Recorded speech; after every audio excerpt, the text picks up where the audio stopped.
I'm set up with a huge range of input options. If anything gets like too annoying, I can just like switch it up or move it or whatever. The idea, yeah, we've got 4 different input devices simultaneously operational. Um, and my thought is like I can probably have like feet for some things, and then like rest my controller hand on this to like alternate. There's going to be so much I can do um in terms of versatility for input options. Really, the only thing that's left that can be a problem is for sleep to not work, or sleep to eventually not work. So we're going to start live split when I press spacebar.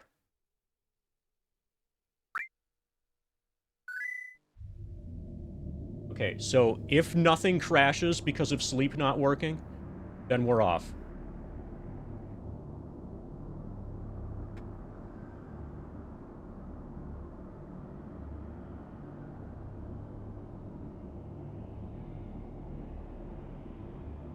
Yeah, I think I've heard of that, but I don't remember the game, Dash. A crazier underscore.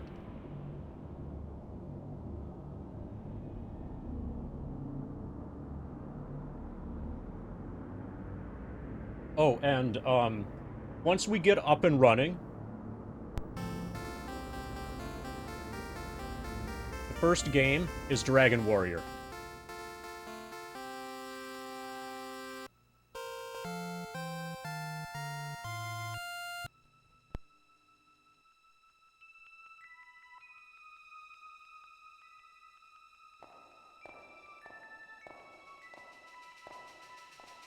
How is volume? Yeah, I've played 1 through 4. I think I might have only played Dragon Warrior 2 one time. But 1, 3, and 4 I've played repeatedly.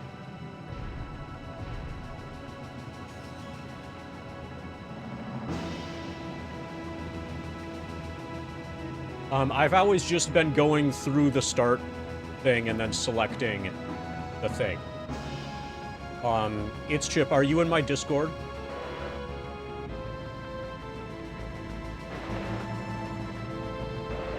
If you want to do a quick explanation of, like in the grind section, if you want to do a quick explanation of how to make the power button be sleep instead of power. Well, actually, I never use the power button. The only time I use the power button on a computer is to turn it on from being off. I always shut down through menu systems. Through like the start button thing.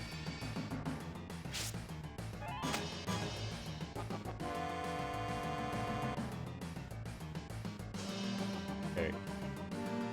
Oh, and we can change window color whenever we want. Double input glitch starts immediately. Anybody have a favorite color?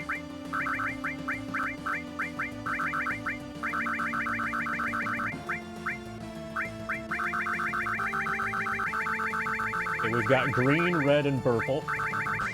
In that order. Oh, we got cyan first. But I read green first. Green.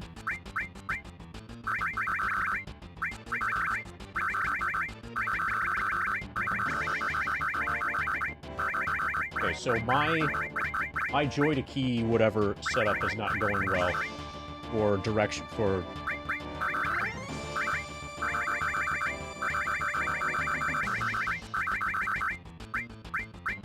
Right is commonly giving me other inputs.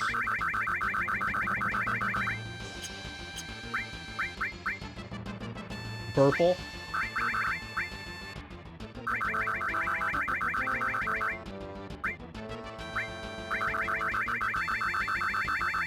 That's purple. And somebody wanted cyan.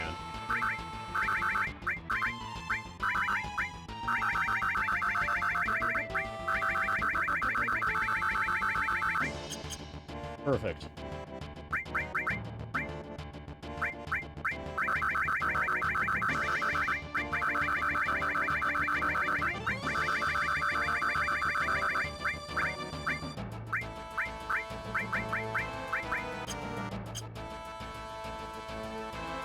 I'm gonna save the potions.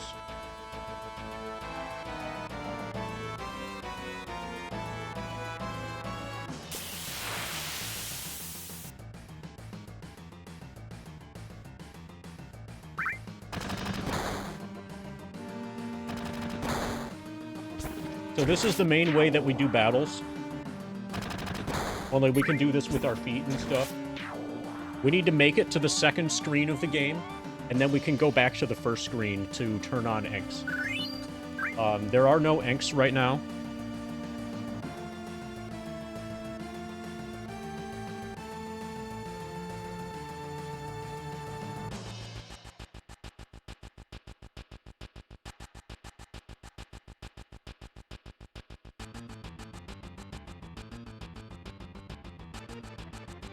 Now we have Inks.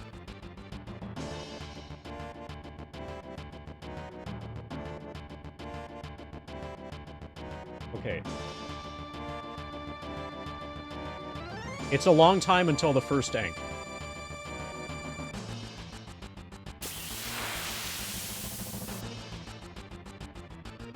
Okay, so I'm gonna do hands-free for a while.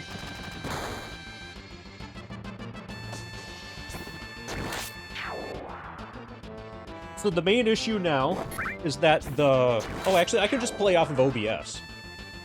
This is not step-routed whatsoever.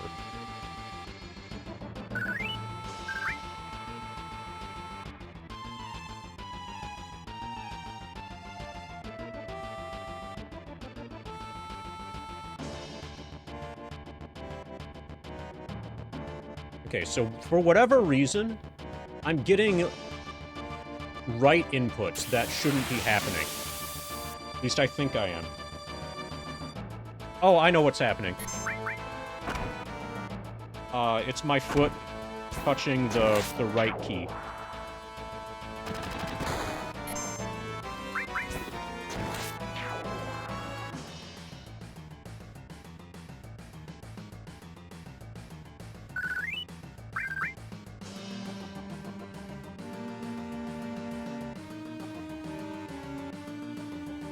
Alright, so basically we're just gonna do this until we've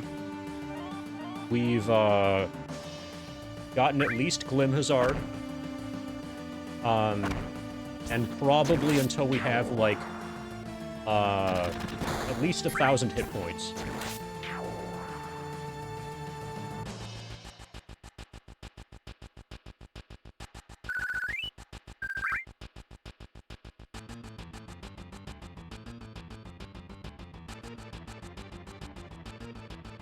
So how's it going, everybody? 69 viewers. Fuck yeah. Yeah, I think it's like 2.12 or something. A little bit more than 2 million. That sounds right.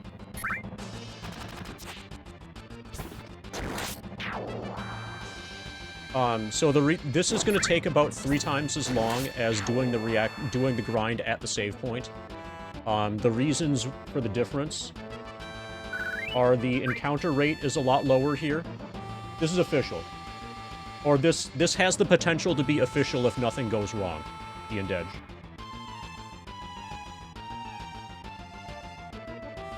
Like, we still kind of are testing some stuff.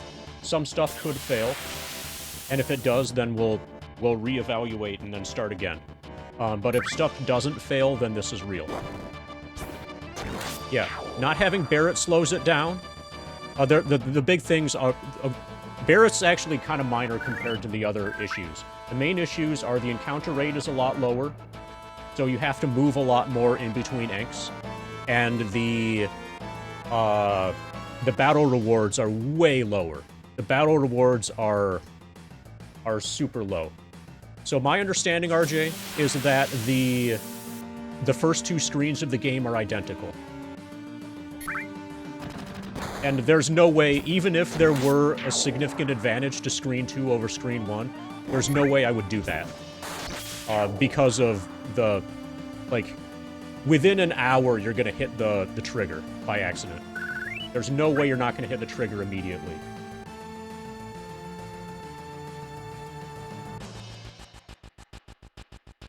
Certainly, I know with absolute certainty that the encounters on screen 2 are it's the same encounter table on screen 1 and screen 2. The only way that screen 2 could theoretically have an advantage is if the danger increase per step is a little bit higher. But I believe the danger increase per step is also identical. Circle Master hasn't done this. Nobody's done this. So I'm gonna beat this faster than anybody. Okay, so now I'm gonna demonstrate a potion use. We buffer up and circle in a fight. We've taken over 100 damage.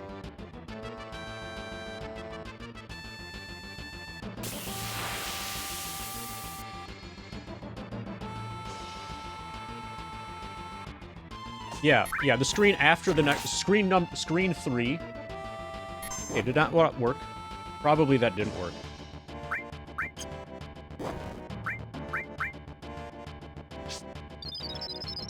Screen 3 does have a higher danger increase.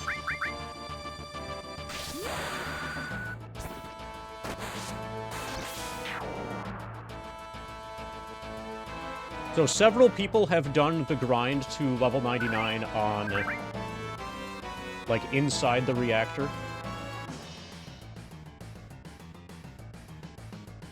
Back in the day, back before speedrunning was a thing, it was something that people would just do when they ran out of stuff to do in FF7.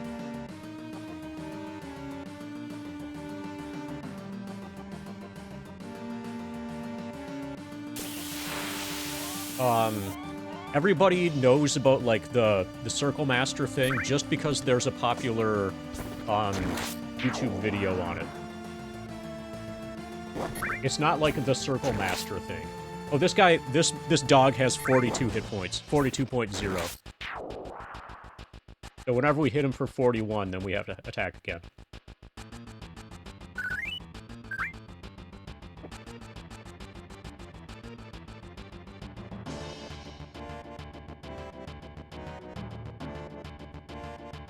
Yeah, we can't one-shot the dog. And it's gonna take a long time for us to be able to one-shot the dog when the dog back attacks us, which is often.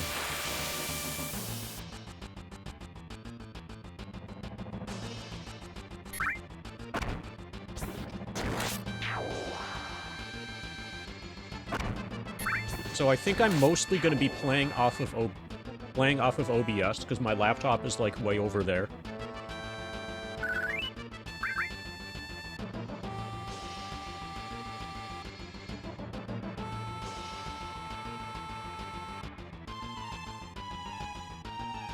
Yeah, this is expected to take a relatively long time.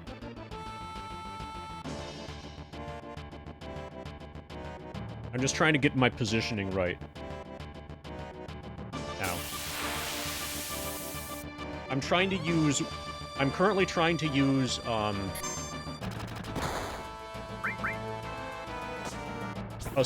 like, my left big toe for down, and my right big toe for up.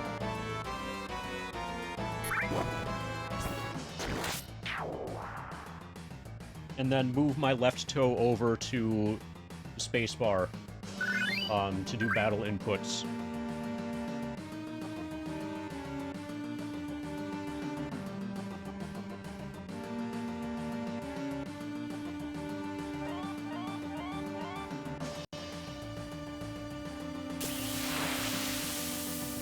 I'm tracking limit usage.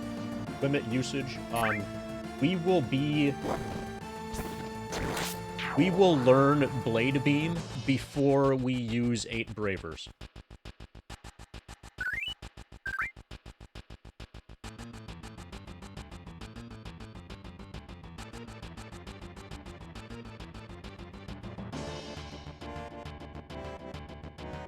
After I heal again, I'm gonna sleep the computer. And then unplug it.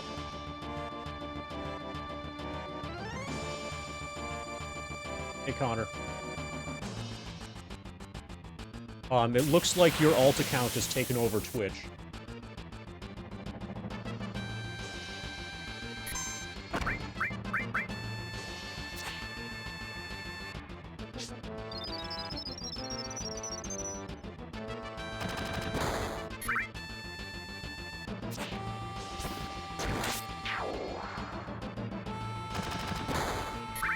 We're also going to farm Klim Hazard, and if we can, we'll farm Finishing Touch. If you don't specifically farm those limits, then you will quickly get to where no enemy is able to do enough damage to you to increase your limit bar at all. I don't know if it's possible to get the Finishing Touch. I'm pretty certain that it is possible to get Klim Hazard, though. Yeah, it's going to come down to potion drop rate and just the math.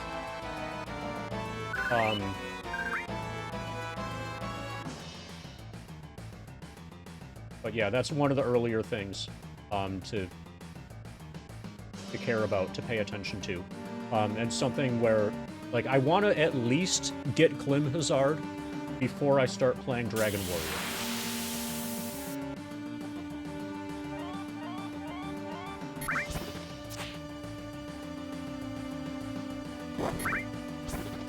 Well, with regards, so it doesn't really matter if you get Finishing Touch, you know, on the first screen of the game.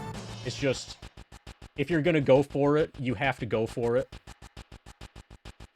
You have to actually, like, try to get it. It won't happen automatically. And it gives you something to do, you know, at the beginning of the run.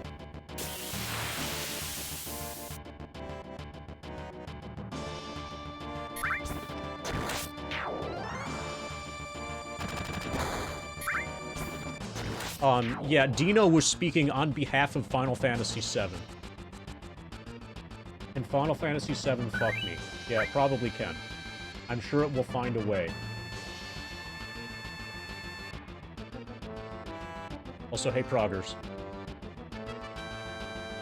And anybody else who I haven't specifically said hi to. X-Tech. Hey, X-Tech. Is your favorite, Final Fantasy boss X-Death?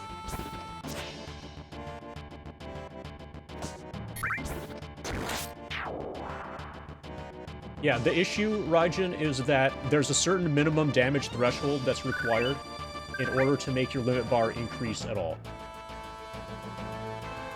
And that minimum increases as your max HP increases. And eventually it gets to where the thing that can hit you the hardest doesn't do enough damage to increase your limit bar, like, whatsoever.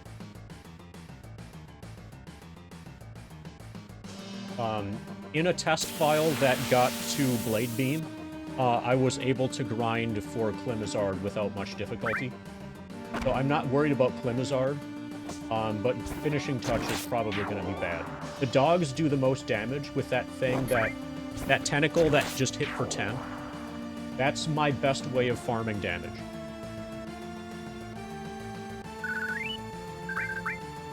Two pots, nice.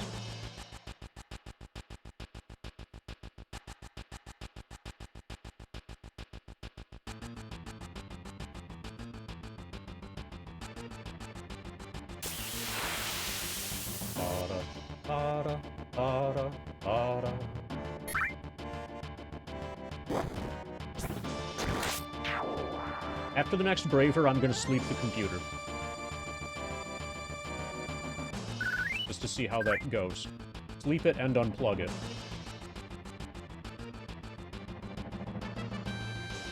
It won't be New Game Plus.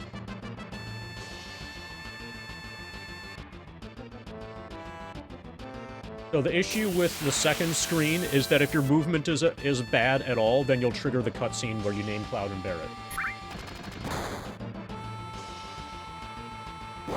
And I'm doing this with, like, the idea isn't specifically before the reactor. Technically, there are 4 screens before the reactor, and you could do it all on screen 4.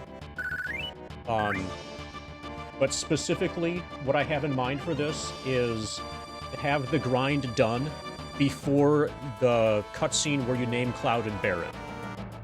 The encounters and encounter rate are identical on screen 2 as they are to screen 1, so there's no advantage to screen 2. I could grind out there, but I would very quickly accidentally trigger the cutscene, and then I would have failed what I'm trying to do.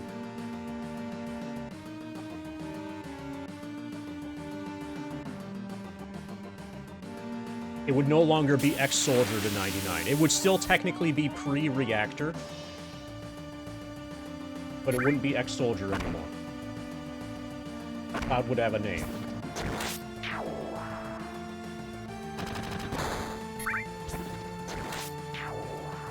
Yeah, that's the plan.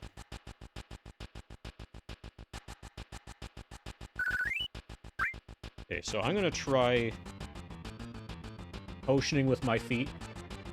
Yeah, Barrett should join at, like, level 98.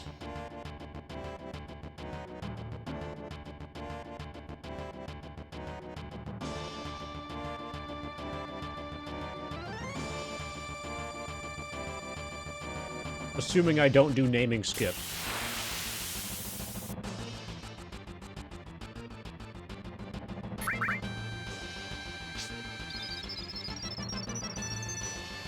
Hey, corn-fed.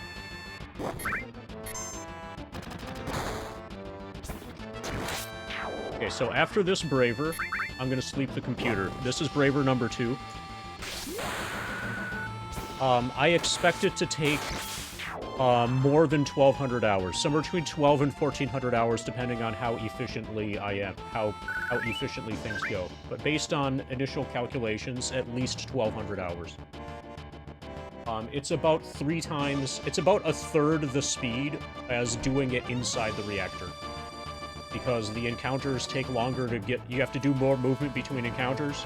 The encounters give way less experience, and you can't wait trick because you only have one party member. The way that we're gonna save is to tab out, sleep.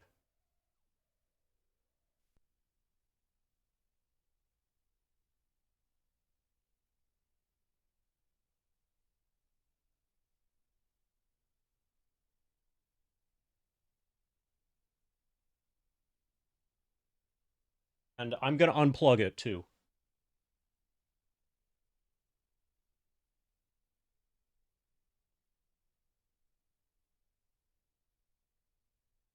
Okay, it's unplugged.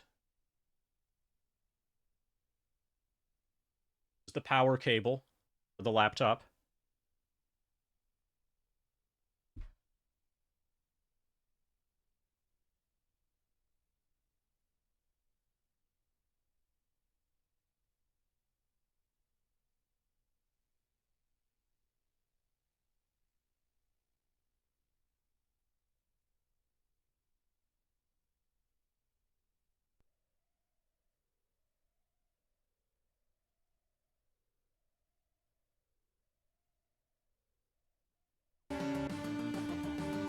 And we're back.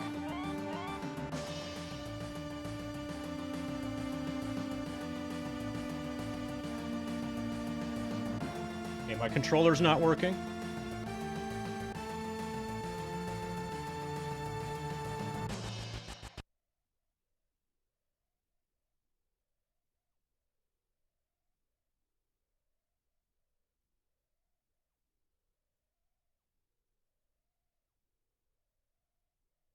This is something I didn't expect. Guess I could just close it and reopen it.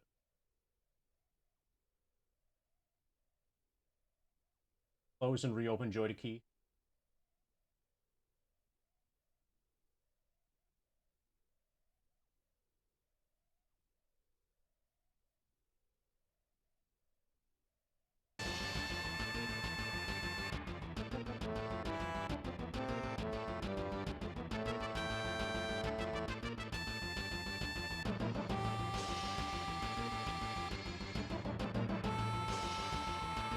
Okay, I'm gonna unplug and then replug the adapter for this.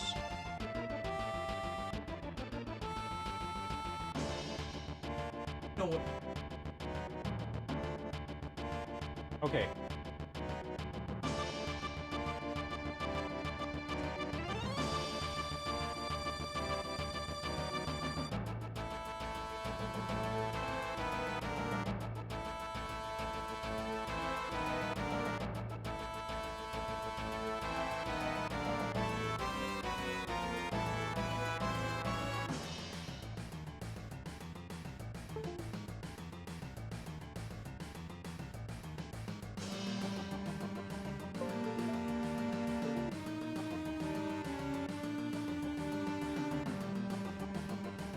I might need to replug in the controller every time.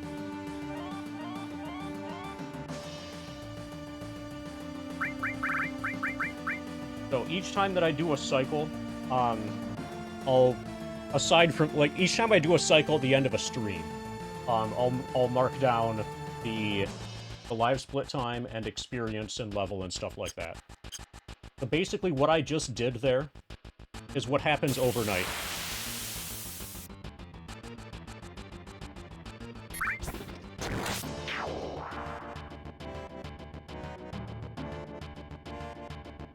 Hey, Sin Katie.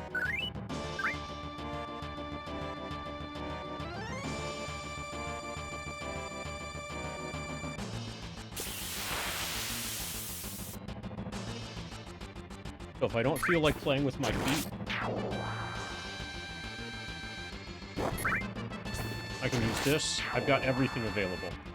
So how's it going, everybody? You enjoying the grind?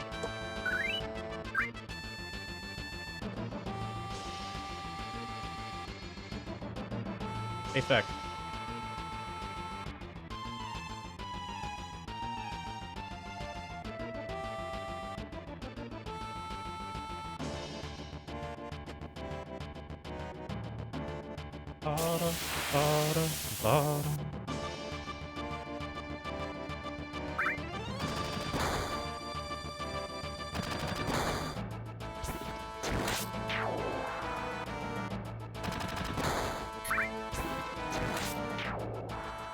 The idea for playing with my feet, lead guy.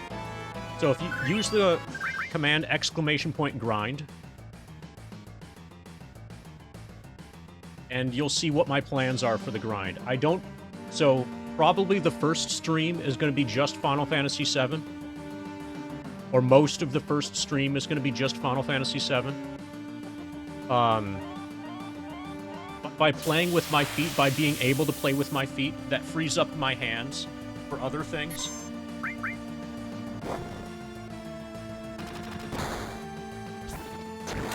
Like other video games that I can play with my hands. So,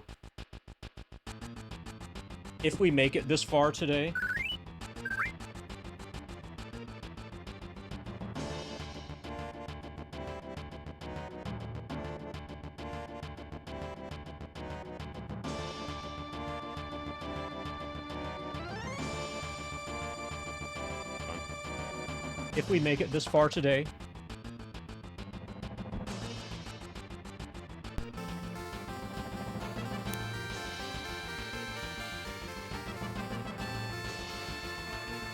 Dragon Warrior 1 for the NES is going to be the first game that I play with my hands while grinding this with my feet. So, imagine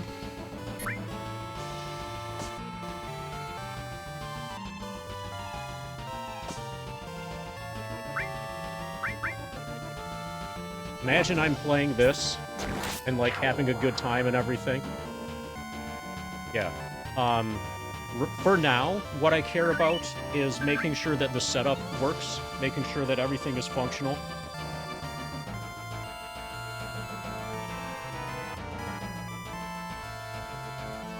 The foot can come later.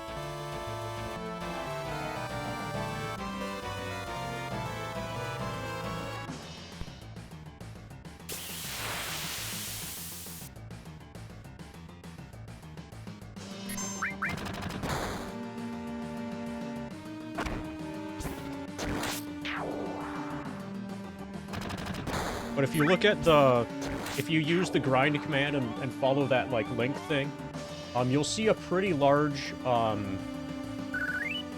list of games. I'm excited to play pretty much everything on that list.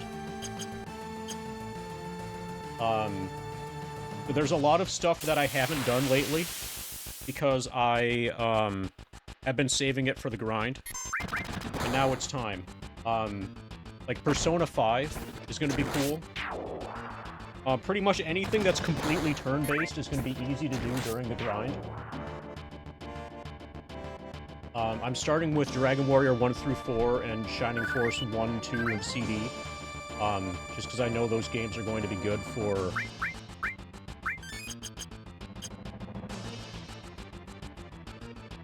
Those games are going to be good for, like, learning how to play 2 games at the same time. And then from there, I'll be able to branch out. Yeah, this is going to take months.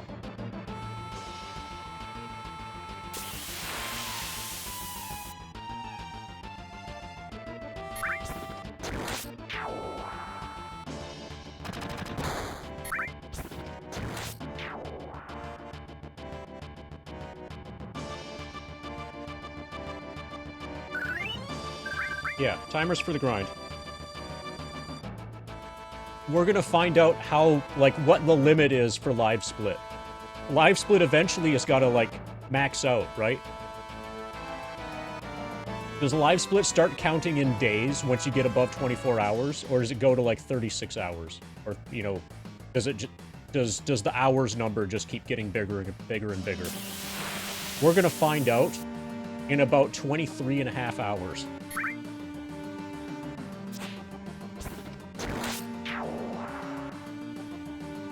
But I'll have to manually, like, reset live split. You can see my splits are for Klimazard/Finishing Touch. And then completion of Dragon Warrior 1, completion of Dragon Warrior 2, completion of Shining Force, etc. And then we'll keep adding stuff. This is the first one, Chris, but my initial thought is to be as degenerate as possible. Like, I'm not planning on half-assing this. So, a lot. Well, some sessions, like, if I can't sleep, and it's, like, 1 a.m., and I want to get a few hours in, I might stream from 1 to 4. You know, 1 a.m. to 4 a.m. That would be a short stream, technically. But also a good example of degenning.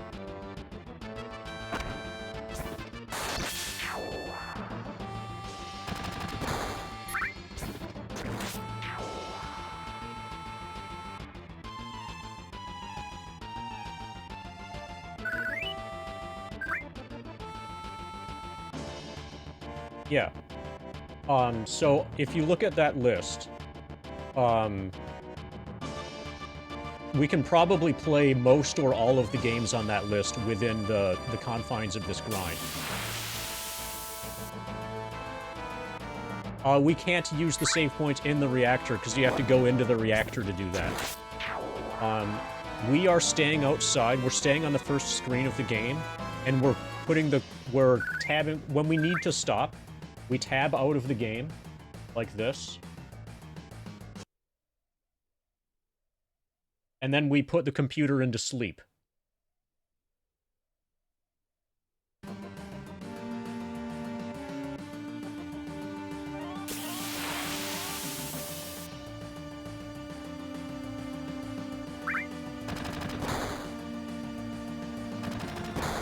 Well, I don't really have much choice, Fresh.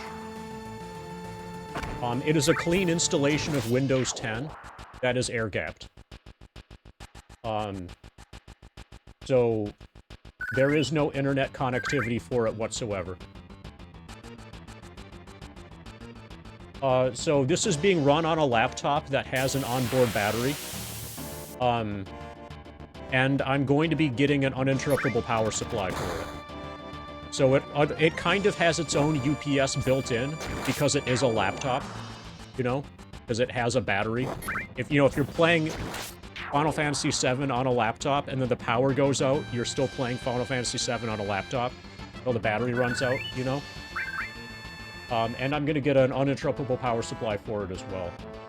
Originally, the plan was to do a series of hibernations, but just now, at the beginning of this stream, I loaded from a hibernation file. I attempted to load from a hibernation file, and it didn't work, and I lost my file. I suspect that sleep is going to be a little bit safer but I'm only willing to do sleep if I also have a secondary uninterruptible power supply beyond the battery. But yeah, this is a clean Windows 10 installation, made specifically for this grind. It's on its own SSD.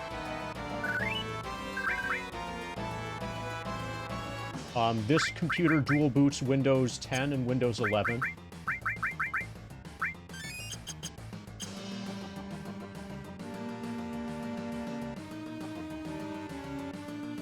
Level 99 as ex-soldier. You begin the game with your name, ex-soldier. Yeah. Do you know what an uninterruptible power supply is, Dino? Basically, I'm gonna get a giant battery.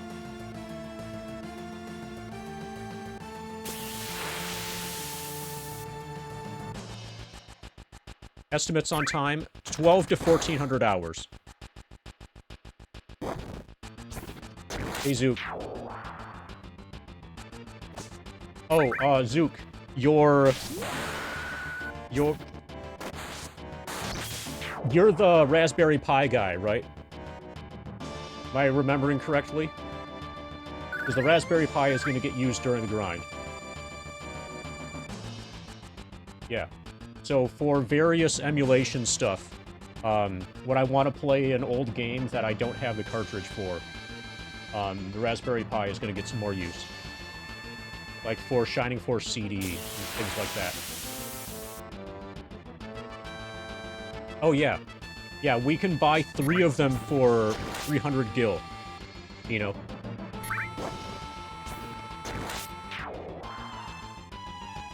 Then daisy chain them together. Yeah, there's a sequel to Deja Vu. I have not played it, but I know it exists. You play as the same character.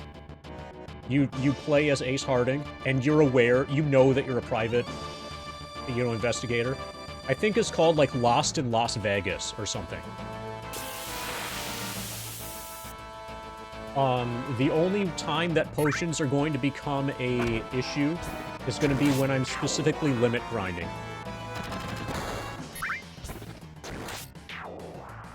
Yeah, I will be hundoing after I reach level 99. You may have even seen that in the Stream Plans guide, or Stream Plans document. If you haven't seen the Stream Plans document, ! Stream Plans. Oh, I just realized, I'm not wearing a hat. We need to fix this.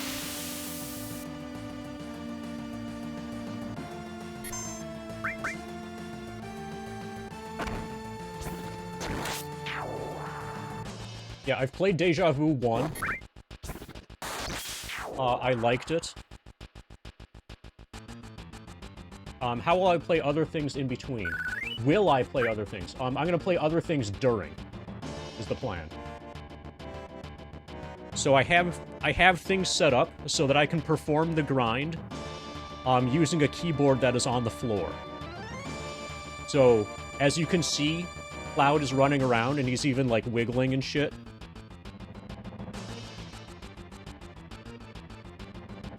This is being done with my feet. Come on, Cloud, you can get an egg. And now I'm on spacebar for confirm. So I can do the grind with my feet, leaving my hands free to play other video games. It's more than 2 million.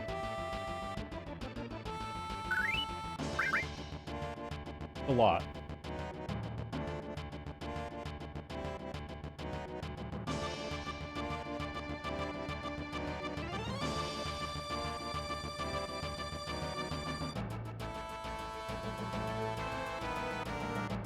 Inputs are not automated unless you consider performing them to be automation.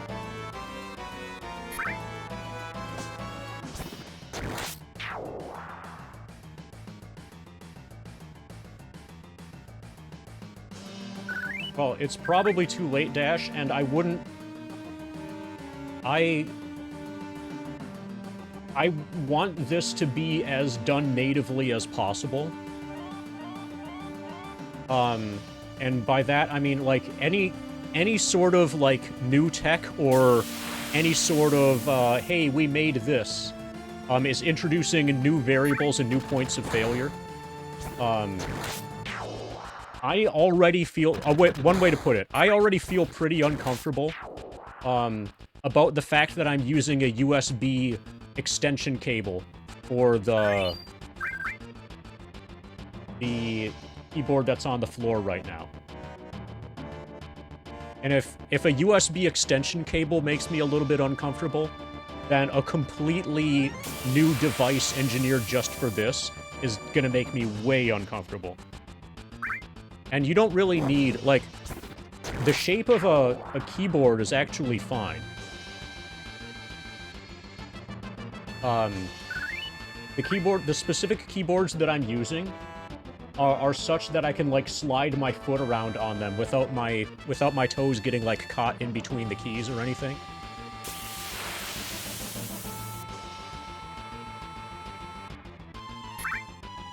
Well, you apparently like to live dangerously, Dash. I'm gonna heal in this fight.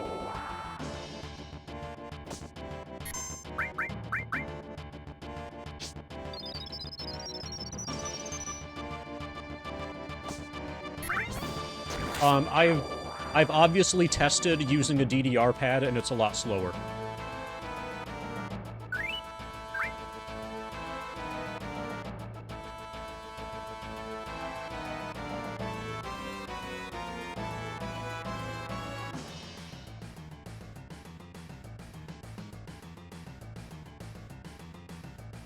Yeah, that too. The main issue with the DDR pad, though, is that the buttons are way too far away from each other.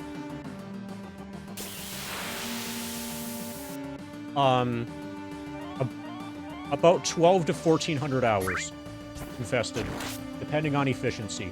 At least 1200 hours.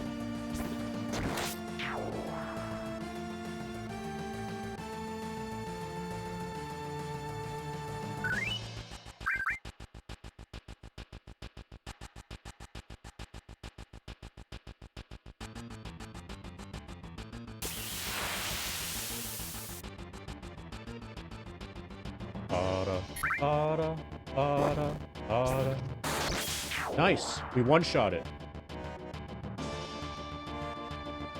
That was pretty cool.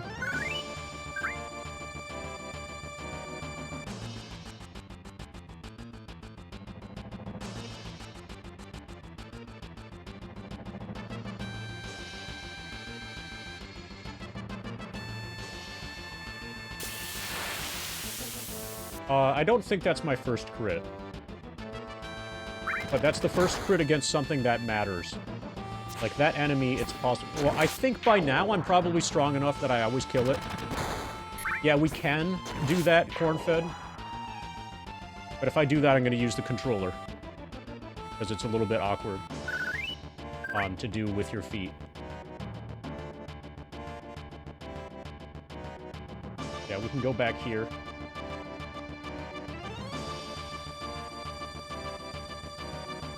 Go over here. That was fun.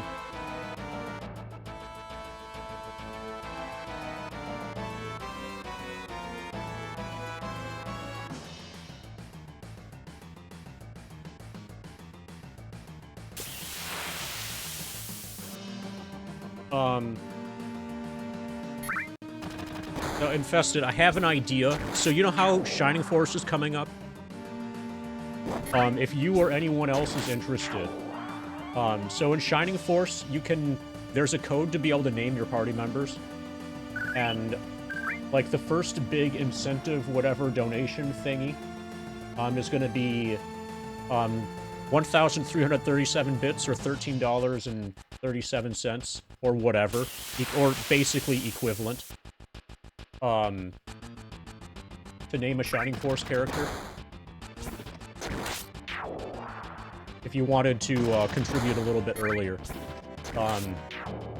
The actual grind being done is going to be, like, months from now, so you might be dead by the time that happens. I might be dead by the time the grind is done, too.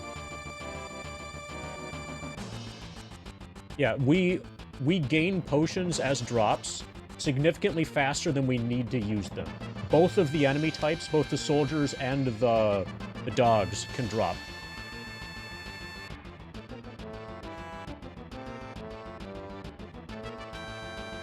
Oh, the keyboard probably already has mold, Chris.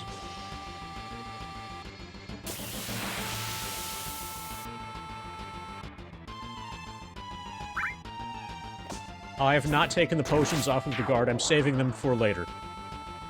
Those are routed in for when I grind finishing touch.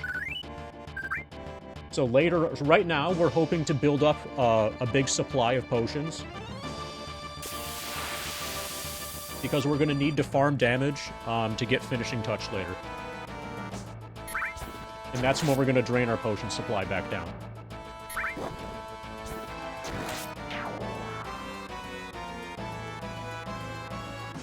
Yeah, so the beginning of this, you'll notice I'm only playing Final Fantasy VII. That's because it's currently dangerous for me to play something else at the same time, because if I lose track of FF7 even just a little bit, Cloud could die right now. Cloud is way too fragile.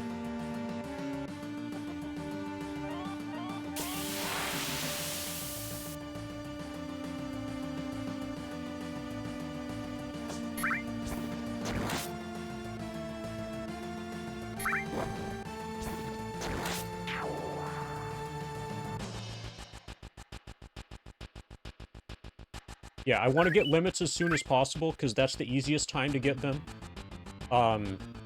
Yeah, eventually, once my max HP is high enough, then enemies will not be able to do enough damage.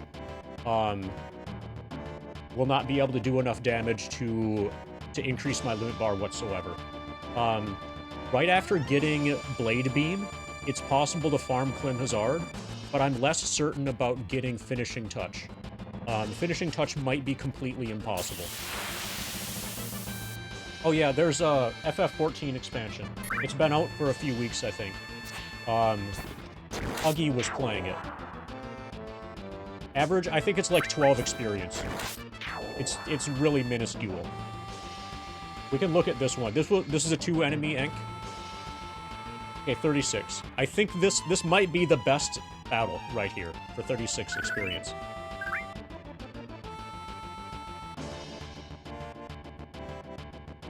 Yeah, I would have to be... If I ran out of potions, it would be the first time anybody has ever run out of potions doing this. And that's funny for a few reasons. One, because it's true. Another, because nobody's ever done this. I would need to be astronomically lucky. Astronomically unlucky to run out of pots. And I'm probably never going to let myself go below...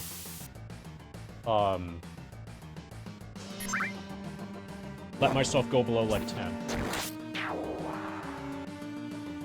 So I know that, when Dave Stereo did this last, one of his characters died. I think Barrett died. And Dave was only doing FF7. He wasn't, like, playing any other video games at the same time. But, you know, if you're not paying attention, you can die. So this is 2 guys. Let's see how much experience this gives.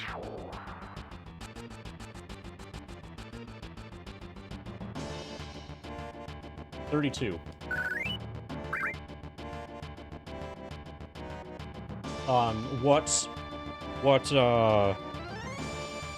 What Dave ended up doing was going back and getting the Phoenix down from the treasure chest.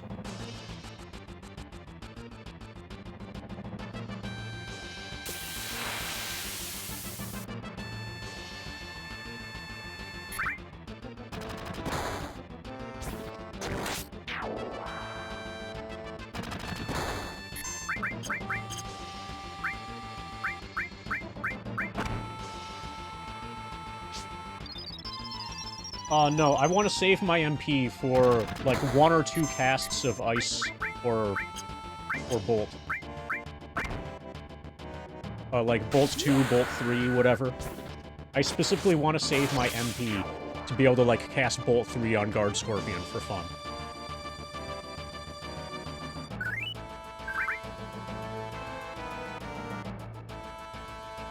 I will probably end up, depleting MP by accident, though. Yeah. I think we have an ether. Yeah, we have one ether. But still, like, we have no other way to get more. At least not before Guard Scorpion.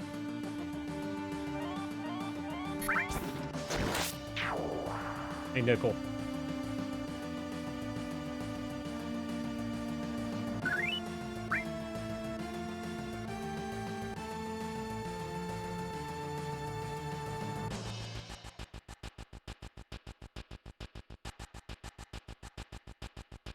This is easiest to play with the wireless keyboard by hand. So what I'm doing, actually...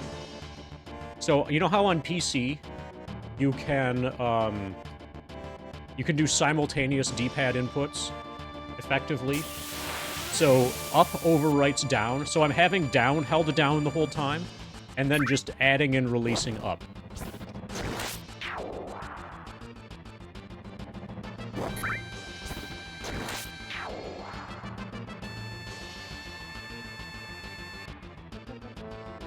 You're following me. Just a little bit. Thanks to follow, Chris. Yeah, so if you make it...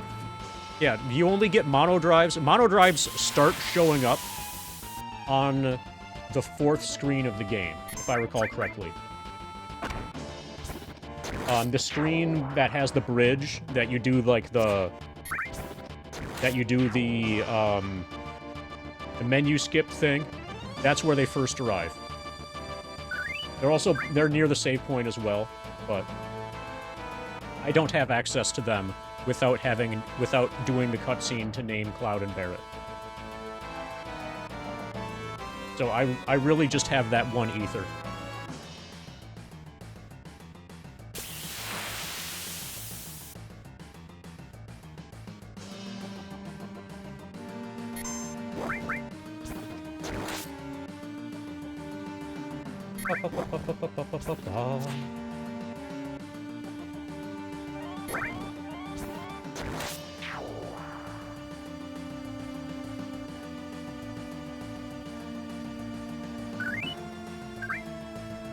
So I think if things go well, I can probably complete it during this calendar year. This gives me something to do while waiting for Kingdom Come Deliverance 2 to be released.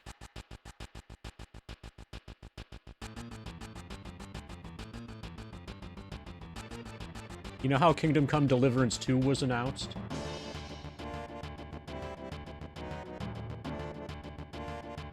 I'm doing everything out here, so there are fights on the second screen, but they are identical to the fights on the first screen, so there's no advantage to second screening it. And if I trigger the cutscene, that ends the run. You know, that triggering the cutscene is failure, and that would happen accidentally right away. And when I say right away, I mean within a couple hours, I would accidentally trigger the name Cloud and Barret cutscene.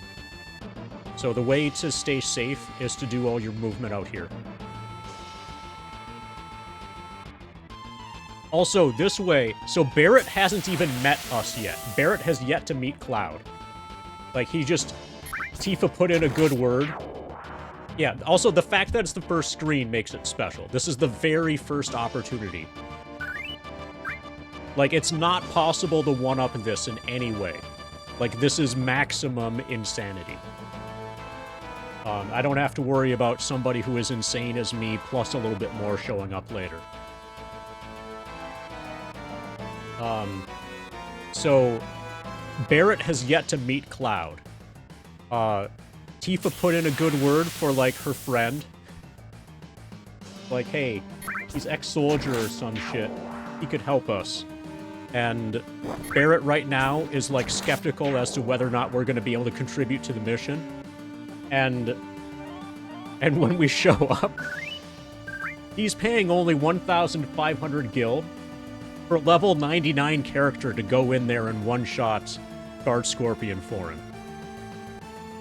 He's getting a really good deal.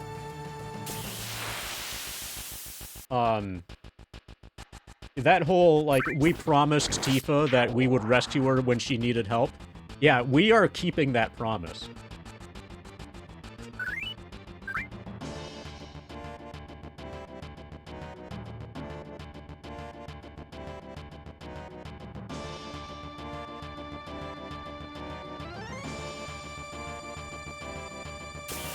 Yeah, it'll be a level 99 hundo. Or what a hundo, like the last stream is going to include a hundo.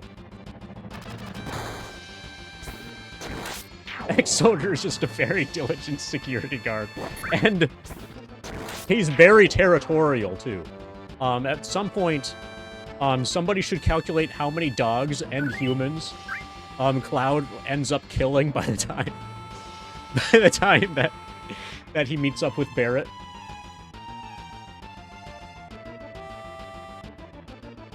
It's what, 2.5 million experience that he needs, and each of these guys is worth like 12 experience points. That's a lot of murder. Yes. He's gonna have killed everybody in Midgar. And lots of dogs, too. It's great when you can kill dogs in video games.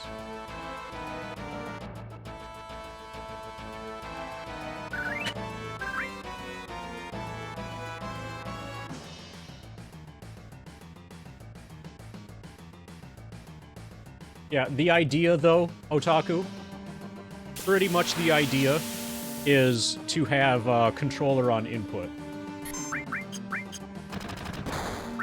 Or no, controller, yeah. Controller on initial, and not memory.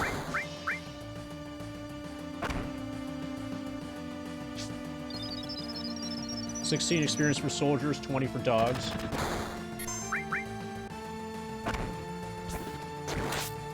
Like, it's unlikely that Cloud is gonna kill himself.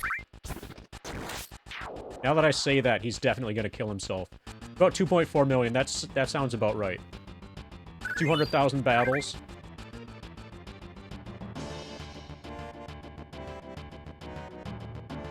I think it's more than 12 EXP per battle on average. I've done timing, Weed Guy. Wrong button. Like, I've played until, like, level 20, tracking how much experience I was earning per hour. And then extrapolated that out to 1,200. And then when I say 12 to 1,400, that extra 200 hours that I'm adding as slop at the end, is because of potential inefficiency because I'm playing 2 video games at the same time. So, I've already done, like, Cloud to level 20 with my feet this way.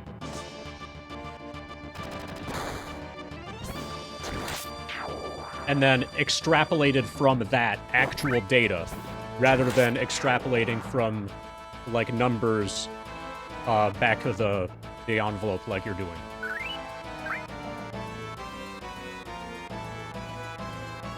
Yeah, it'll get a little bit faster because I won't have to heal as often, and I'll get better at doing the inputs over time.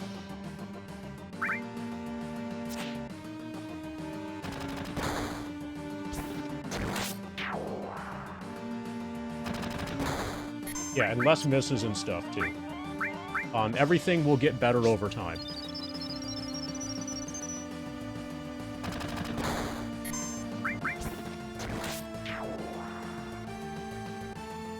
Faster ATB as well, yes. Faster ATB also means fewer enemy attacks.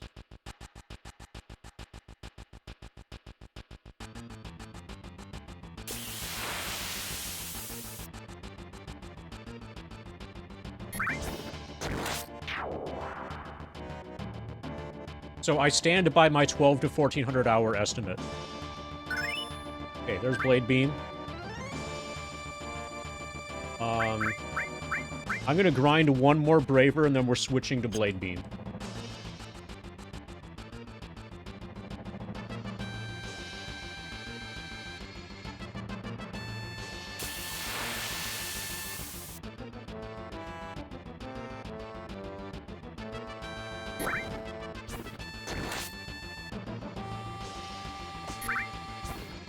I think I'm gonna mostly play with controller now.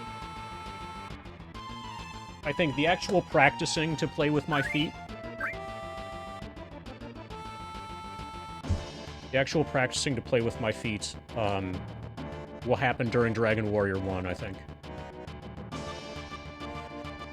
I've got, like, several different input options available just to keep the inputting, as non-boring as possible.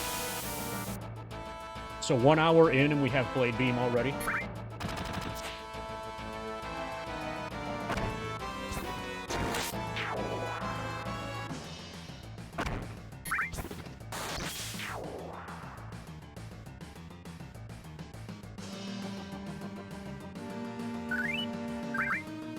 So we can look how many days a week? At least 5. At least 5 times 10.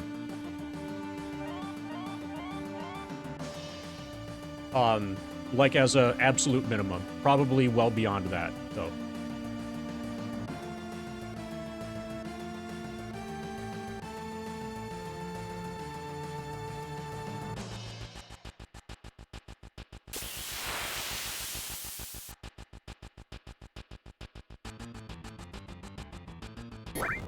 So the plan, kind of, Otaku, is to try to get sucked into playing other video games.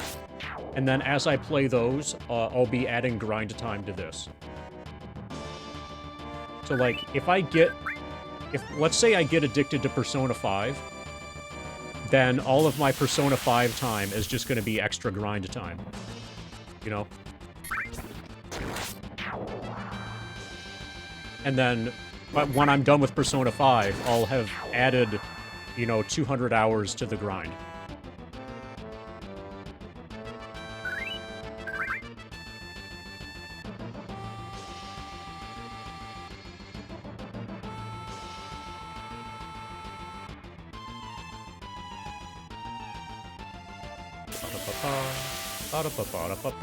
Plus or minus. Actually, plus or... Okay, plus up to 200. We're now between 11.99 and 13.99 remaining. That number will get more in focus as we approach, the end point. Okay, Dash has got it. Good job.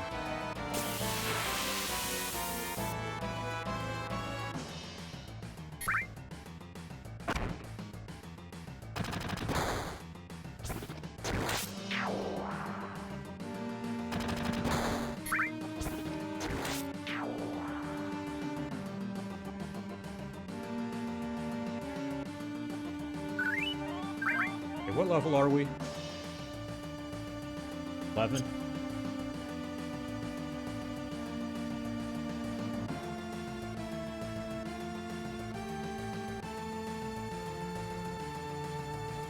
So, if you want to contribute to the first monetary fund thing, Cornfed, is towards naming Shining Force characters. It'll be a while before I play Shining Force. I'm doing Dragon Warrior 1 and Dragon Warrior 2 first. But in Shining Force, there are 30 characters that can be renamed. And I'm setting the initial asking price for those at $13.37. So if you have a favorite Shining Force character, timer only on during gameplay? Yeah, only on while I'm streaming. I'll manually stop it in between streams.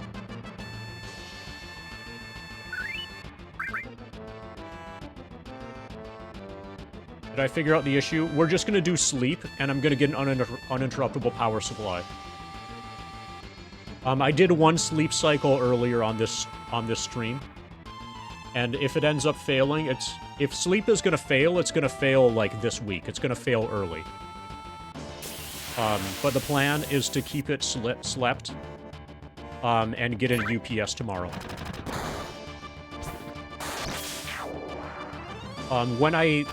When I did a cycle with sleep, the only issue was that I had to unplug and then replug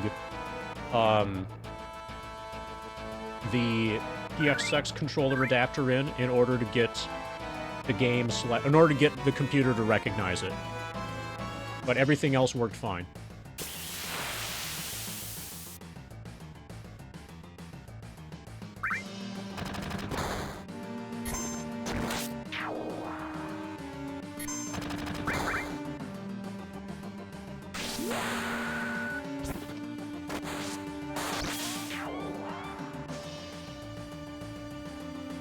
They're both great games, Dino.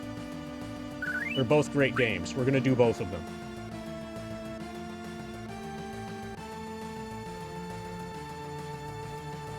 Shining Force 1 is gonna happen before Shining Force 2, though.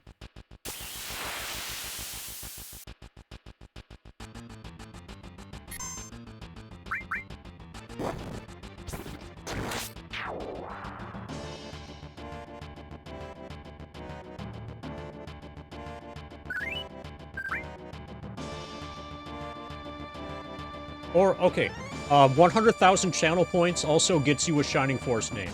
That sounds reasonable. Or, oh, how about 69,000 channel points?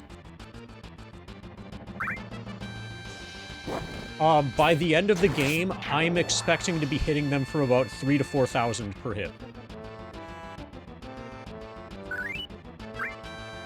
By the time that I'm, like... So one of the issues is that Cloud has the Buster Sword, and the Buster Sword kind of sucks. Yeah, 69,420 to name a Shining Force character using channel points. Does that sound okay, DJ?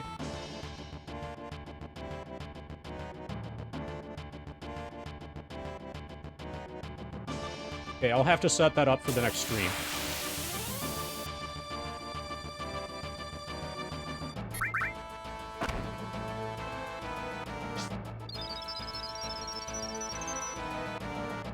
Well, is succeeding an even more bad idea?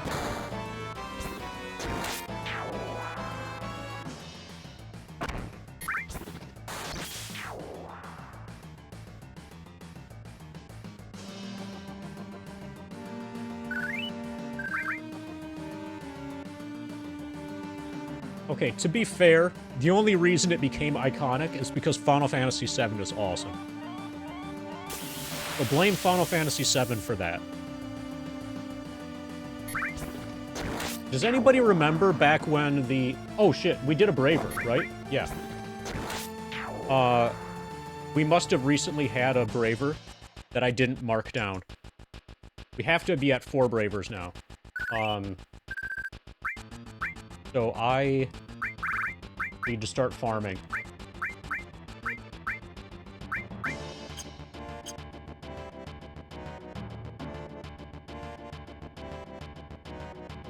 How much mountain lightning will be consumed? So whenever I go to Walmart, I buy all but 2 of the bottles of the 2 of the 2-liter bottles. So if they have 10 of them, I'll buy 8. If they have 6 of them, I'll buy 4. And then I go back to Walmart a week later.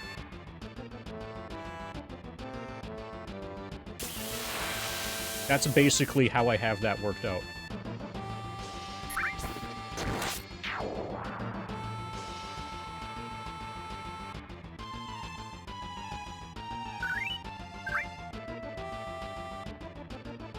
Let's see. Okay, we have 20. I'm gonna farm a single Climazard just to see what it's like. Yeah, we have a formation route for sure. This is the enemy we want. This is the guy who can hit us for 10 damage. Oh, his 6 is also working. We want him to do the tentacle, though. The tentacle's better.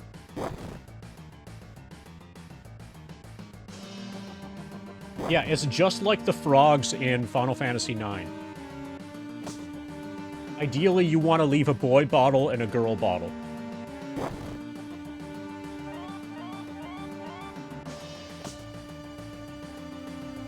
Yeah, that 10 damage from that tentacle whip. That's where it's at.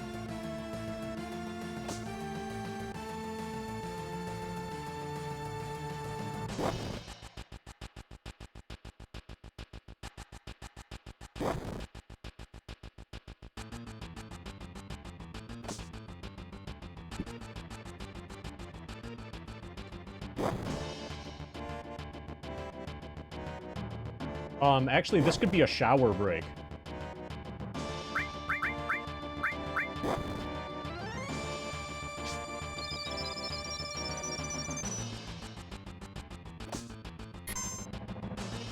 So how's it going, everybody?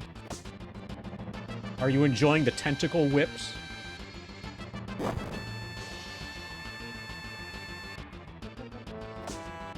Okay, so currently...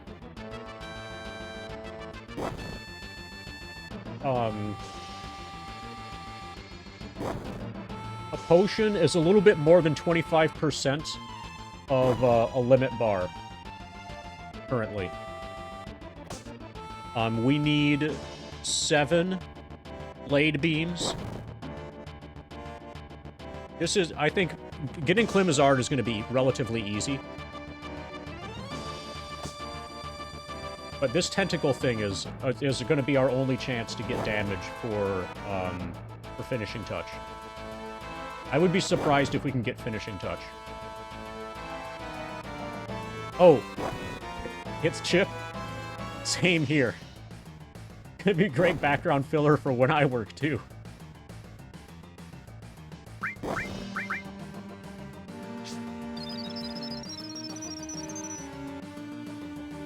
Yeah, in theory, assuming that all of the damage is accepted, assuming that none of the damage is lost due to being rounded down, if you know what I mean, then it would be 3-ish potions. Yeah, but rounding is going to make it take more rather than less. Hey, Scrabs. Thanks for the good licks.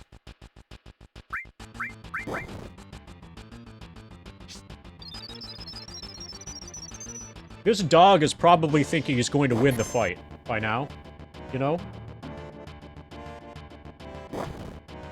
Like, I'll get him eventually.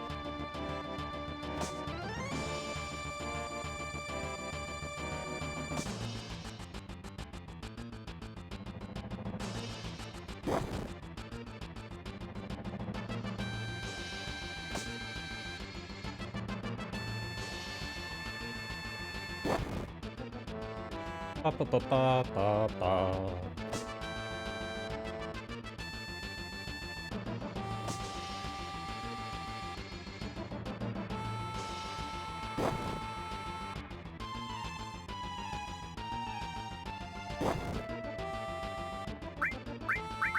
Yeah, we're definitely losing damage to rounding errors. Or losing, like, limit bar filling to the values getting rounded down.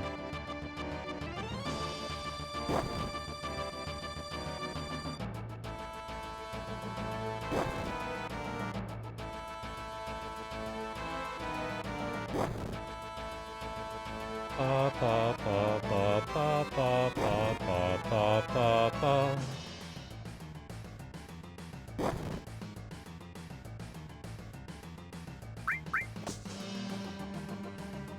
So we started at 20, I think.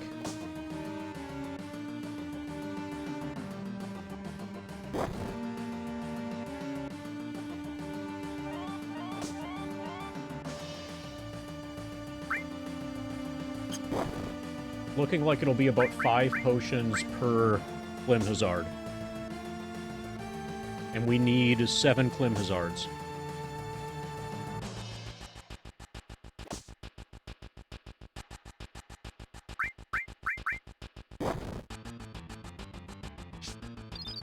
Hey, Guillaume.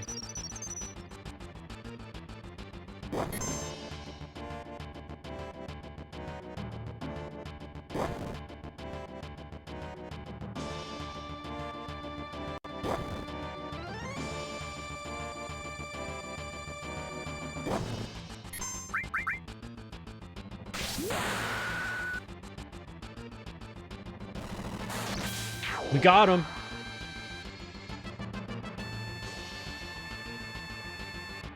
Okay, that's Klimazard number 1.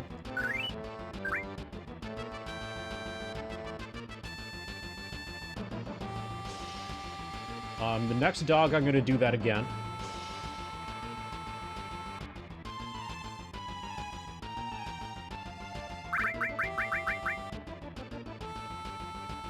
Okay, we're still a ways away from level 12. As the more of this we can do at low level, the better.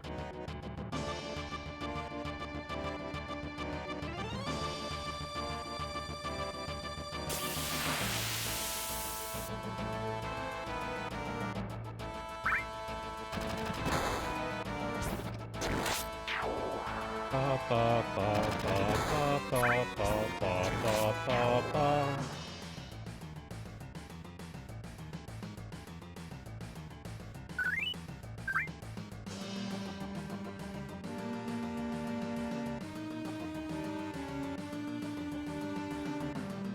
ba, ba, ba, ba, ba, ba, ba, ba.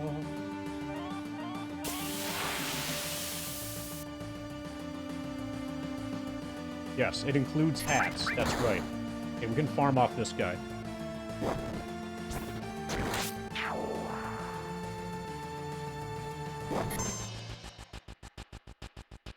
Yep. So actually, I can talk through, if anybody wants to pull up the grind document and ask me about any of these games, I'll talk about them while we're waiting for our limit bar to fill. So with D&D Warriors of the Eternal Sun, my household, my brother and I had a Genesis instead of a Super Nintendo, and there aren't very many RPGs for that. So the RPGs that do exist, like, you end up caring about a lot, like Shining Force and Shining in the Darkness, and things like Warriors of the Eternal Sun.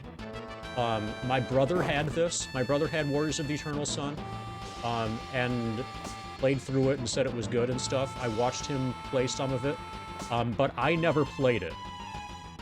So, and the same thing with Order of the Griffin for the TurboGrafx 16. Those two games, I've watched my brother play, and I have not played. Also, with regards to with Warriors of the Eternal Sun, that's set in the Hollow World campaign setting.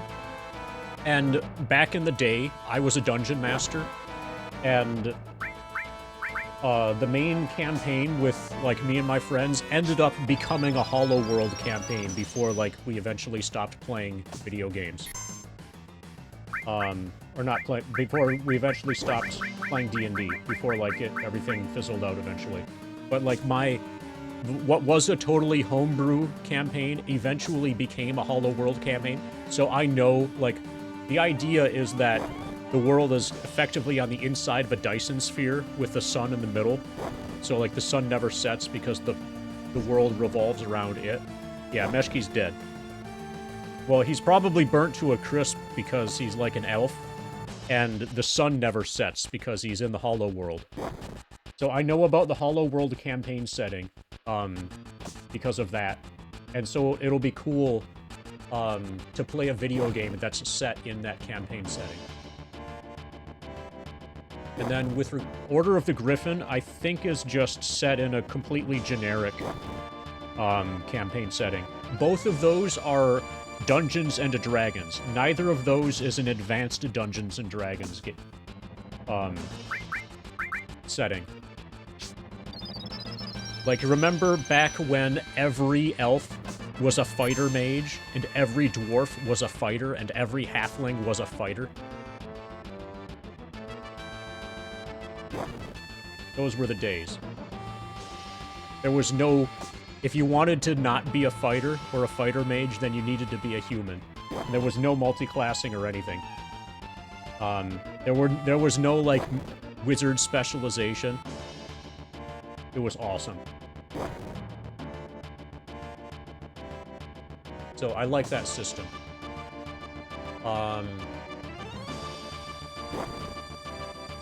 We talked a little bit about Deja Vu and Deja Vu 2. I've played Deja Vu and I have the NES cart. Deja Vu 2 I've not played. I just know that you play as the same character as in Deja Vu. Shadowgate I know. Like, I learned to read from Shadowgate. Maniac Mansion I bought the cart for recently. I have not played it. I know Maniac Mansion just by reputation. A Boy and His Blob, I rented once, and only played the very beginning. I know how the game is supposed to work. I haven't actually played it. Yeah, Shadowgate is actually a surprisingly popular speed game. And if you do, like, there's some glitch in the Humana room with, like, the spectacles, that lets you, like, credit warp or whatever. Okay, cool. Okay, so with regards to my older sister left the computer on, and so I got on, and my younger sibling got on, blah, blah, blah. Those are basically meme games that were made by a developer that was just like, apparently there's some competition to make the worst video game ever, and those were some of their submissions for that competition. They're allegedly pretty short. Like, those will be I can probably do both of those in the same stream.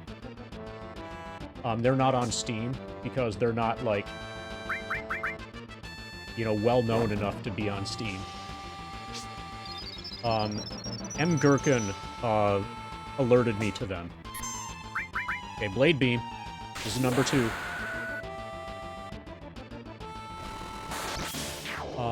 Diablo 2. So I know for sure that I played Diablo, the original Diablo for PC. I don't remember if I played Diablo 2 or not. I think I'm gonna do another, Limazard. Next time we get a dog. I don't remember if I've played Diablo 2 or not. So I'll do Diablo 2. That will only happen once I'm, like, really confident in my ability to play video games while I'm grinding with my feet. Because that's gonna, like, that's not, you know, turn-based. Well, if you grind enough in Diablo, then it doesn't matter if your reaction time is slow. And so I'll just, like, overgrind everything, and that should be fine. Vampire Survivors is gonna be kind of the same way, where it's gonna be difficult to play. I'm gonna be at a significant disadvantage playing Vampire Survivors, while grinding FF7 with my feet. But I'll just grind Vampire Survivors a lot to make up for it.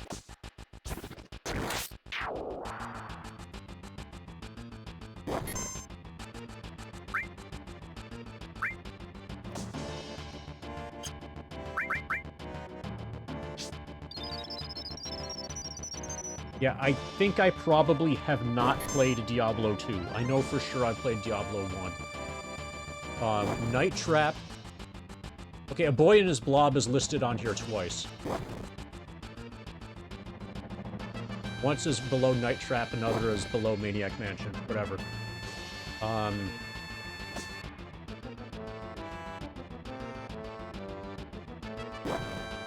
It's only directions? Okay, I didn't know that. I only know the game from reputation and from having watched somebody play for like 5-10 minutes. I've only watched enough of the gameplay to know that it looks cool. I have not played Maniac Mansion before, so don't spoil anything and let me struggle. Don't solve any of the puzzles for me. Of the puzzle kind of games on that list, the only one that I know for sure, that I know everything all the way through, is Shadowgate. Deja Vu, I have beaten, but I've beaten it long enough ago that some of the stuff I'm gonna have to, like, re-figure out. So, I remember a lot of the major things with regards to Deja Vu 1. Like, I know the thing about how to get the message from the notepad. I'm not gonna say it, but, you know, how to get the message from the notepad, that was one of the things that trips everybody up. I know how to destroy evidence. I know how to get through the various random encounters and survive them. And I remember that there are 3 major pieces of evidence that you need to collect. I know how to put the drugs in the capsules, and the capsules in the mouth. Those are the major tripping points that keep people from completing the game. But, like, there are gonna be some things that I have to, like, relearn.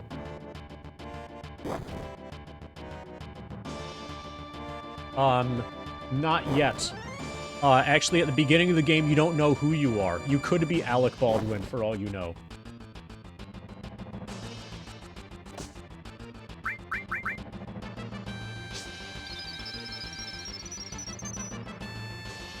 You only kind of find out who you are when you decide to randomly punch somebody who's mugging you, and then you realize that you knocked the guy unconscious effortlessly.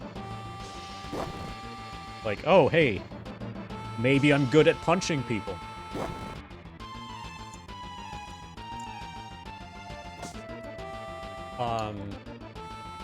Original Final Fantasy is going to be cool, too. I haven't played that in a really long time.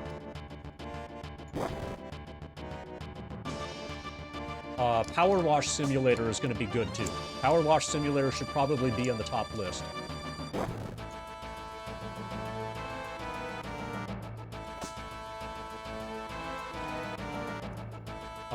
Night Trap I never played, I just know it from reputation. It sounds like the kind of game that would be good for this sort of thing.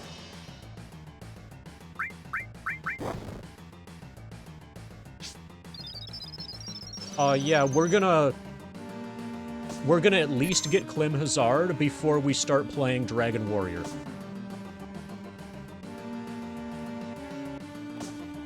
Dragon Warrior is gonna be but, like, at the very beginning, I want Cloud to get, like, a little bit less squishy.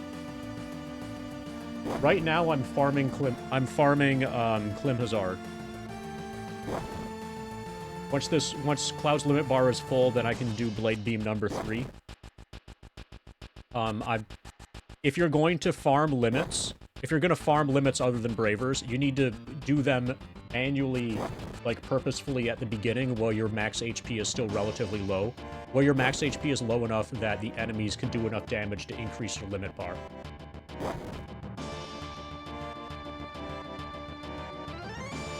So, after this fight, I'm gonna start replenishing potions again.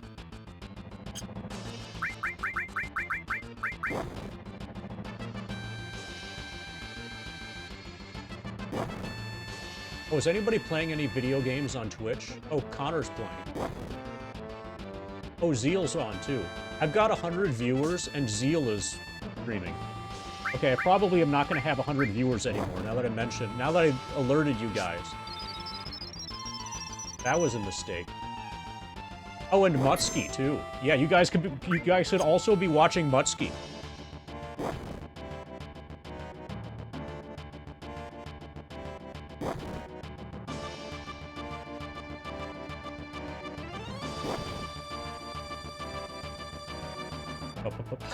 Let's go, guys. Alright, this is Blade Beam 3. Now we replenish potions. You're following me. Just a little bit. Thanks for the follow square.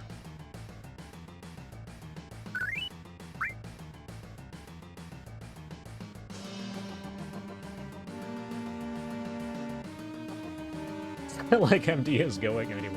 Well, eventually I'm gonna have to go to the bathroom. Actually, eventually I'm gonna have to refill my Mountain Lightning.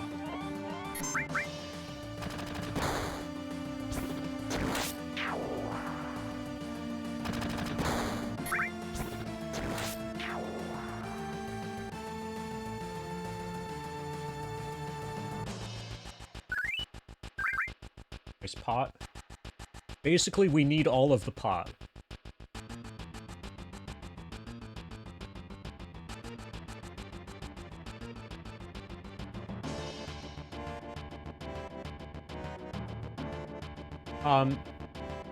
In 4 to 6 working days, are you, like, generating these beans?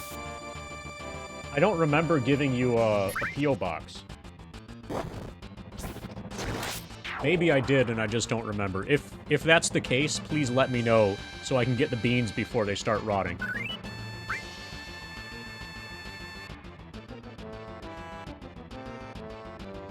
I mean, I think the woman at the post office already thinks I'm kind of weird. So if I show up someday to get a bunch of rotting beans, I don't know if that's the best look for me. Hey, Lawrence.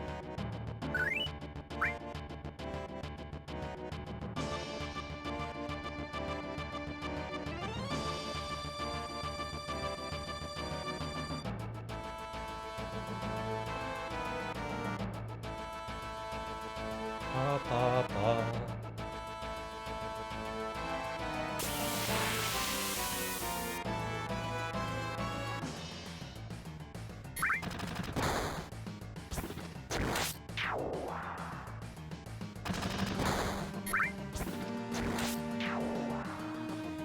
Pa, pa.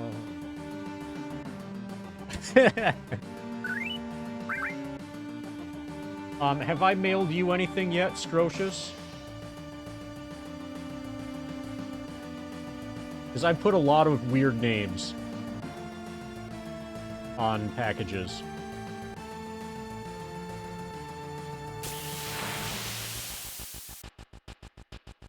Nobody's done it before, Squaresoft. Several people have done the grind to level 99 inside the reactor. But nobody has done it this early in the game. And world firsts are a pretty rare thing for a game like Final Fantasy VII. Furthermore, I have this set up so that I can do the grind, like, with my feet. And,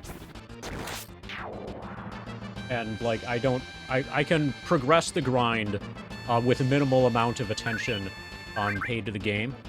And that allows me to do other things during the grind. So if you do the command !grind, you'll see a list of other video games. Here, I'll put it in. You'll see lists here of other video games that I will be playing during the grind. So I'm going to be clearing out my backlog, kind of. Or, like, making a big dent in my RPG backlog.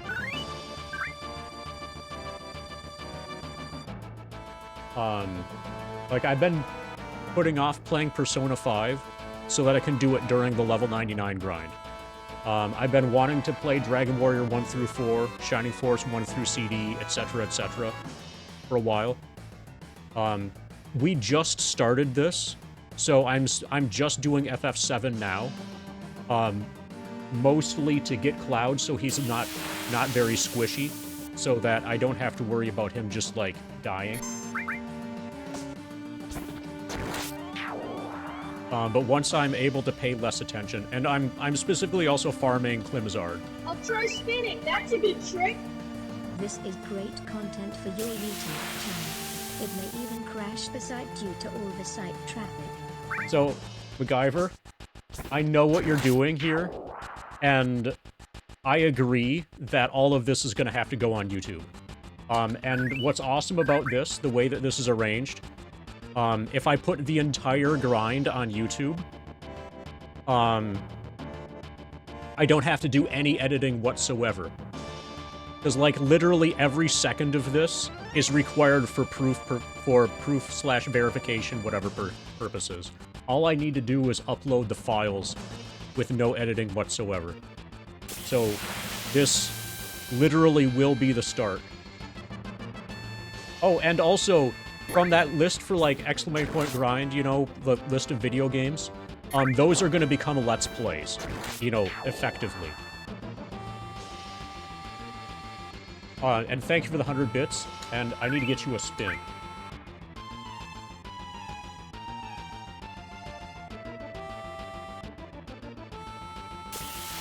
Here's a spin.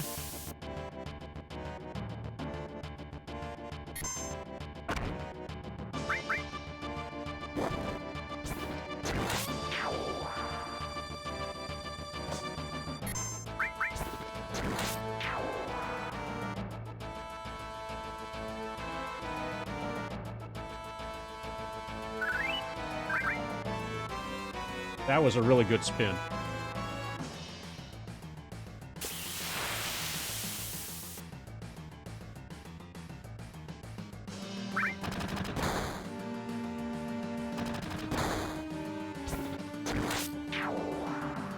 So, I don't currently own Shining in the Darkness.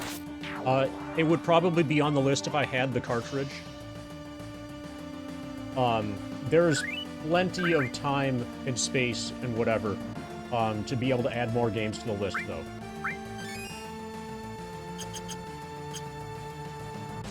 Like, according to the estimates from How Long to Beat, there's only about 1,000 hours or so of games that are listed there. And I'm gonna need to fill another, like, a lot more time after, you know, beyond that amount.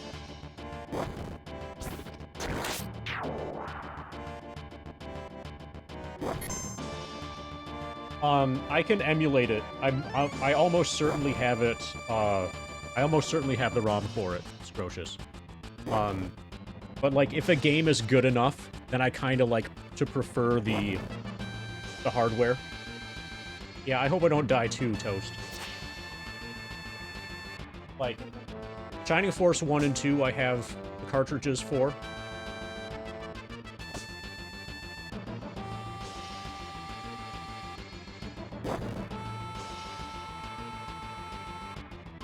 No, actually, he sounds like he's, heated up and crispy, Scrabs.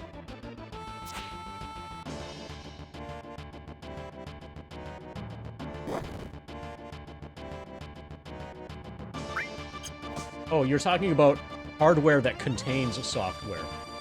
So, actually, independent from, like, emulation or whatever. Okay, so, do you have a specifically Genesis EverDrive?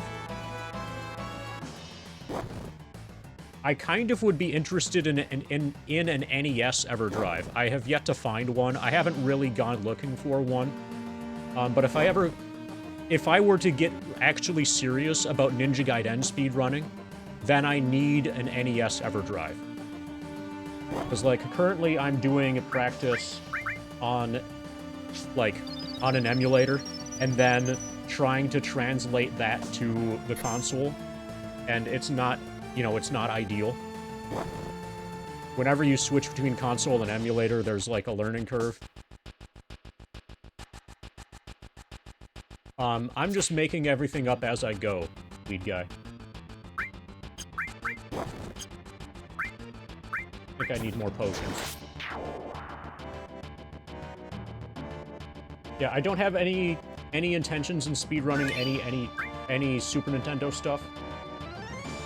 So an SNES EverDrive. Oh, actually, a Genesis EverDrive. Hold on a moment. You guys know about Star Trek, right?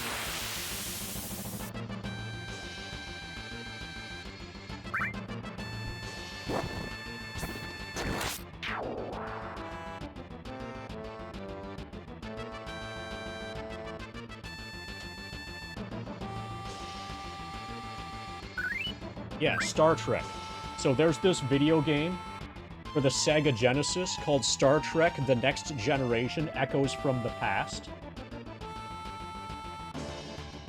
And once we get into fight, I'll show you something.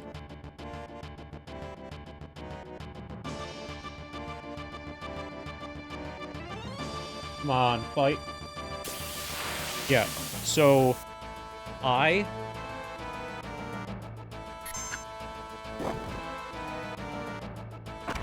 have 3 of them. The reason I have 3 of them is because there's a good chance that I'll speedrun this later, and each cartridge only holds a single save file. So, if I had a Genesis EverDrive, then I would be able to train this game, like, way more effectively.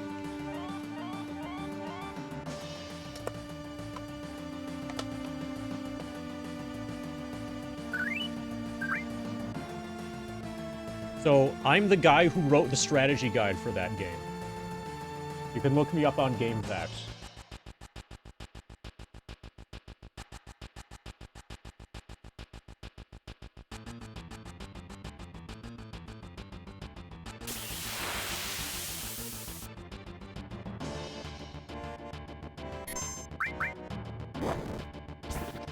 And basically, I habitually buy more of them whenever I find them, and they're below, like, $20 each.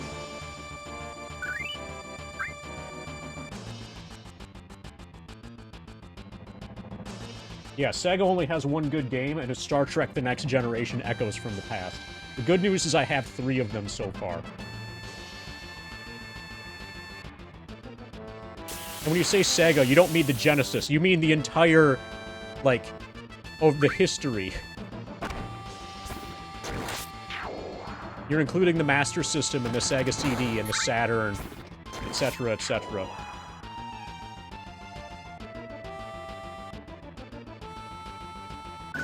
Yeah, I liked Diablo 1.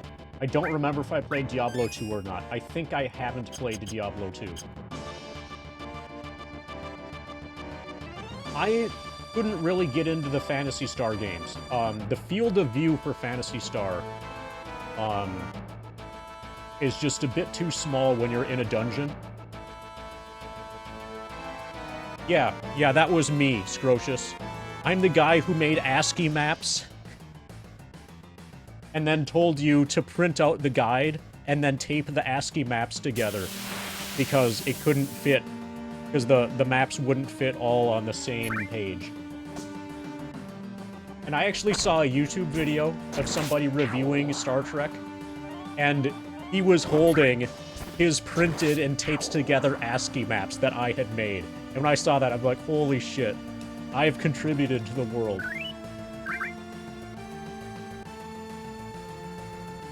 I tried looking for that video again, that review, but I wasn't able to find it. Actually, if you give me a little bit of time, so like once a fight starts, I'll pull up my documentation for this game, for Star Trek. I actually am the Star Trek person, like, completely for real.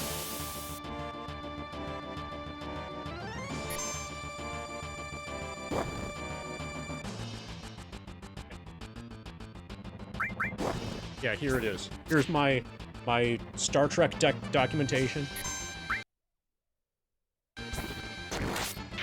Echoes from the past.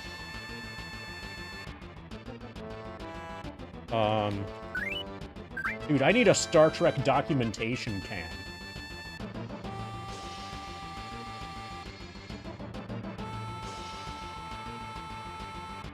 Actually, this is a good test for playing with my feet.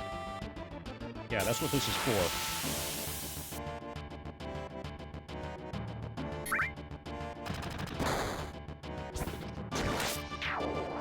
Vulcan, Chapter 1. Vulcan in Distress. The game's intro is as follows. Captain's Log. It has been 2 days since Starfleet stopped our shore leave on Hobson Delta 2. The crew is covering their disappointment well as we return once again to the edge of the neutral zone, which the Romulans have been threatening to cross. Okay, we lost track of Cloud.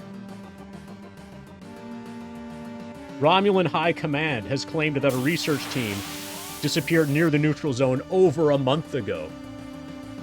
I have not picked up the quantum potions yet.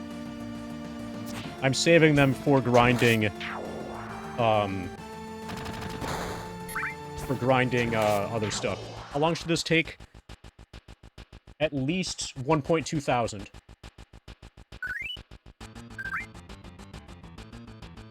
Okay, so here... Okay, this is... Who was it? Scrocious? This is the first... This is level 1 of the mines on, like, you know, Orion, whatever. Where you have to, like, free the people from the cocoons. This is my hand-drawn whatever thing for level 1 of the mines. This eventually became an ASCII map that you can look up on GameFAQs. This is level 2. This is pencil on, like, this is not pen. This is pencil done on graph paper directly.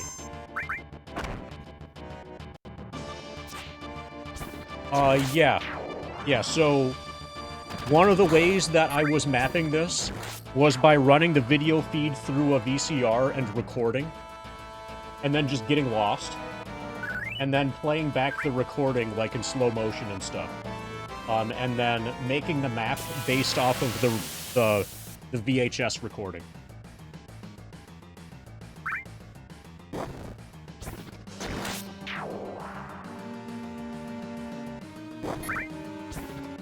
So yeah, that was that game.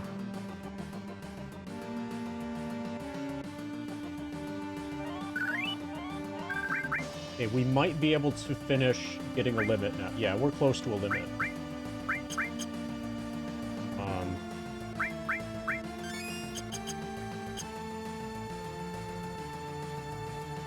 Yeah, so for Shining in the Darkness, I basically just memorized that.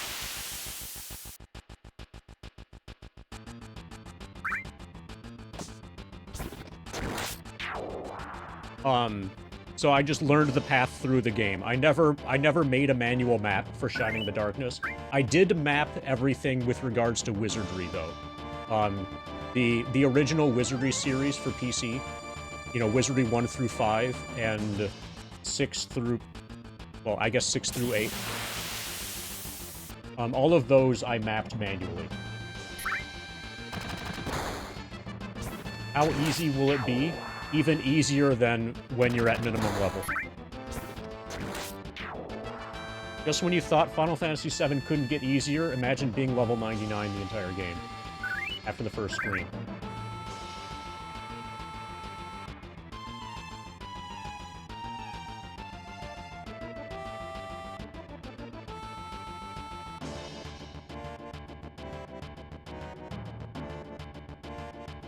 Are you asking how for Shining in the Darkness? Have you played video games before? Have you ever played a dungeon crawler? I realize this is awkward because we're talking about a dungeon crawler that you've said that you've played. Okay, so here I'll finish the farm on the dog.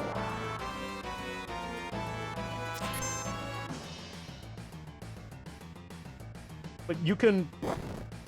like, the dungeon is in chunks, you know? Like, they're like different levels or floors or whatever, and then once you've cleared floor 1, there's no need to do anything else on floor 1 besides just take the fastest path to floor 2. Then you just memorize the fastest path to floor 2, and then repeat the process for floor 2. And then you memorize the fastest path to floor 3, and repeat the process for floor 3. And each time that you do this, it just becomes more and more muscle memory. To get from the town to where the part of the dungeon that you're currently exploring.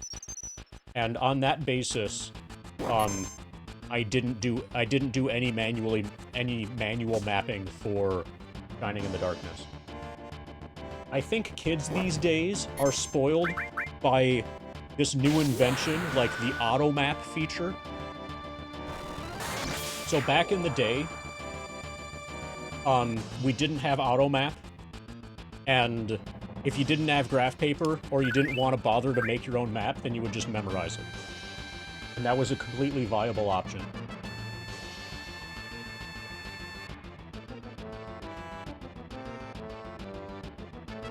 Why not, Highborn?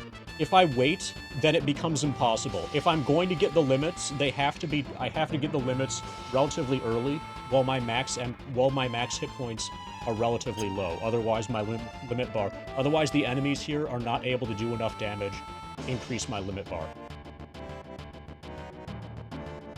So I'm gonna get Glimazard for sure.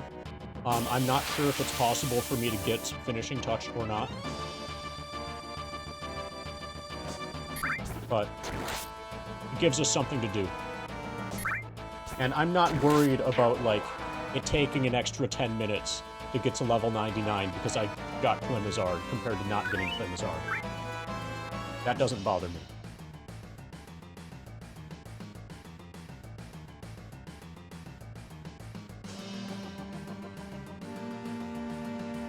No, actually... oh, train conductors. Yeah, he does like trains, though. He really likes trains. He hates dogs. He likes trains. He doesn't want anybody else near his precious trains.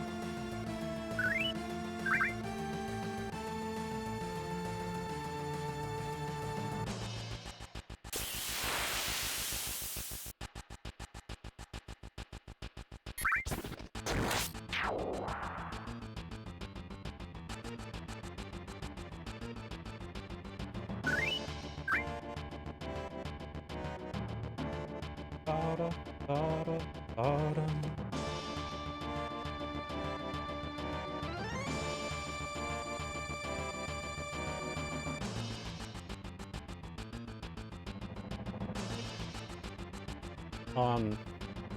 So Star Trek: The Next Generation Echoes from the Past exists on speedrun.com now. Like, there's a runner for it. And probably I should have world record. And it's almost certainly true that the guy who is the speedrunner for the game is using my material, or at least was originally using my material to build out a route.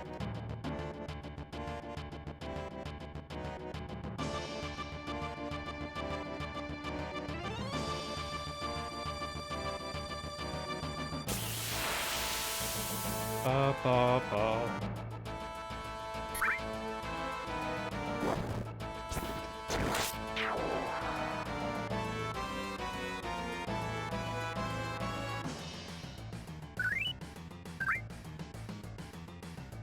So what I'm doing, Toast, is holding down and then adding and removing up, like this.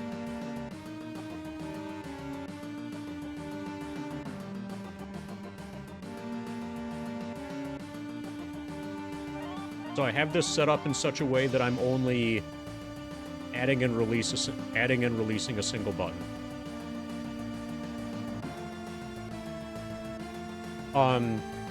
Both of the enemies that are available here drop potions, and the potions are dropped faster than we need to use them.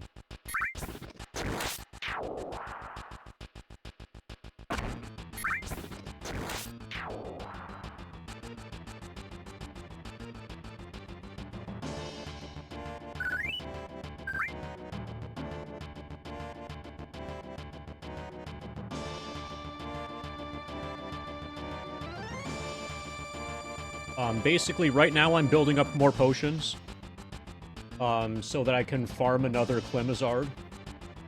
As soon as I have enough potions to do another Clemizard, I'm doing it.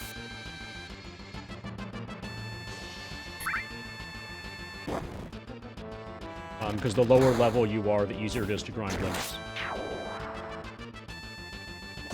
Actually, okay, we're at 10. I would like to get to, like, 13 or so.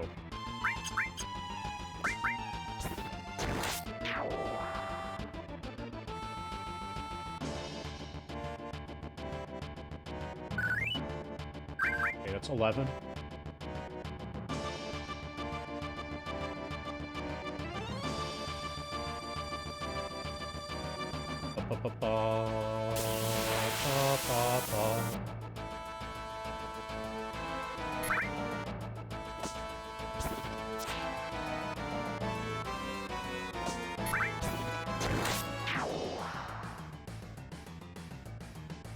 Actually, we can use a couple.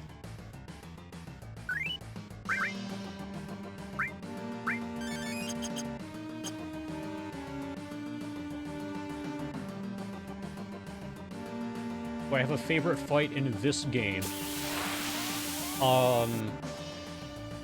Overall,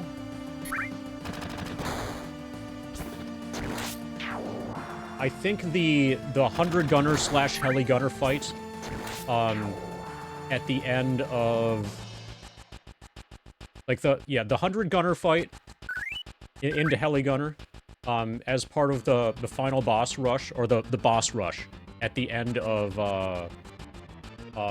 you know, the raid on Shinra building. Like, the cinematic, like, how, like, you're playing as the B team, running away. Cloud and Tifa are left behind. It's the dog that you just found, that you know nothing about, Barrett, and the flower girl. And they're trying to escape through the elevator, and as soon as you hit the button in the elevator, we know, because we've played the game a million times, that, oh, this is just going to be a boss fight. But the first time that you press the elevator button, and instead of, like, a menu going up, appearing to, like, choose what floor to go to or whatever, instead of that, you get the battle swirl and the boss music, and then the camera moving in, and you're on the elevator, and the elevator's like rising and falling and stuff, and a line of bullets goes by to shatter the glass. That's fucking awesome. Okay, that's just like that was fucking glorious, and I remember that it was fucking glorious. So for me, I have to say that fight as like my favorite fight in the game. Favorite part? Okay, it's easier to say the least favorite part, and that's the entire Gaia's Cliff slash, snow whatever icicle area. Like, that whole section of the game is relatively slow. My favorite part of the 100% speedrun is Underwater Reactor. Like, right after you get Cloud back, you're like, alright, let's fucking go. And suddenly you're doing all kinds of cool shit, while revisiting an area that you've been to several times before, but now you can actually go there. And it's one of the few parts of the game where the game pushes back on you in terms of difficulty because of carry armor. Like, carry armor and Demon's Gate are the only... And kinda schizo, but not really. Okay, I actually got one of the quantum potions. Kind of schizo, but not really. Basically, carry armor and Demon's Gate are the two bosses that could potentially give you trouble in a casual playthrough, in a casual blind playthrough.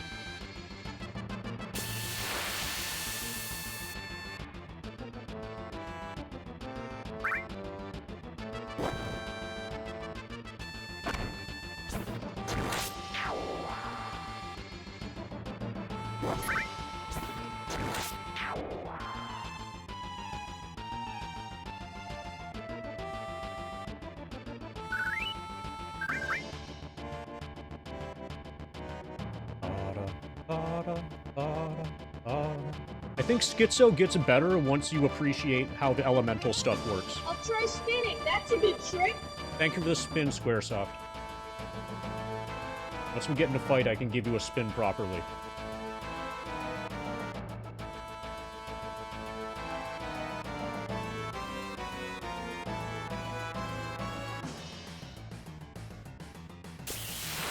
Okay, here's your spin.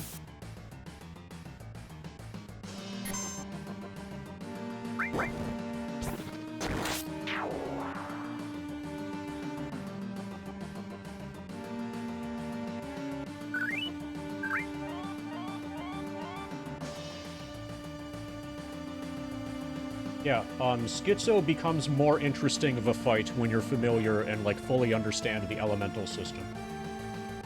Usually you don't really fully get it by that point on a first blind playthrough.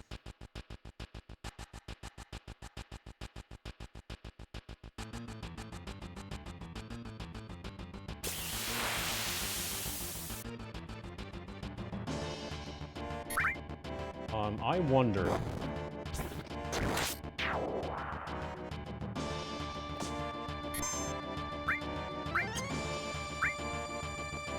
We could probably farm here. We have 12. We'll farm a little bit.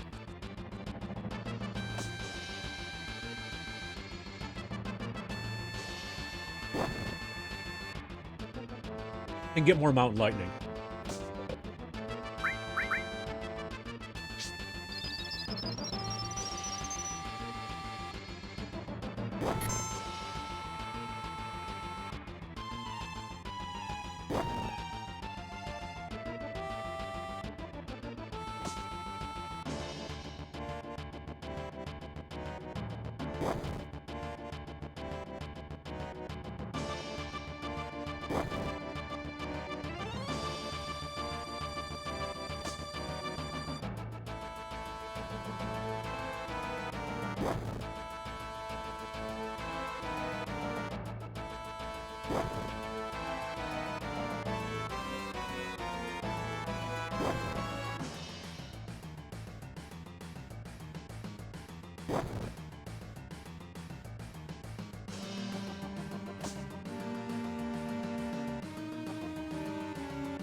Okay, we're not dead yet. That's good.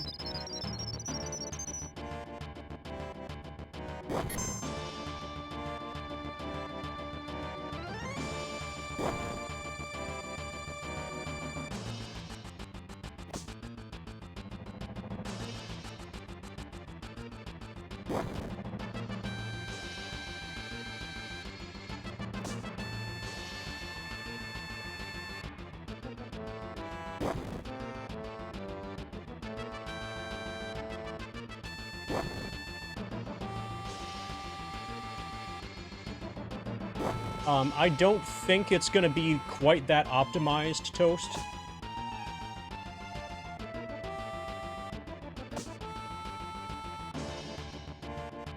But since this is PC, it's really easy to run away from fights. Actually. I mean, running away from fights is... Yeah, you can see experience in menu. You can see experience remaining. Yeah, we'll know when we get close. Bulbasaur's a little bit better for now.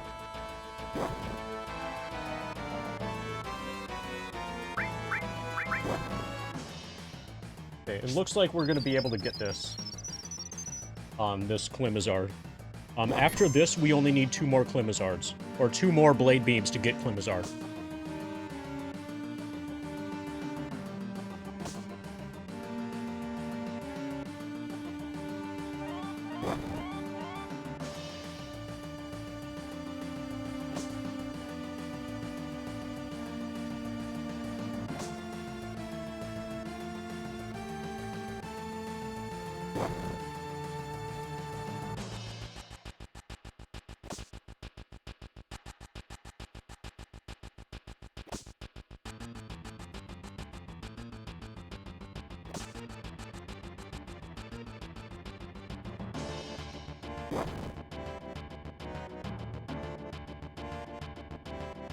So the way the math works for Cloud and leveling up,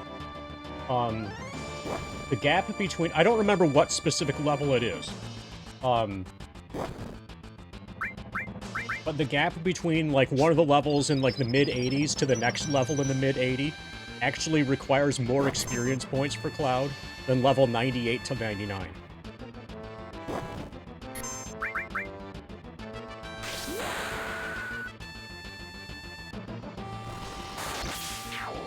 So once we get past that level, yeah, so like every 12 or so levels, there's a different multiplier. And when you go from, like what I described for that happens in the mid-80s, is switching between a low multiplier to a high multiplier. And that ends up making it so that that particular level takes a really long time.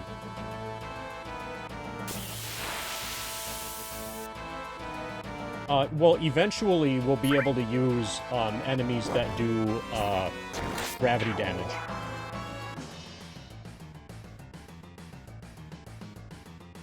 Eventually we'll use... So, like, in the 100% speedrun, what you use are enemies that hit... So, like, the... You know the cactus on Cactus Island has an attack called 1000 Needles that hits for 1000 damage? We'll use that at the end of the 100% speedrun. And midway through the 100% speedrun, there's an enemy on the world map outside of Nibelheim, that has an attack that does 25% of your max. So if you have 4,000 hit points, that hits for 1,000. If you have 1,000 hit points, it hits for 250. And that's based off of your maximum, not your current. So, like, doing things like that, or using those, manipulating those enemies and having them do those attacks on you, is how we'll build limits later. We don't really need to grind a Klimazard now. It's just something that we can do for fun. And since there's not really much that you can do in terms of variety here, we're gonna do the only thing that we can do.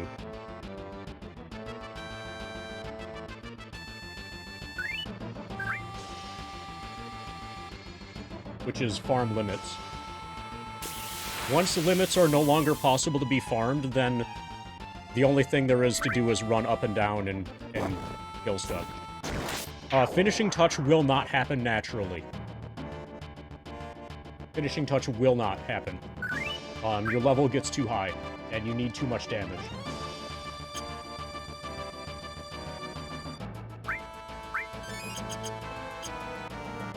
What's the inspiration? It hasn't been done before. So, generally speaking, I do things in Final Fantasy VII that people have declared, that experts have declared to be impossible. Like, if everybody says that there's no way that you could possibly make a step route for the 100% category, well then I'm gonna make a step route for 100%. For example,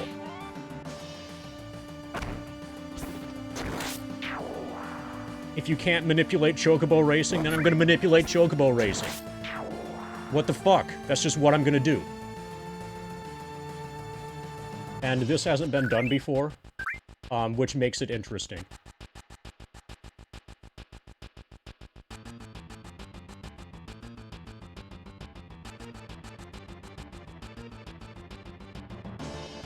Well, this makes certain steel processes impossible. Yeah. But we don't need to steal.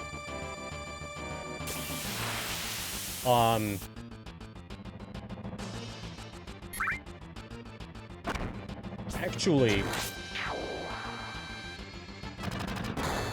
does anybody want to look up the math on Fort Condor and make sure that the first fights always give you the low-level Grand Horn?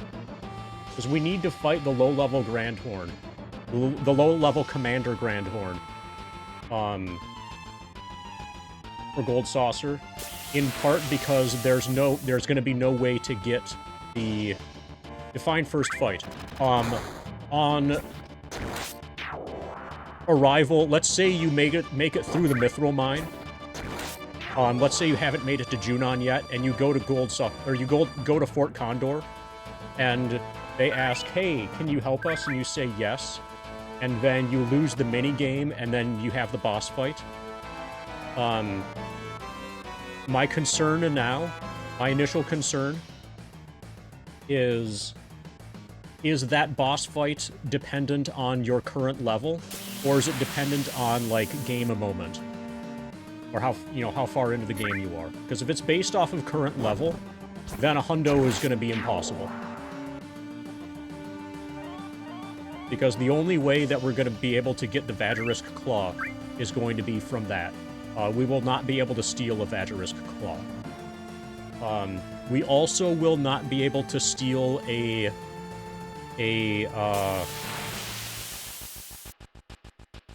thing, the Wargong, but we can get Wargong as a drop, so that's not an issue.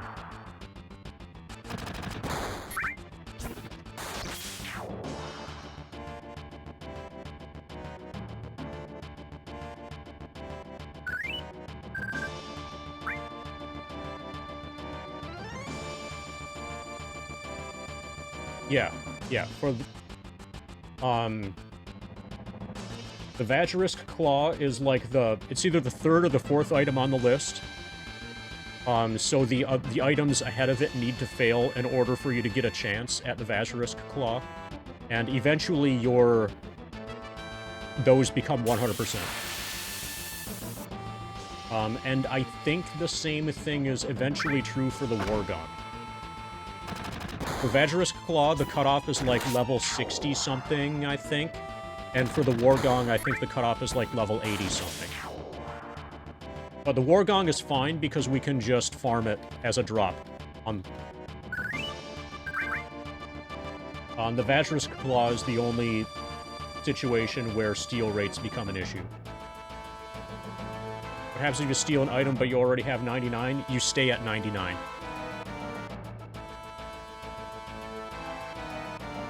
No change occurs.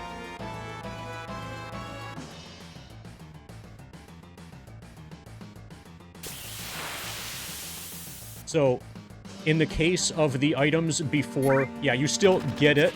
It just, nothing happens to your inventory. Your inventory doesn't change. So it doesn't allow you past the checks to eventually let you get a steal of the Vajra's Claw, if that's what you're going for. Yeah. Or not re-rolled, but moved on to the next roll. That would be nice, but they don't do that. Instead, you're just stuck with an extra soft, even though you have 99 softs. Otherwise, that would be a workaround. And since softs are purchasable, it would be an easy workaround. You can just buy 99 of them and then steal.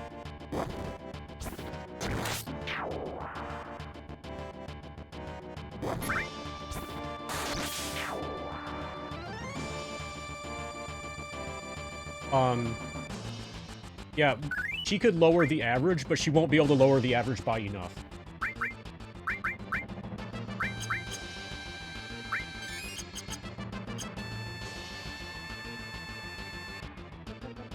Like, her minimum is like 17, and her max is somewhere in the 40s, I think. Everybody else is going to be in the high 90s, except for her. And actually, once she joins, she's going to kind of... She's going to skew down the level of the other people who join after her. So, like, Barrett, I think, joins at level 98. He's going to be at Cloud -1.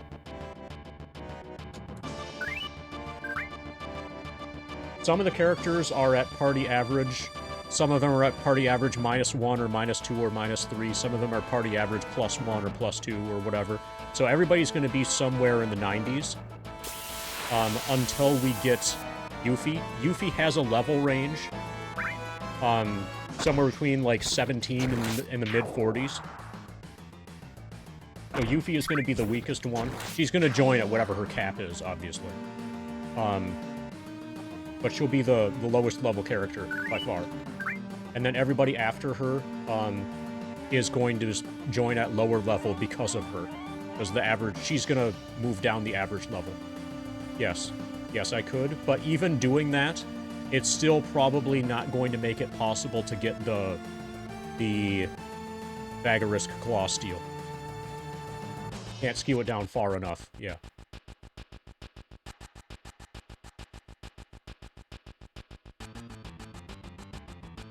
Do you know what Vincent's calculation is, Raijin? Could Vincent be used to also skew down?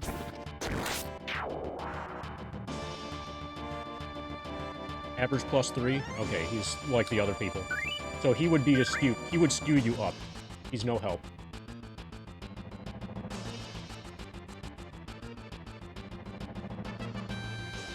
And I can't do guard skip, because then it's not a hundo. If I did guard skip, I could take in Eris at level 1, and that would skew things down a bit.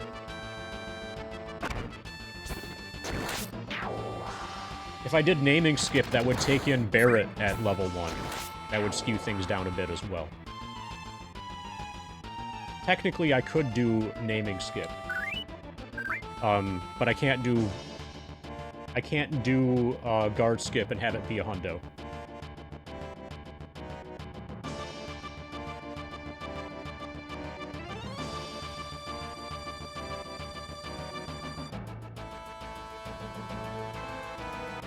What makes it a 99 dough? Okay, do we have an answer to the question about how Grandhorn works yet? Is Grandhorn's level based when you fail the Fort Condor minigame at like early disc 1? The enemy that you fight, the level of the enemy that you fight, is that based off of your current level?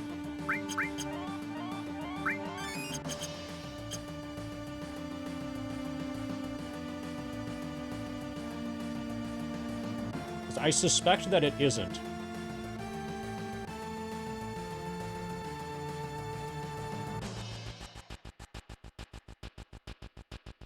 Grandhorn drops Vagarisk Claw at level 19.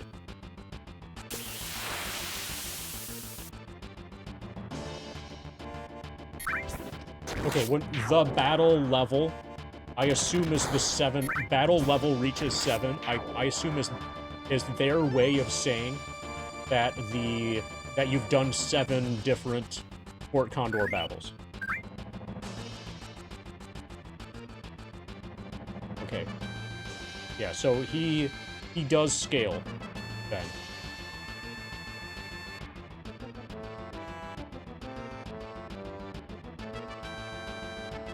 Yeah, so we're probably fucked. We probably cannot get the Vagarisk Claw.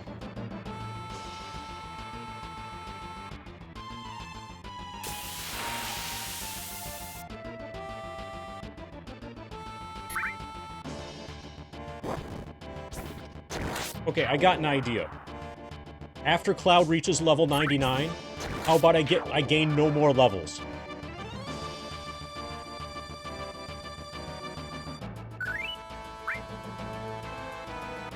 See, isn't that good thinking? I'll just gain no more levels.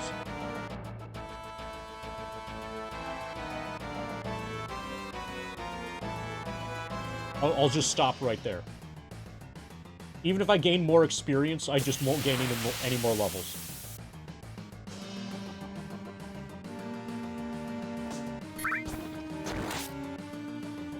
There are less than 3 members in the active party.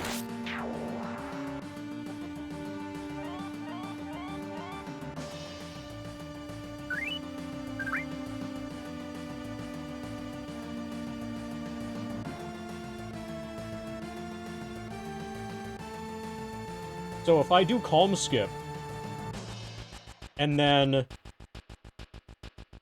make Solo Cloud, and then take Solo Cloud there. Solo Cloud into Fort Condor. It's worth a try. Let's fucking go. Solo Cloud is gonna get the Vagarisk Claw.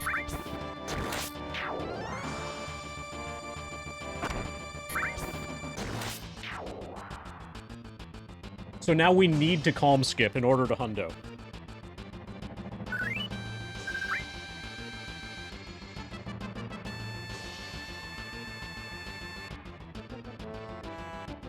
I am playing with my feet.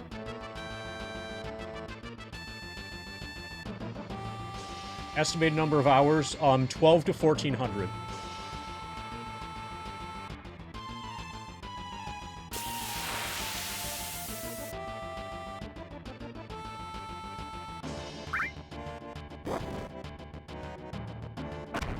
I want to at least get comfortable with using a controller for, like, a Dragon Warrior and stuff first. I don't want to do that kind of thing, this early with Cloud this low level and so forth. But eventually, yeah. Eventually we'll have to test that.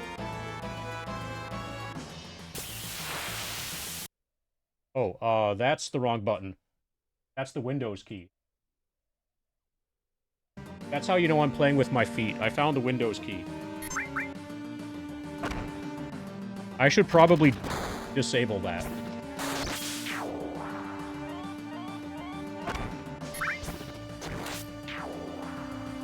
Well, are there any then statements? Are there any else statements?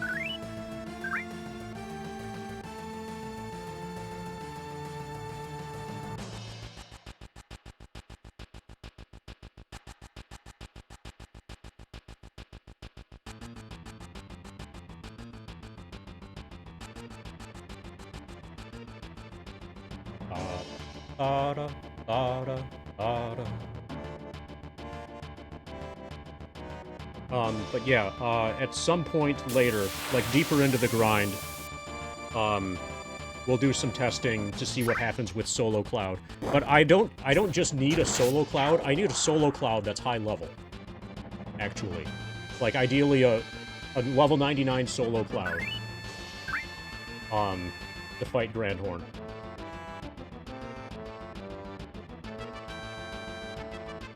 To do the test properly. So it wouldn't be effortless to just put that together. That'll require actual work.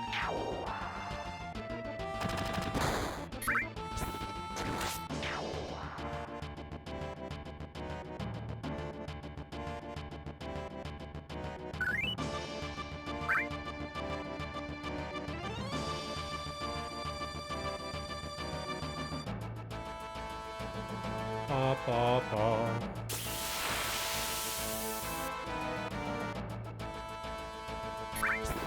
If the player attends every battle,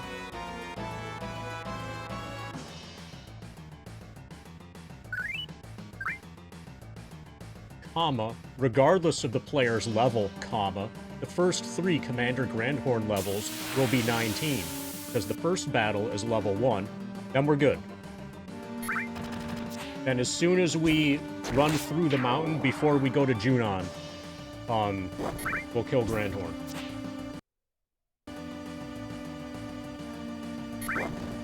Also, the B key is my start button.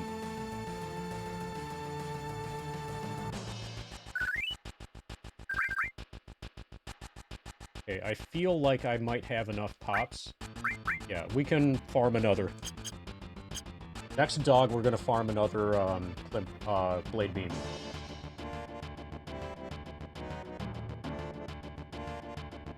We have 2 more Blade Beams before we're done. Then we'll go back to Braver.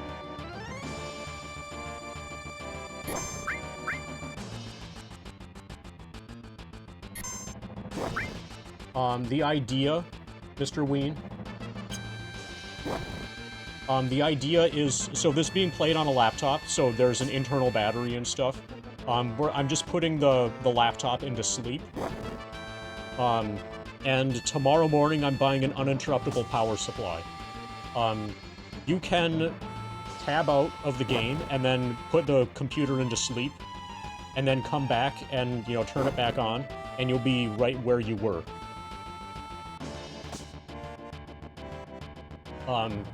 The issue is that there's still a little bit of residual power draw during sleep, but that's fine if your laptop is plugged in. Basically, the concern is power outages. The laptop battery is your first line of defense against power outages, and I'll have an uninterruptible power supply between the laptop and the wall also. I don't have the UPS yet. I'll get that tomorrow morning. I was planning on using the hibernate function, but I just realized that that's not as reliable as I need it to be. So we're going with sleep instead of hibernate for now.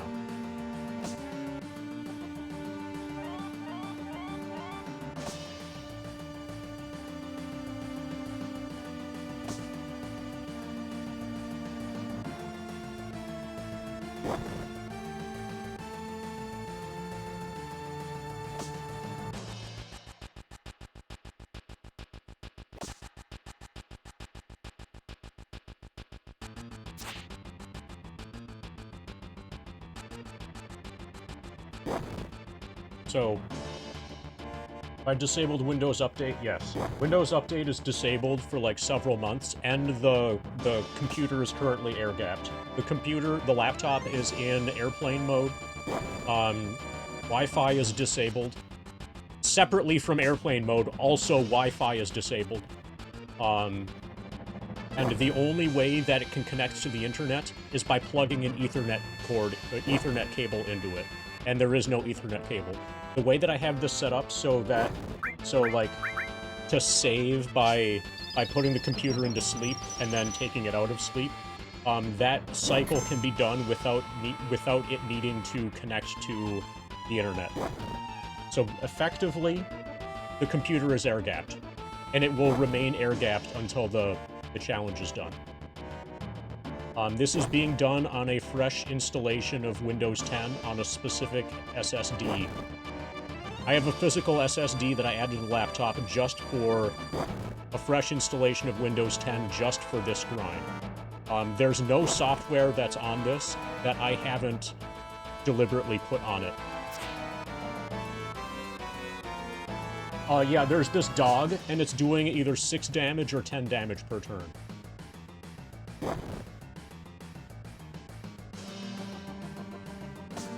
See, there it just did 10 damage.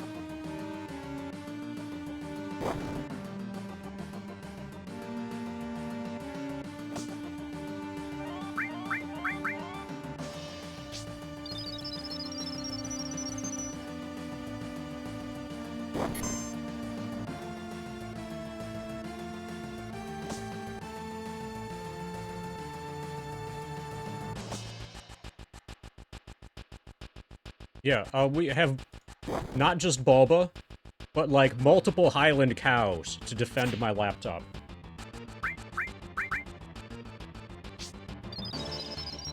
Yeah, and you don't want to mess with Bulba.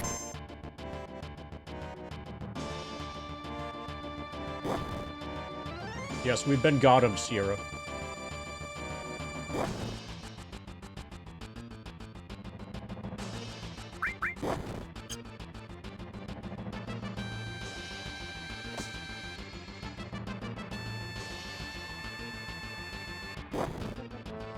Ba, ba, ba, ba, ba, ba.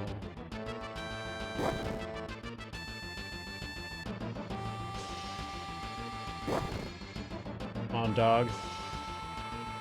We need one more after this one. And I believe we have 4 Bravers so far. At least 3 Bravers. This is Blade Beam number 6.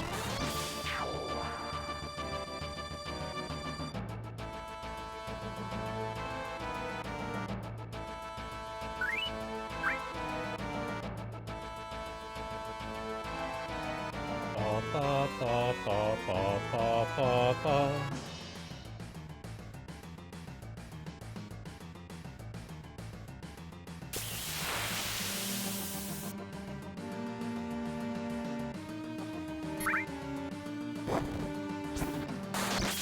Nice damage. 3 more potions, and I'll grind the next. Actually, okay, we got 500 experience till the next level. Yeah, 3 more potions, and then I'll probably grind the next limit.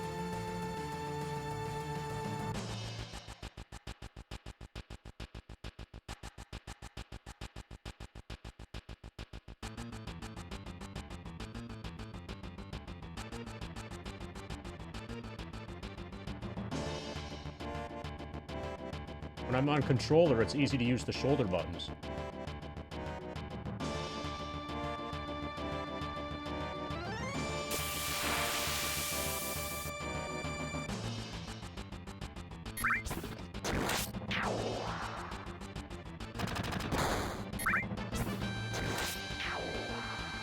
Ba, ba, ba, ba, ba, ba, ba.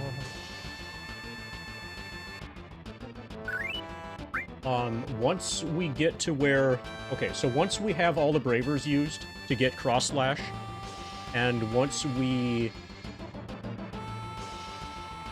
What is it? So, Mr. Ween, that's actually... That might be a problem. Because when I sleep the game, when I sleep the... When I sleep the laptop, and then come out of sleep, then I need to disconnect and reconnect the controller in order to get it to be recognized.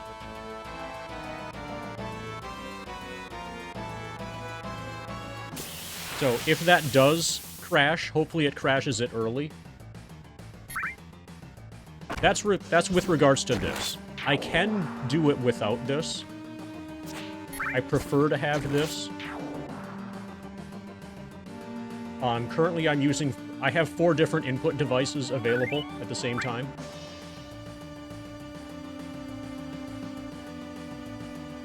I have the laptop that's... Or the keyboard that's built into the laptop. I have this. I've got a wireless keyboard, and I've got a wired keyboard that's on the floor. The wired keyboard on the floor is you know, playable with my feet. Like, the circle button is spacebar, for example. It's set up so that I don't have to look at what I'm doing, to do basic inputs. Numpad 0 is down. So, like... This is down. This is up.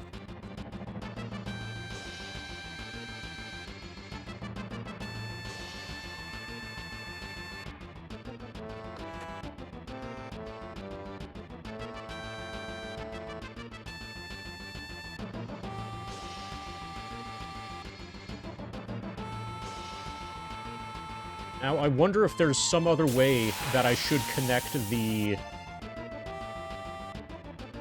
controller. Next time that I sleep it, I'll disconnect the controller first.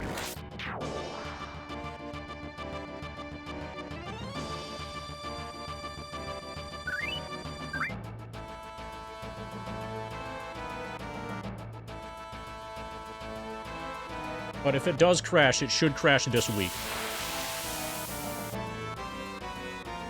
Yeah, but I can't do that. It's too much cheating.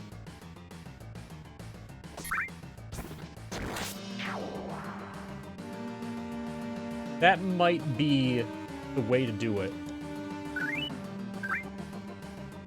Sleep it and then unplug it. Plug it back in after you wake it up. That's probably the best way. That's probably best practice.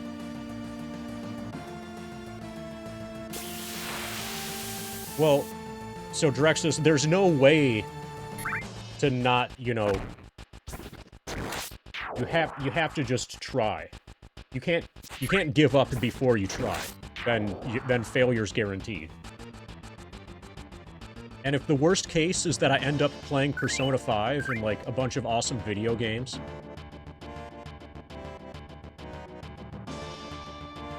Yeah, I'm set up for... Very soon, I'm gonna be set up for a power outage that lasts for, like, days on end.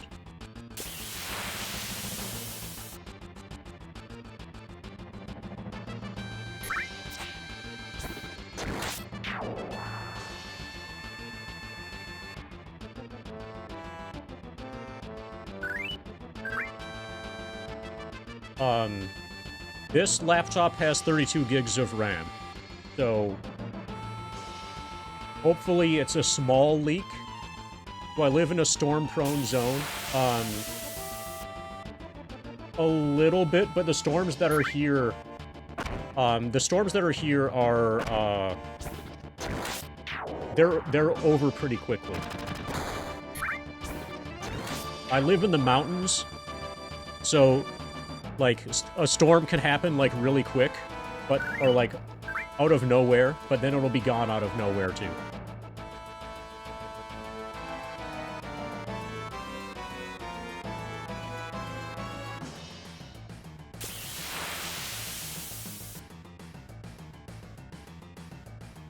Oh, and I also need to hire a Bulbasaur to defend the gas generator, person, right?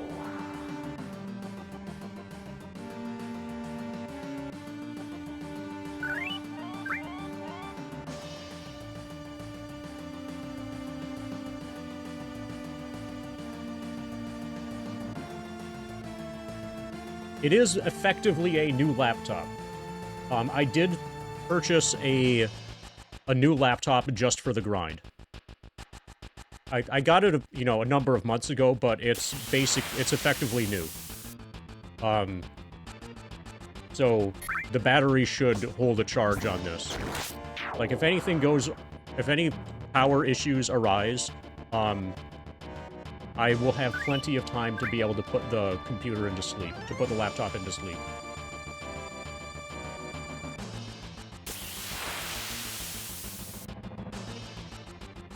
And then tomorrow morning, I'm buying a UPS. So that's gonna be another, like, massive layer of protection.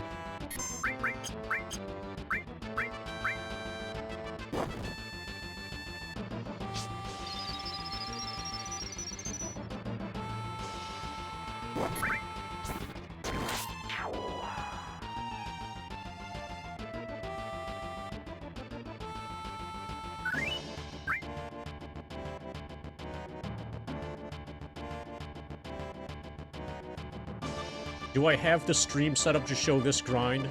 Yeah. Yeah, let me show you in a moment. I get my feet back on the floor.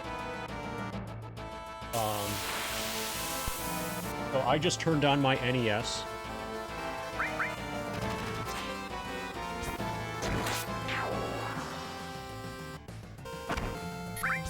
And there's Dragon Warrior.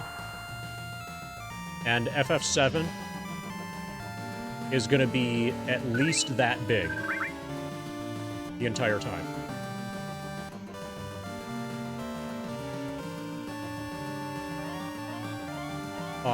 So FF7 is never going to be smaller than this, and whenever I start or finish a session, I'm going to make it a lot bigger. Or whenever anybody wants to see what any of the values are, then I'll expand it. But yeah, Dragon Warrior is going to be the first game, and that's how we're going to do it.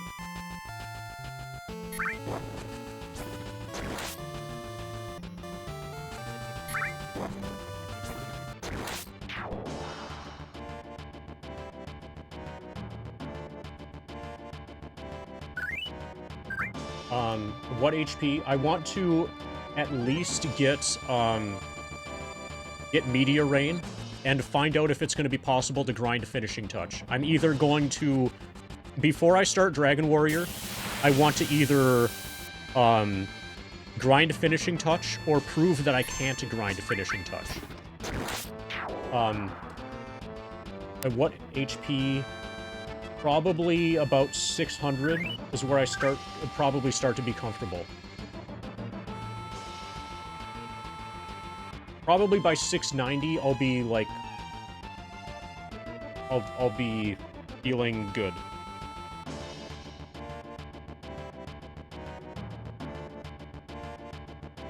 Dragon Warrior itself should take maybe 1 or 2 streams, I would guess.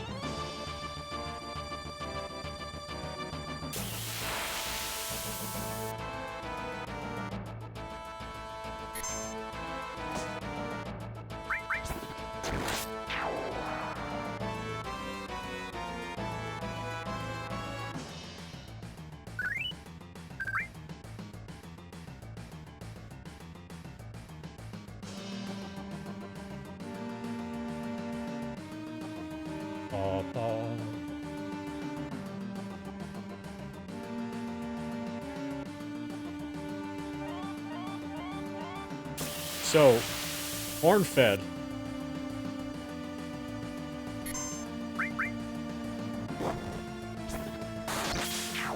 I'm all the steps ahead of you. Let's say you're pooing.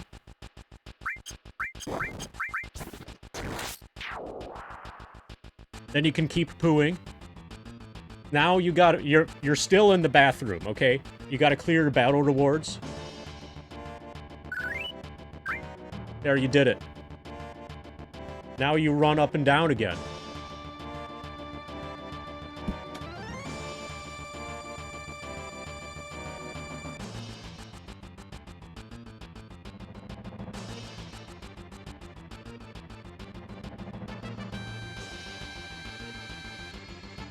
Yeah, so Weed Guy, one of the things that I'm undecided about is when I start playing other games, what should I put my stream category thing as? Should I leave it as Final Fantasy VII?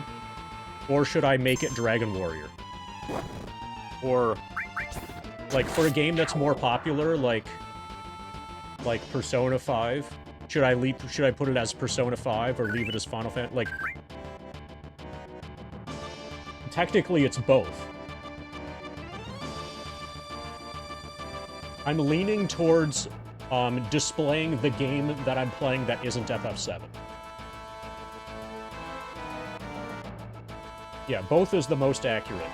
I'm playing Dragon Warrior and Final Fantasy VII. Boy, Yamo.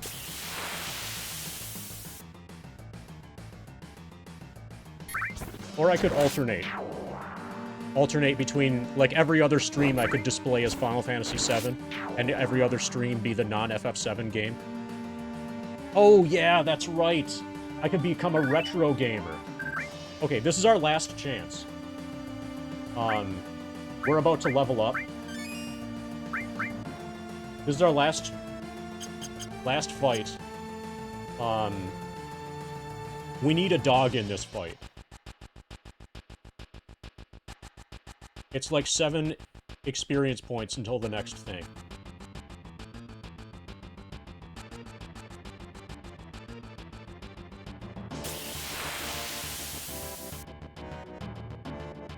Good, it's a dog.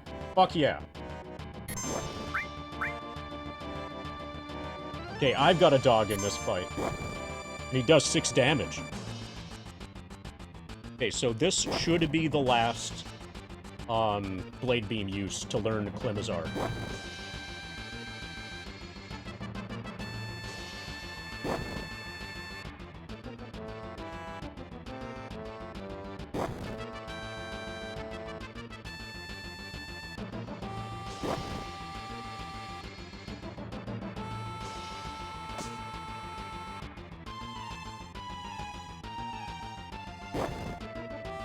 Yeah, we'll see how things go. It's gonna depend a lot on what the second game is and how much attention I need to spend on it. Like, the reason I'm starting with the Dragon Warriors, is because those games, they're easy to play, and I've already beaten them repeatedly, so I can play them basically just as practice to do 2 games at the same time, and then from there I'll branch to games I haven't played before. And then we'll see how that feels. I think for, like, a game like Deja Vu, I'm gonna have to have it be displayed as Final Fantasy VII, or else nobody's gonna want to watch. Nobody's gonna look up, oh, is anybody streaming Deja Vu today? Nobody's gonna do that. So, if I display a non-FF7 game, it'll have to be retro. But for, like, Dragon Warrior and Shining Force, Diablo 2, Power Wash Simulator, a lot of them, I could display the game. Like, the actual name of the game. And it would be fine. It would be good. But, like, if we get to Warriors of the Eternal Sun, that I either have to show as Final Fantasy VII or as retro. Nobody's gonna look up Warriors of the Eternal Sun.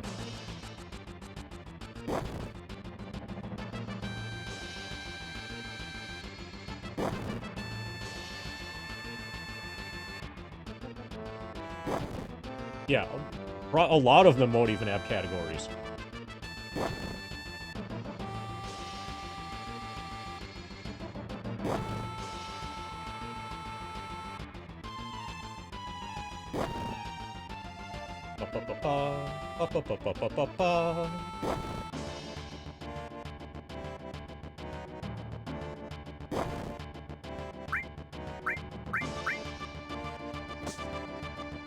So it might be. So is my limit bar going up when he hits me for 6? Okay, a little bit.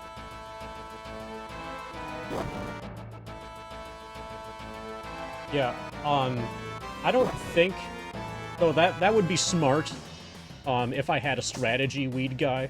All of the strategy that I've put into this is with regards to, like, the grind itself, not about how it's presented. I put basically, like, all of the thought that I put into how to present it, I'm doing out loud right now. If your goal is to get viewers, this is not a good way to do that. This is not, like, how you would choose to do that. If I wanted viewers, what I should do is just grind 100% world record attempts. And, like, grind and like, on actual FF7, you know, PS2.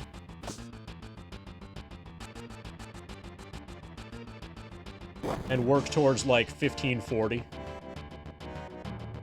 Like, that's gonna be more viewers than this. And easier.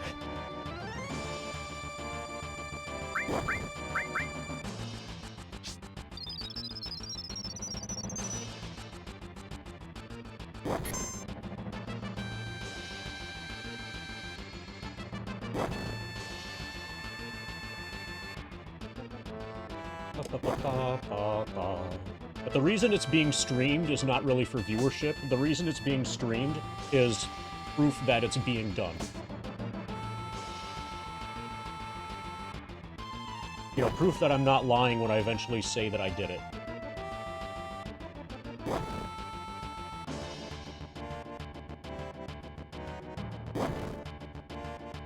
Video proof required.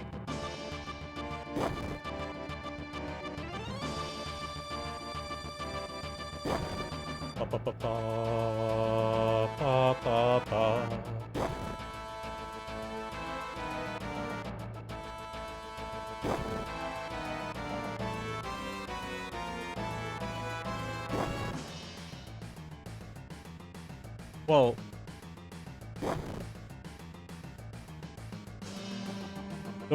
the strategy to prevent boredom is playing video games.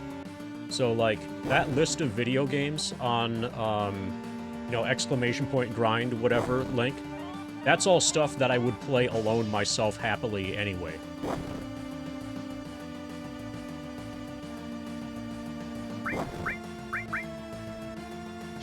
So basically, it's an opportunity to put a big dent in my backlog. Now, incidentally, people are going to show up and say hi, and I can say hi back and even change my hat for them if they want. Okay, so this should get Klimazard.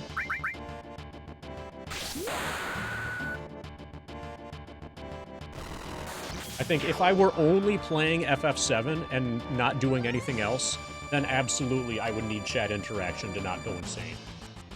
There's Klimazard.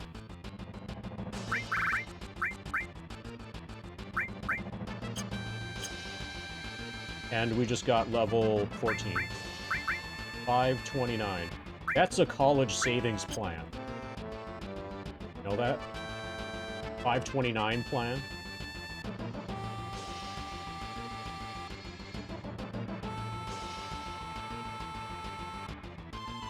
Now you know. This is a finance channel, apparently.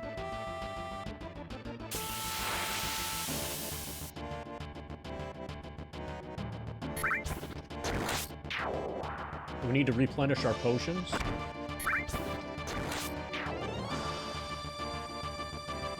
At some point, relatively soon, I think, we should be getting Meteor Rain.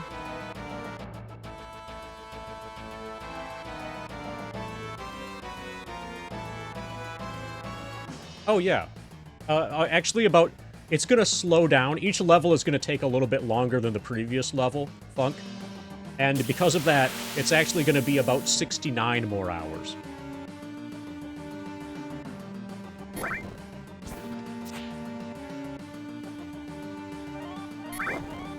Hey, floor cats.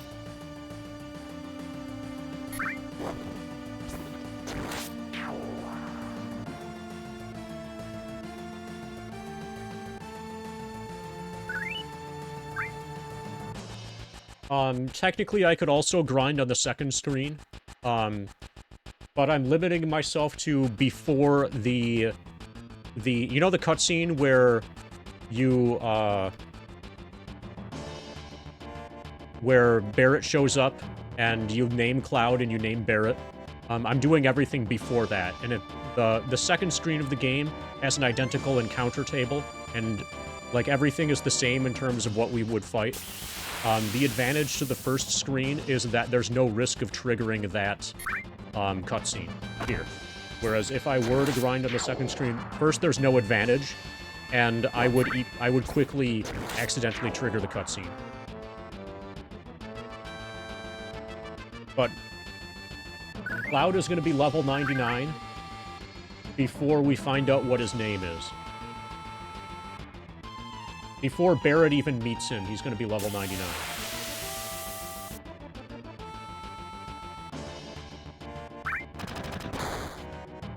We don't have Meteor Rain yet, Dash, so we don't know. We haven't gotten enough kills for Meteor Rain. That should be happening any any hour now.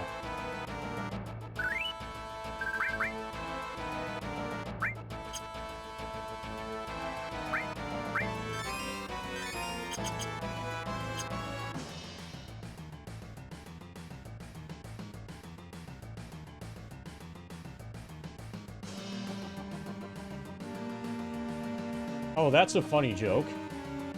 Imagine Square Enix having a Q&A intern.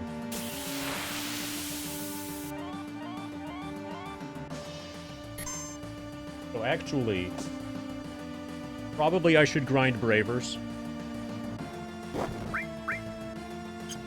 No, I need more potions. Yes. The other characters will scale to Cloud. The biggest exception is Yuffie, who has a relatively narrow level range.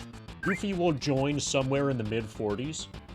Everybody else is gonna join, either level 99 or close to level 99. I think Barret is gonna join at level 98.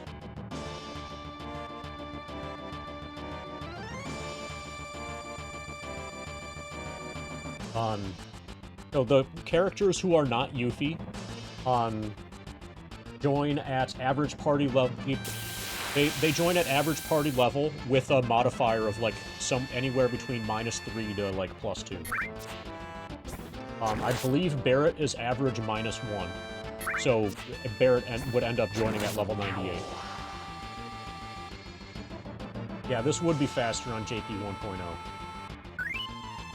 They need a PC port of JP 1.0. I never thought I would ever say that, but I did. Hey, Sammy.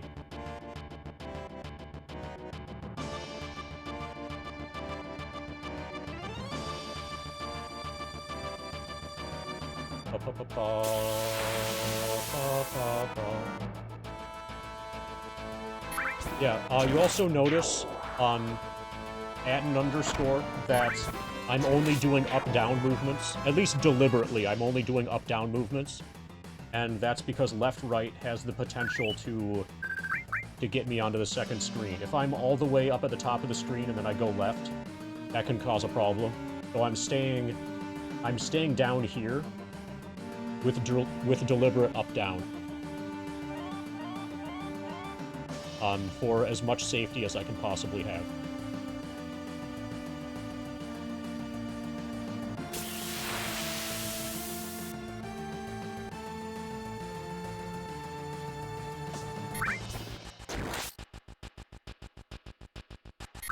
These dogs have 42.0 hit points, by the way.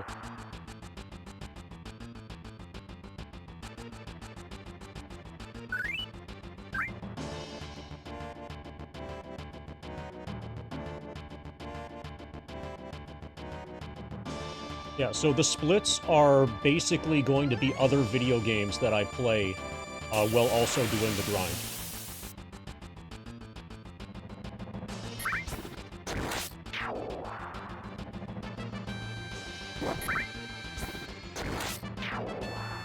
The first one's Dragon Warrior 1, then Dragon Warrior 2, Shining Force, etc.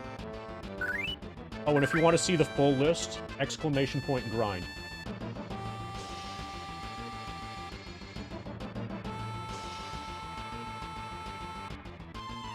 Or at least the full tentative list so far, !grind.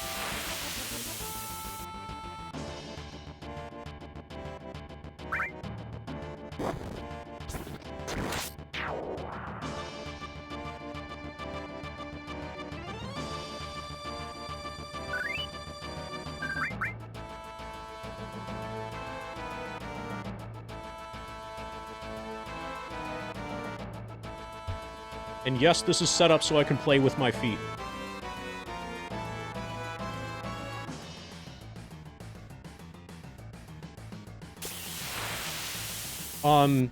Yeah, if you have a minimum level Cloud, then Barret joins at level 6. But you are able to grind before you name a Barret. So, Atten, are you familiar with the naming skip, where you, like, run past the cutscene that names Cloud and Barret? Certain PC any % routes do that. and then Cloud will be ex-soldier for the rest of the run. If you do that, then Barrett will be level 1. Similarly as how if you do guard skip, and then when Eris gets put into your party without Eris having been named, then Eris will join your party at level 1. So everybody technically starts at level 1, and then when you name them, the game will do a calculation to determine what level to level them up to, and there will be a series of level up math calculations. Like, Barrett will go from level 1 to 2 to 3 to 4 to 5 to 6, if Cloud is at minimum. In this case, since Cloud is going to be level 99, Barrett is going to go from level 1 to level 98, all in a single cutscene. Now, allegedly, Proggers, if we do the Fort Condor thing, like, immediately, then our level should not matter. And then as a backup solution, as a backup whatever, then we'll try using Solo Cloud. But allegedly, right away, Grandhorn is always low level, even if you're max level. Allegedly.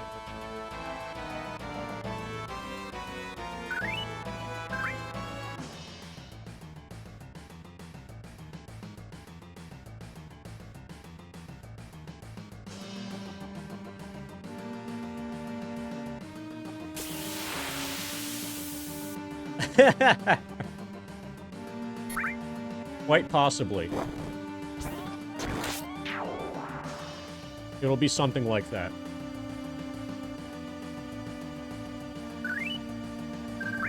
And that's only because we can't get it at level 696969.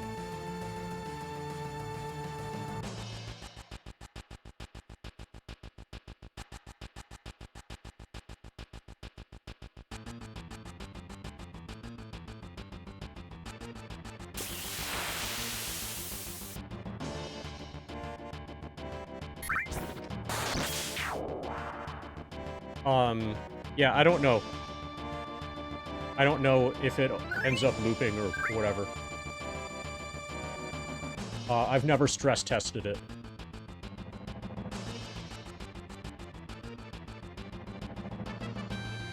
He only checks the last 2 numbers, though.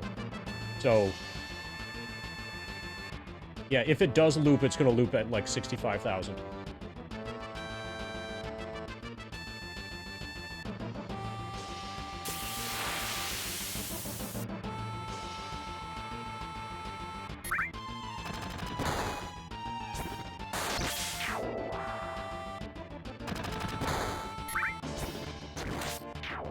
So 4 damage is able to increase our Braver meter thing.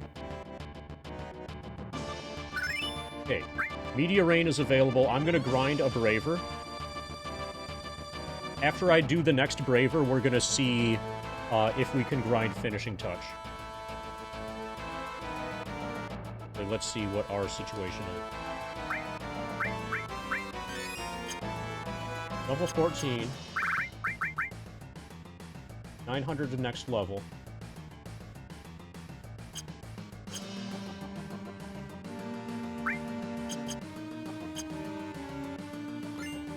Okay, we have both of the quantum pots.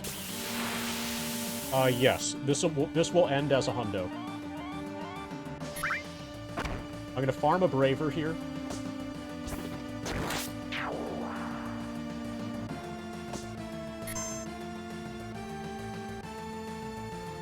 Yeah, Ice and Bolt. So we get Ice 3 and Bolt 3 by the time we fight the Scorpion.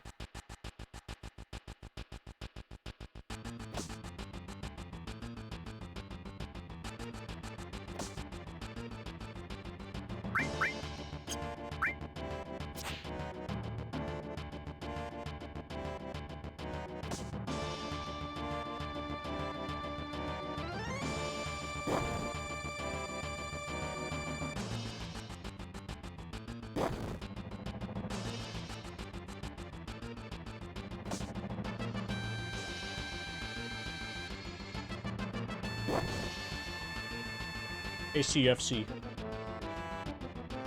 You know, you're named after something that, like, devastated the planet a long time ago. Have you heard of chlorofluorocarbons? CFCs?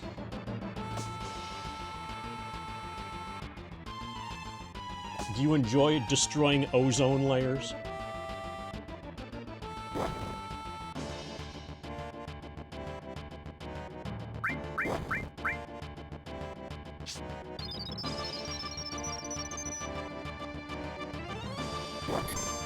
Yep, I do plan on doing that.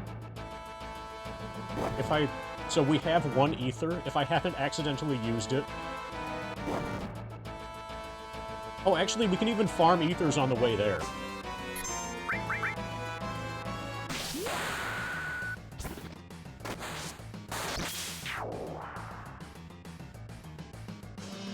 Hey, Whisperer. Okay. We need 6 meteor rains.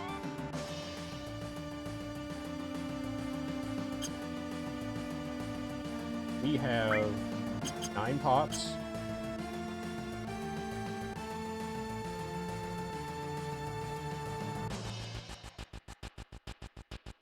So, is this going to be possible?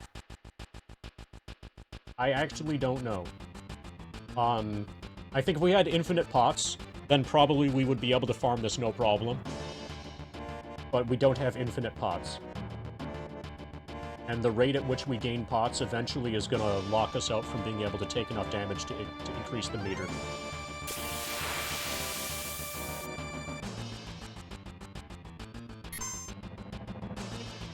Okay, we can still take 10 damage.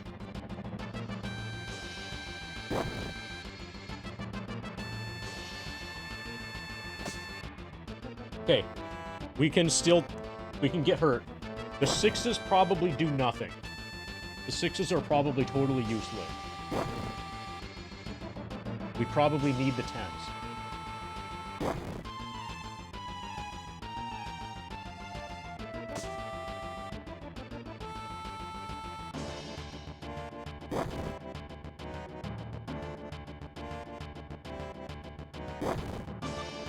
Okay, the 6s can help.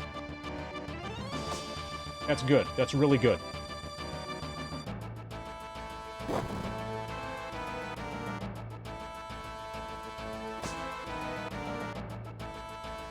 So far, we're not locked out yet.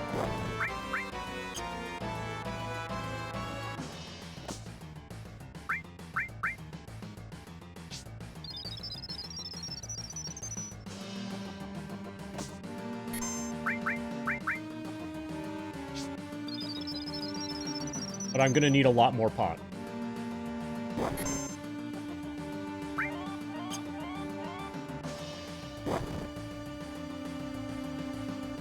So strategically, I should do as much farming at low level as I possibly can. I'm gonna take this down to 5 pots remaining.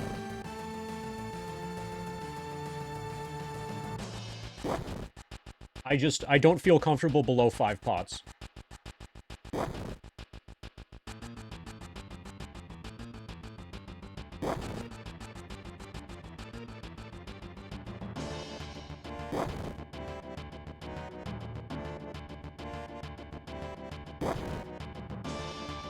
But it's going. It's working.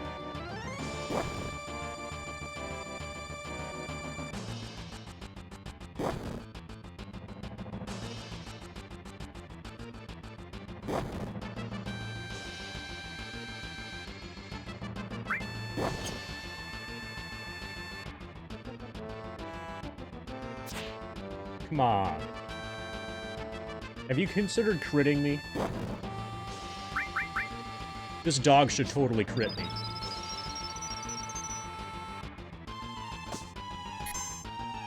Crit me with its tentacle. How often do I plan to stream it? At least 5 days a week. I would like to finish the grind within the year 2024.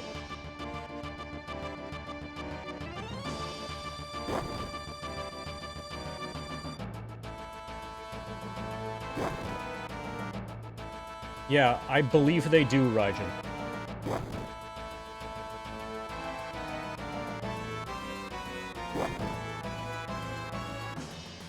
It's just below the threshold to add a pixel.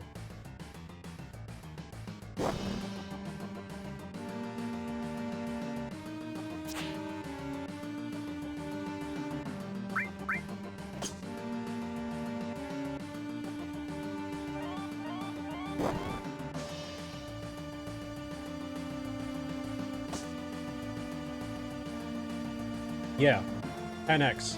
At first I read that as 10%, but yeah, 10x is more accurate.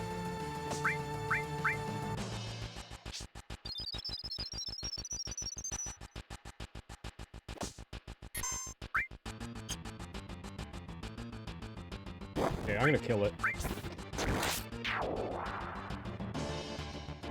We know that we can take damage and fill limit. We just need pot. We need all the pot now.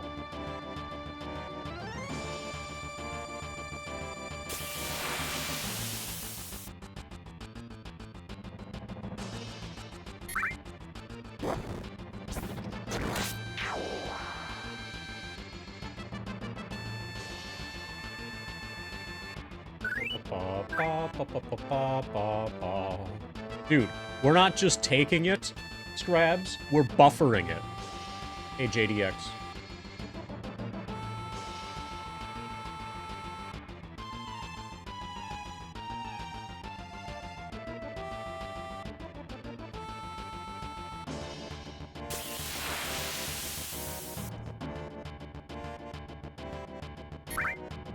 The reason is that... Okay, so if I get in a fight with two dogs, so the dogs are the enemies that are able to do the most damage. A fight with two dogs would be ideal, probably. But an enemy that is not a dog attacking me is relatively useless.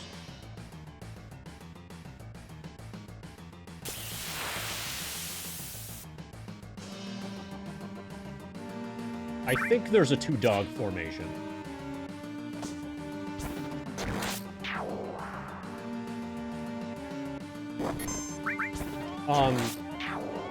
Not really, Scrocious, because right now what's limiting is the potions. And both the dogs and the guys, have the same potion drop rate.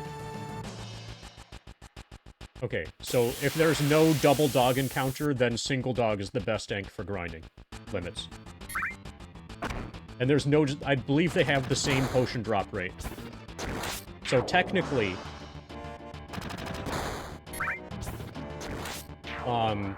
what I should be doing... If there was a difference in drop rate, then I should be running from the one that has the lower drop rate.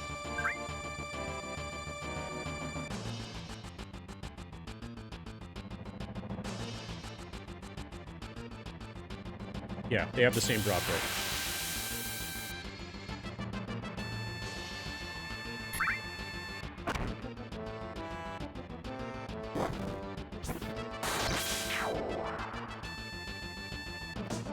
So the reason we grind damage from the dog is because of his tentacle attack that can do 10 damage. That's the most damage that I can take in a single hit on this screen. The other guys... I haven't seen them hit me for more than 7 damage, which is nowhere near as good as 10. The margins are small here, so every little damage point matters.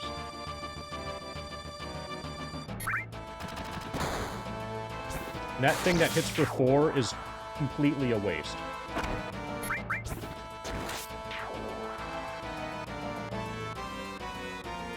That's just 4 damage that I take that probably doesn't fill my limit bar at all. Like, I gain nothing from taking that 4 damage.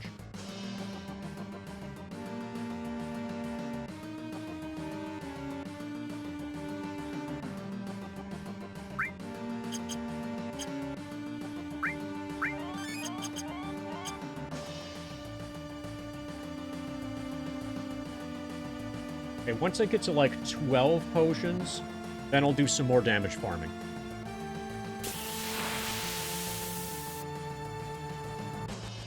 Fucking go! Nice back attack. No, it doesn't.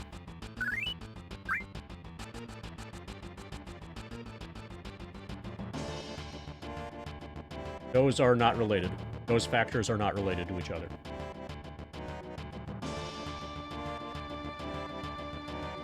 That might be kinda, sorta... You're probably thinking along the lines of how FF8 works. That would be sort of true in FF8.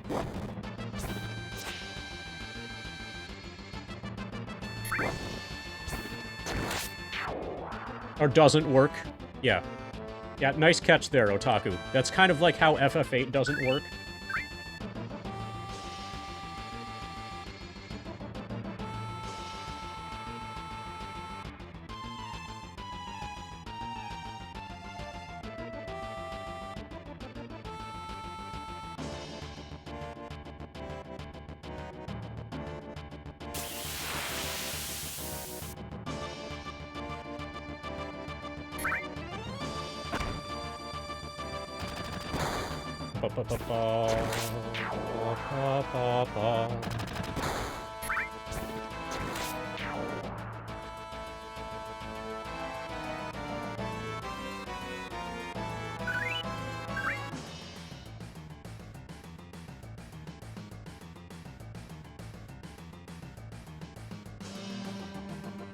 So actually, FF8 works really well to shatter your illusions that, like, okay, so there's an issue that young kids run into, and that's that they're hyped for a video game, and then the game gets released, and then they're disappointed.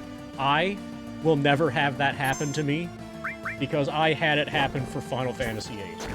You can never be more disappointed in a game than FF8. Like, I went and got it on release day.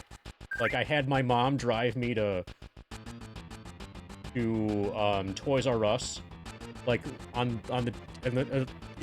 bought it. I remember taking the shrink wrap off and putting it in and like watching that first like opening FMV thing, which is just a bunch of bullshit. But you don't know that at the time. You think, hey, this is cool. It's got Final Fantasy in the title. It's gonna be awesome. It's got another number that's like adjacent to 7. It probably doesn't suck. And then you gradually realize that the game is dog shit. And now when people are, like, disappointed by, I don't know, the initial release of Cyberpunk 2077 or Diablo 3 or whatever, I'm just like, you have no idea. You could have played Final Fantasy VIII when it was released.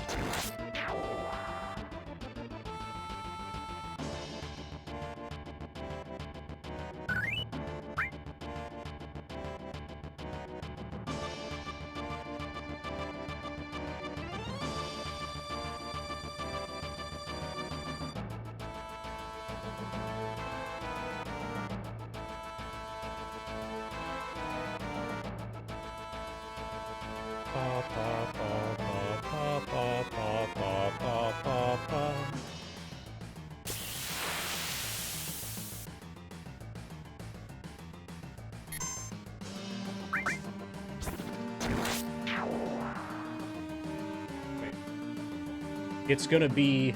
So, Agwin, you're gonna get Princess Bulba.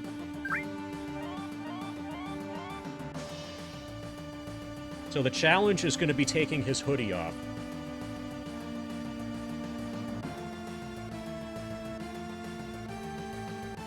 And I'm sitting cross-legged here, so I don't have access to the... Okay. Gotta take off his hoodie. Which is actually, like, designed for little puppies.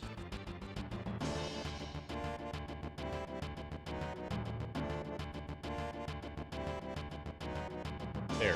There's Princess Bulba for you.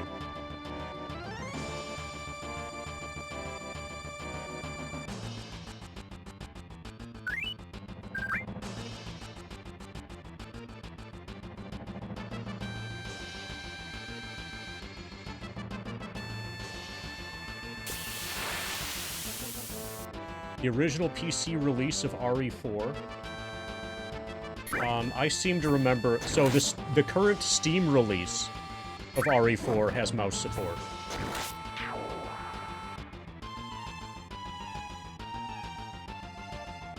But originally it was like, you know, it's designed for consoles, so... Yeah. Okay. It's designed for consoles, so you can't really blame them too much. That's just a... At least they didn't port it as badly as they ported this thing. Whenever you encounter a bad game port, it could be worse. It could be Final Fantasy VII. Yeah, I need to play RE4R. Hey, Slick Mick. I still... RE4R has yet to go sufficiently on sale for me to get it. And I have a large enough backlog of horror games that I'm just waiting it out. RE3R I got for $10. You're following me. I'm looking for... Just a little bit. I'm looking for like 20 or less on RE4R. Thank you for the follow, Anova. Or Anavath.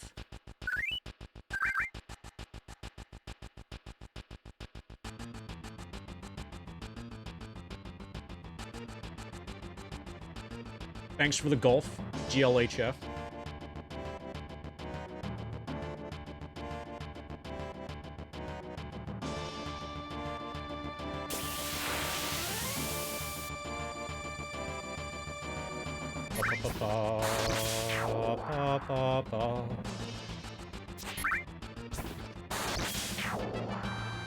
Hey, Solid Snake.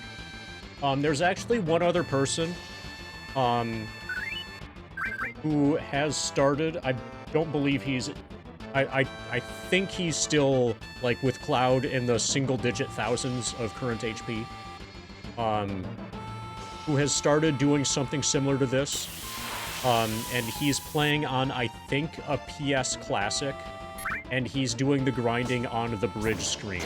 So he's named Cloud and Barrett and made it to, like, the screen where Wedge stops.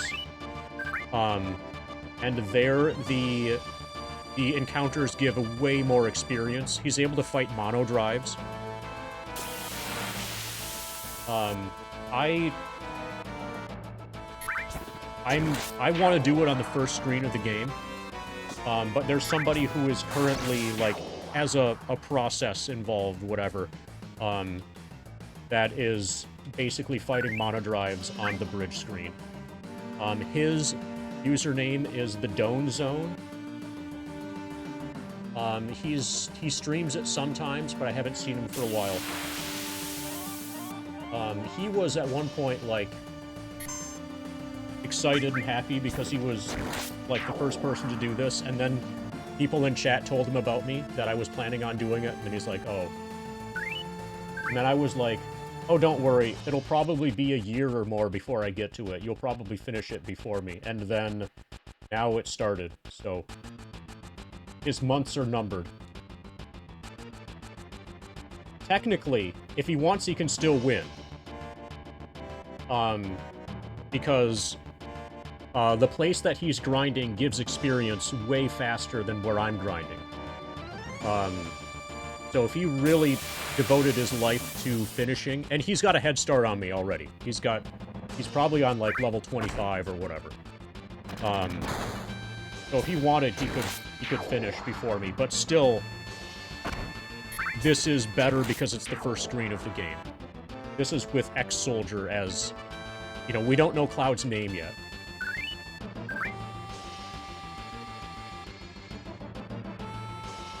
Oh, and his setup is susceptible to power outage, because he's using, like...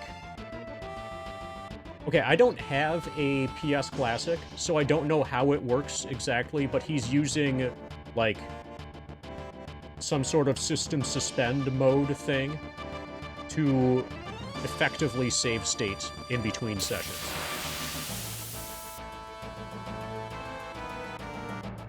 And if this ends up failing for reasons that I can't control, then probably I'll end up doing what he's doing. I'll get a PS Classic and then just do it like that. Or, you know, find a way, make a custom controller, and then play it on a PS Classic with an uninterruptible power supply.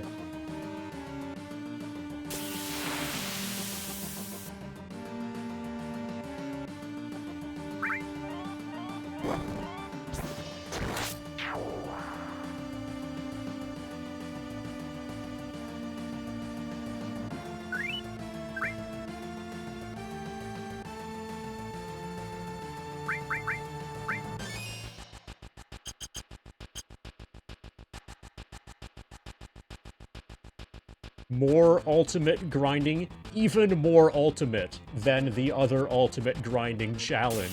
Yeah, we should read that together at some point.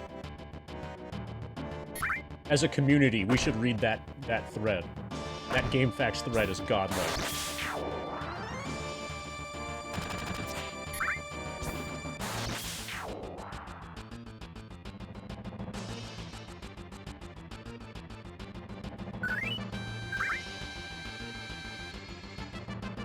And then if you look into it, he was using auto battle, and playing on HD console with a setting that like removed the battle intro.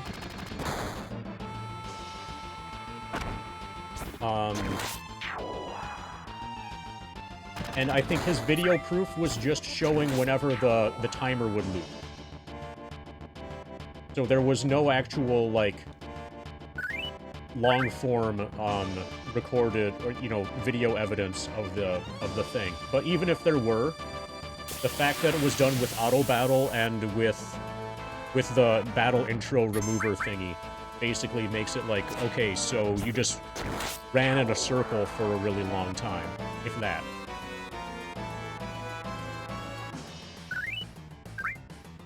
Oh, and that's before you even get into the arguing.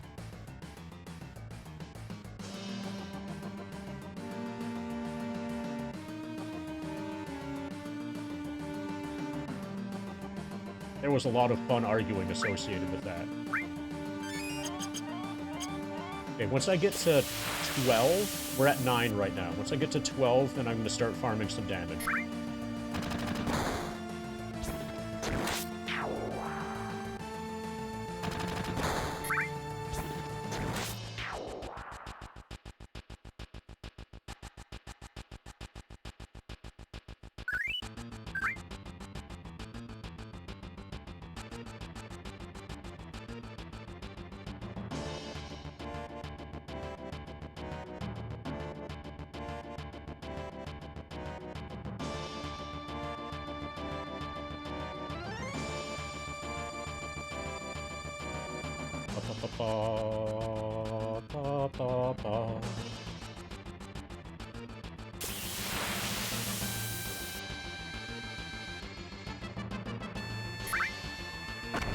So, Sierra, what if I told you that you didn't have to kill 10,000 enemies for an achievement on HD console?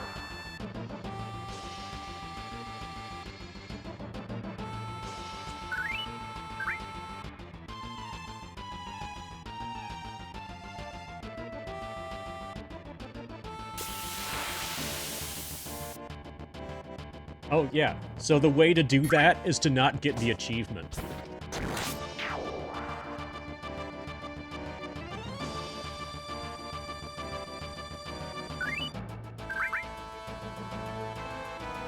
There's a similar setup to not have to get, like, a large amount of gil. You know, for the bullshit gil achievement in FF7. You can just not get that gil.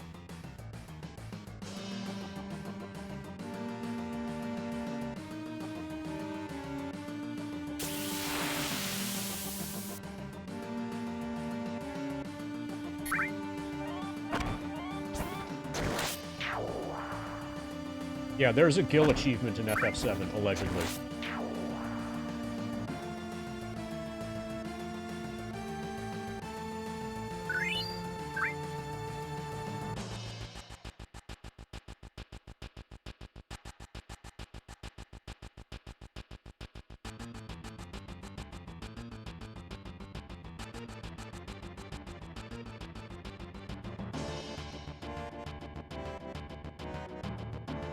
So I'm one of the people who is in the camp that achievements make video gaming worse.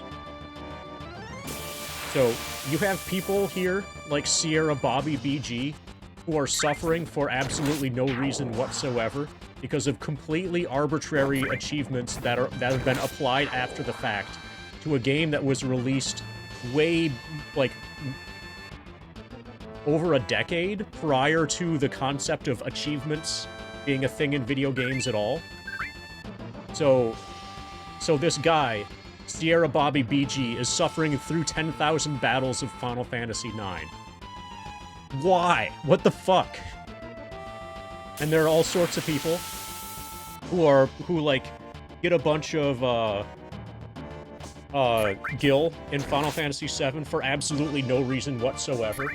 A large percentage of people's time playing Final Fantasy VII, on average, if you zoom out and look at a pie graph of what people do in Final Fantasy VII, a big slice of that pie graph is actually people grinding for a bullshit achievement that, at the time when the game was released, nobody ever would imagine giving a fuck about. But now, because some guy somewhere decided to type some numbers into a spreadsheet and hit enter, now everybody's decided that they must, like, meet that thing that arbitrary number that some guy typed into a spreadsheet and hit enter. And the result for those people is that they like FF7 less. Or they dislike FF7 more. Yeah, I know that's on them. I'm happy that I'm enlightened and I'm not an achievement hunter. But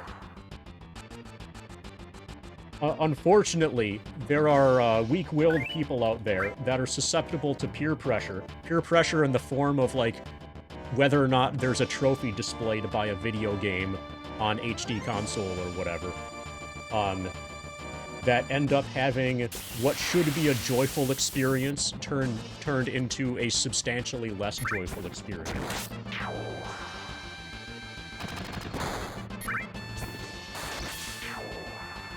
Who even looks at those? Achievement hunters. Those are the only people. It's like when kids, like, let's say you're in middle school and you're worried about, like, oh, are my clothes good enough? Am I gonna fit in? Are people gonna think I'm cool? And the actual answer is nobody gives a shit because they're all worried about that for themselves.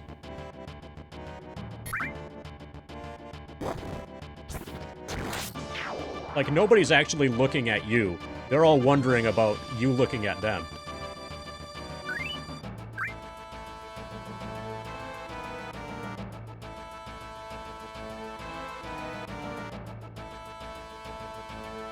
You went about 6.9 years without caring about achievements.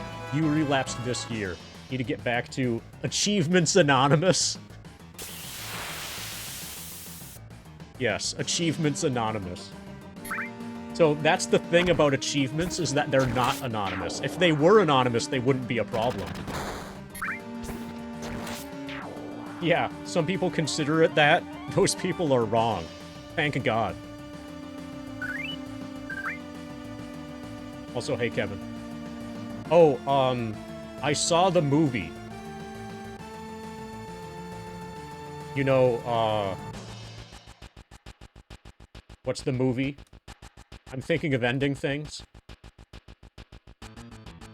I thought it got a little bit too supernatural at the end, but overall was awesome.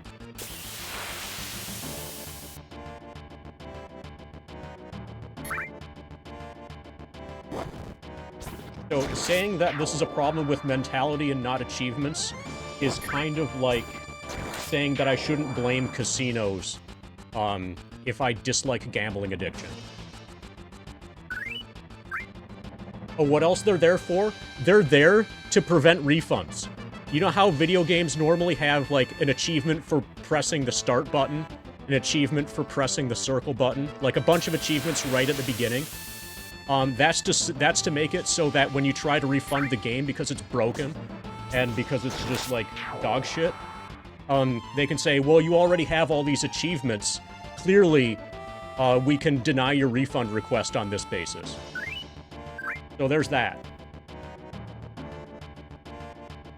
They assist in scamming the player.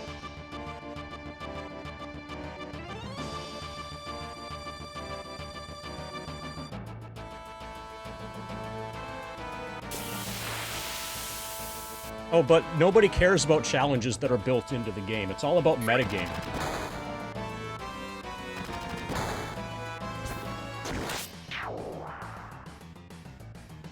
Yeah, from what I've heard, what I just described with regards to the achievement thing is with regards to, like, the PlayStation Store.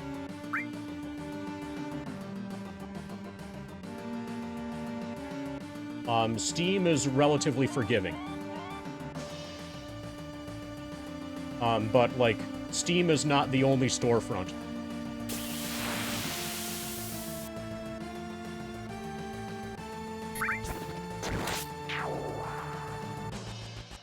Oh, yeah. Actually, it's gonna be... We extrapolated it out, Dash. It's gonna be about 69 hours. AMC.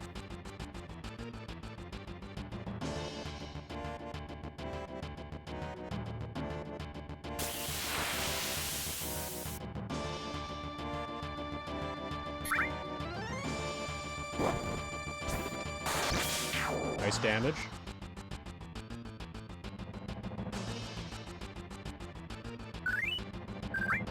Okay, let's see where we're at. Let's farm some damage.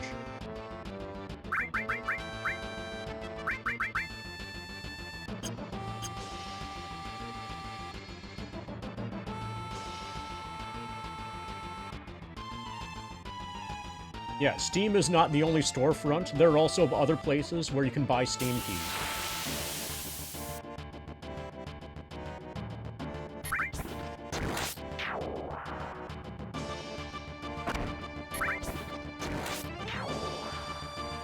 Oh, so actually, You want to hear my Diablo 4 story? You're watching this, so I assume the answer is yes. So I bought an RTX 4070 just after moving to Pittsburgh, and for a while, Diablo 4 was being given away with 40 series graphics cards, and I bought my 4070, like, I don't think it was on the last day, but it was near the end of the window to get the free Diablo 4 key, whatever thing, and I didn't remember it at the store. Like, I knew that it was a thing. I wasn't buying the graphics card to get Diablo 4. I remembered it, but I didn't remember it at the store. And then got home, it's like, oh, I could have gotten Diablo 4, and I could have, like, gone back and been like, hey, where's my Diablo 4? But I just didn't give a shit. And that saved me from having to play Diablo 4. So I turned down a free Diablo 4, effectively.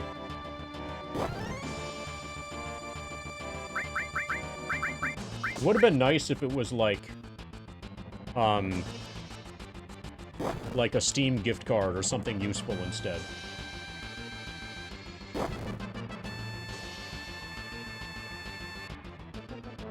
Yeah, I've heard that... So, are they on Season 4 now?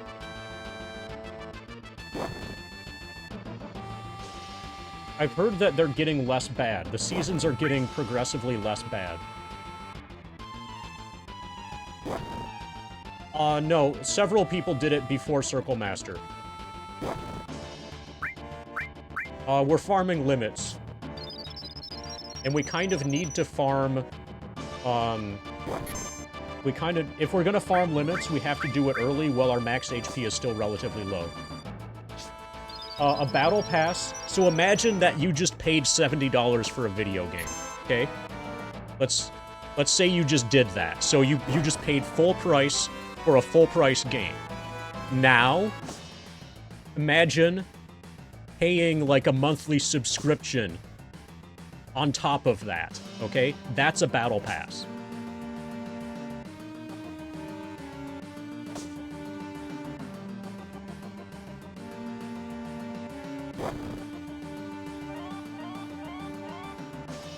Yeah, so imagine getting scammed, and then getting scammed even more.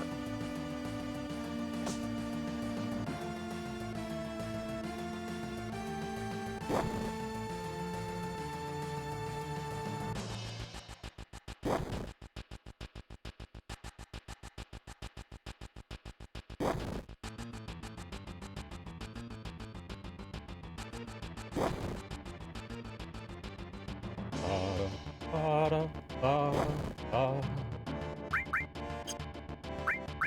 We're gonna need a lot of potions.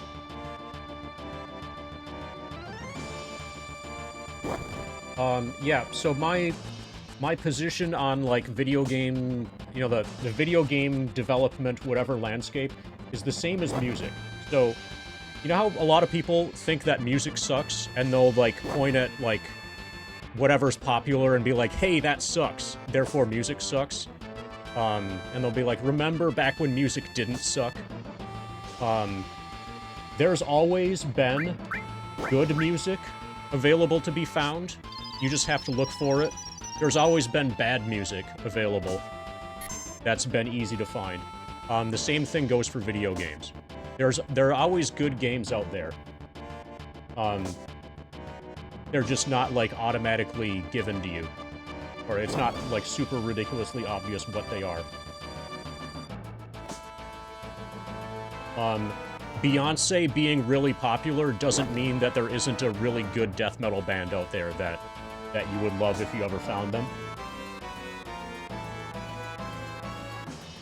Why limit grind? If we're going to do it, we have to do it early, and it provides a little bit of variety.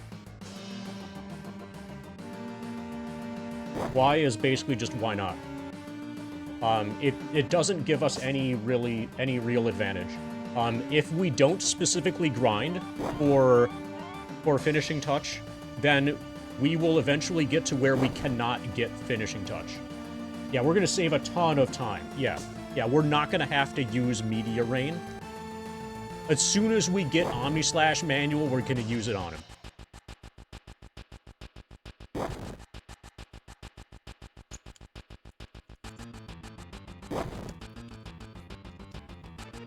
But if I don't grind this, if I don't specifically take damage like this, then eventually my max HP will be high enough that my limit bar will not be able to increase at all, and then I will be permanently locked out from being able to learn limits.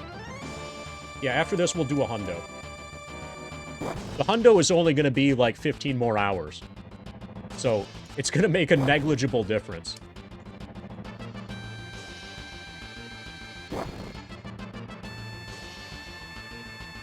I haven't really thought about the boss strats much. I think mostly I'm just going to attack and then it will die.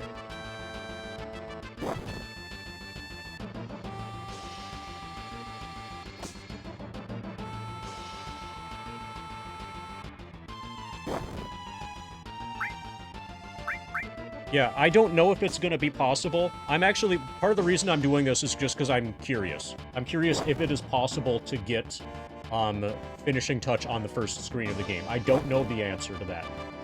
What's limiting is potions. Because I need to use a lot of potions in the process of taking this damage. Do I plan on playing hundo while playing hundo? You mean hundo during the grind? At some point, probably, once I'm more comfortable with it. Hundo during hundo? That would have to be with turbo. Probably both of them would have to be turbo. But hundo during the grind at some point, probably.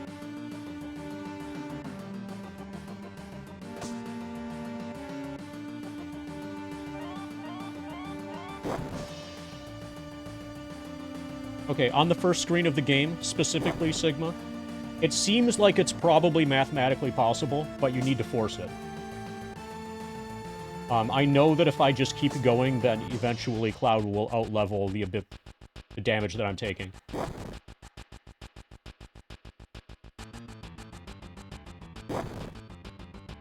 And the lower level you are as you take this damage, the more efficient the damage is.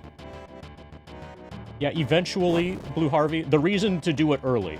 So, your limit bar increase is based off of... There's math based off of the damage that you just took divided by your max HP.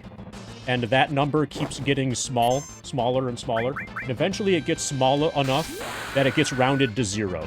And once that happens, then you are locked out of being able to get limits. And if you don't specifically grind them earlier, then it becomes impossible.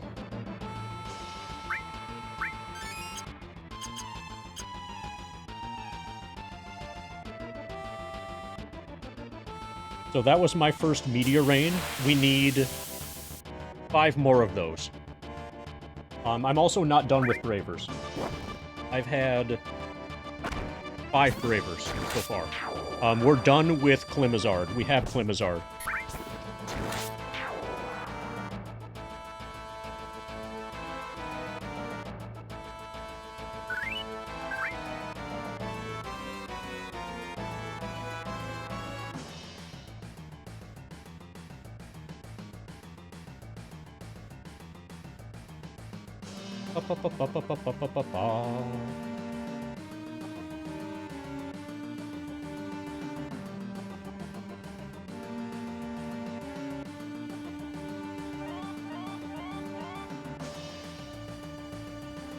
Probably more than 69,000.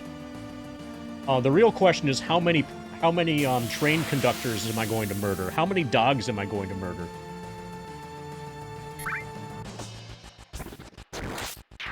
That's right, Dash. So in theory, what I should have done is saved all of my potions for finishing touch, and then gone through the limits in reverse order. Like, that's the optimal way to do it. If I end up not getting finishing touch, that's fine, of course. But I'm gonna try to get it, because why not?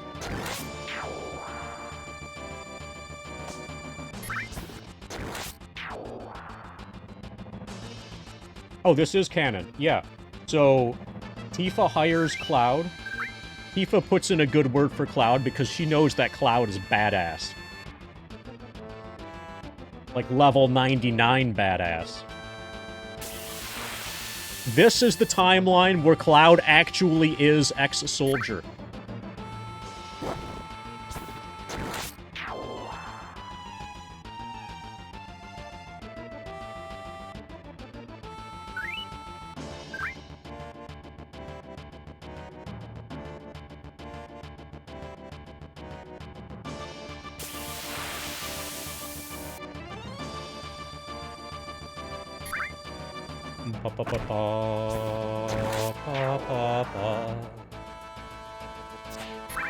If I do name skip, then Barret stays level 1. Also, I've never done it, and I don't know how to do it. I do not plan to do it.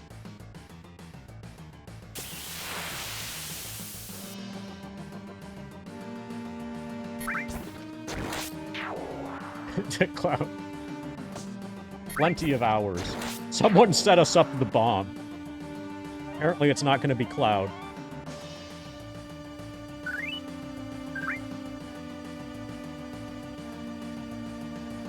Yeah, I'm going to kill the equivalent of the entire population of Midgar.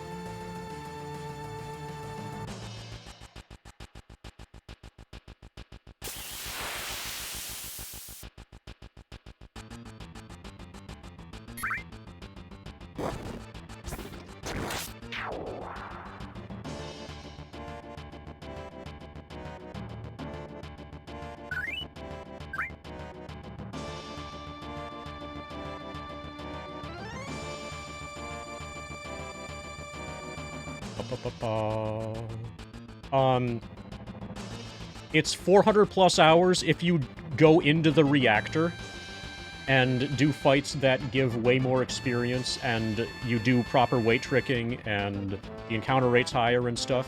What I'm doing here on the first screen of the game will take about 3 times that amount. So 1,200 plus.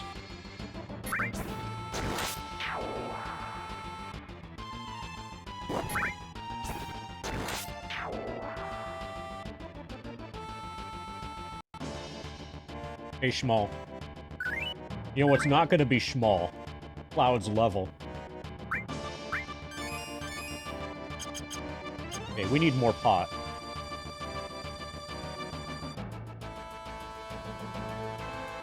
Okay, now I'm concerned. Like, for real.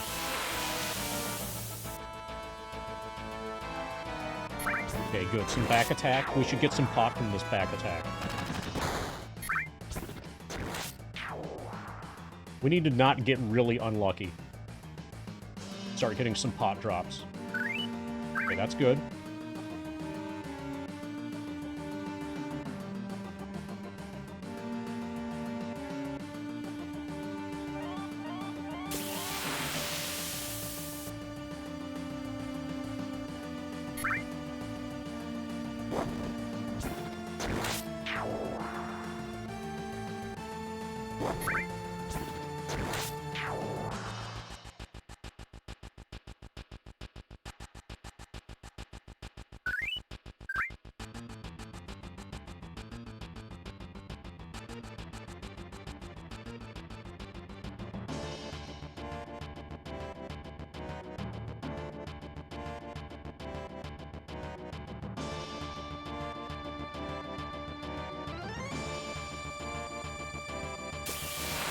Pa, pa, pa, pa, pa, pa, pa.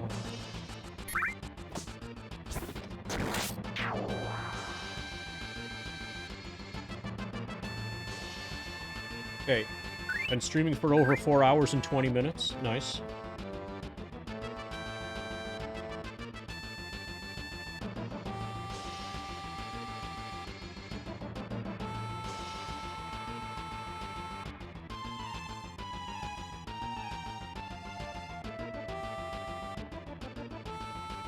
$420 of streaming, and we've gotten a single media rain done.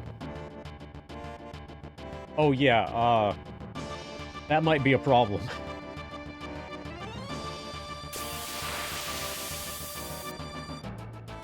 We're gonna have to kill them right away.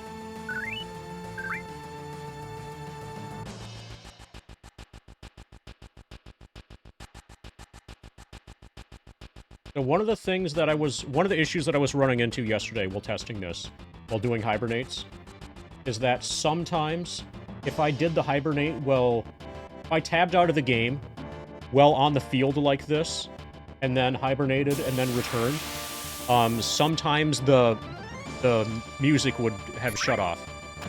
There would still be game sound effects, but like the music track would be off, and it wouldn't actually start again until I played far enough into the game for a second track to begin, like once getting into the actual reactor.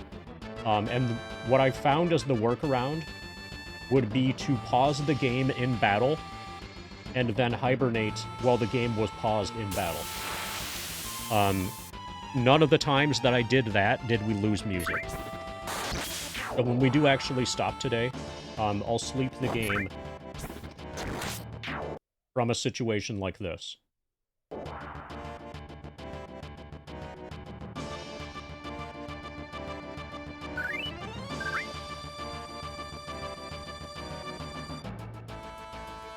And then I need an uninterruptible power supply.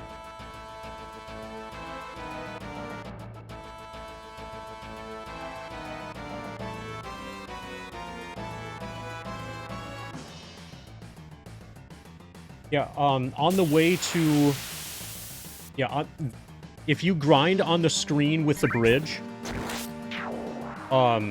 you can fight mono drives, and they're able to cast fire on you, which does a surprising amount of damage. They have a fire spell, fire whatever-based attack, and that's really good for farming limits. Whereas on the first screen of the game, the most damage I can take is 10, as the tentacle attack from the dog. But I think that fire spell is able to do like 16 damage. Yeah, this is the Steam port being played on a laptop.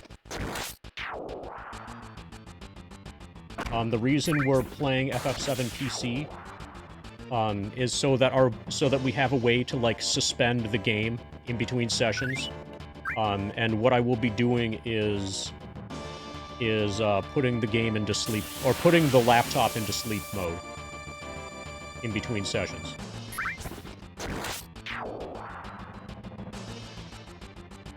You know how there's no, like, save point out here? So, like, the very obvious immediate problem for doing a grind like this is how can you maintain your progress in the absence of a save point? People usually suggest that you do emulator and use save states, but I basically consider that cheating because of the possibility of reloading a save state after you die to keep things going. Like, if that happened, like, if Cloud ever dies, that should be the end of the run. There should not be something I can go back to. Yeah, the reason it's on a laptop, the reason I'm playing it on a laptop, yeah, it would be safer, but it wouldn't be true. It wouldn't be as true. The reason it's on a laptop is because the laptop has an internal battery. So if the power were to go out right now, I would lose power to the streaming PC. The lights would go off. The only thing, if the power were to shut off right now, the only thing in this room that would still be running would be this laptop. And then I would quickly put it into sleep, and then get started again once the power comes back on. Also, I plan tomorrow morning, I'm going to buy an uninterruptible power supply. So yeah, so the laptop basically has an uninterruptible power supply built in with its internal battery. And I'm gonna set up an uninterruptible power supply upstream between the wall and the laptop as well. So I'll have 2 layers of battery.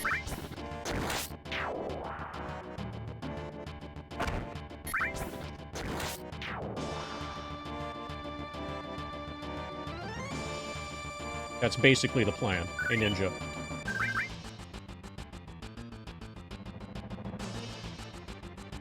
Yeah, the main issues are going to be, like, the most likely problem, if we encounter one, is going to be, like, the game crashing in Windows.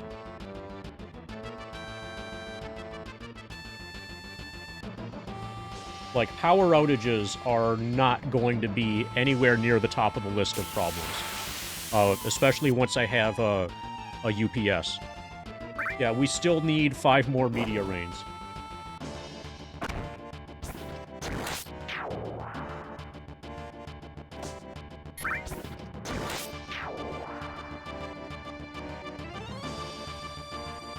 So if I were to do this on a console, or like on a console that was set up to bypass the optical drive, then you would absolutely need an uninterruptible power supply. In part because you can't turn off the console.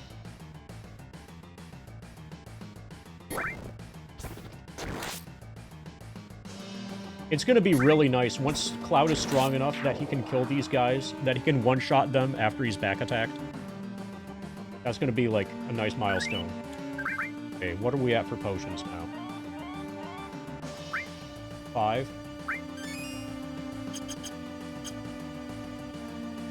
We need more pot.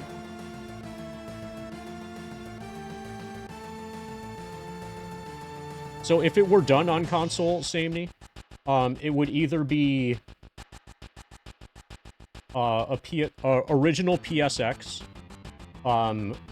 There's a mod for it that lets you play games off of an SD card.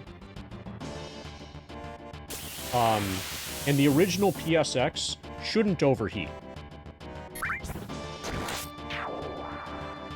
Like, in theory, it shouldn't. Like, it's built with, like, a lot of space in there. Like, they over-engineered it. Like, the PSONE, the PSX Slim, so to speak, basically doesn't overheat. And it's, like, a way more compressed version. Kind of like... also, the original PS2 should never overheat as well. It even has a fan. If I played on PS2, it would be using, playing off of an internal SSD. It'd be, like, the console ways to approach this would be to play on PS2 off of an internal SSD, or PSX playing off of an SD card. Yeah, the fat PS2 should not overheat.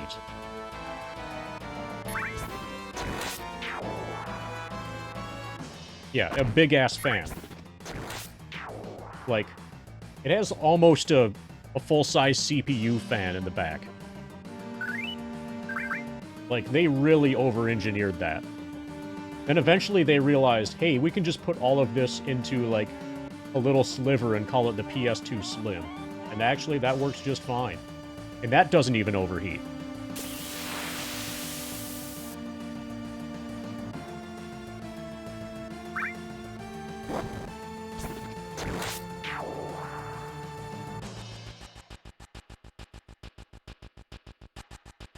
Are you sure it's not a 420% size reduction?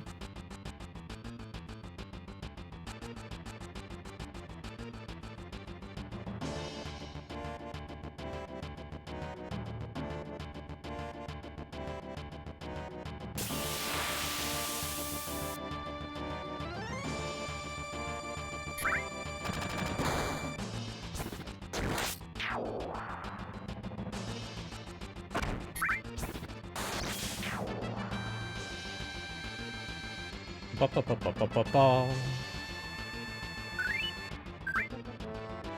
5,000 gil.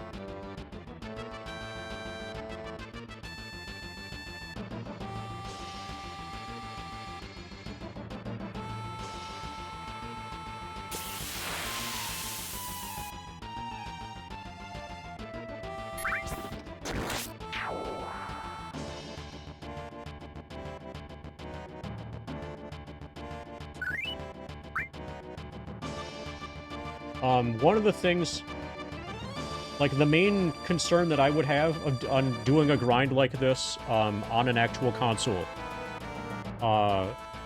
is the optical drive failing during the grind. Like, the laser would burn out at some point, and also just, like, the mechanical system that moves the laser up and down on the disc is eventually going to wear out. And the chance of it wearing out during the grind is just way too high for my, you know, what I would in theory be comfortable with. But so the workarounds are to play either 420 hit points, nice. To play off of an SD card or off of a SSD. Bypass the optical drive entirely if you're going to use a console for this.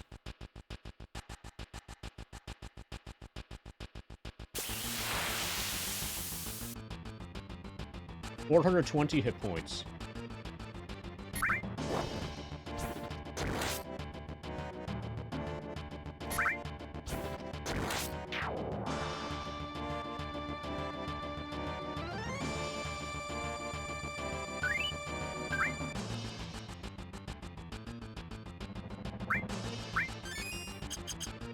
Okay. Our pod is recovering. I would like to get to 10. 10 should be enough that I can squeeze another limit out. Squeeze another media rain out.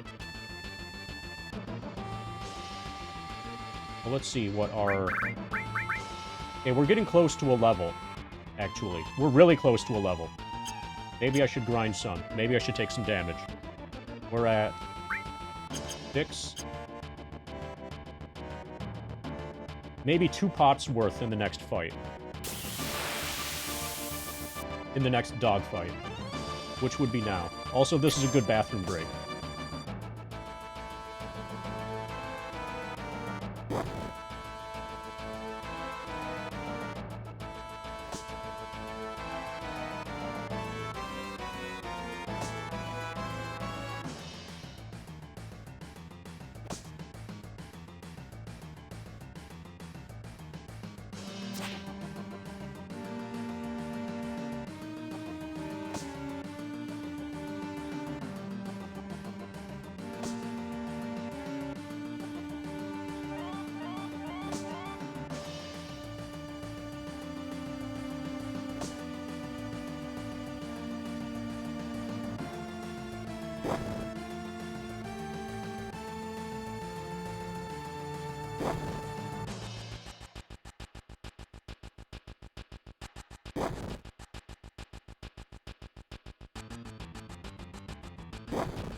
So does anybody remember my Final Fantasy IX, like, streamed casual playthrough?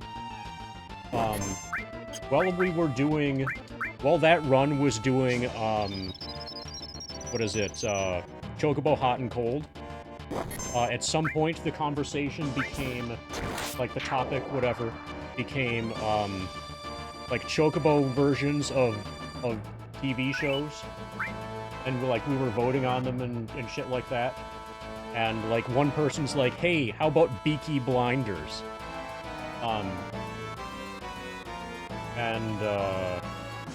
There was, like, Twin Beaks and other, like, Chocobo-related shit like that. So now I'm watching Breaking Bad, and I'm really disappointed that nobody suggested Beaking Bad.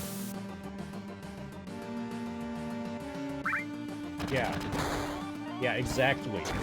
Nobody thought of that. Nobody made that joke. It was the perfect joke. I kind of want to play Final Fantasy IX again just so I can make a Beaking Bad joke.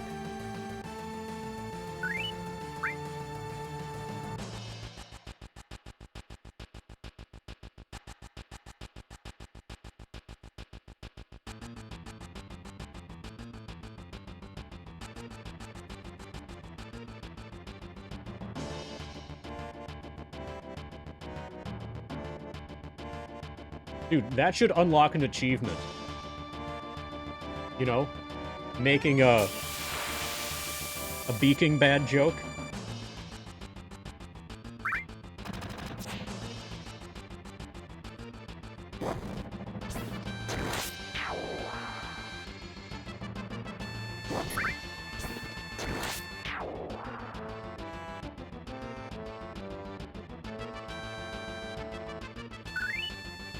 Who is the Bee King? Probably Heisenberg. No, Heisenbeak. Heisenbeak.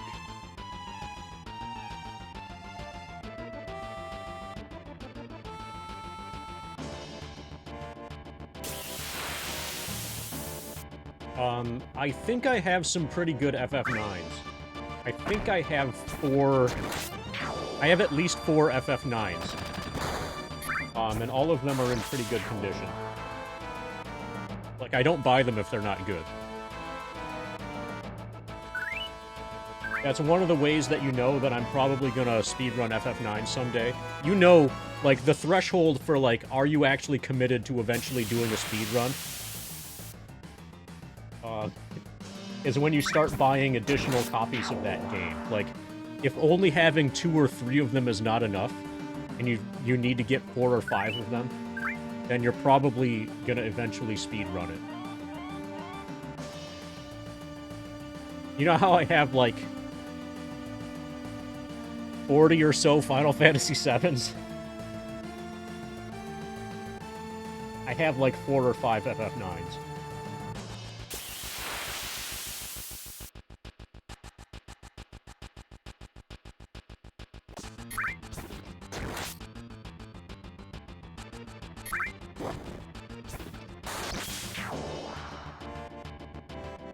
Hey, noob.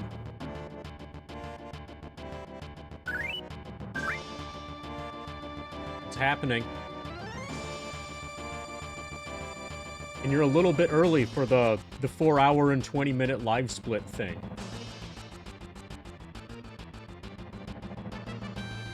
We have done a single media rain. Right now we're farming potions so that we can take more damage to do a second media rain.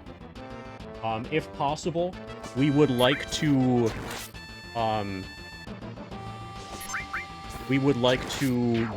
grind finishing touch while it's still possible. Before it becomes mathematically infeasible. I think I'm level 15 or 16 right now. Yeah, so my FF7 collection just increased by a lot lately. I got a bunch of them from Japan.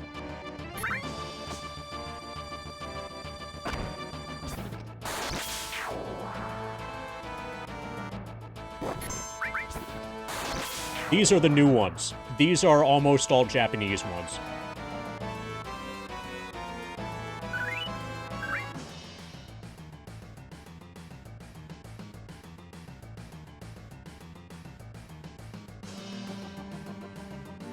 What's unique about the Japanese ones? There are a few different releases of FF7 International. FF7, you know how, like, FF7 North America has the black label and greatest hits, but basically that's it. Like, it's one of those two. With regards to FF7 International, there are like 4 different releases with like different packaging and stuff. And so that was me expanding my collection of different printings and releases of FF7 International. At least that's what that was mostly. Like, yeah, there's several different international releases. So I could show you some of them. But some of the differences are easy to show.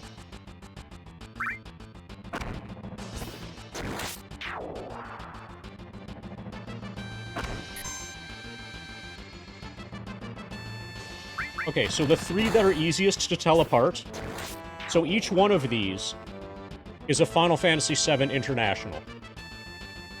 Obviously, this one is not like the others. See, this one's got the black border around the edge.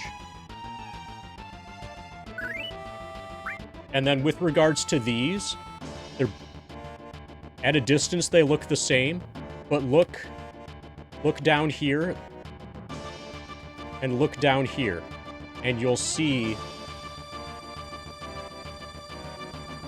that one of them has the thing that says 1 player and memory card 1 block, and for Japan only, printed at the bottom. And the other one has those printed elsewhere. And the top one has Squaresoft logo here. The bottom one has Squaresoft logo on the other side. So, like, they're different printings. The first one... Yeah, this was released a lot later. This says Square Enix at the bottom.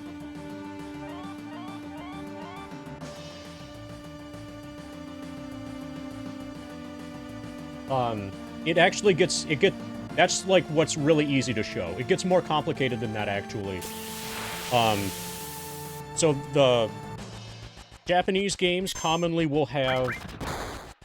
They'll come in, like, a plastic... wrap, shrink wrap, whatever, and there'll be a spine card. Like a cardboard thing. Cardboard, scrap, whatever, that goes over the edge.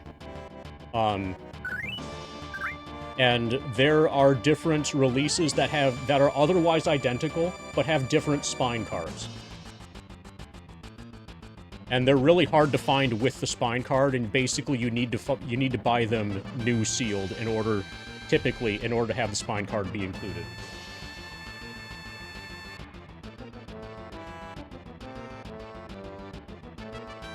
So I can show you an example of a sealed one that happens to be a triple platinum anniversary, meaning it has the triple platinum anniversary spine card.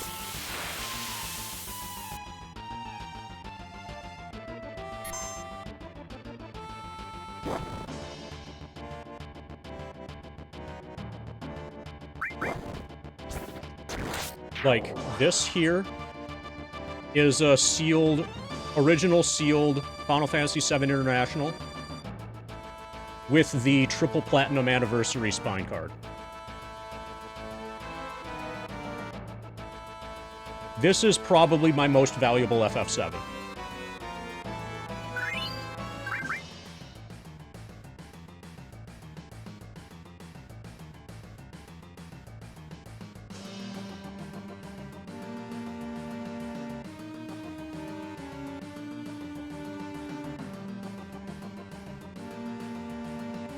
What's my most valuable hat? It's actually a leather helmet.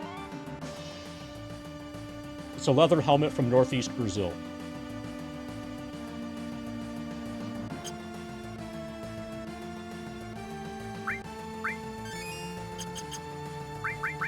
Okay, so we just became level 16. Let's see. Next time we fight a dog, I'm going to see if we can still get,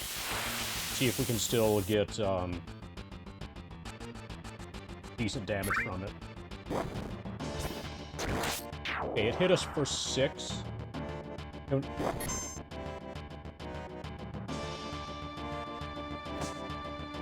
Okay, the 10 can still damage us for sure. Okay, we're not locked out yet.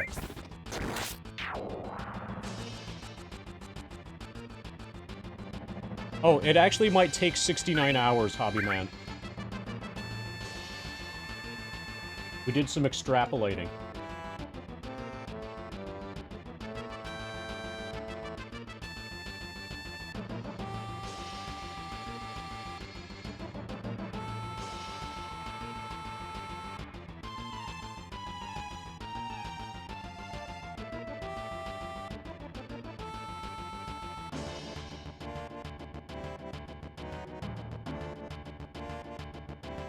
So, something I should do before the next stream is, like, make some kind of indicators, set up some indicators somewhere that show what my current level is, and what my approximate % completion is.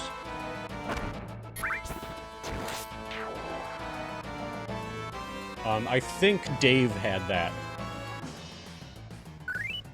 So people could stop by and immediately see, oh, he's level 63, you know. So if we accidentally zone, it's okay. We just need to not trigger the cutscene.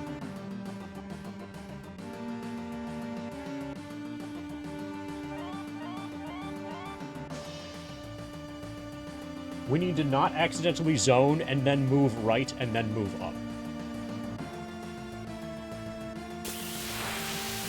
About 2.4 million, Puffin.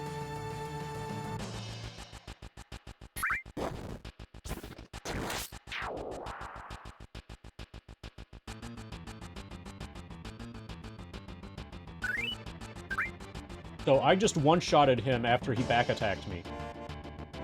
The grind is getting faster now.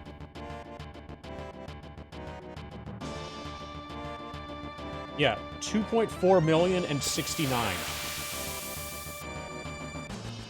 But the good news is we already have the 69. Yeah. Yeah, now we're wrecking things.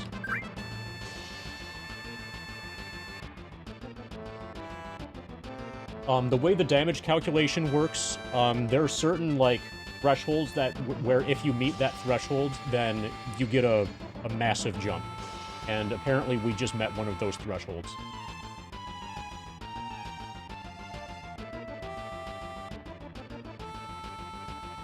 So, like, a single strength point is not always equal.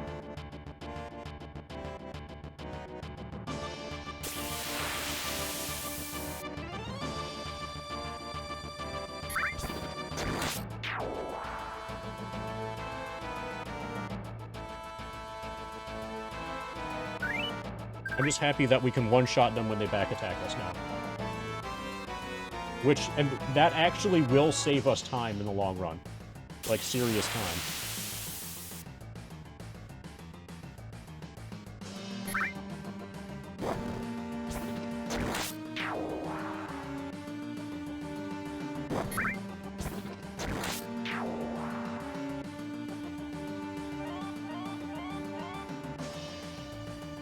So the thing is, Blue Harvey, I'm not leaning back. Like that guy. Wasn't he like this?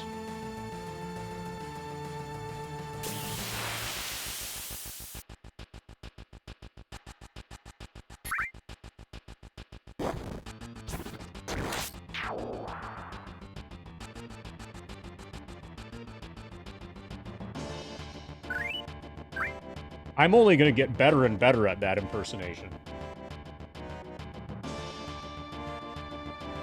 Called method acting, where you just become... You just become what you're trying to act out as.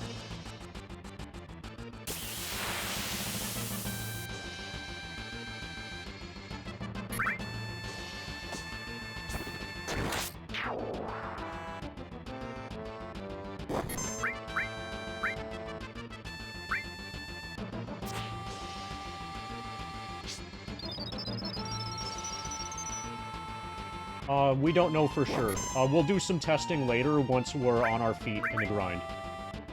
Like, not today, but eventually. Allegedly, if you do the fight right away, like within the first 3 possible opportunities, then it will always be the low-level, Grand Horn, which is the one we need. Allegedly. I haven't tested that yet. No, we're not gonna do name skip. I'm not doing name skip. Even if we do name skip, we're still gonna be beyond the threshold for the steal.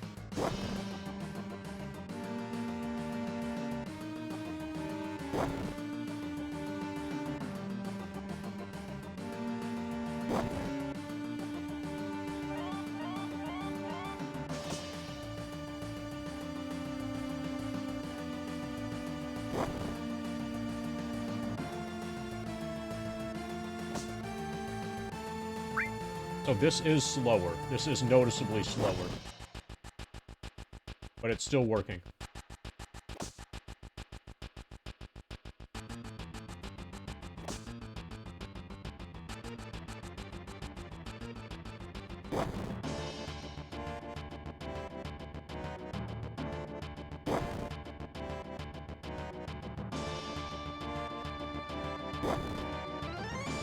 I think the 6s might be useless now.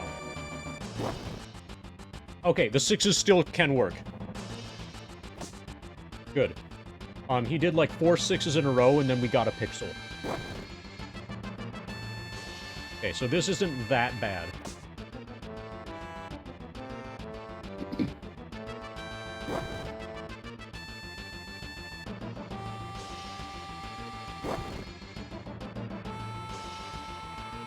Hey, Wedgeroth.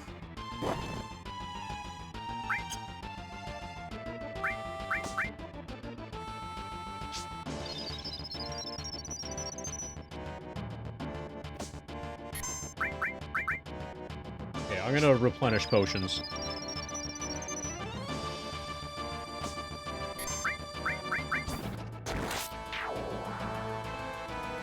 Ba, ba, ba, ba, ba, ba, ba.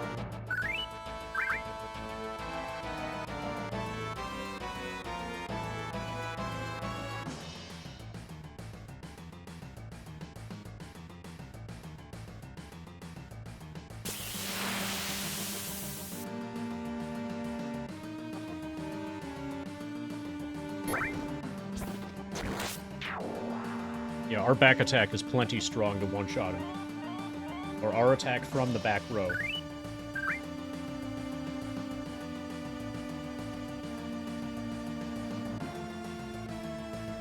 I'll probably just update it manually. You know, like, as a text file. It won't be automatic, definitely. I'm definitely not gonna have anything that's connected to the game. Beyond what's necessary. Beyond, like, input devices and capture devices. So I'll probably just update it manually. How will I calculate it? Do you want the kind of bullshit answer? Math. That's how you know I'm not, British. Because if I were British, I would say maths.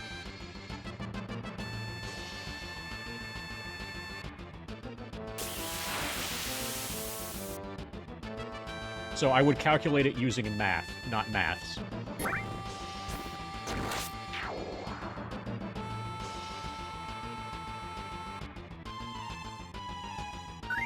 Oh, the variables? Yeah, probably current experience divided by total required experience.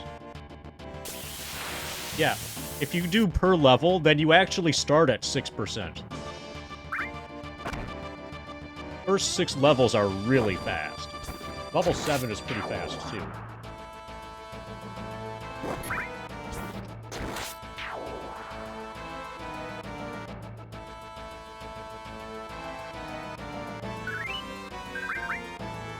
And as we get more data, it will become easier and easier to estimate total expected completion time.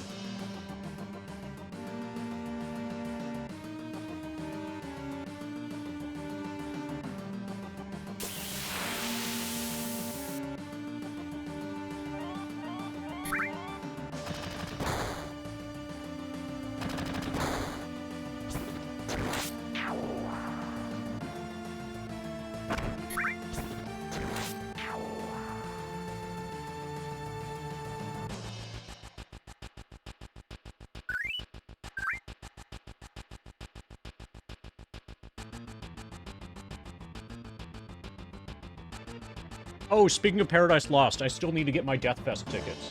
Does anybody want to go to Deathfest? Does anybody want to meet me in real life at Maryland to Deathfest? Paradise Lost is playing Draconian Times in its entirety.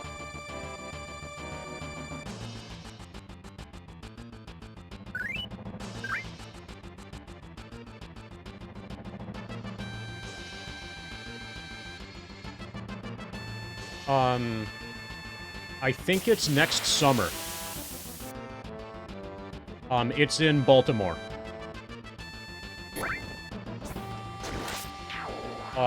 The bands... So bands are still getting announced. The bands that are confirmed that I care about are Maryland to Deathfest... Or, oh, okay. Paradise Lost, Shape of Despair, Dragged into Sunlight, Incantation, and Skepticism. Basically, that's the list of bands that I would be going to see. Mostly Paradise Lost and Skepticism.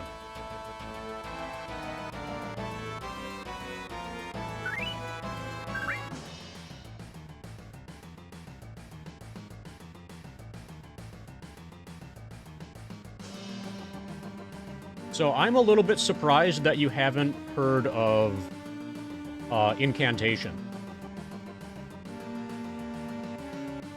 Considering that you have some, like, traditional death metal apparel.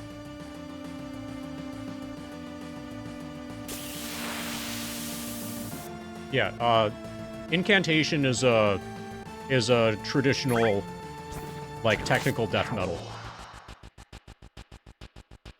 Everything else on the list is some sort of depressive metal.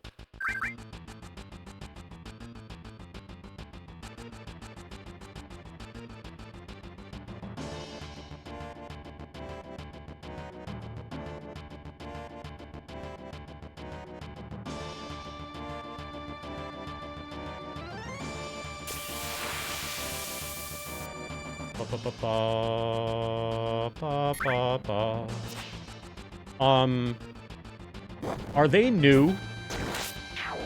I think Sleep... Is Sleep's... Yeah, I think they're new.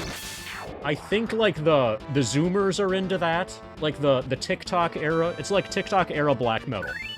I think. Okay, so if it was last year, yeah. Okay, so that means we've moved past the era where you were asked about Ghost all the time. Remember when people would ask you about Ghost? You know, that's the band where the people look like they look like they just discovered face paint for them, like, as... They're wearing face paint as if, like, it's a new thing, and they didn't know what black metal was.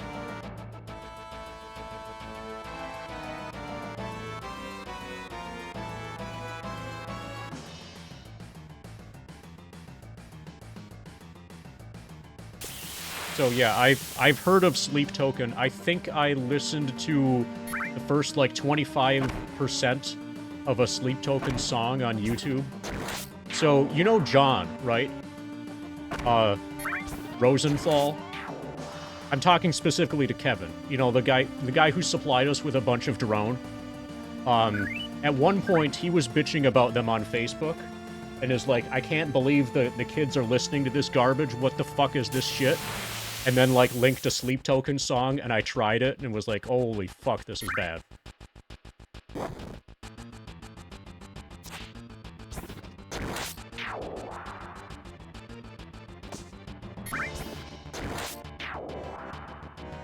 So, that's probably the right Sleep Token. That's probably the band. I'm probably remembering it correctly. Unfortunately. Oh, speaking of, okay, stuff that you're not expected to like. This is more private conversation with Kevin that's being done in public. You know how, Kevin, you had like a questionnaire thing that you would fill out every now and then, and that was about music, and one of them was, like, what's a band that you like that other people would expect you not to like? And I was saying that there was one, in my case, that, called Cell Dweller, which is like a solo project, kind of depressive, but it's, kind of EDM, nu metal, kind of done by a multi-instrumentalist, whatever. So, this artist, Cell Dweller, apparently, I did some looking, and he has some more albums, and I even, like, downloaded them. Maybe next year, I'll listen to them and find out if they're any good.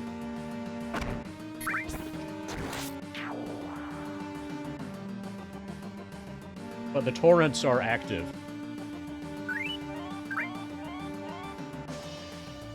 Yeah, so apparently Cell Dweller has a couple new albums that I need to try.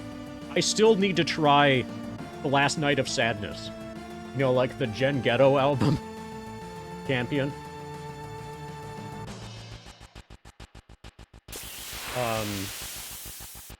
It's probably good. I assume it's good.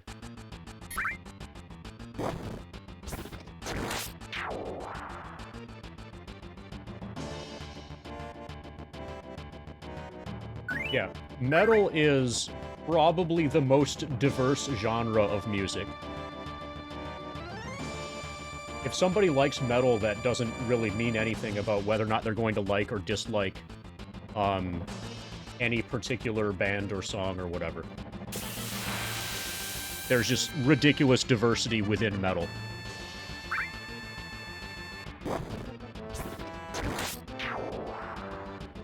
Do I frequently listen to any non-metal? Yes.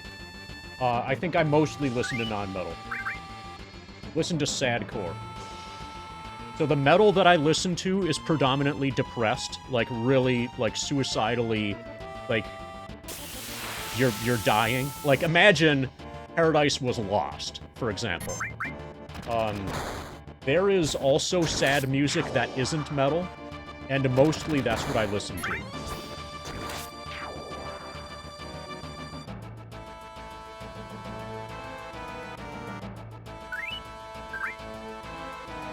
Also, I listen to a bit of drone. Drone tends to be kind of sad, too.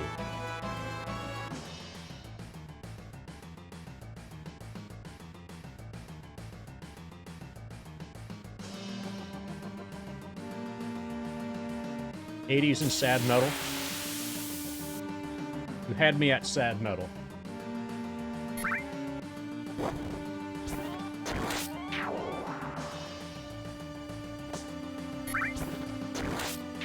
Is 9 Inch Nails the sleeve token of sadcore? No. What is the sleeve token of sadcore? Is there a sleeve token of sadcore? No, I know. It's Radiohead. Radiohead is the sleeve token of sadcore.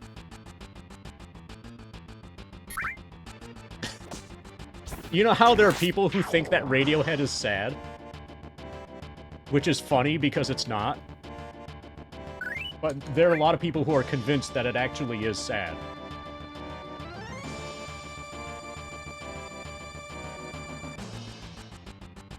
Yeah, but the actual answer is there are no popular sadcore bands.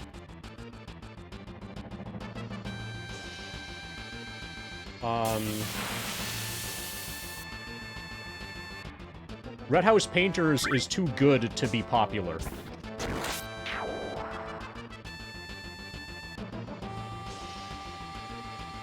MD black metal band Summoning. I don't think I've heard of them. What's a good sadcore artist? Kevin, you can put some names in chat if you would like.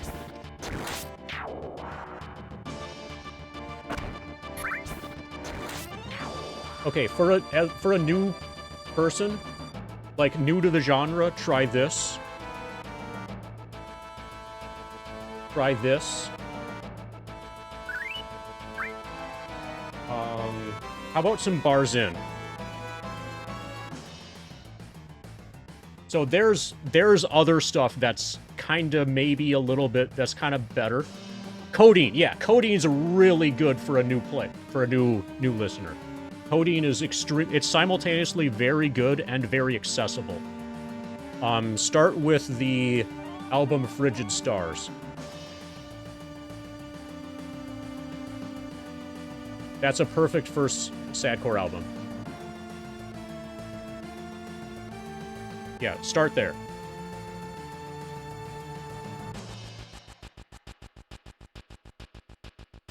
And then after that, then try, if you're still interested, try Rivulet's You Are My Home.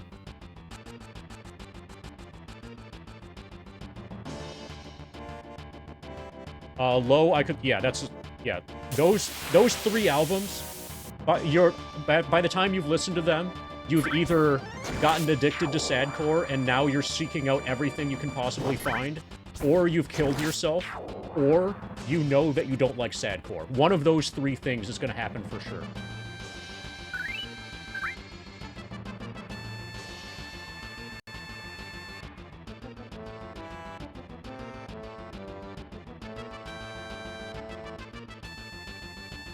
Also, there's this.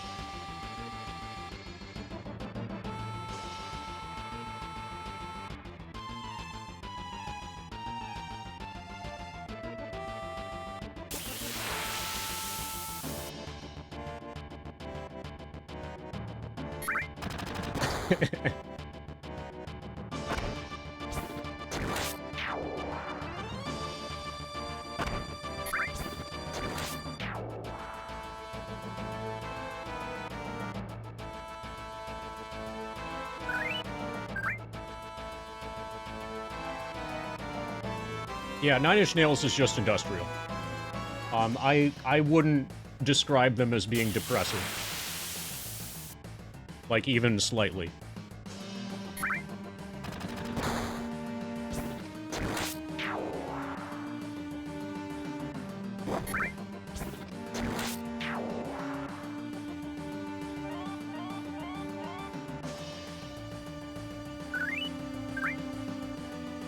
So what's some good DSBM? And yes, I do know what it stands for. If you could... So, Zephyr, if you wanted to put, like, one or two depressive suicidal black metal album titles in chat, I'll try them at some point.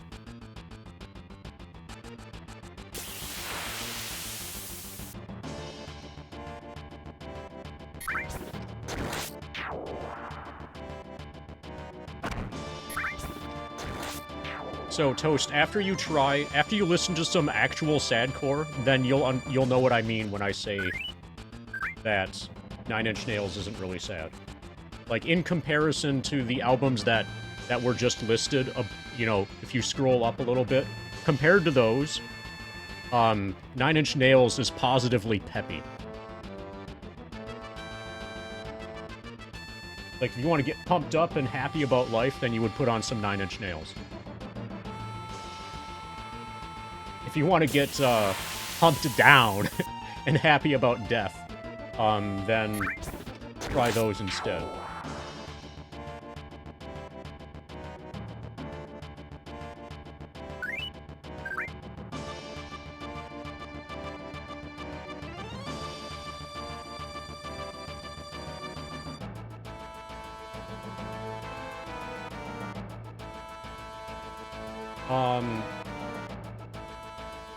Oh yeah, yeah. Fuck yeah. And if you come back later,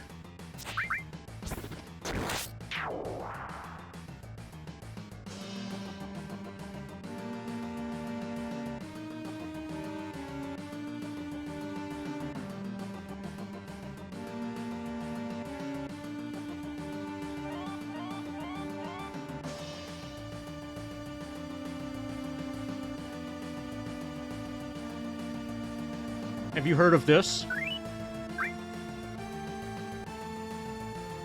This is a pretty sad album. This one is good. But try the others first. This is, like, quite good, though. Never heard of it? Okay.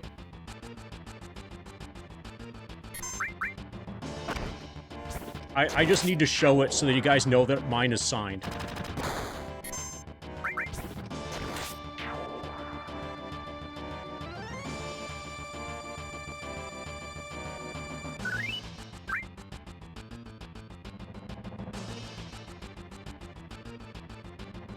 Yeah, the sadness is extremely above average on that album.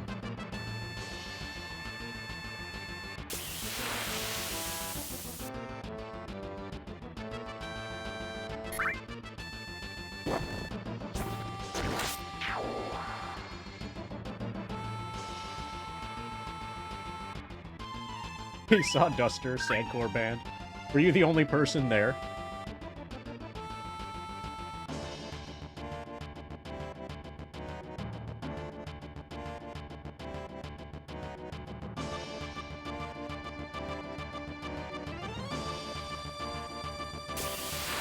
Odin was in a festival once.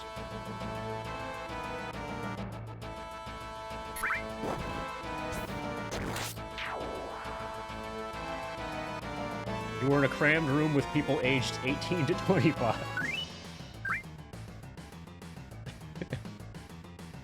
Must be 18 to enter, and you can tell that nobody is older than 25 just at a quick glance.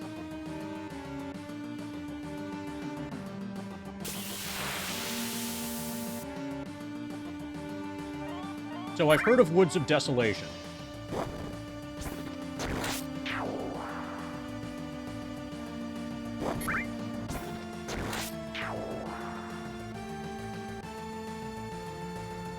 Speaking of Woods of bands, are you familiar with Woods of Ypres, Zephyr?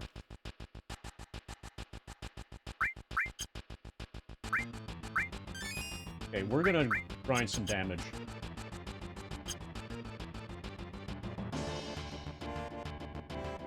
Got 9 pots remaining.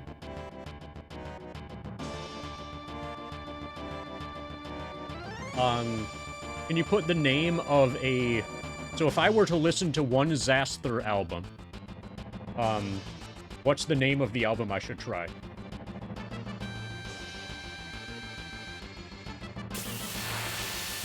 Or any particular album name from any of the artists that you listed there.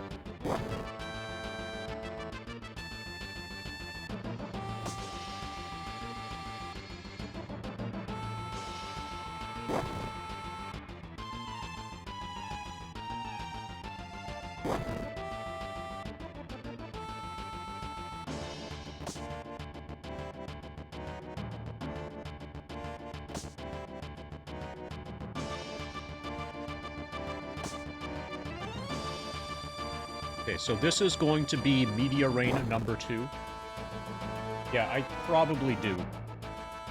The challenge is going to be finding the hard drive. Well, it's probably still on a flash drive that you gave to me. Actually, hold on.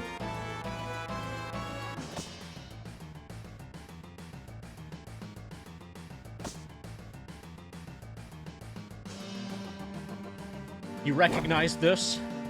It's probably on this.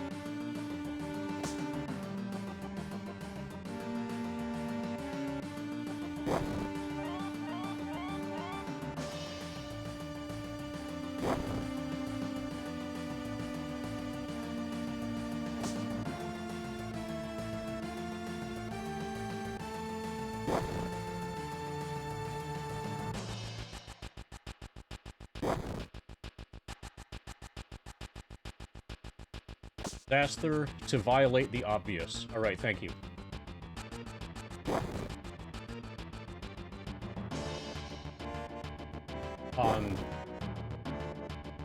Ask me about that later. Hopefully I'll have a chance to listen to it, like, within a week or whatever. Okay, Meteor Rain number 2. We need 4 more after this. We are 1/3 done grinding Meteor Rains. And we killed it. We totally killed the dog.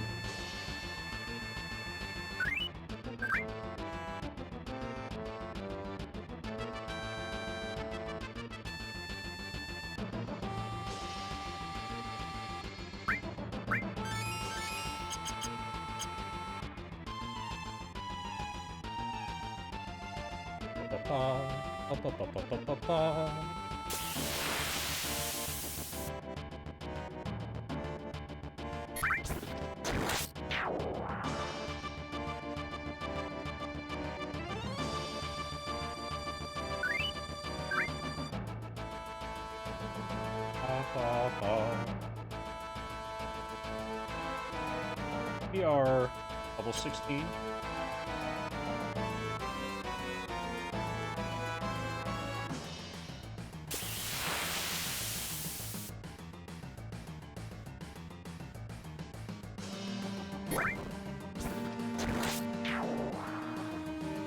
Oh, I could have changed rows there.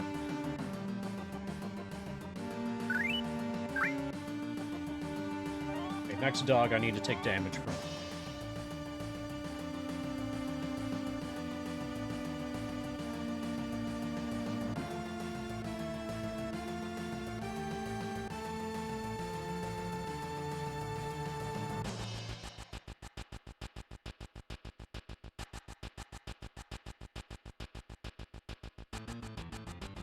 And Drika just got home and I want to talk to her quick. So, if we could get a fight, that would be nice. If the fight could have a dog. Perfect, just got a dog. Okay. I'll be back at some point.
Run lives.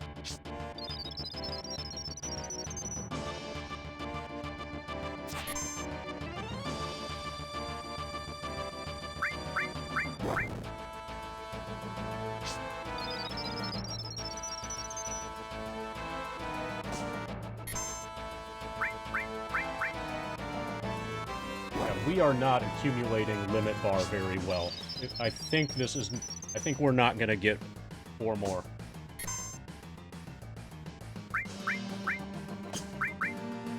Yeah, I'm gonna kill it.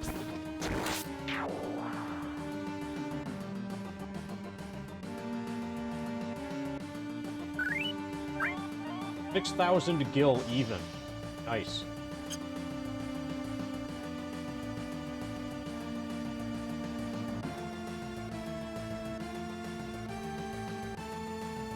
This band Silva. Listening to their album a ton. You've been listening to it in increment of 2,000 pounds. That's a lot. It must be a pretty heavy album then.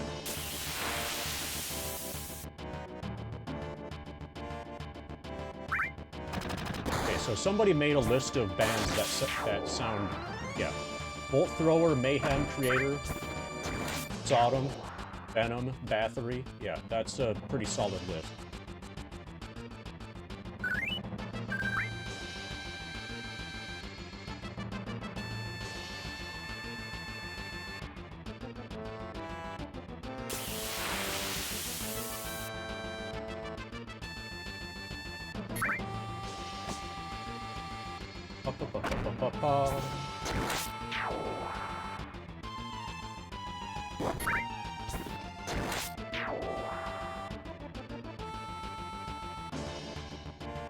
Okay, so Rika got home, and he has to work all night. So that means I can grind for a long time today. Today, there's a decent chance that we'll get our answer to the finishing touch question.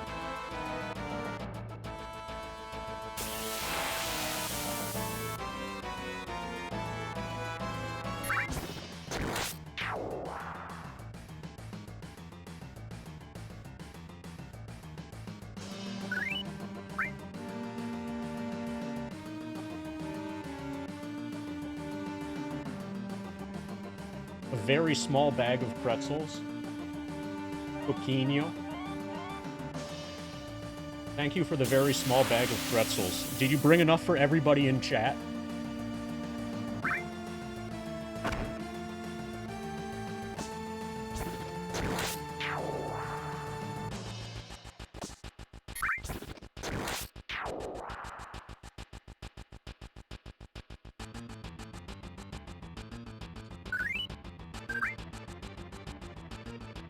Yeah, my wife is Brazilian. So usually it's her. Also, there's a person who shows up and says something that's, I think supposed to be like a really, really, really bad word in Portuguese.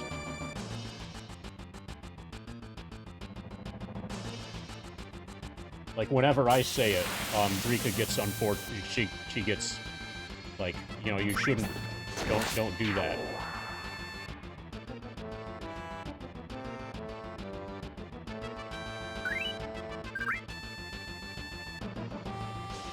But I think mostly she just means in front of her family. You're Portuguese from Portugal?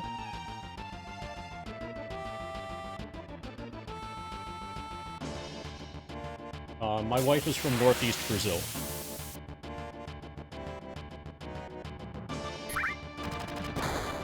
I've been to Lisbon, but not outside the airport. I've gone through the Lisbon airport while traveling between the United Kingdom and Brazil. So I heard that... I think we're level 16, Coffee.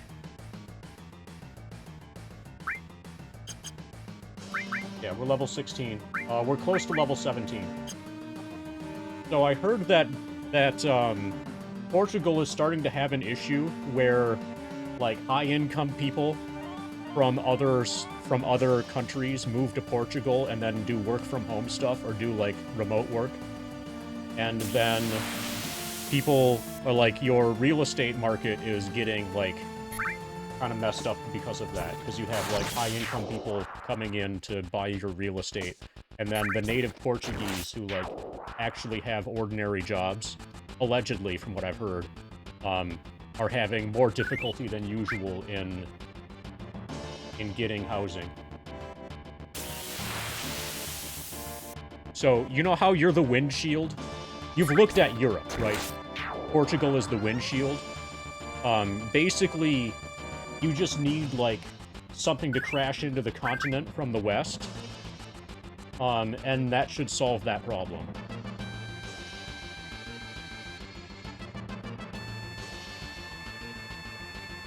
Like, Poland is kind of like the back seat, right?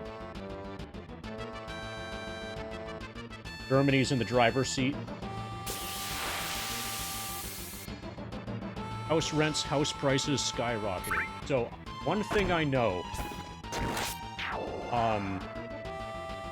you can become a European Union resident by purchasing a house in Portugal. And Portugal is the only EU country that is like that. Some EU countries, like I think the Maldives or whatever, let you just buy citizenship. But with regards to Portugal, like if I wanted to be an EU resident, I could just buy a house in Portugal, and then I would be an EU resident. Then I could live somewhere outside of Portugal, elsewhere in the European Union, because I had a house in Portugal. And it wouldn't surprise me if that fact would fuck your housing prices, because then you would end up with people like me, or like, you know, not hypothetically, but like who actually had money or whatever, doing things like what I just described, and stealing your real estate effectively.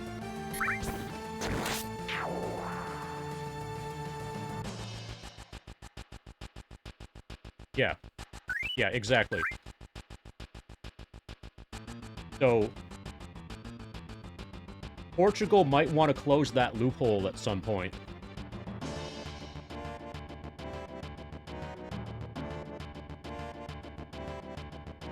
Definitely, if I were ever to, like, live in Germany, I would have a house in Portugal to do so.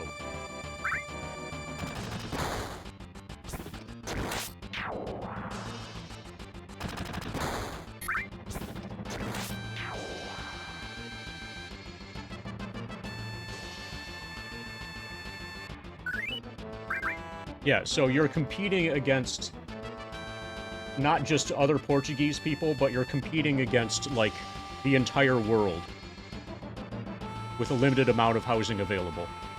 Yeah. Maybe you could do something about that.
It sounds like you should go back in time and then buy real estate.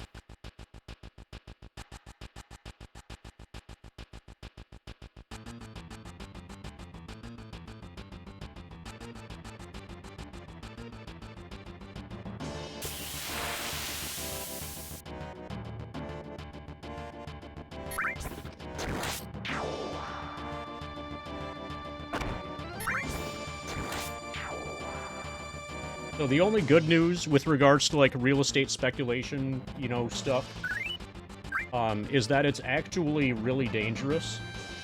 And every now and then people get, like, completely financially wrecked. Like, remember... So, speaking of Captain Hindsight, remember, DJ, when you had, like, friends that had extra houses so that they would have a place to store their cars and their other toys? And so we would have a place to party all the time because, like, you know, they just have a lot of extra houses because they were flipping houses and making, like, infinite dollars. And then 2008 happened.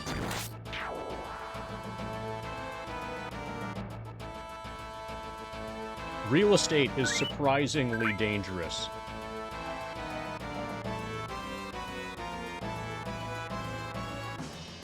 Like, you can really lose a lot of money on real estate.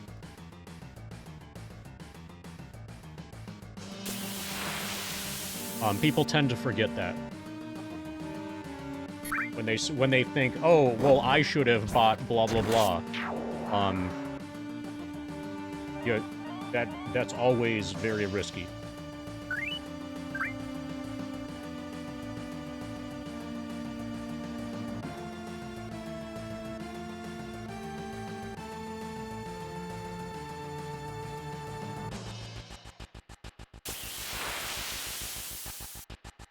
Well, congratulations on buying a house in 2020.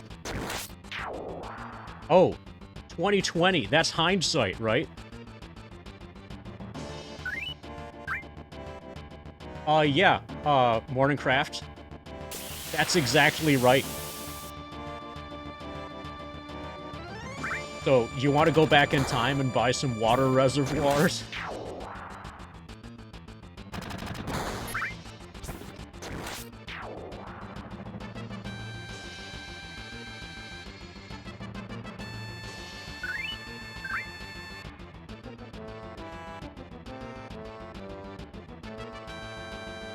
But yeah, you're starting to get the hang of this capitalism thing.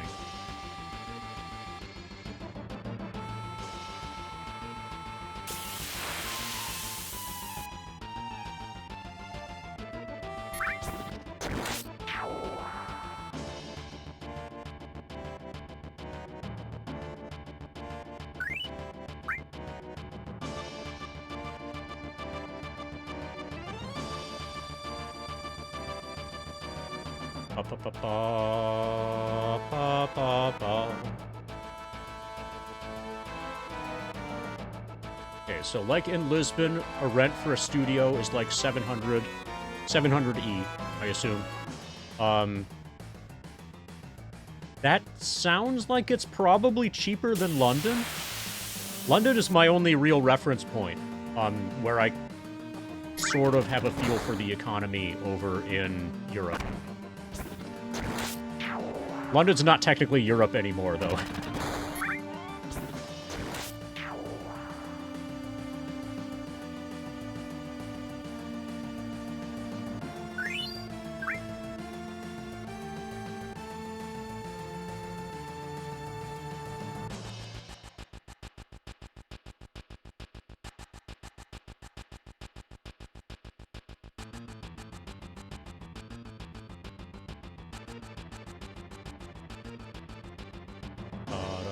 Bada, bada, bada.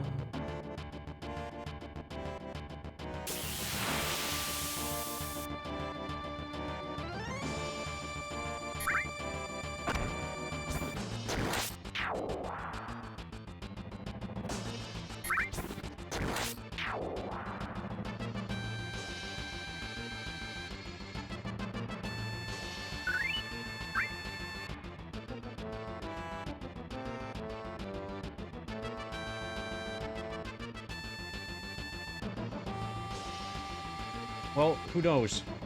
Maybe it'll get better, maybe it'll get worse.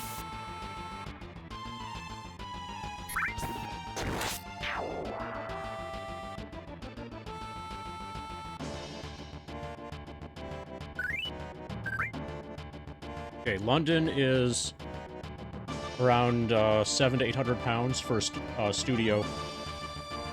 Average wage there is a lot more. Okay.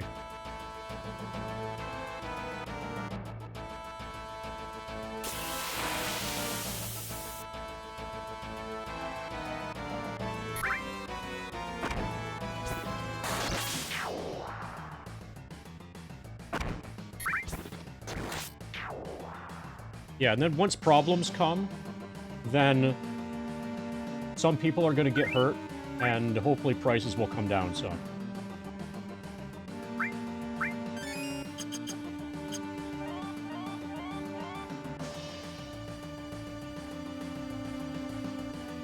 Yeah, we're at Yuffie's minimum starting level now. Hey, Chef Bomb.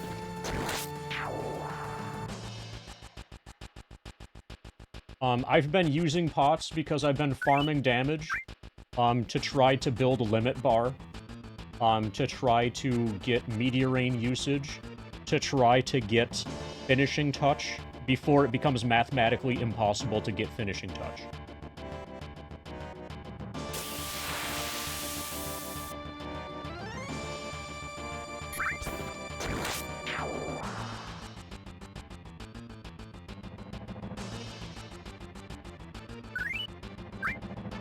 Also, we've been kind of unlucky on potion drops lately. We've used Meteor Rain twice. We need 4 more. I don't think we're gonna get it. Basically, potions have been too limiting. We can still take damage. We can still fill our limit bar, but it takes a lot of potions to get a single Meteor Rain. Well, we don't have the Omni/Limit manual. Probably I'm gonna Bolt 3 Guard Scorpion.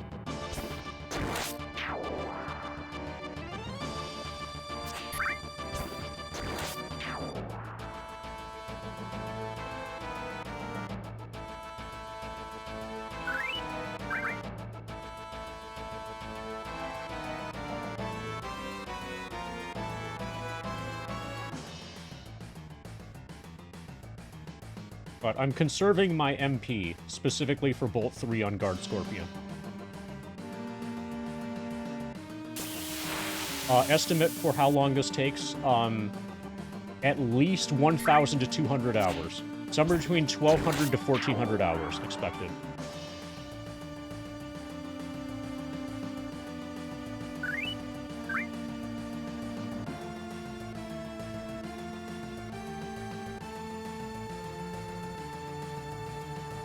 Depending on efficiency when I play with my feet and stuff.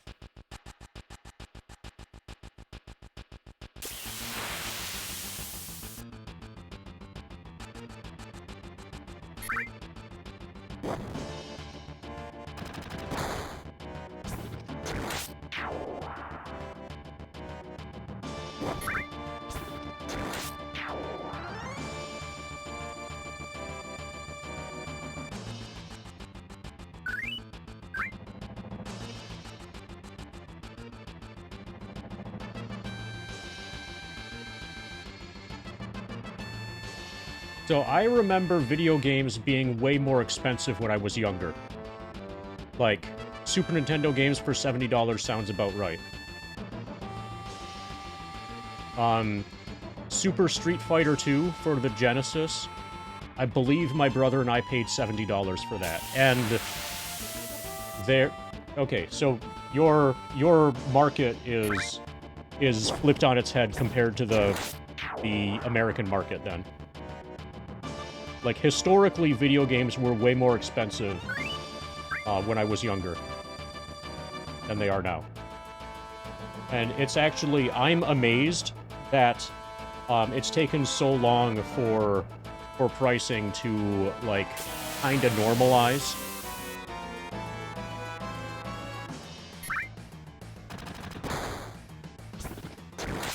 Yeah, so with the PlayStation 1, with the original PlayStation, that's when prices started to kind of decline. With the move from cartridge to discs, and then, like, you know, the cost to print a game dropped, prices of games also dropped.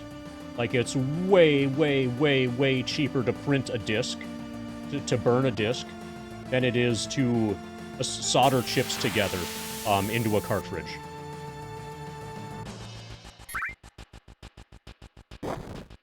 And then, once we got kind of past the disc thing, there's even less overhead for digital distribution, and prices basically just stayed at, like, 60 for a long, long, long time.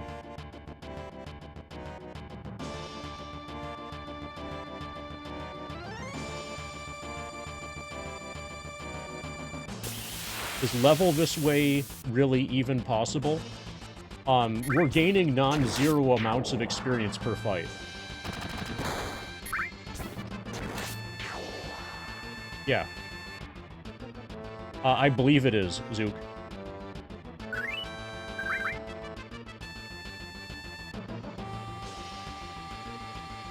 Well, so the secret with regards to season passes, there's an amazing, magical, like, try this one weird trick to not spend any money on season passes.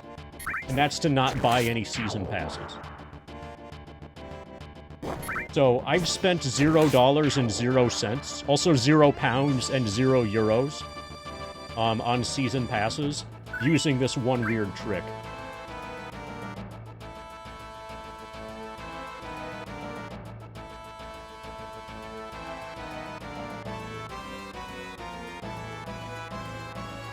No. This is dramatically more ridiculous than the Circle Master thing. Everyone else who has done a super early game level 99 grind, went to the first save point and then did the grind at the save point. That makes the grind be about 3 times faster than doing it on the first screen of the game. What you're seeing here is the first time it's ever been done. Several people have done a level 99 inside the reactor. This is level 99 before entering the reactor. Technically before the cutscene where you name Cloud and Barret.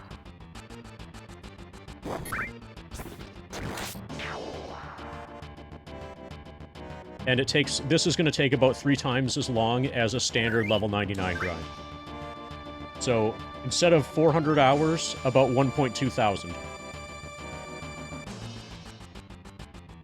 I'm estimating between 1,200 to 1,400, depending on various efficiency-related issues.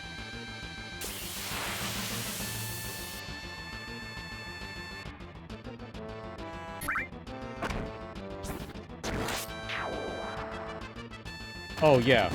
I got a free... I might still have the receipt for that. I probably do. Let's see if I can find it. Actually... Yeah, 6... This is okay. I can farm a little bit of damage. I'll tell the story if I can find the receipt. Or, first I'm gonna find the receipt, then I'll tell the story. That sound reasonable? So remember when there were, like, toy stores that had video games? Okay, this is a good fight.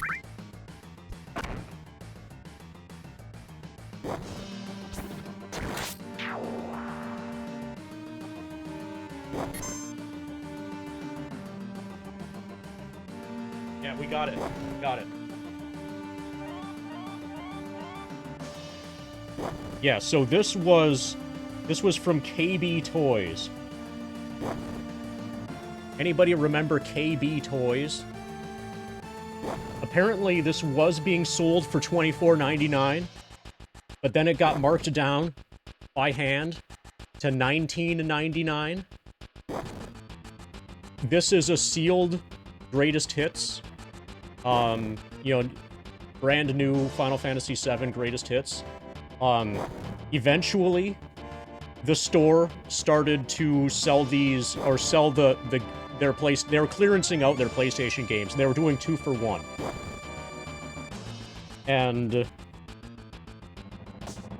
they had a promotion, so if you bought a video game, this is like really, really faded now, but this is the original receipt. So if you bought a game from the bargain bin, which included Final Fantasy VII, then you would get another game of equal or lesser value for free, which obviously is going to be Final Fantasy VII. So DJ here in chat wanted to get Final Fantasy VII, but he didn't have the money in his pocket, and I did have the money in my pocket because I'm Monetary Dragon, like, obviously, what the fuck? I'm like, okay, you can borrow the 20 bucks to get it, but I get the free FF7, and then he paid me back when we got home. So you see this, the stamp on the bottom, promotional items must be returned with the required purchase. So if he were to return his, he wouldn't be able to return his without also bringing this in. So that's how I got one of my sealed greatest hits Final Fantasy VIIs, costing me $0.00.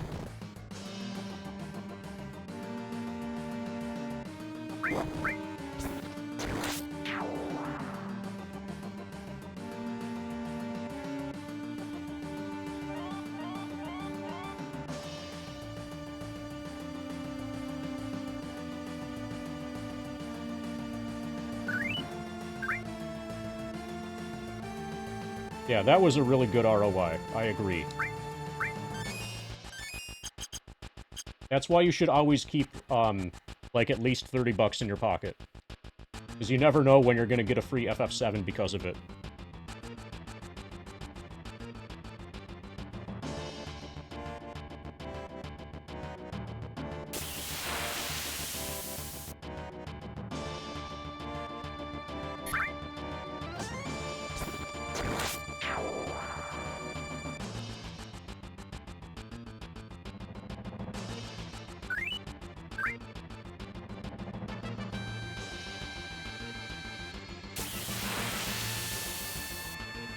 Oh, Matrix Manipulator. This is on PC, and the way that we're effectively saving in between sessions is by tabbing out of the game and then putting the PC into sleep mode. It's being run on a laptop, so there's an internal battery to help protect me from power outages. And tomorrow morning, I'm gonna buy an uninterruptible power supply, so I actually have 2 layers of battery to keep the system safe.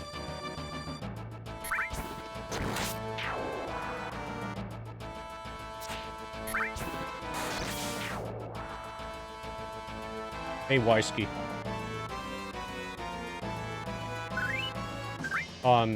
If you want a little bit more context for that, also try the !stream plans command. Yeah, I'm more worried about a crash than anything else. If anything goes wrong, it's going to be a crash. The best that I can do to defend against a crash, I'm running this off of a clean Windows 10 installation, off of a new SSD that's specific for this grind. Yeah, I was doing Hibernate, and I've decided to switch from Hibernate to Sleep, because Hibernate apparently is not reliable. Sleep should be more reliable than Hibernate, but there's more power drain related issue with regards to Sleep. Which is why I'm gonna add a uninterruptible power supply to the setup.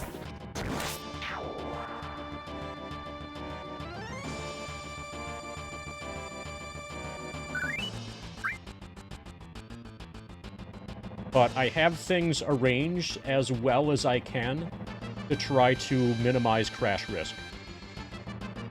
Yeah, I'm kind of... Well, on PC, you can't save state. That's one thing. And that's kind of on purpose. But yes, basically, I'm not doing save states on principle. I don't want to be in a situation where...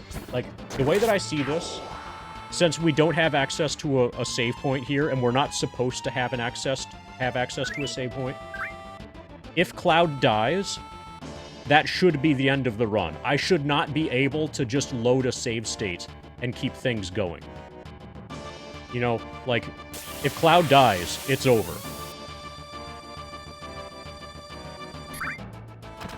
And that's how it needs to be. Otherwise, basically, I view the idea of, oh, let's make a save state, and we can load it if something goes wrong as cheating. Yeah, about 69 more hours. Or 69 more days, one of those. Or 69 more weeks. Just as long as 69 is in the correct answer, I'll be happy.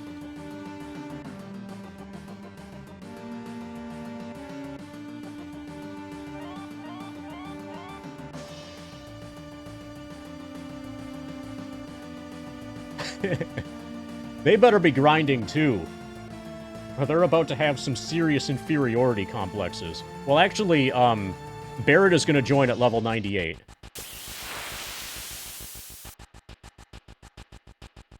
But Jesse and Biggs and Wedge, yeah.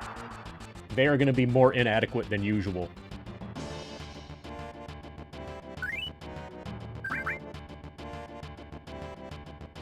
One of the jokes that I've been making is that this is the run where Cloud actually is ex-soldier. Instead of, like, Cloud being in awe of Sephiroth, Sephiroth is in awe of Cloud in this universe.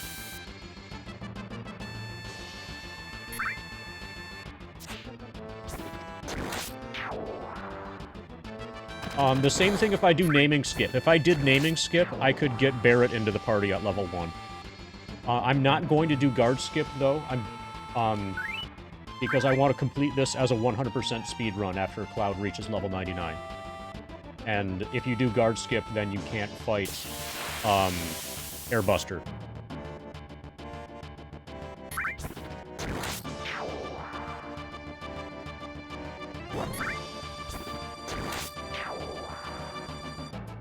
Yeah, with the exception of Yuffie, who has her own, like, different calculation method, everybody who joins the party joins at average party level, and then, like, plus or minus some modifier. So, except for Yuffie, everybody's going to be joining in the high 90s.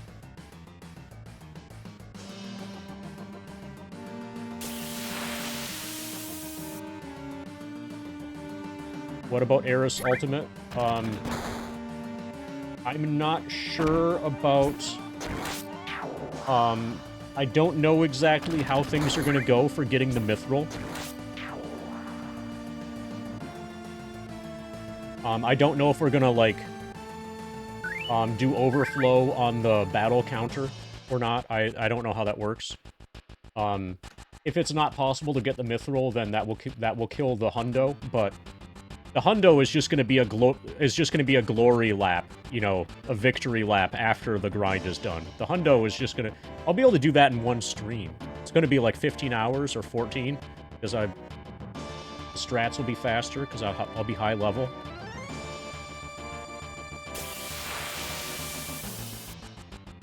Also, it's PC, so it's fast.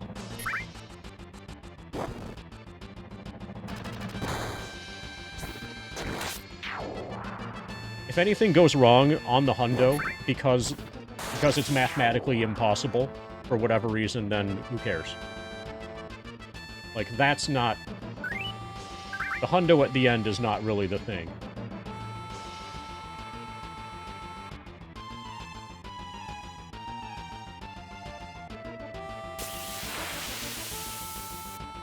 Yeah, if we're capped at 65,000, and then it stops at whatever the max number is for that, then we might be in trouble. Then it might be impossible to get a Mithril.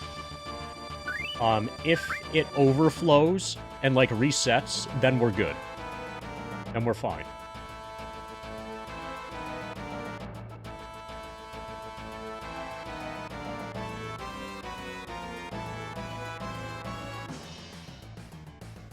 I don't know which of those is true.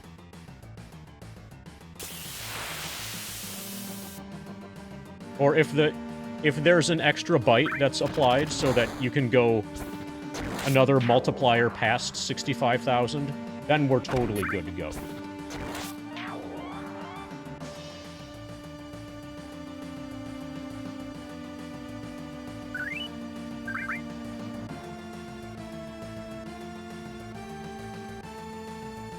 Oh, speaking of FFX, I should probably add FFX2, Final Fantasy X-2, to the list of games to play during the grind.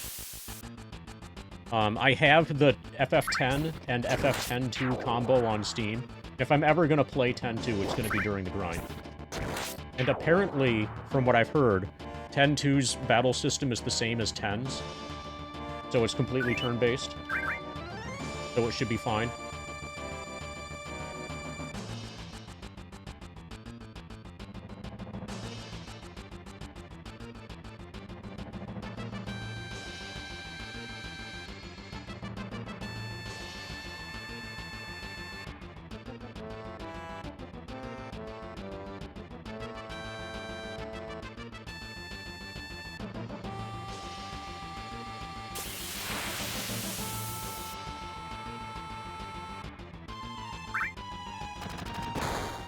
Well, there's only one way to find out that is the worst FF game, lol.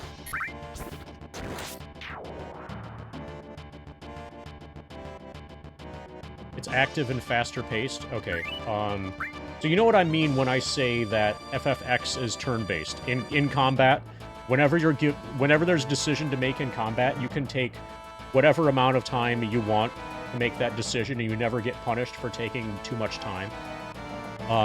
I don't know, because I don't have any experience with 10-2. I don't know if 10-2 works the same way or not. Froggers just said it's active and faster past. Which 10-2 is ATB. Okay, basically, I guess I'm not playing 10-2 then. Games with ATB are out of the question.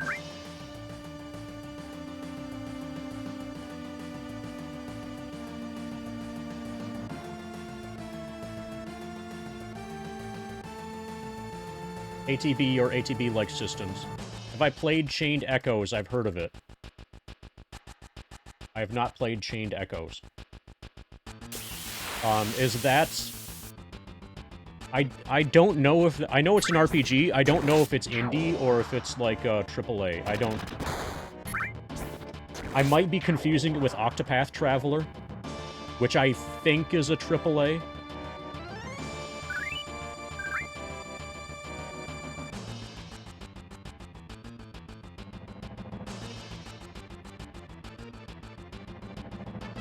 Indie turn-based? Okay.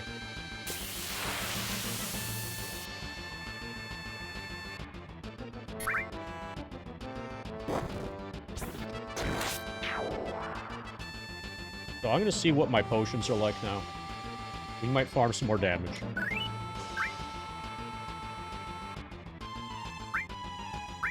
Okay.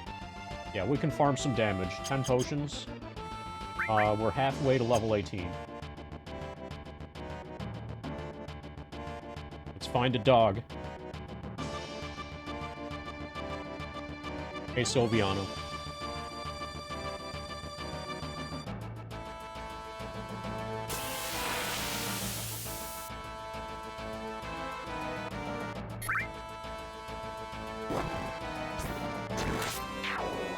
So, I don't know if we're gonna get this. Actually, if we do get this, that'll make us halfway. Yeah, one more Meteor Rain and we're halfway. So if you want a little bit more context for the grind document, the first paragraph or so of stream plans helps explain, like, the mechanics of what's going on here.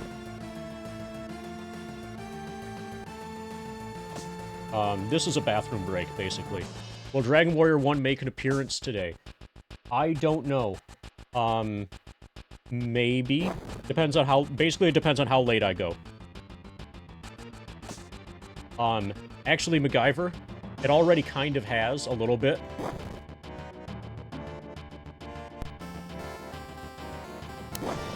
There you go.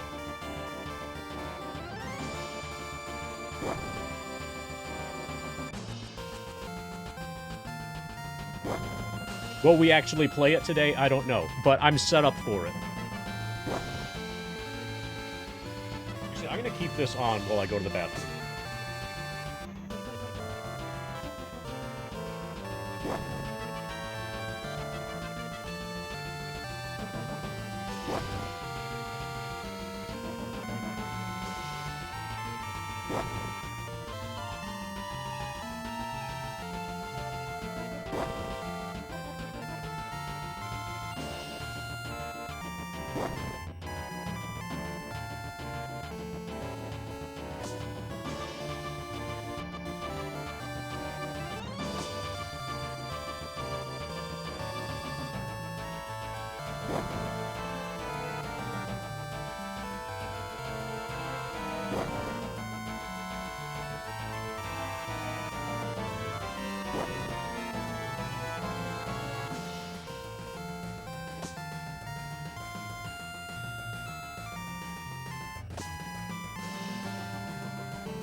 Okay, it does overflow. Nice. Awesome.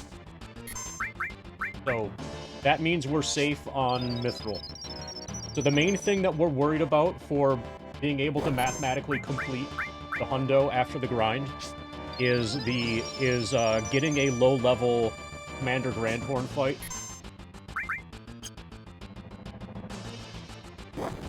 We need to get the level 19 Commander Grandhorn fight from Fort Condor.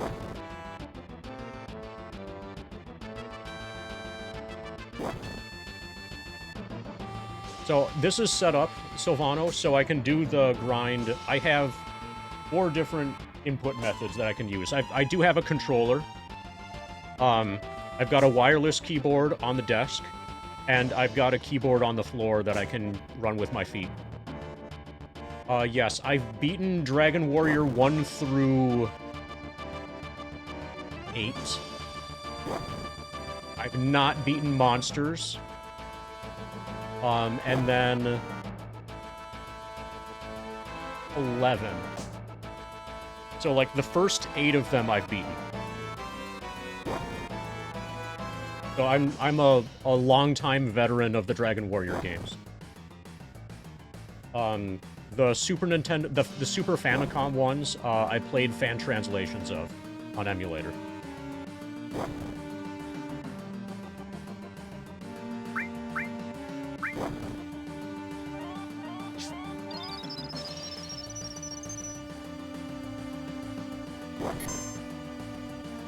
Hey, Timothy.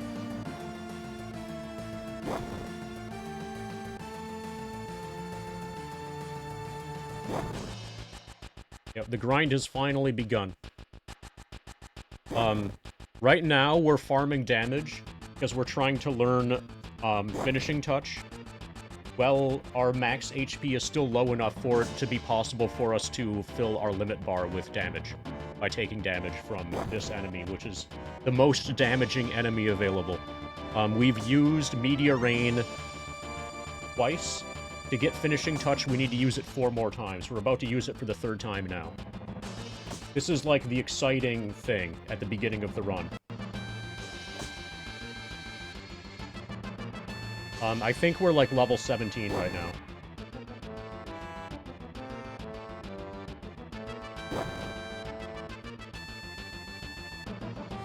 At some point, I'll put up a thing that says what my current level is and approximate, like, percentage of the way through the grind. Hey, Vanderkish. No. This has not been done, so, doing, like, the grind to level 99 inside the reactor is a relatively normal thing that a lot of people have done. The grind out here on the first screen of the game has never been done before. Which is why I'm doing it. Oh yeah, if you look up my tags... So, my Twitch tags, if you want to find a stream that's hyped and chilled, my Twitch tags are hyped, chilled, hyped and chilled, really hype, very hype, English, like totally chilled, ultra chill, extremely hyped, and grind. I had to put grind in there.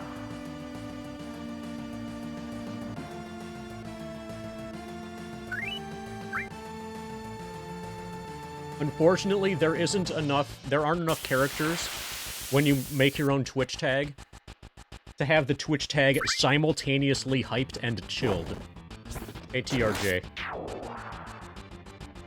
Oh, you were just looking for an English stream? Yeah, I understand.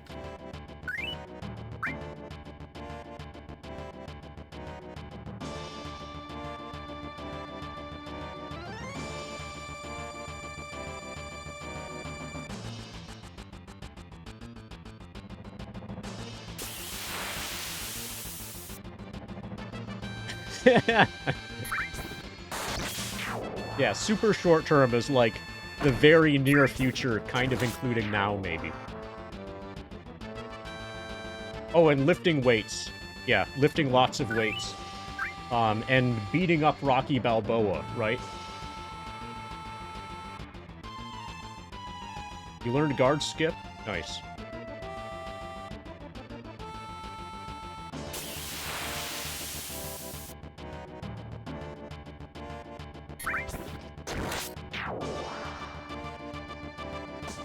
I should probably have an over 9,000 to tag. That way people know that I'm really true.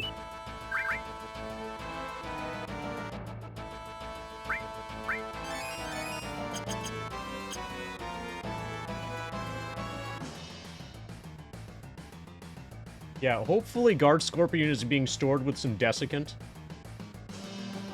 And is well oiled.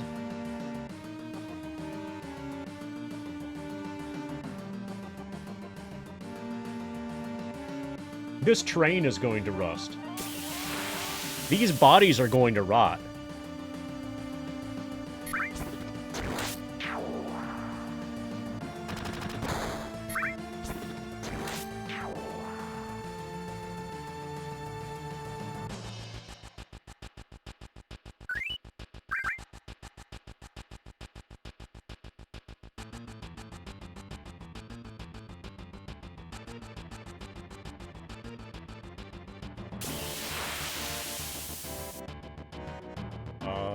Ada, ada, ada.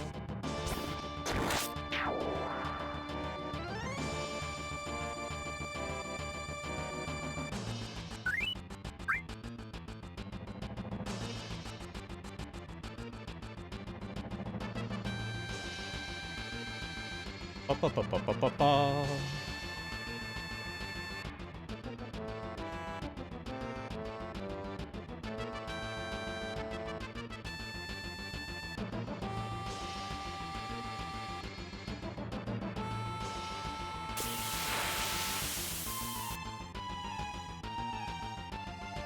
Oh, if I fall asleep during a battle, that will end the run. So if there's any risk of that, then I should stop. Then I should end the session, at least until I can take a nap or whatever.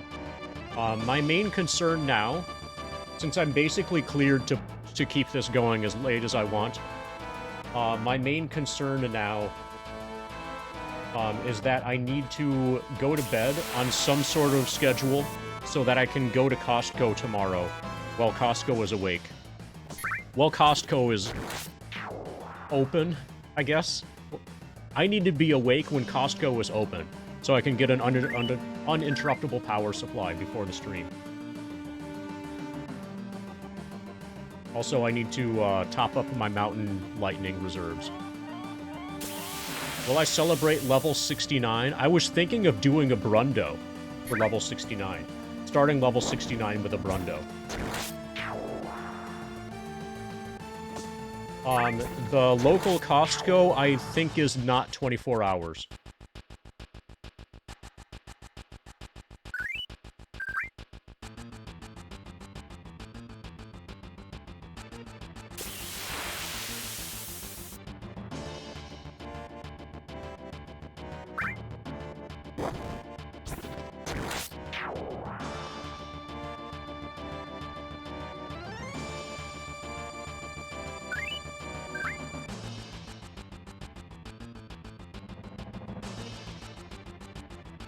Yeah, I think, like, so, in my area, which is, in my city, I guess, which is Pittsburgh, I'm not really aware of things that are open 24 hours.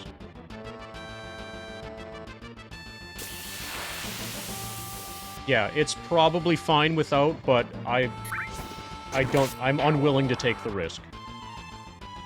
I'm just completely unwilling to take the risk. And I'm fine. I don't mind owning an uninterruptible power supply anyway. It's good to have as a streamer anyway. Like for my main streaming rig.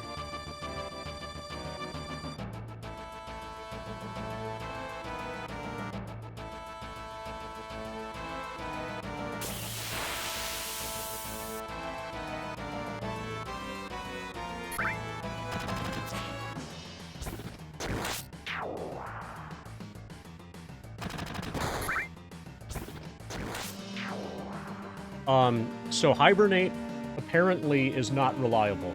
We learned at the beginning of this stream that Hibernate is not reliable. I thought it was, but it wasn't.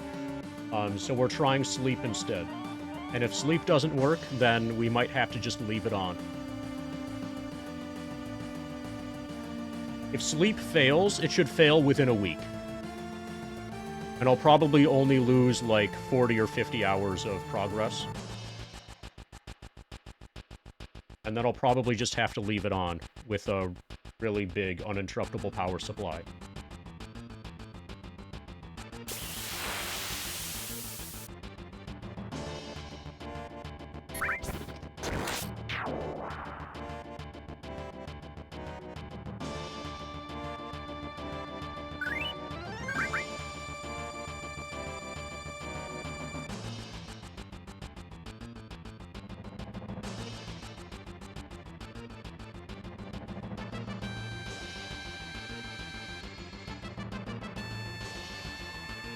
Yeah, I just feel more comfortable.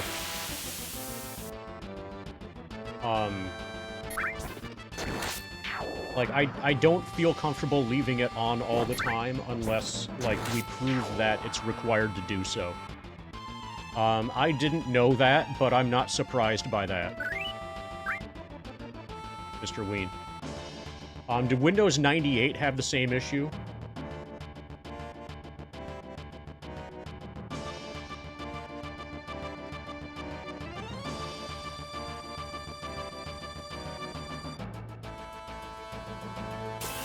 How about XP? When did that get fixed? Or when did that get, you know, edited out? If you know. Oh, when did that bug get weaned out of Windows?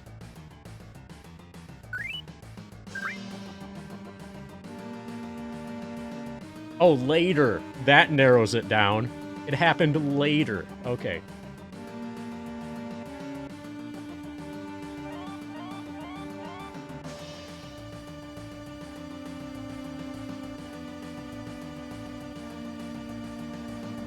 Three media rains so far. We're halfway through the media rain,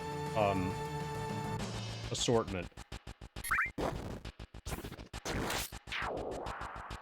I'm probably gonna just collect potions until I'm close to getting the next level, and then I'll farm damage again.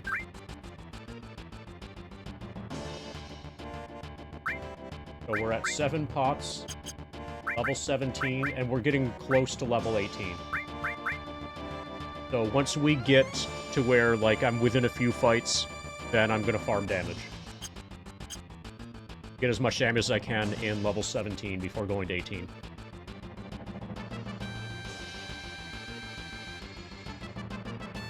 Both Windows 95 and 98 had a 32-bit counter to track the number of seconds the system had been running.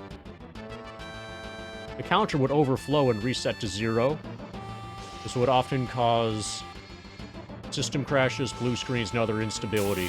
So it's like,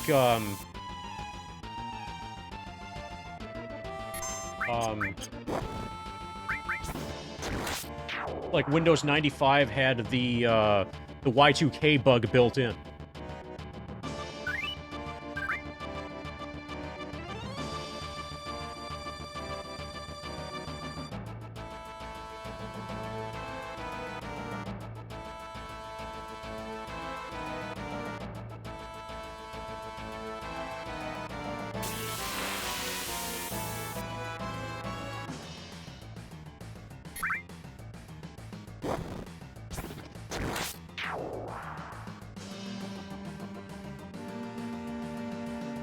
Ba-da-ba-ba-ba-ba.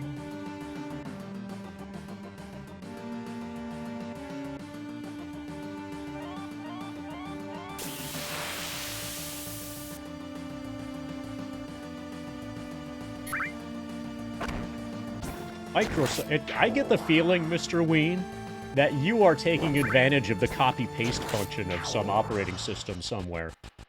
Microsoft addressed this problem in later versions of Windows, such as Windows Me and Windows XP, by switching to 64-bit counters that could track much longer uptimes before overflowing.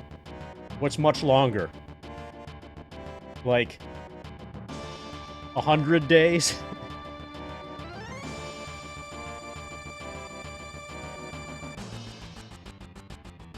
100 days instead of 49.7.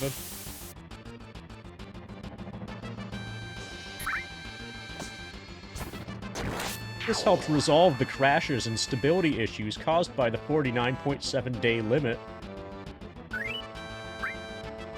in the earlier Windows releases.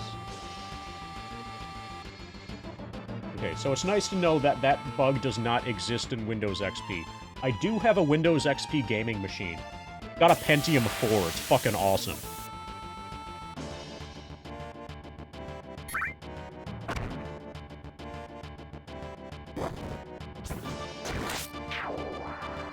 I think it's a Pentium 4 6600.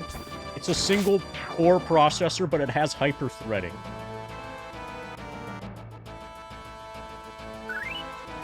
One core, 2 threads. It's fucking badass.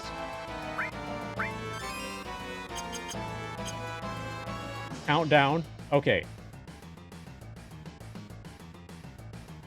I can't say with confidence that we're going to finish within that window.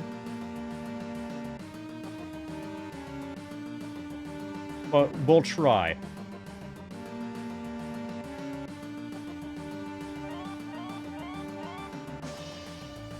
That large of a number looks like the number of seconds that the average human has left before they die.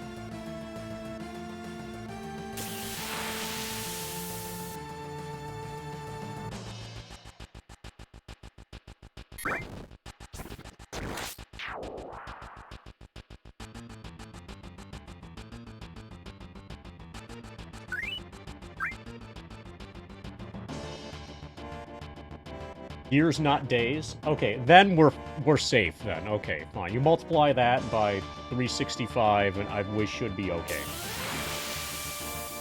So hey, Expanse.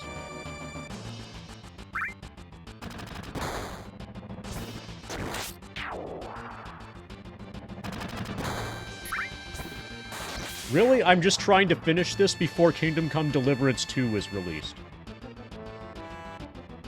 Kingdom Come Deliverance 2 gets released and I haven't finished the grind yet, then I'm gonna have to just grind it non-stop until the grind is done. Then I'll take like a 6.9 hour nap, and then begin Kingdom Come Deliverance 2.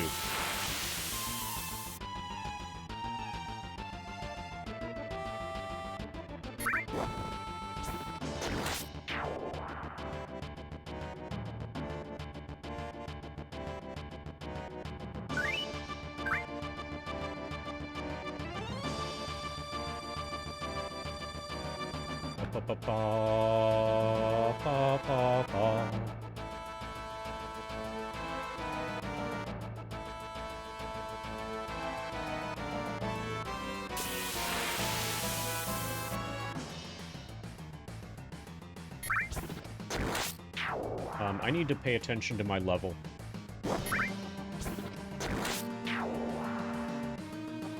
I feel like we might be getting a 335 left.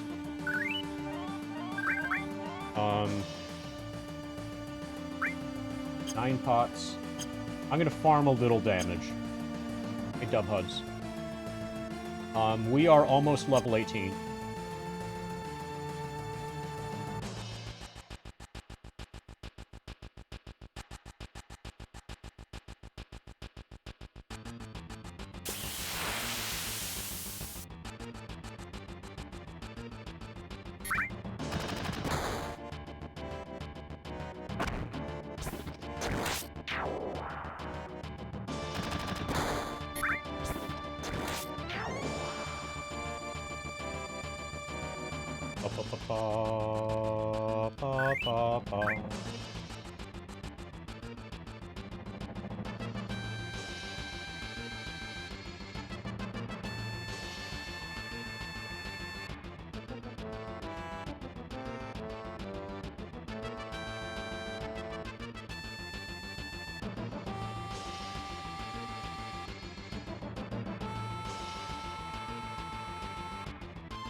But one of the issues is that the encounter rate is really... Danger increase per step is really low here.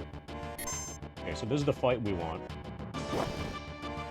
Okay, so the 6 is still damaging us. Still capable of incrementing our limit.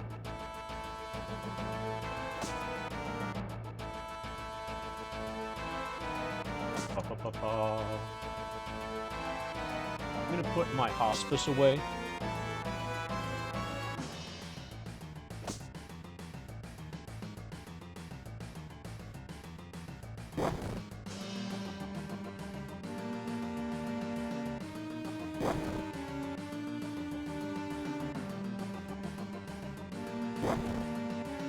So, Expanse, I'm not sure if we're gonna start Dragon Warrior, if we're gonna make it to Dragon Warrior 1 today or not.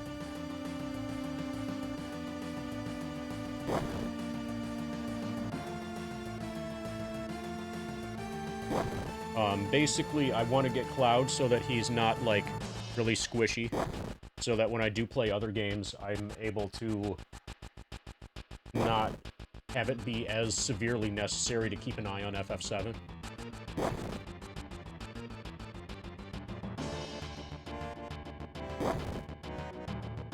Yeah, there's basically everything on that sheet I'm excited to play. So, a lot of people have been like, oh, aren't you gonna get bored? And if you look at that list, there's no way, like, getting bored is gonna be impossible. Like, this grind is gonna be fucking awesome. I'm gonna clear out a bunch of backlog stuff and play a bunch of, old games that I love. That I would love to get another excuse to play, and this is a really good excuse to play them. Yeah, we'll add more splits. So, like, the first Dragon Warrior 1, Dragon Warrior 2, Shining Force, and Dragon Warrior 3 in that order. That's the beginning, and then from there, well, the order is going to get way more randomized, or just based off of mood and whatever. I hope to finish within the year 2024. Expanse. The expected total hours of grind time is, about 1.2 to 1.4 thousand.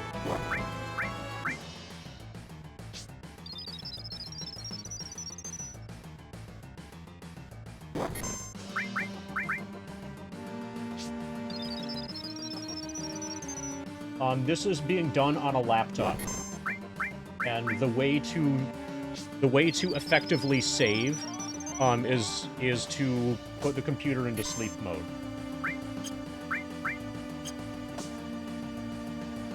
It's Windows 10. This is a clean Windows 10 installation that's air-gapped. Like, that has no internet connectivity.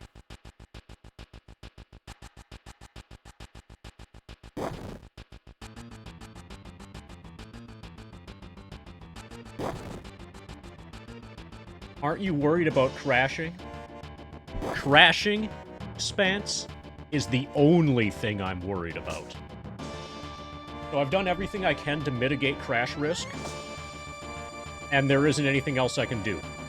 I have to just accept the amount of risk that I'm taking, and if I decide that it's too much risk, then I fail before I even start.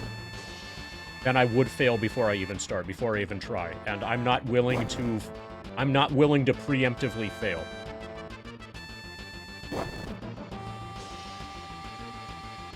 So yeah, crashing is the only thing that can go wrong, basically.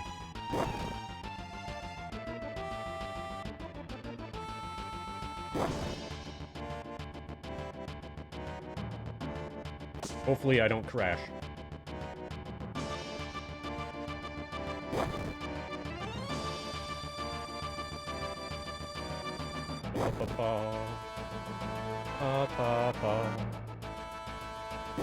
Yeah, also, it's not like, okay, let's say I get through Dragon Warrior 1 through 4, and then the computer crashes, the laptop crashes.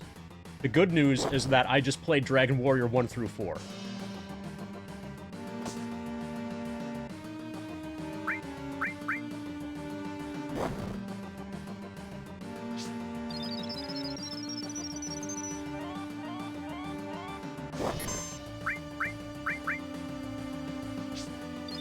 You know how more FF7 is always better than less FF7?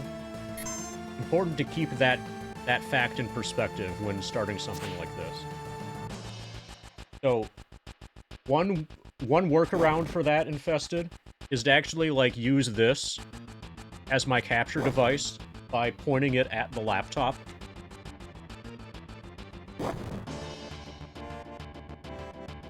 So, that's the laptop, right here. This could be my capture device, if I'm worried about internet getting in through the capture card. Which I'm not, of course. I know you're joking, but there is a workaround for that. This is where Dragon Warrior and other video games are going to be later. Also, say hi to yourselves. This is chat.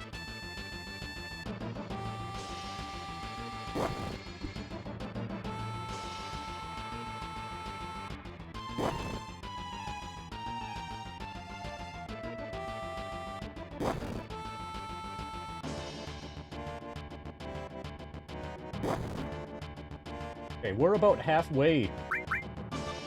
But we're low on pop. Once I get below 500 hit points, I'm gonna kill it. But we're about halfway to another, media rain.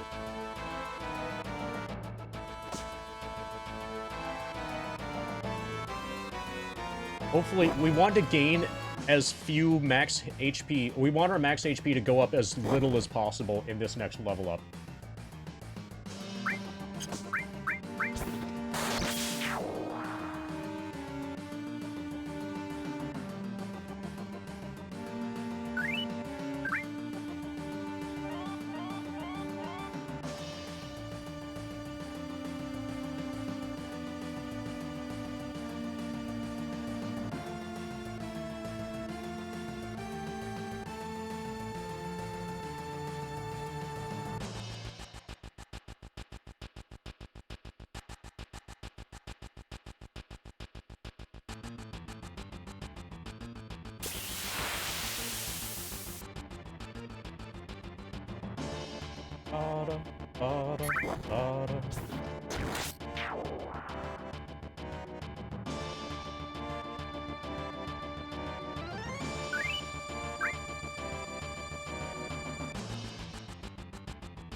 Apparently, though,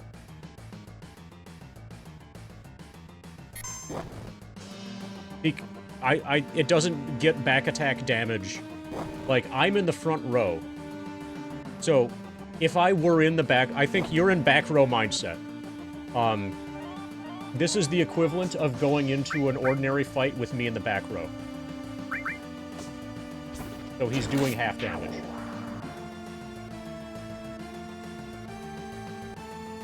And on average, it's best for me to stay in the front row.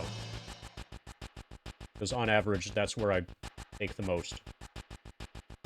Actually, if this were formation routed, then I should be changing my row depending on whether or not there's a dog.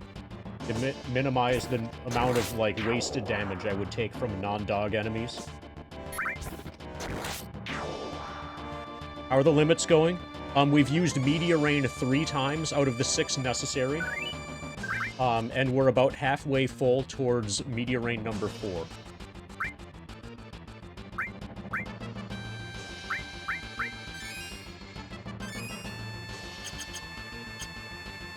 We're low on pot, though. So right now, we're more farming pot than limits. We're about to level up. And that's gonna be bad. I don't know yet. It's gonna be close if we can pull it off. If we get it, we're gonna just barely get it.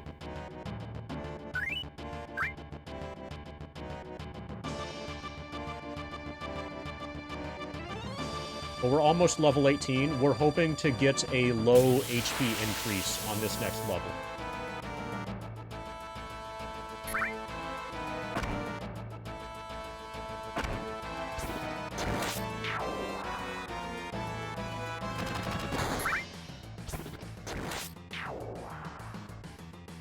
Actually, maybe I should back row by default. Yeah, I'm gonna back row by default now.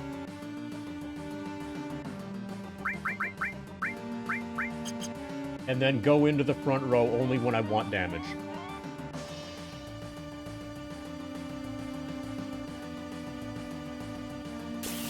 Oh yeah, I'm like, I think there's about a 50% chance that something is going to go wrong within the first week, and I'll lose the first week worth of progress.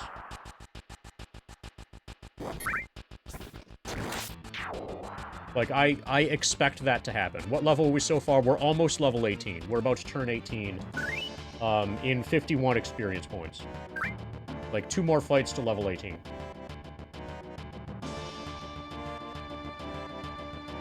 Yeah, so I'm staying back row until I accumulate more pot.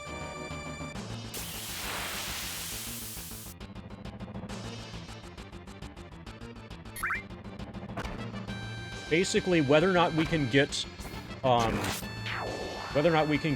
finishing touch is going to come down to how fast we get potion drops.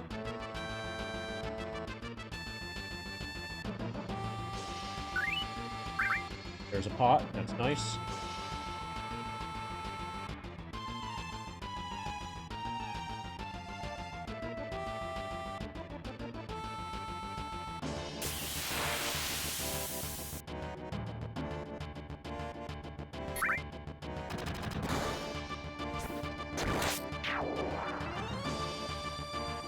So, from the back row here, we can now farm potions pretty much infinitely. The problem is that our experience is increasing. Okay, now we're level 18. Hail fucking Satan. 666 hit points.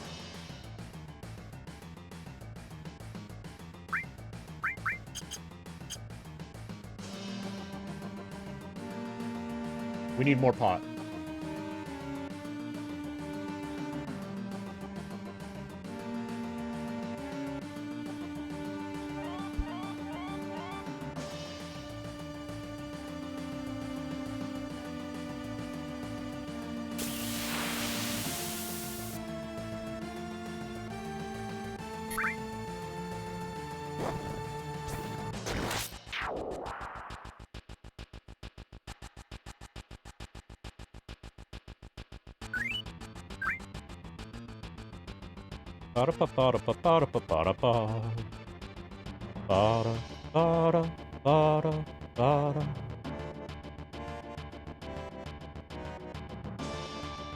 Okay, so hopefully we stay at level 18 for a while.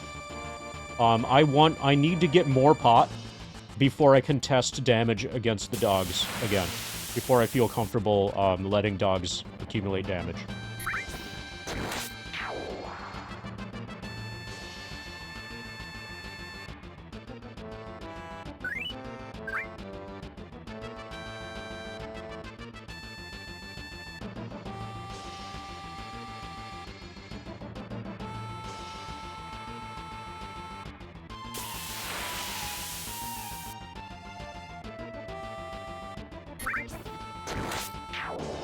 But farming from the back row is really nice. Enemies doing 1 damage is cool.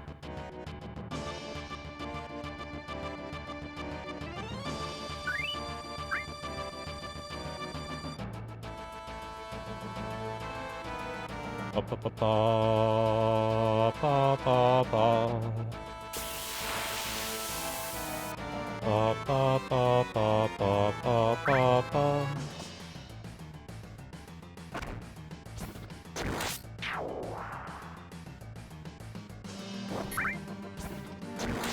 Okay, my defense may have increased. That's bad. It's bad for learning finishing touch, at least.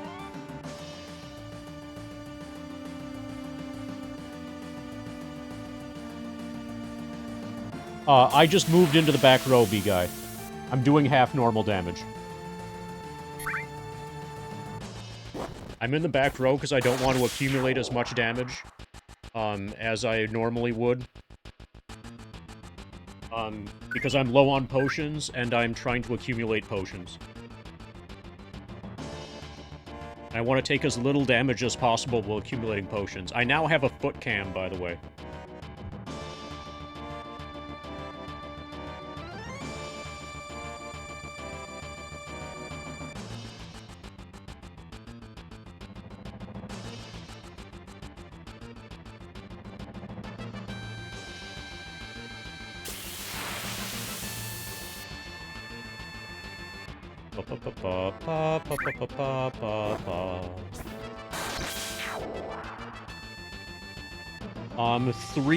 Basically 3.5.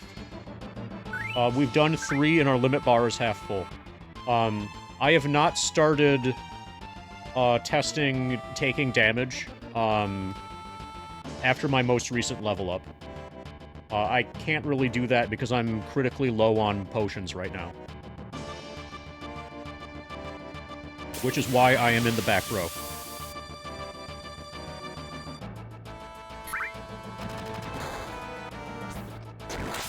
Yeah, once that current limit bar is filled, that will be Meteor Rain number 4. Then if we can get 2 more after that, that's finishing touch. Nice pot.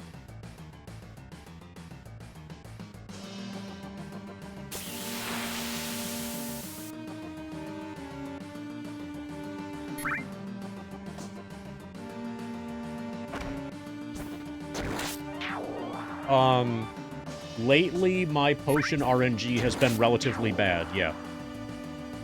But also, as I've been getting them, I've been expending them right away for limit usage. Or for limit, bar accumulation. I've never just, let myself get more than, 15 potions without farming limit. So eventually I'll get to 99.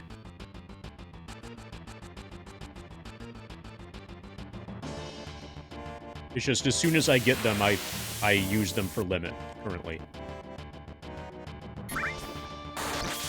It's very clear that you gain potions faster than you use them, and that's even when you're in the front row.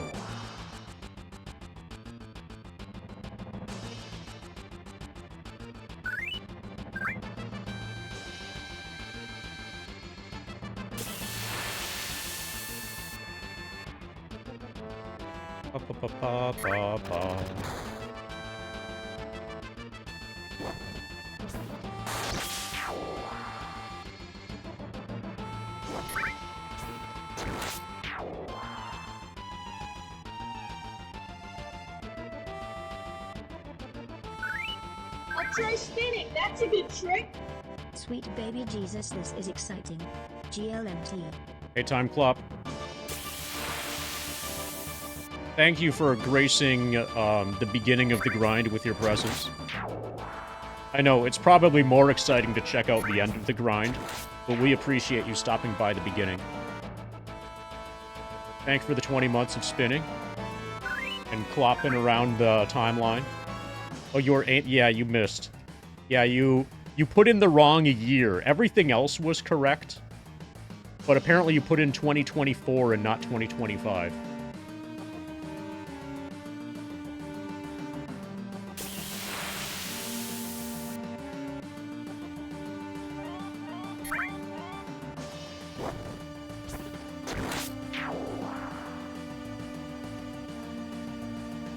Ba, ba, ba, ba. 6 hours and 9 minutes. That's what you wanted to see, right? The big 6'9". Hey, Beantude. Yeah, it has begun. We're level 18, and we're farming, Media Rain uses, to try to learn Finishing Touch before it becomes mathematically impossible to learn Finishing Touch. Oh, and if you want to, Beantude, try exclamation point grind, to see what's currently in store for games to play at the time. The first game is going to be, so the first games are in order on LiveSplit here. But yeah. Once I get comfortable with the process of doing the grind with my feet, then games will be picked off of those lists. And everything is subject to change, of course. But, like, that's just what I have in mind, you know, before we start. Yeah, we're on steps. We're on formations for sure.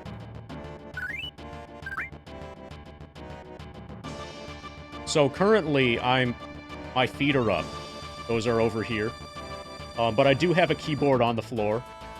Right now, I'm doing this. I've got a wireless keyboard that I can put anywhere. I've got a wired keyboard on the floor.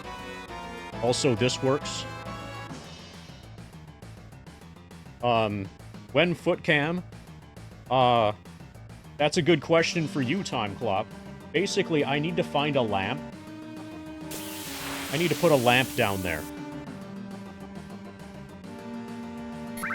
Because otherwise, you won't be able to see, you know, my feet. Because there's no light. Yeah, do you love lamp? I gotta go to Goodwill to find lamp.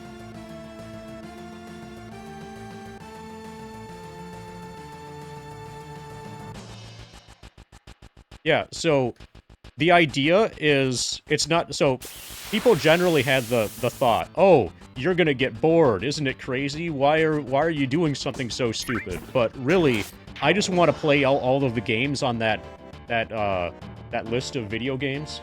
Most of that is backlog, and some of it is stuff that I've wanted to replay for a long time. And this is a good excuse to finally, like, do those.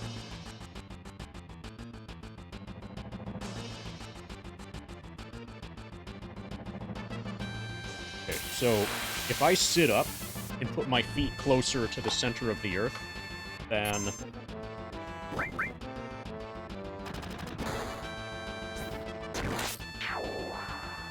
this is using the one on the floor.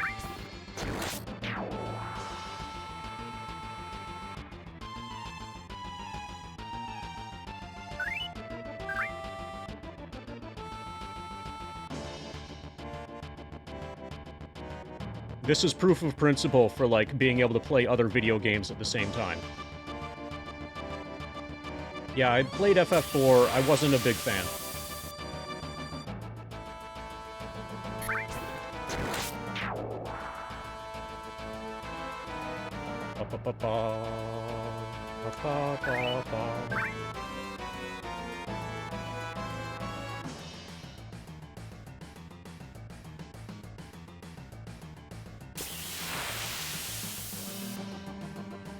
The thing that's most likely to kill the run is the game crashing.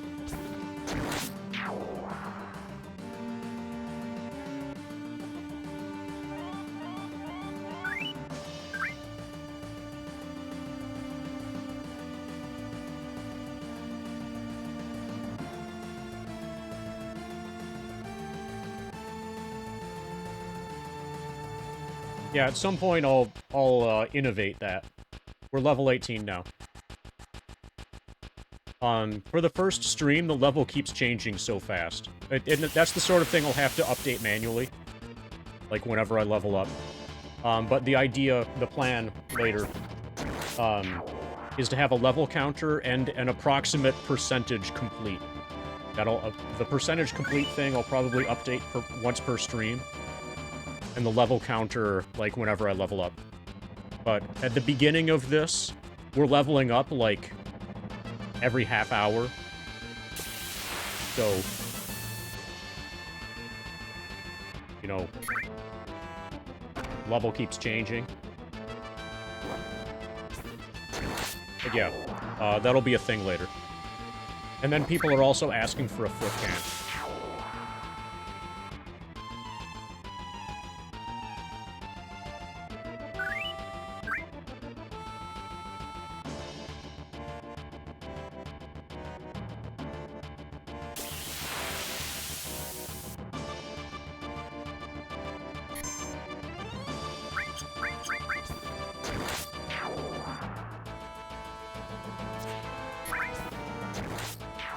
Oh yeah, I could green screen my feet and then put numbers on my feet.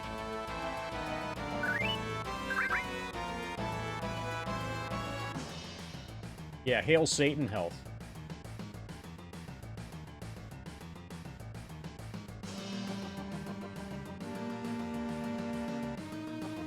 So, I hear they eventually turn green if you don't shower for long enough.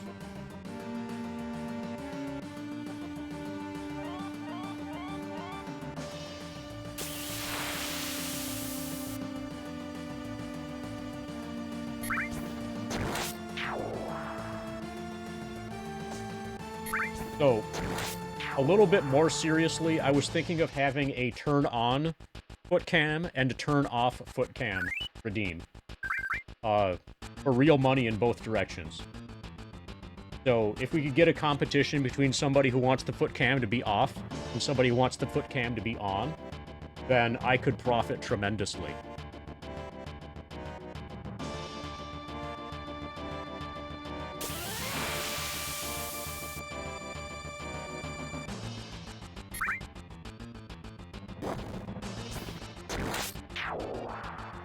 It's also a good way to support the arches of your feet.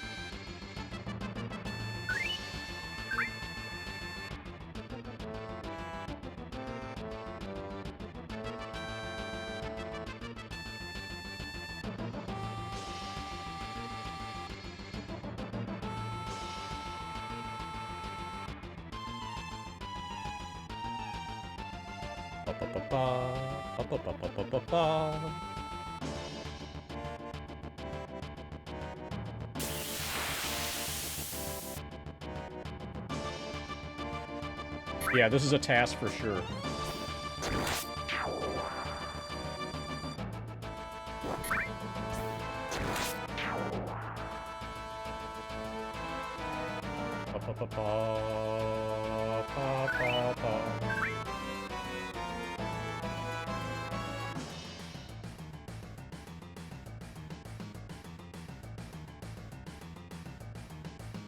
We have a Bulba foot cam. Check it out.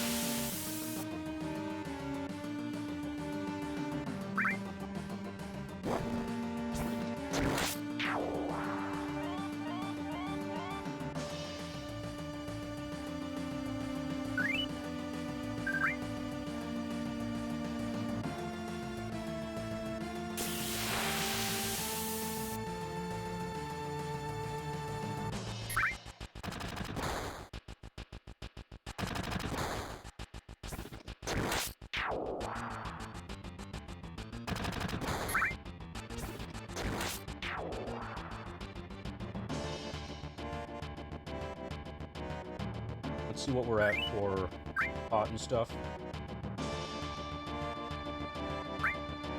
9 pots.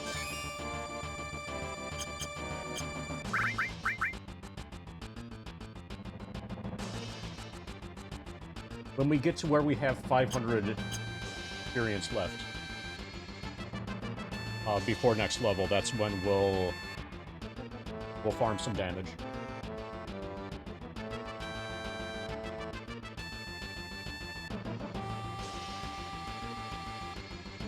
Right, so now we just need 1,000 more experience points.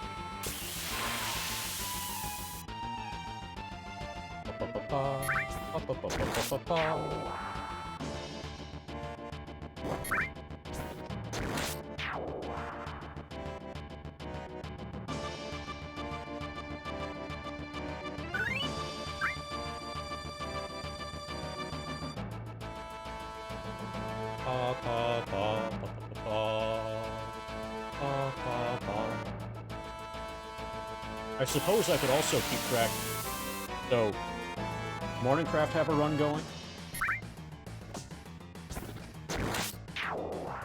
Cordelia is playing, apparently Final Fantasy VIII. That's weird.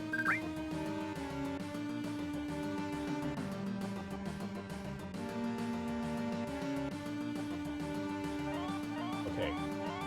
Morningcraft is doing a grind. Check it out.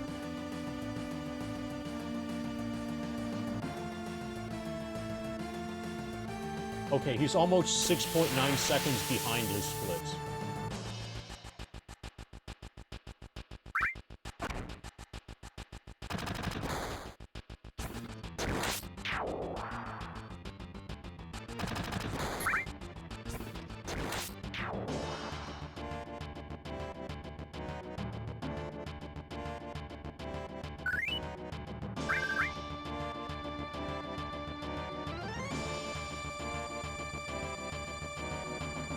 Morningcraft is really good at FF7. You guys know that?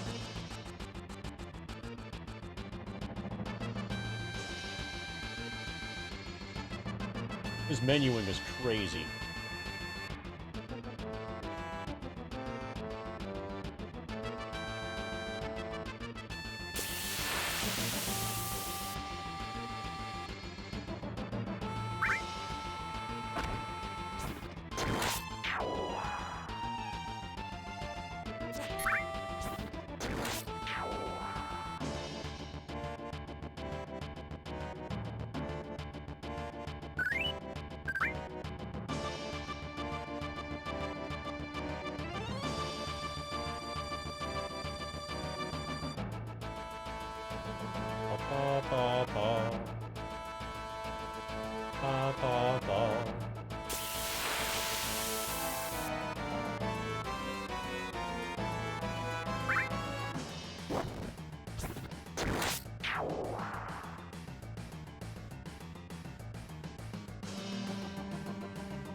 Yeah, that's the idea.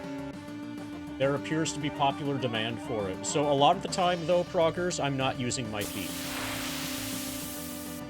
Or, like, the amount of feet usage is relatively minimal. Like, here, for the most part, when I'm...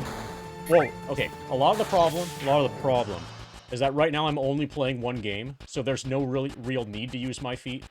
Feet usage is going to be much more of a thing once I start playing other video games. But for now, it's just so easy to use this wireless keyboard. Like this.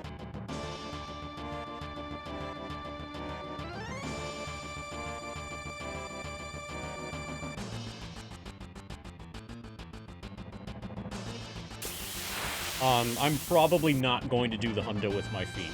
I agree that I should, though. That's the right mentality. You've got a good attitude.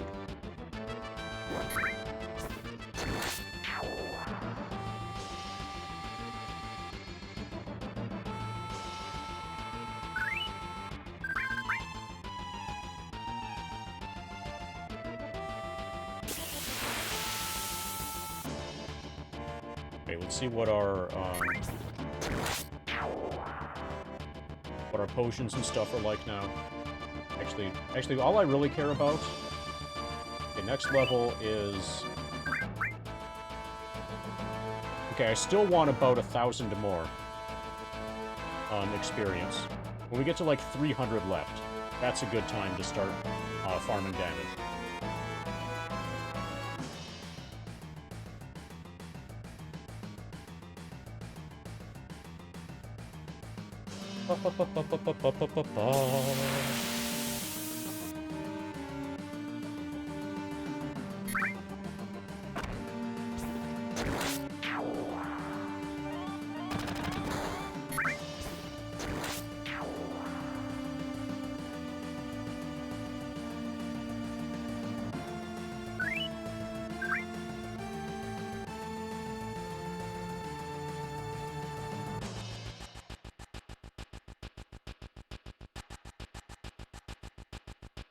I need to train myself to look at OBS to see what's happening in FF7, rather than looking all the way over there at the laptop. I need to learn how to play off of OBS.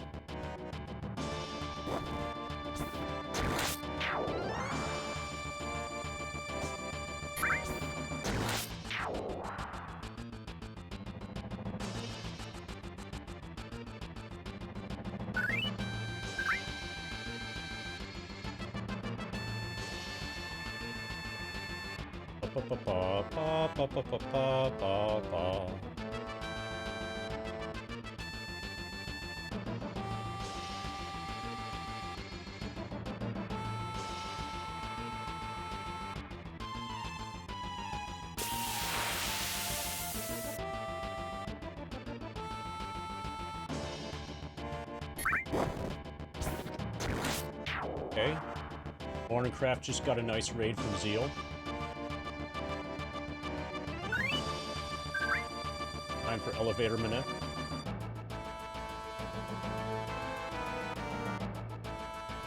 If you're not watching Morningcraft, I'm simulating watching Morningcraft for you.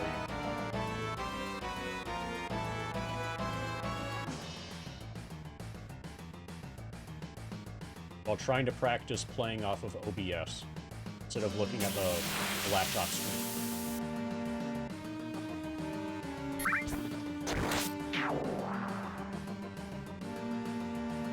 And it feels like I'm continuing to be unlucky with potion drops.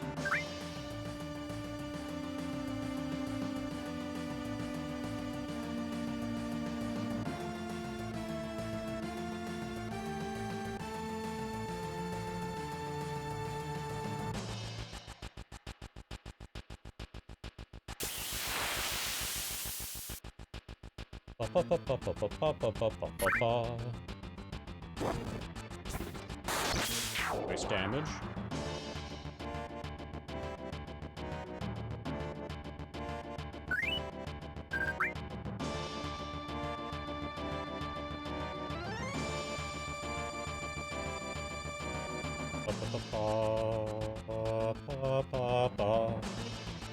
Does anybody know or want to do the math on what percentage of the way through the game, or through the grind, level 18 is, or level 19? Actually, does anybody just know, or have calculated, or have looked up the exact amount of experience that Cloud needs for level 99? It's easy to find that number in the Terrence Ferguson, like, party mechanics guide.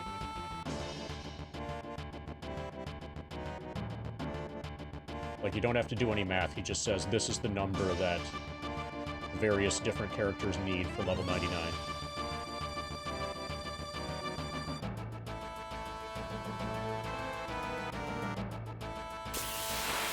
I'm wondering if we're gonna get 1% done today, basically.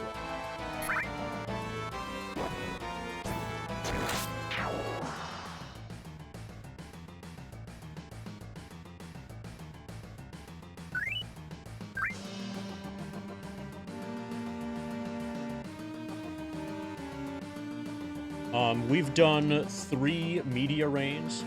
Okay, it's 2,452,783. Thank you to Metsu. What are the split names? So we just started. So I'm only playing Final Fantasy VII so far. But if you use the ! grind command, or I use it for you,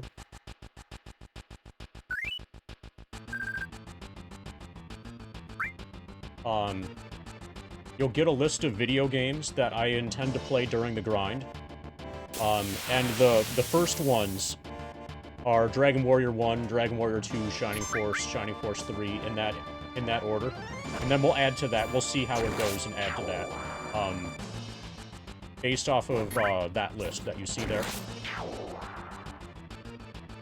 When am I starting that? So, we just started this is day 1 of the grind.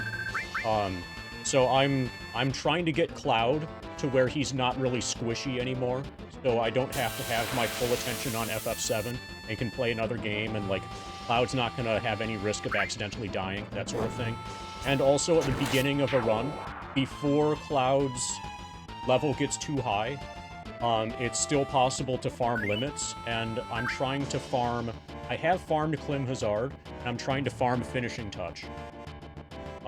Eventually, as Cloud gets high enough level, his max HP will be high enough that the enemies here will not be able to damage him enough in order to fill his limit bar at all. And once that happens, then it becomes not possible to learn any more limits, you know, at this stage of the game. So if you're going to farm any limits, you need to do so on purpose by specifically farming damage and stuff like that. And I'm doing that now. I'm trying to get Finishing Touch.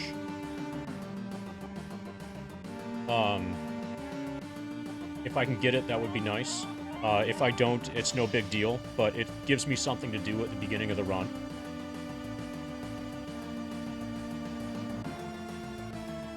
Any metal slimes? So far, none. If there are any, we're gonna find them. So far, it's just been a bunch of Shinra MPs and Guard Hounds.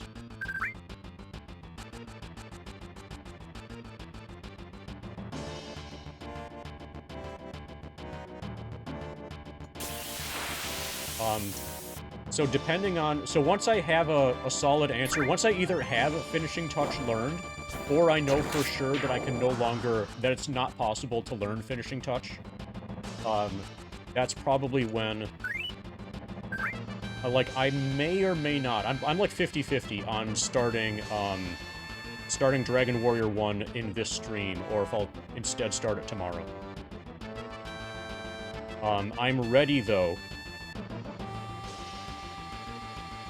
Hold on a moment, let's get in a fight, and I can show you. Or let's not get in a fight. So, I'm set up, as you can see here, to immediately start playing Dragon Warrior 1.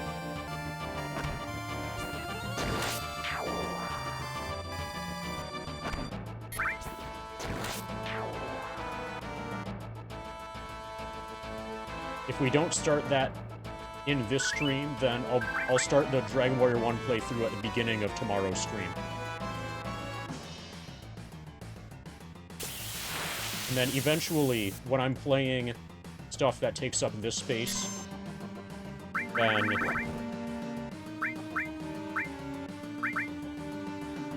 like, the smallest FF7 will ever be will be like this.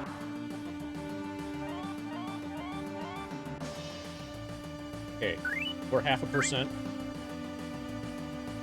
Okay, that sounds reasonable.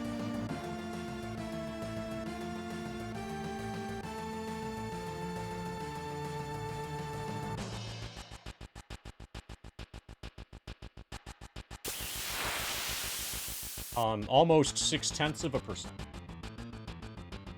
So 1% per day is probably doable.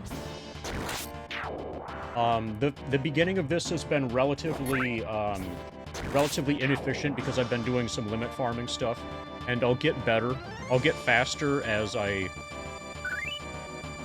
get more, and like sometimes some enemies I would have to attack twice because I was weak.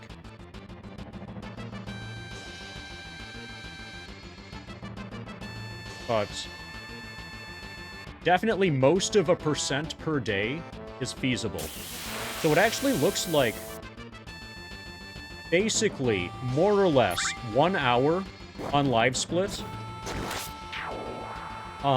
is about 1/10 of 1%. So if you extrapolate like that,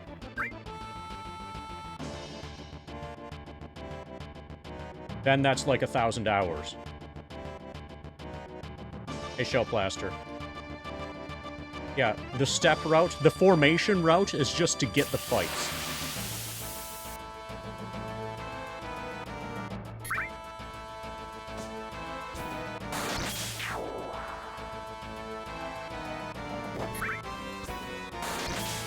Double crit.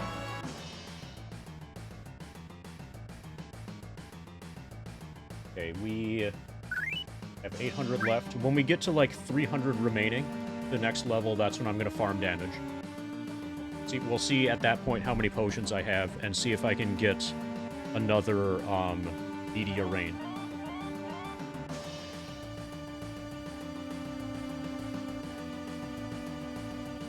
If I get to level 20 today, it'll take about 140 days with the same EXP gain. That sounds doable. I'll probably get past level 20, though. Like, it's only 7 p.m.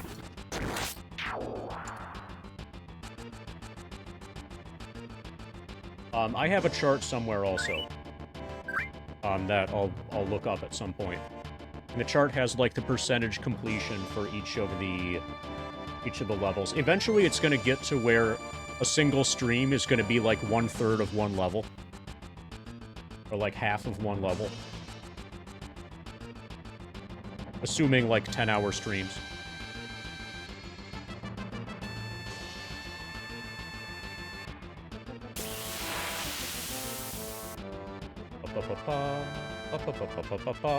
So the good news is that from the back row here, taking 1 and 2 damage, I basically don't need to heal.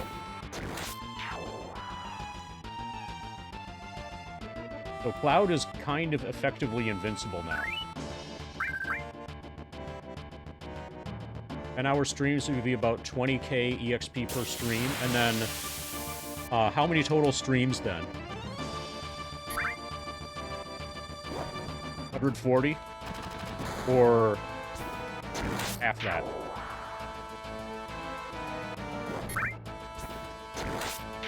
It would start with a 1. Big numbers usually start with a 1, and if not 1, then 2. 122? Okay. Yeah, that sounds completely doable.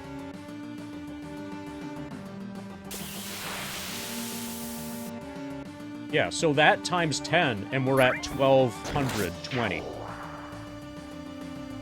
Right? That's right in my estimate. That's at the low end of my estimate, actually.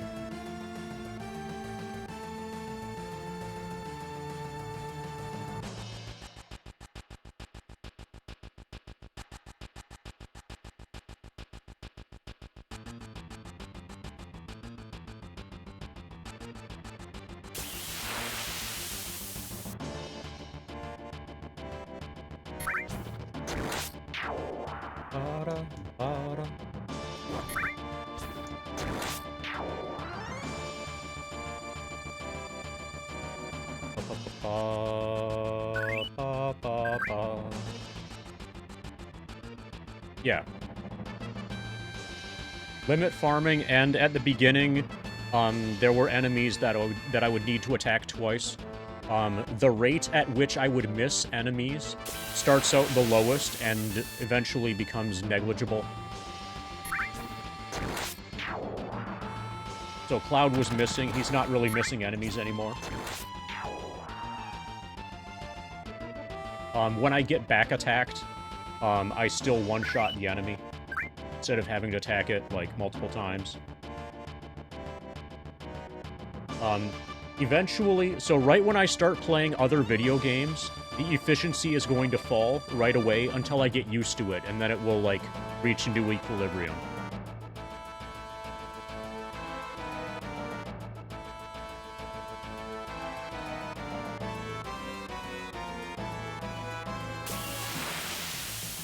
I do 5 days a week. Yeah, I'm expecting 5 times 10 as a minimum. With no reason to not go way over that. As it becomes possible for me to do so.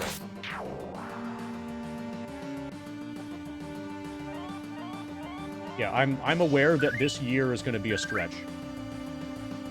Or this year is going to be, like, a challenge, kind of. Really, what I want is to get it done before Kingdom Come Deliverance 2.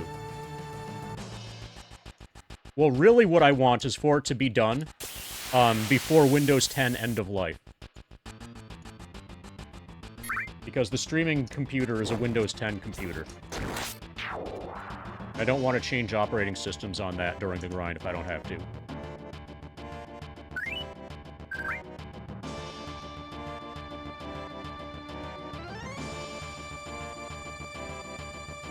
Okay, so let's see what our experience remaining to level 19 is.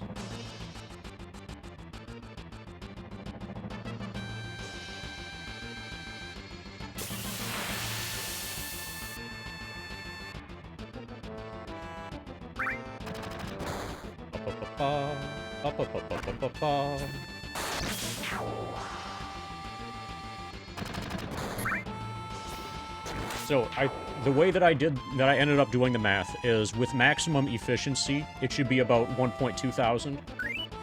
Okay, 570. Let's try this. Oh, 2 pots. Okay, let's go. With maximum efficiency. Okay, we have 15 potions. Let's get some damage.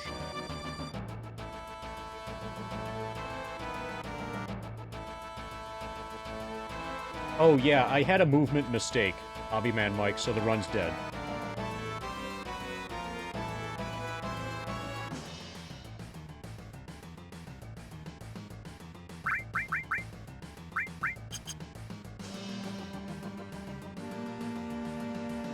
Yeah, so basically what happened with CPUs,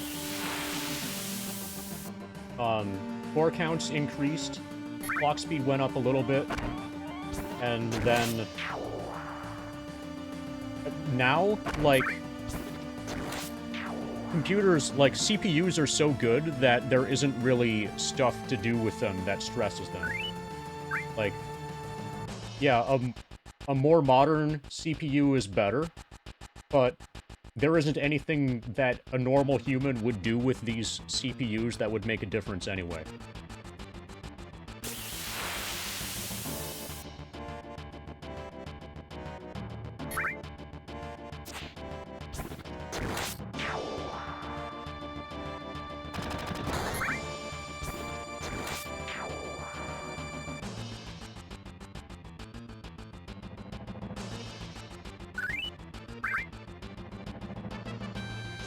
So basically, if you have anything Ryzen or anything Intel 8th Gen or better, basically you're fine. Okay, so let's farm damage on this guy. His bite still hits for 6. Good. He still hits for 10. Probably we can farm damage on him. Yeah, his 6 increased my limit bar. We're good.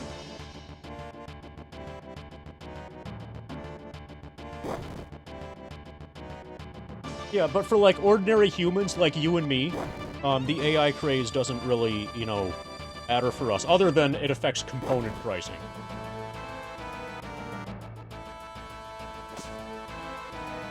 Okay, so most likely we will farm a Media Rain off of this guy. That'll be Media Rain number 4.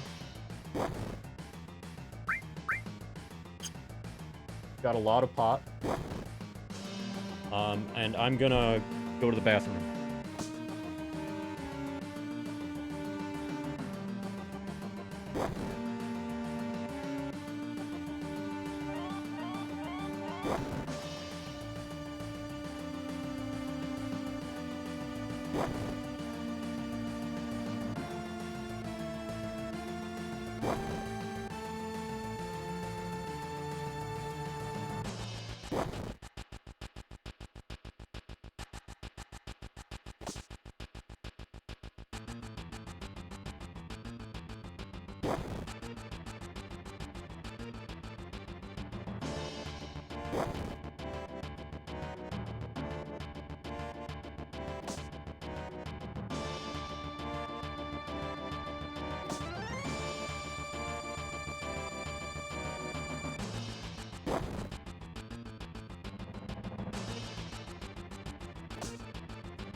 Okay, first gen Ryzen's not supported.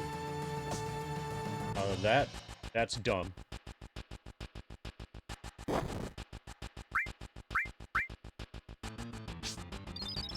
Oh, dude, this is the right time. Oh, let's see if I can. I gotta remember it. Yeah. Okay. Okay. So broccoli guy, watch out. You know. Be careful. Okay, I'm not very good at, like, connecting this. Okay, imagine a joke where the punchline was asparagus asshole. Okay? Just, like, put that together yourself, okay? Like, say, hey, broccoli guy, blah, blah, blah, blah, blah, blah, blah, blah, blah, asparagus asshole. There you go. I'm not gonna do all the work for you. I totally thought of that this morning, but I didn't write down, like, the filler in between. I just thought asparagus asshole.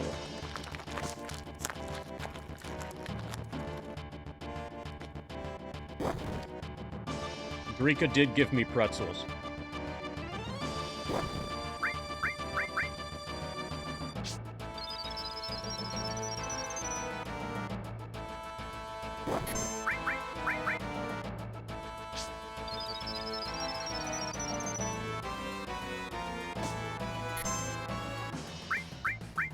Oh, another thing?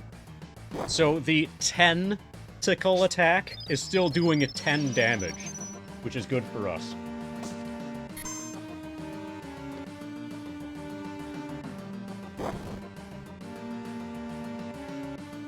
That's probably why it's called the 10 tickle attack.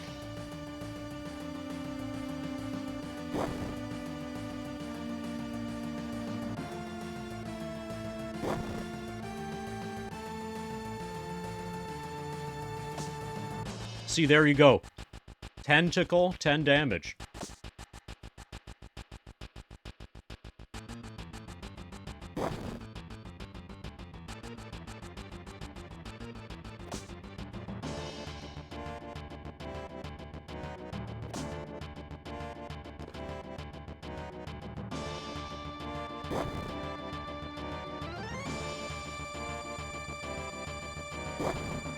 Oi, Linda.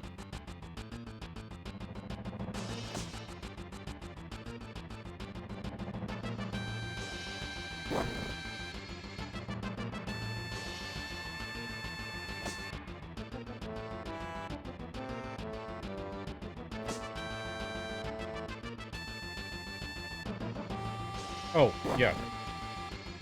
People keep mentioning that.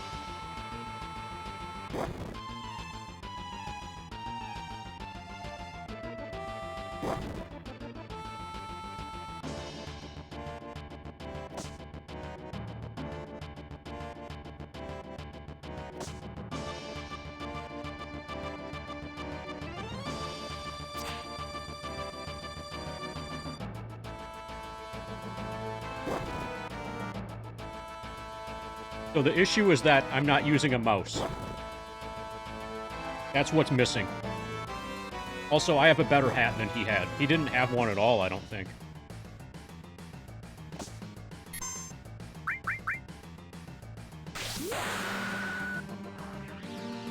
Okay, this is Meteor Rain number 4.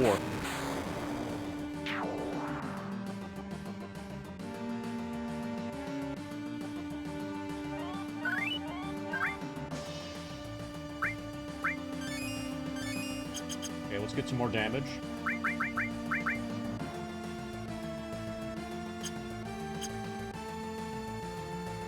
We've used it 4 times. We're trying to learn Finishing Touch.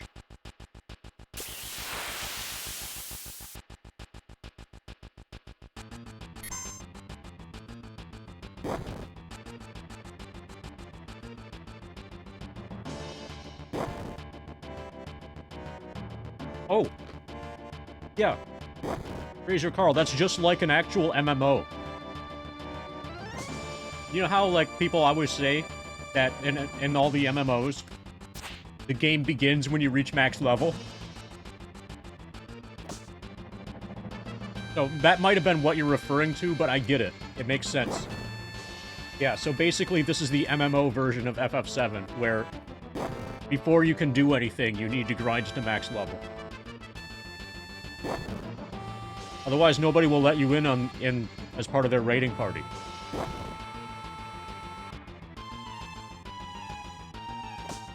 Oh, see, that's the problem, Broccoli Guy. The rare Valron encounter is inside Reactor 1. We're still back at the train station.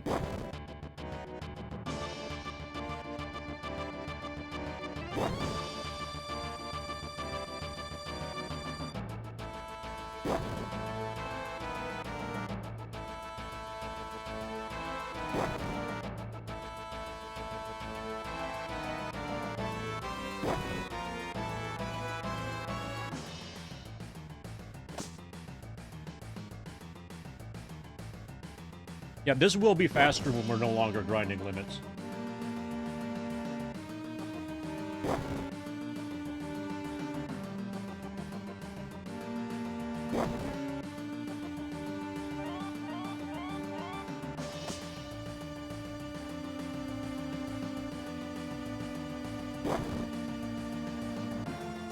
It's probably inside the train, but I don't know how to open the door.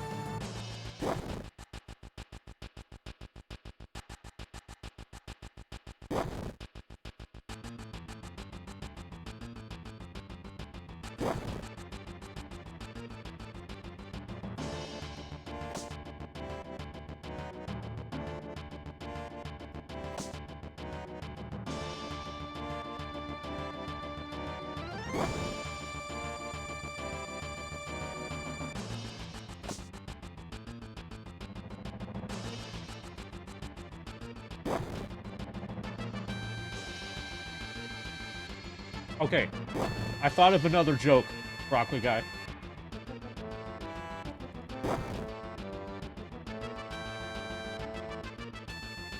Ask me, like, a detailed, involved, like, serious FF7 question. You have to do this as the beginning of the joke, otherwise it won't work.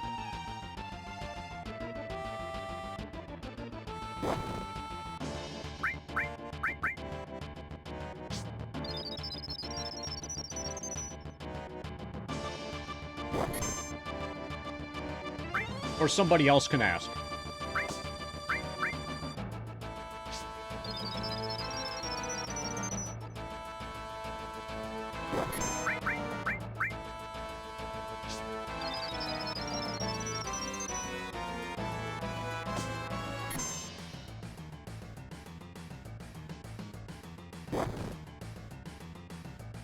Okay, apparently we're gonna be stuck all day until somebody asks an FF7 question.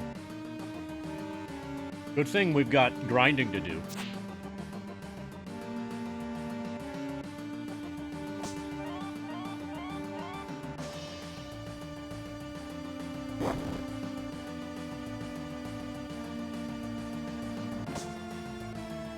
How many cats are in Wutai?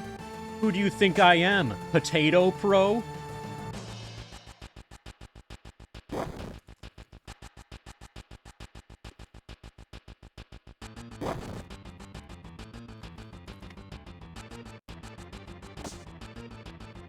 My favorite FF7 is Final Fantasy VII North America.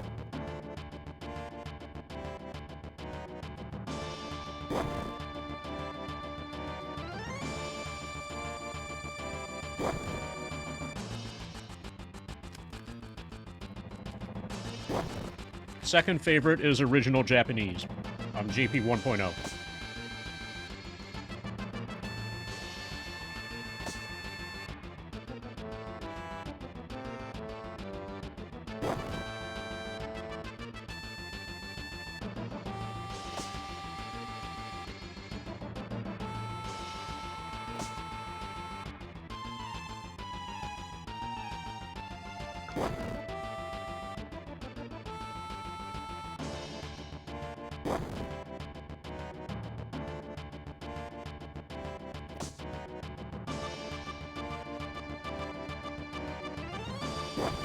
Actually, what I should do is answer with a specific pressing. Like, what's your favorite FF7? And then, like, which one do I use?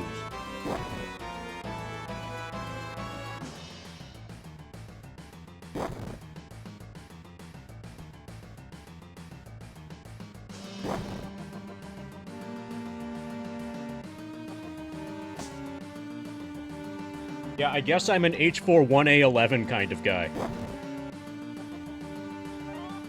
What's your favorite FF7? H4 1A11.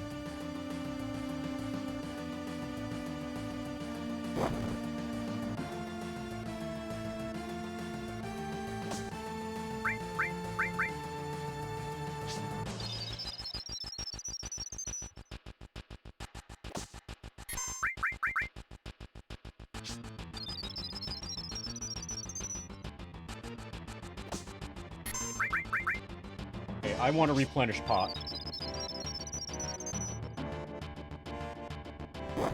We'll see. We'll get to where we're almost at the next level.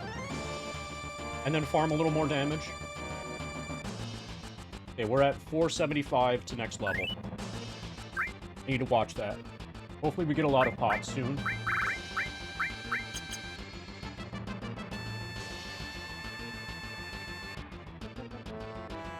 It's looking like we can probably get it. I just need to not gain a lot of hit points in the next level. If we get a lot of potions, like, dropped really quickly, we should be good to go. And then I'm gonna drop it back down to Braver. Bravers should be easy to farm. And I think I only need 3 more Bravers.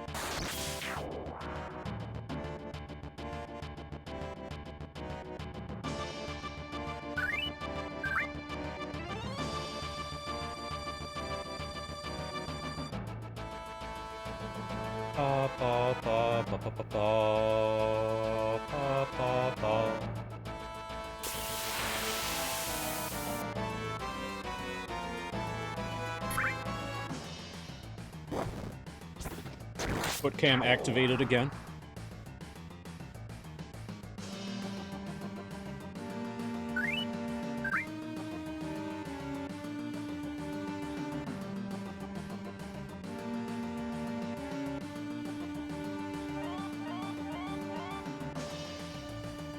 Okay, so Morningcraft has a relatively slow Midgar, fighting Motorball now.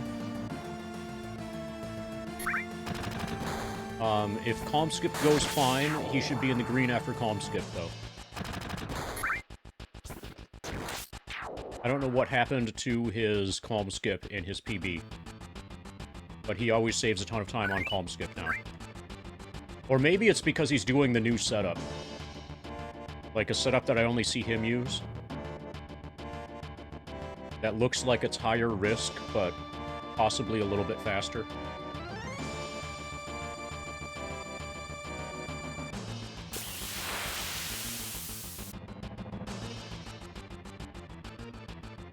Oh, okay, that's the time save is just from not getting long range. Okay, that makes sense. But also what he's doing with Calm Skip, like which chunks he's touching, or which chunks he's moving through, and where in the mountain he's bonking and stuff is not typical. So that's probably part of it as well.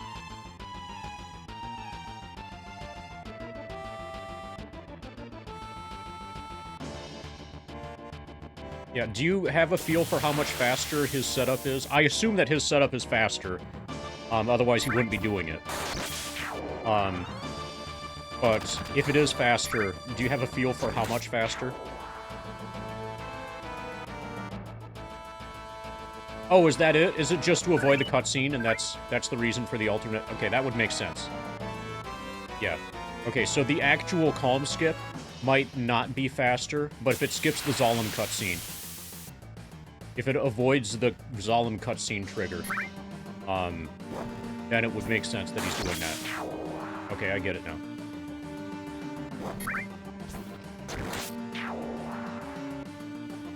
Okay, let's check our... Okay, 267 remaining.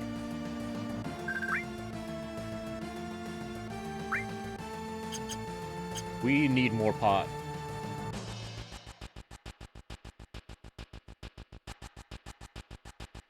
We need way more pot. We're definitely not going to get another limit off of this before leveling up.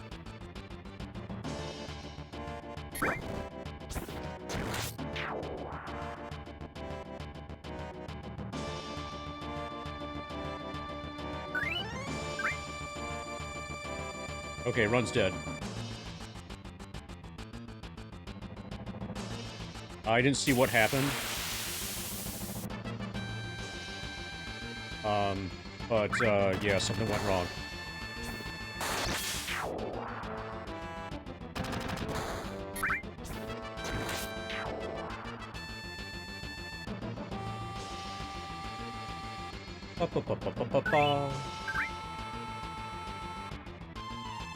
Yeah, I'm not going to try to farm any more damage off of level 18.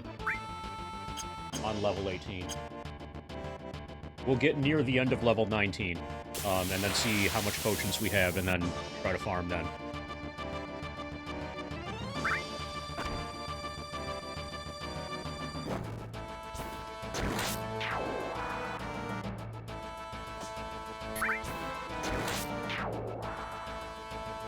Ba, ba, ba. Okay, nice pot.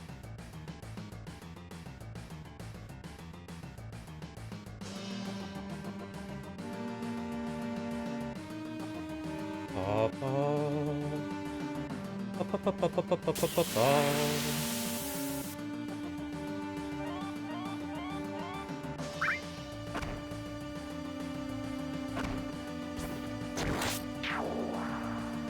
Ba, ba, ba, ba, ba, ba, ba.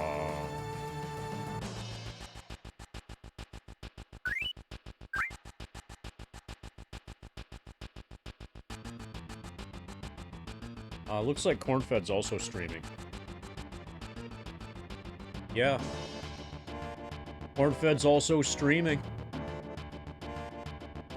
Now you know. I expect my viewership to plummet on this news.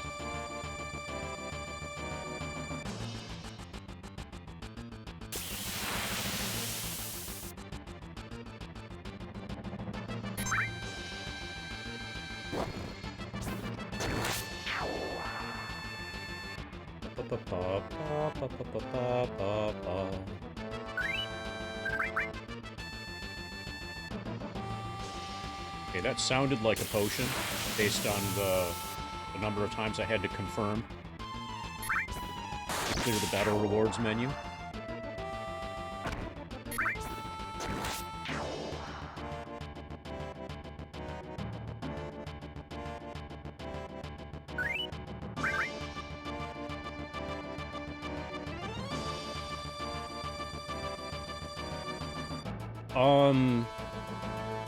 I don't know. There are a lot of really, really good options.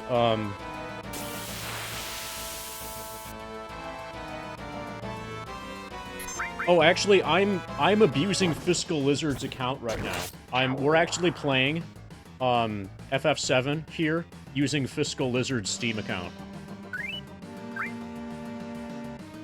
So kind of he's streaming now.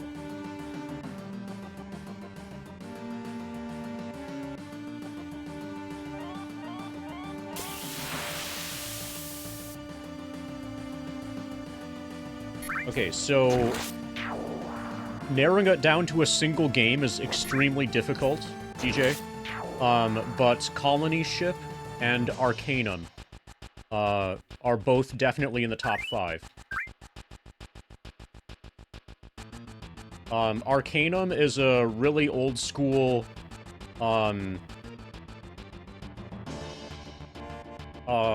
really, really well-written RPG that basically got, like, forgotten to time, and wasn't really properly balanced, and kinda was, like, a little bit buggy on release, and...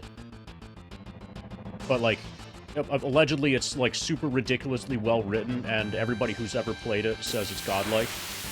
It's one of those, like, hidden gems that's... It's like apparently a hidden gem along the lines of,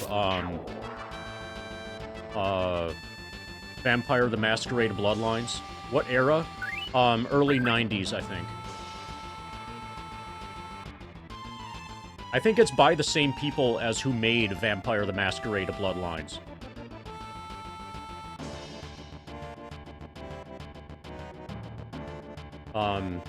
The full name... So on Steam, it's just listed as Arcanum.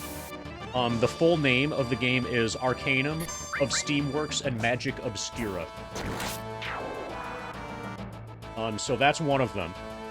Another is Colony Ship.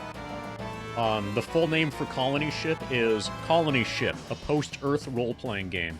And that was just released... That's a new game by an indie developer that's only made... It's the 3rd game from this studio, and everything they've made so far has been godlike. The indie developer is Iron Tower Studios. And basically, it's this one guy who is, like, super fucking old school. And, makes hardcore RPGs for a hardcore audience. And this is his 3rd game. His first 2 games were awesome. And all indications are that the 3rd game is awesome as well. Are we still farming limit breaks? Kind of. We're approaching... Yeah, we're about... If we're not on level 19 yet... we'll get there soon. Yeah, we're on level 19. Currently, I'm accumulating potions. Once we get close to level 20, then we're gonna farm more. It looks like we're probably gonna get Finishing Touch. I would assume that we're gonna get Finishing Touch.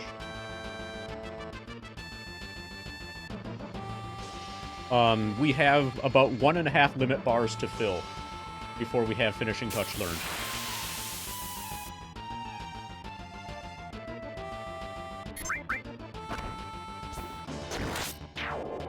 But it looks like we're gonna finish limit break farming today.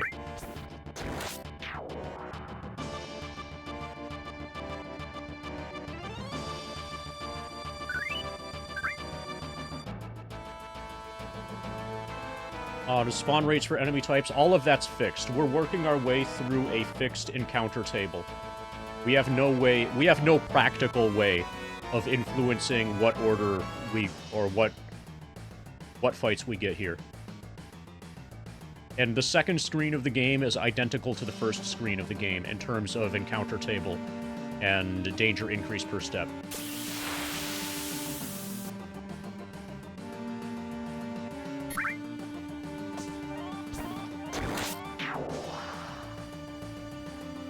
Even if you manip system clock, it doesn't affect the variable that you're thinking of. System clock manip, if I did it, would only affect, like, damage numbers in battle. In theory, I could system clock manip to get a bunch of potion drops. But that's also kind of dumb. And no, I didn't do that.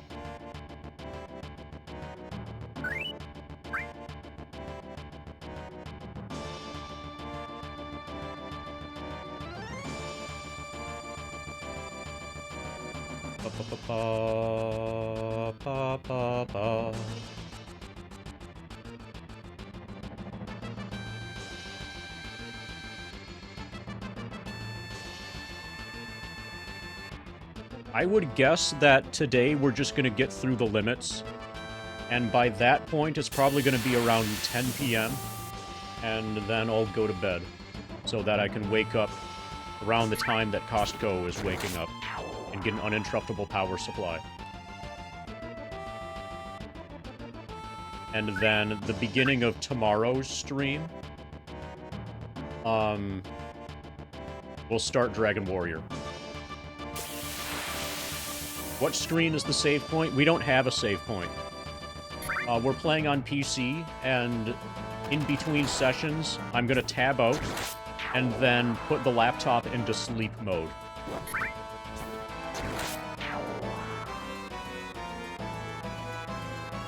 So this is gonna be run as one single continuous session of gameplay, but with the computer, like, punctuated by the computer going to sleep.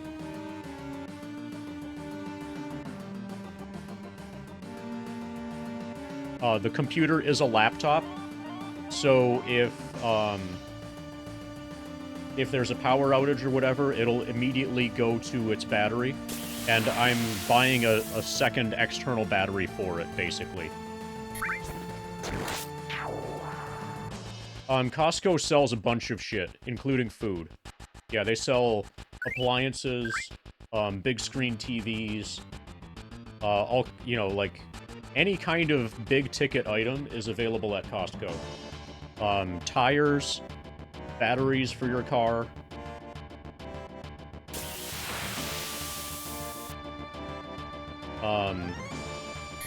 They sell cookies. I guess cookies are food. They sell giant blocks of cheese. That's awesome. Yeah, basically it is a magical place.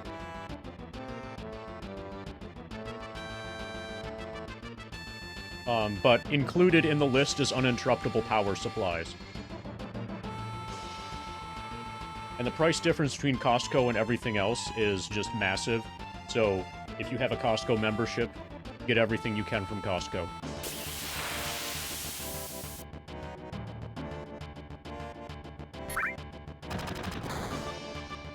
Yeah, big-ticket items like cookies. So, to be fair, it's not just any cookies. And I did just run out.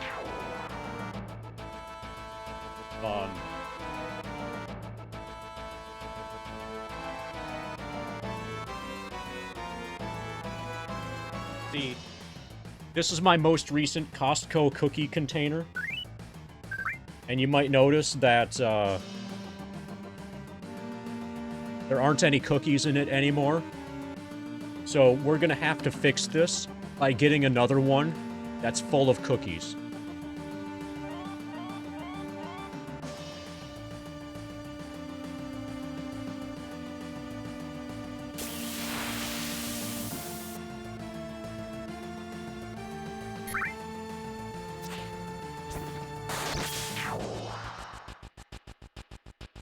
But, so the good news, DJ, is that everybody always needs a lot of cookies.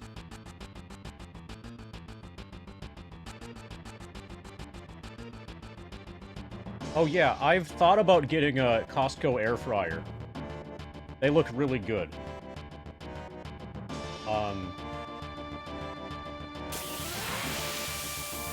Yeah, so the problem... So I live in Pennsylvania, and because of local liquor laws, they're not able to sell any alcohol whatsoever in Costco, not even beer. So I can't get Kirkland vodka.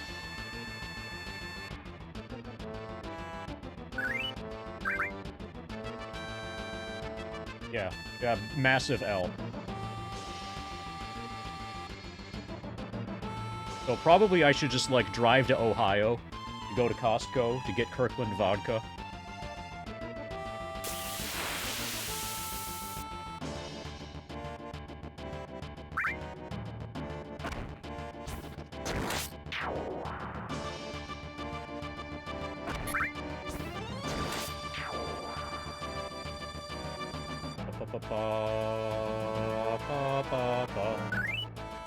Okay, so we're level 19. 2.2 thousand remaining to get to level 20. We'll definitely make it to 20 today. Possibly 21. Oh, once we're 21, then we can legally buy the Kirkland vodka.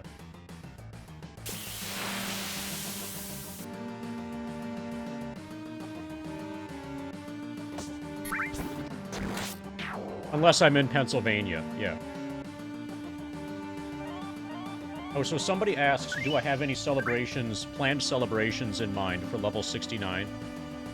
And the answer is probably that I'll do a Brundo.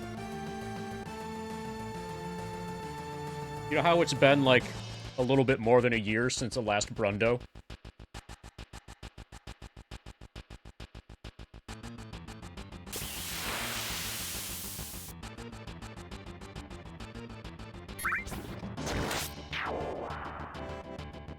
So we can do another Brundo.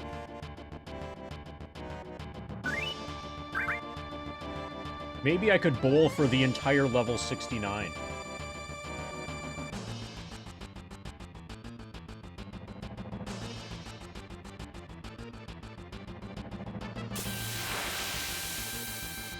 Ba, ba, ba, ba, ba, ba, ba.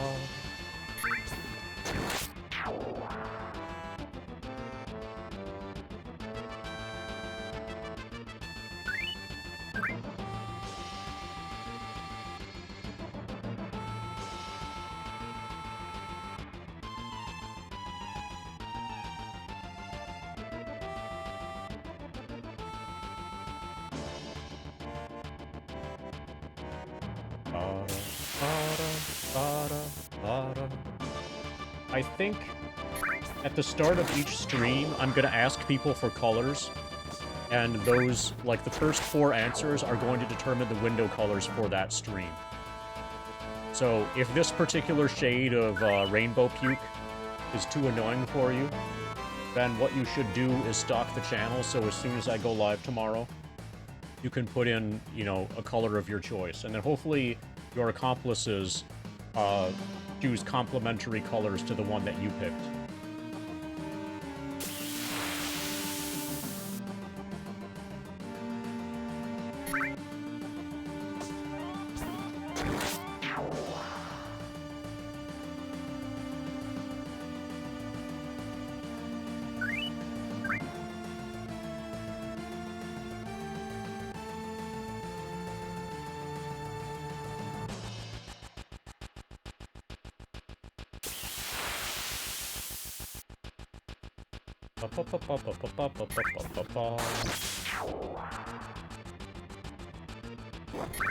So what would be great is if Costco sold Mountain Lightning in massive quantities.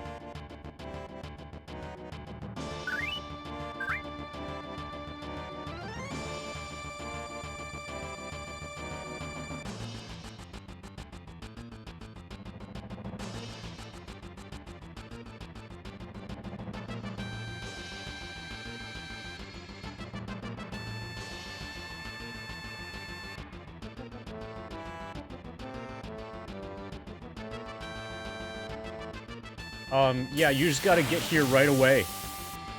You know? And one of the problems is that you only get to pick one color. And a few other people choose 3 other colors.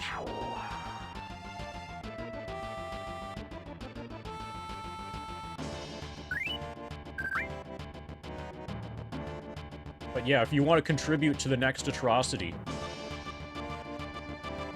that's how you do it.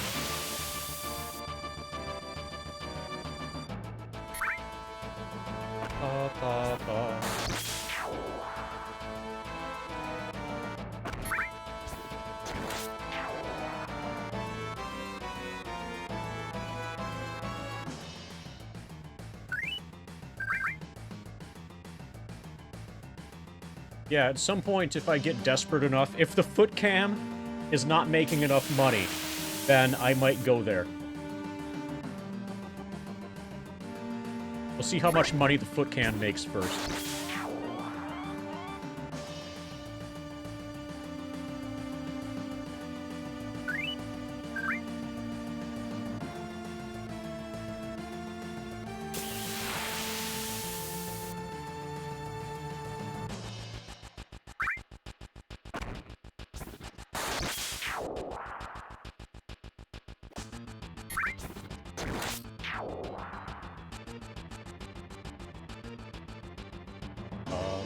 Ada, ada, ada.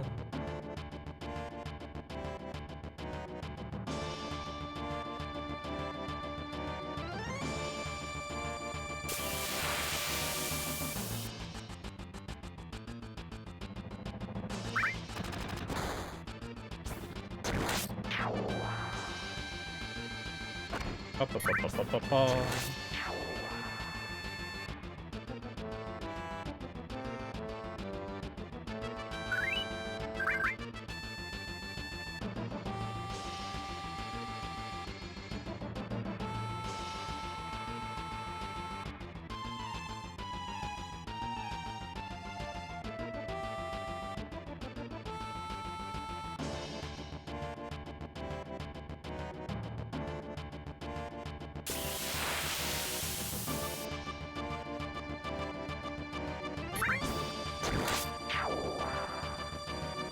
Pa, pa, pa, pa, pa, pa, pa.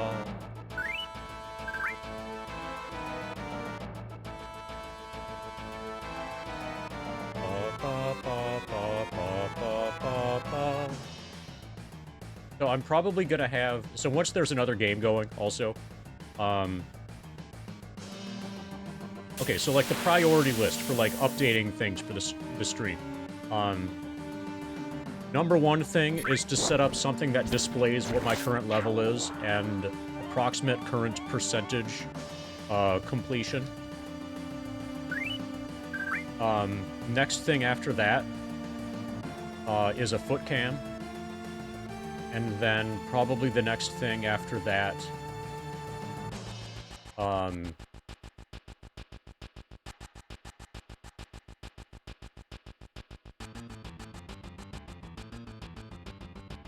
is some way to, like, redeem to change window color.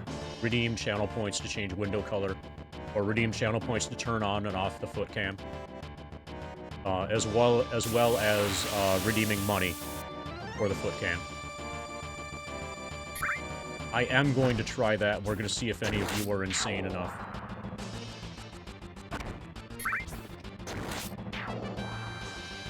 It might take a few days, though.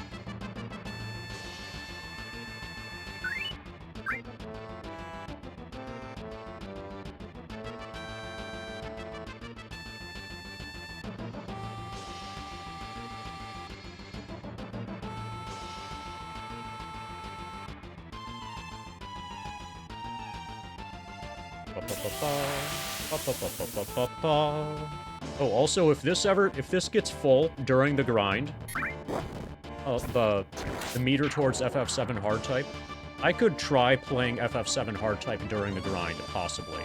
We'll see if I'm comfortable with it. I could try it.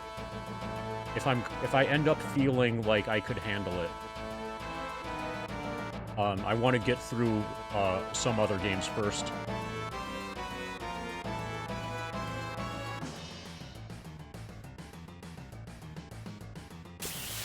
One of the concerns is that if a game is too good, then I don't want to do it during the grind, because I don't want to have to divide my attention for it.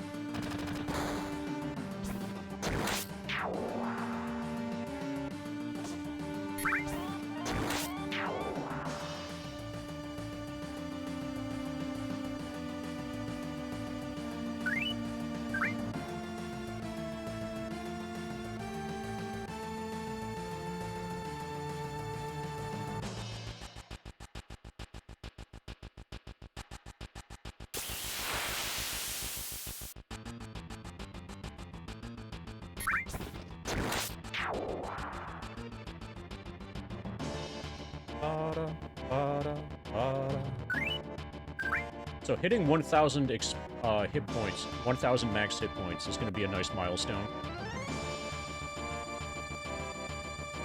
Definitely not going to happen today, but probably tomorrow.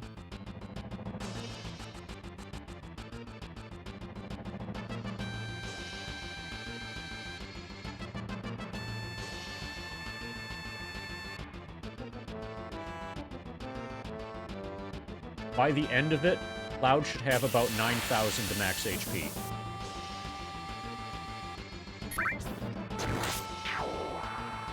Given that he's equipped with 2 magic materia right now. Or like 8,800 or so.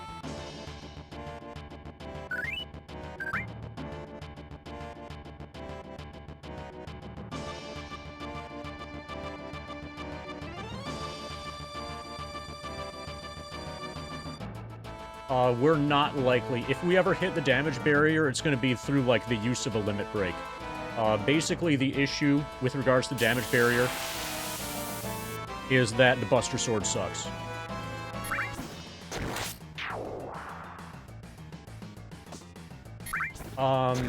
We'll see, Nick Cage. Do you have the name Nicolas Cage in mind? Does that even fit?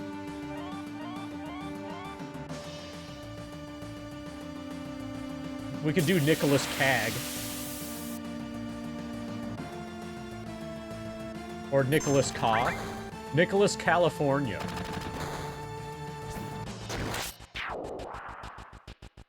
Yeah, Nicholas Ca fits. Or you could pretend it's actually Nicholas Carry Armor. That makes sense because it's like the robot thing. You know how Carry Armor is a robot, just like Nicolas Cage? Carry Armor probably just is Nicolas Cage. Does that explain a lot?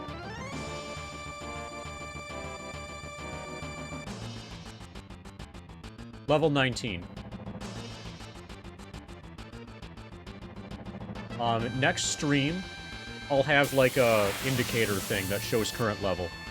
This is the first stream of, like, you know, the grind. And so Cloud's level is changing all the time. It'll start slowing down soon, though. We are currently level 19. What do you mean, why?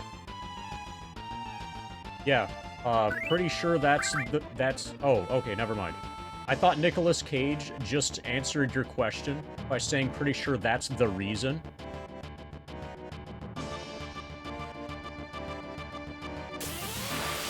Yeah, I haven't seen Dome Zone in a while. The place that he is grinding, has significantly faster EXP gain. So if he really wanted, he could finish before. Also, he has a head start. I don't know how far along his thing is. He's doing the grind on the... Okay, level 40? Okay. If he wanted, he could finish before me. Where he is grinding, it's only, like, 500 hours. He's doing, I think, PS Classic, and then using the system, or there's, like, effectively kind of a built-in save state sort of arrangement, with the PS Classic. He has named Cloud and Barrett,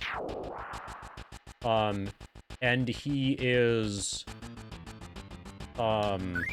doing the grind on the bridge screen.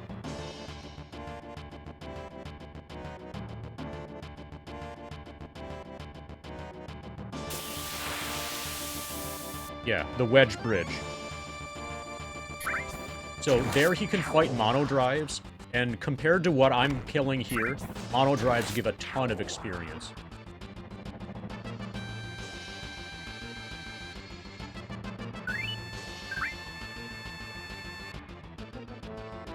How long is this going to take? Somewhere between 12 and 1,400 hours is the exclamation, or is the expectation. We're level 19 right now. In the future, there will be an indicator on screen.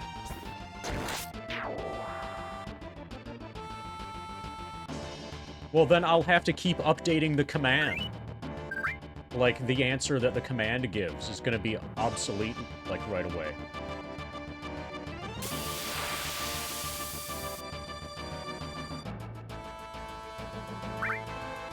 So I should see what my current experience is. I don't want to reach level 20 yet. Okay, so we're 1,500 away from level 20. 1,000 more experience, and then I'm going to start farming damage again.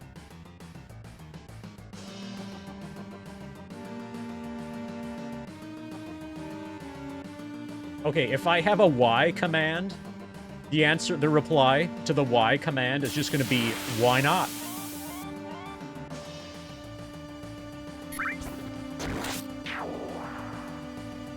Yeah, Anemone. Try the exclamation point grind command, and you'll see what I have planned for stuff in the background. At the beginning of the run, I'm only playing FF7. But starting tomorrow, I'm gonna start playing other games at the same time as FF7. I have this set up so that I've got like a keyboard here. I've got a keyboard on the floor. I've got a number of different input devices for FF7 here, such that I'm able to play do the grind, just with my feet, leaving my hands free to be able to play other video games. The list that you see there, in that Google Docs thing, are other things that I have planned for, like, during the grind. I do not have any expectation whatsoever of getting bored during this.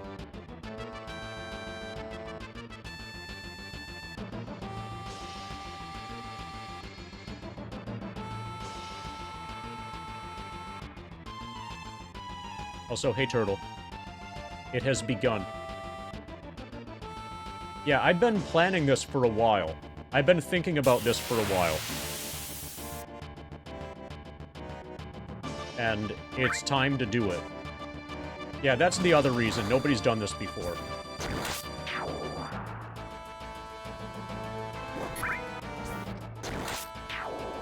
So we're 1.5 limit bars away from finishing touch now. Hey, Gherkin. Oh, Gherkin! Guess what? In the, like, bottom shelf of my fridge, like, hidden in the back, I found a jar of pickles that I didn't know I had. And they're, like, they're whole baby gherkins. It actually, I almost took a picture of it and, like, sent it to you on Discord, but I was too lazy to do so. But I thought about doing that.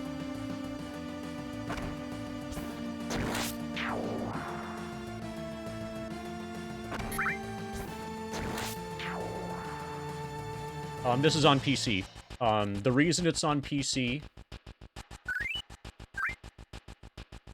is so in between sessions, like, in between sessions, the plan is to put the computer into sleep mode. And do this all as one uninterrupted session. Uninterrupted except for the computer going into sleep. You have to do that or something very much like it, because there's no save point out here. Yeah, that's the only thing, that's really the only thing I can't control. I can control just about everything other than whether or not the game crashes.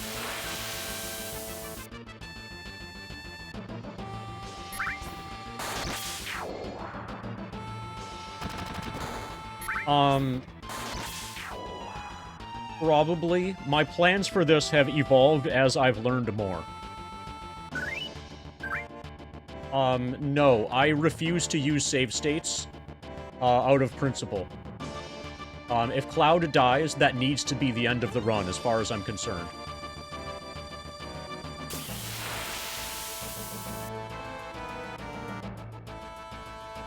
I refuse to have the ability to load a save state, like, as a backup in case, you know.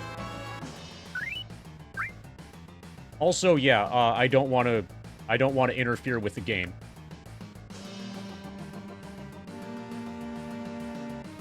Oh yeah, the PS1 was for the no visual inputs. The PS1 is louder than the PSX in terms of sound that the console makes.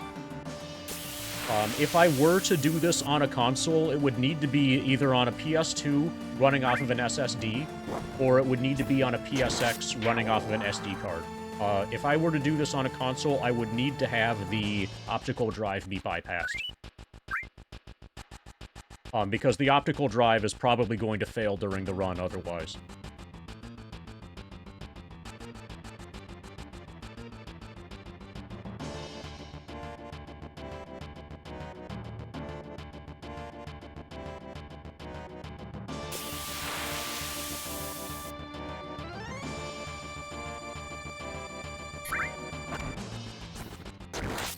Yeah, I don't plan on cheating.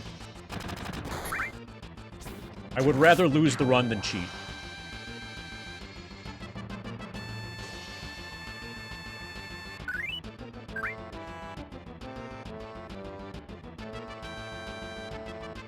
Okay, let's see what we're at.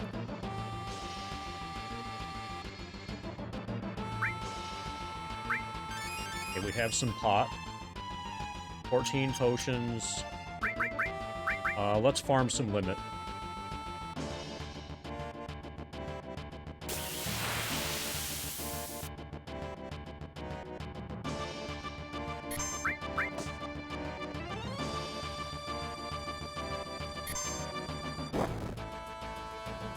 I should have enough potions here to get another Meteor Rain in this fight. So Forced Windows Update is solved by having the computer be air-gapped. So Windows Update's disabled. Wi-Fi is turned off. As an additional layer on top of that, the laptop is in airplane mode. So it could... The computer is only able to connect to the internet if I manually plug in an Ethernet cable, and there's no Ethernet cable plugged in. The only time that you need to have internet connectivity is right when you launch the game, because there's a test against the game. It's not Steam, but the game itself does a check-in with Square Enix's servers, but that's only right when you launch it, and after that, the rest of it is fine without needing any additional internet connectivity. So you can, for example, from here, once you've launched the game, you can disconnect from the internet and do anything you want, as long as you don't fully close the game. So in between sessions, we're putting the computer into sleep mode. And tomorrow morning, I'm getting an additional uninterruptible power supply as an additional layer of redundancy beyond the laptop's battery. So next, you're probably wondering, what if the power goes out? The reason it's being done on a laptop is because of the internal battery to protect you from, random power outages. And I've decided I'm going to add... I was going to do cycles of hibernation instead of sleep, but I've decided to go for sleep instead, because it seems to be more stable. Hibernate just failed on me.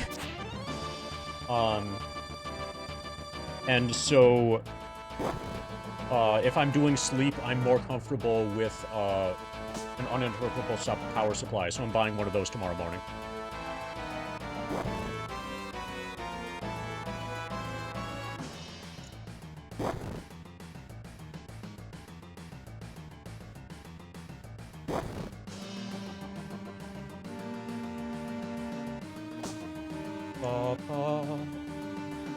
So the good news is that we're still taking 10 damage from the tentacle attack. Here we're farming damage to try to get our limit bar filled. We need to do this before our level gets too high, because eventually the damage that the dog does, will not be enough to move our limit bar whatsoever, and at that point we're no longer able to farm limits. It becomes impossible to learn Finishing Touch. The first stream I will consider a success if we get through the limit grinding stuff.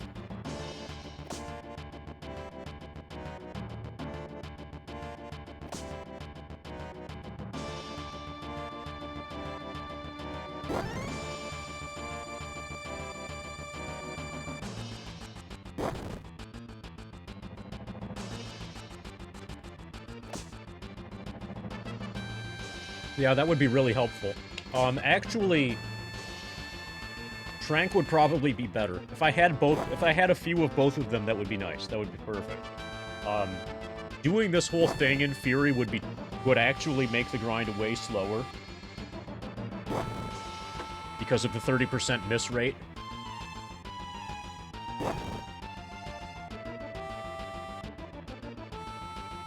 But if he had the ability to undo it, then go to Trank, that would be awesome.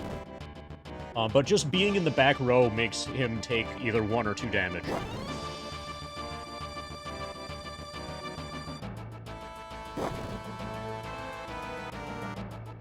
So there's actually, effectively, there's almost no difference between having the Fury Ring on and having your foot resting on the spacebar on a keyboard on the floor.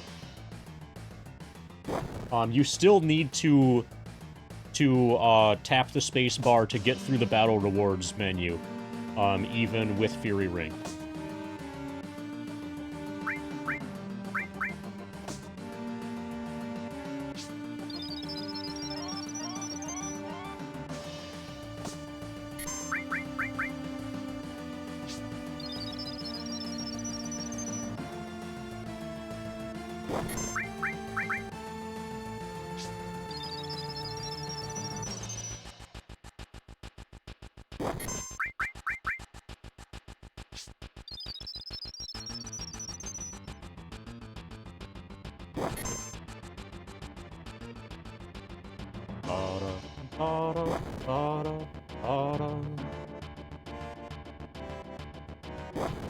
So the data from tomorrow is going to be the most interesting to extrapolate from.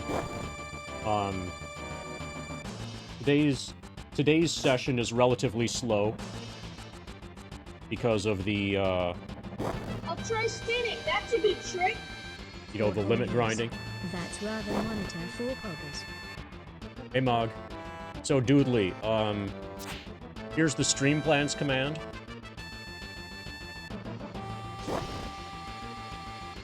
Which has a little bit more information about the plans for the grind and like other stuff. And you'll see that once we reach level 99, in that same stream, I'm gonna finish the game as a 100% speedrun. Because why not? It's only like another 15 hours.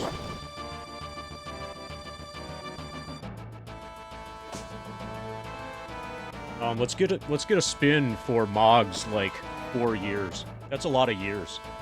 You're almost, dude. That's 4.20 rounded down, right?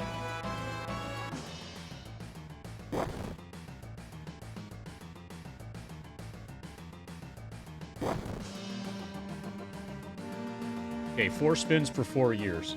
Come back in 1 more year and you'll get 1 more spin.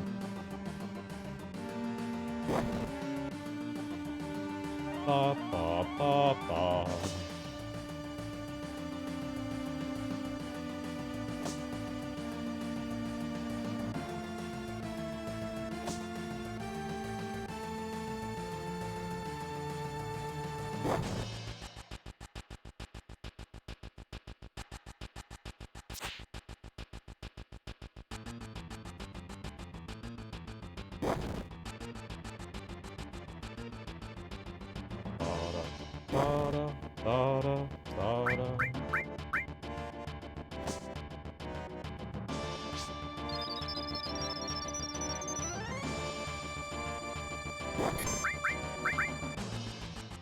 Okay, we will be able to get this limit. I don't think we're gonna get the next one while we're still level 19. I am the goddess of empathy. Cast off your inhibitions and embrace love, truth, joy. Oh my god. Discard your facades and reveal your true being to me. Okay, we're already at level System for 4.20. the stream. We're already at level 4.20, Hype Train. Thank you, Turtle, for the 5,000 bits. Yeah. Okay, so Turtle has made a sizable donation to the Uninterruptible Power Supply Fund. A lot of bits. This deserves a spin.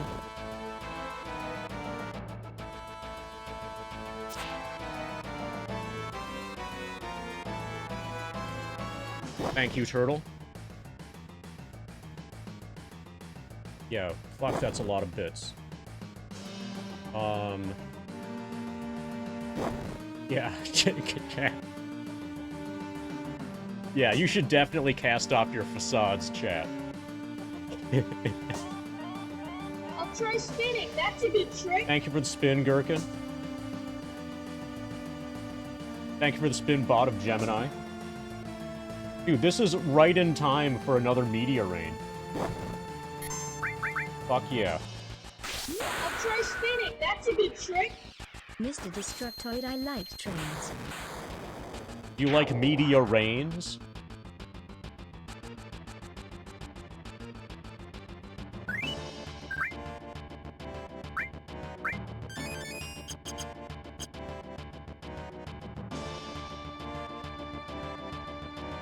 Cheer, I'm doing my part. Yeah, you said the word cheer. That's I'll try awesome. spinning. Oh, That's a good you're actually trick. cheering. Okay. I'm doing my part.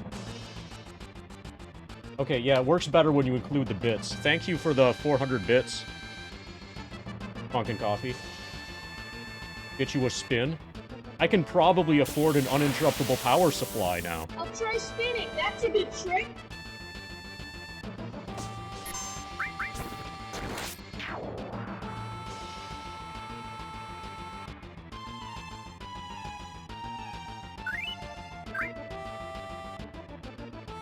I'm at level 47. Welcome to level 47, Funkin' Coffee. Gherkin, thank you for bringing Funkin' Coffee to level 47. Thank you for the spin, Expanse. Expense. Was that an expensive spin?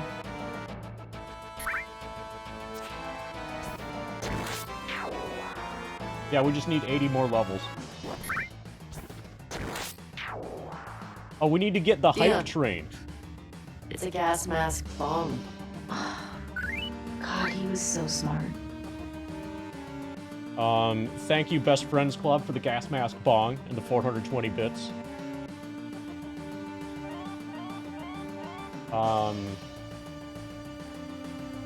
Thank you, everybody. You guys are crazy. Well, you're probably thinking exactly that when you look at me.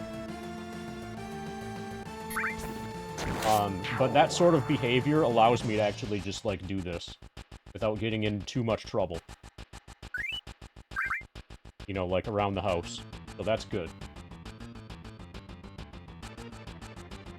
Nice pot? Yeah, that was a really good pot.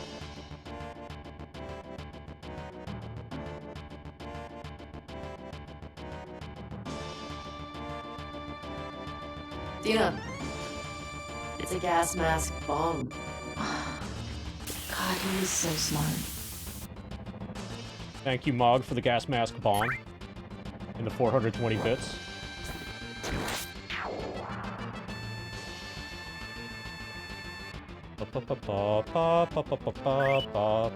I know what you guys are trying to do. You're trying to get the hype train to level 6 and then 9%.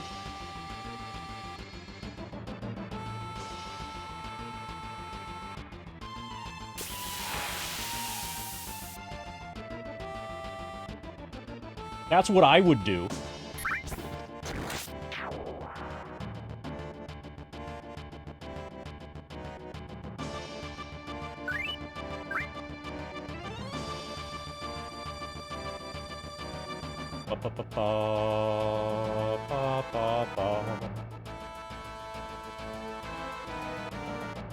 So, relatively soon, you guys are going to be able to start Money on Fire in order to turn on and off a foot can.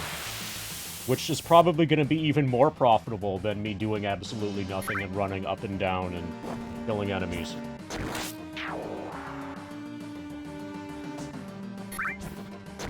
Dina. It's a gas mask bomb. God, he was so smart. I like gas mask bombs. You are a very British-sounding robot, Bot of Gemini. Thank you for the gas mask bong.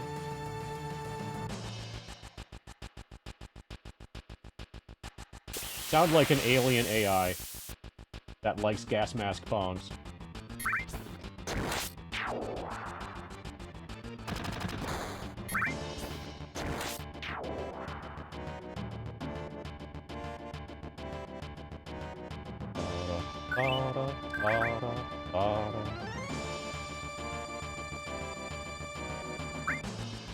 Okay, 8 pots.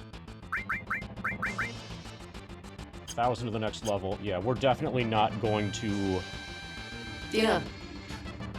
It's a gas mask bomb. Yeah. Yeah, we needed more God, pot. he was so smart. Here is some needed pot. Thank you, weed guy. Thank you. I only had 8 in my inventory.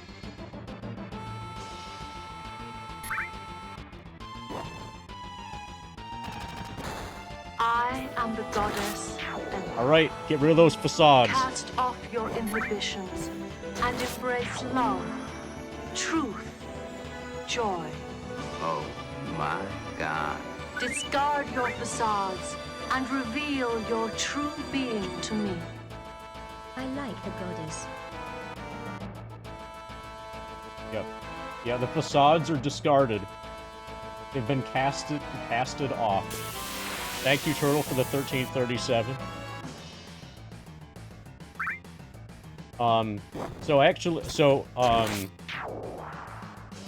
Oh yeah, the username thing.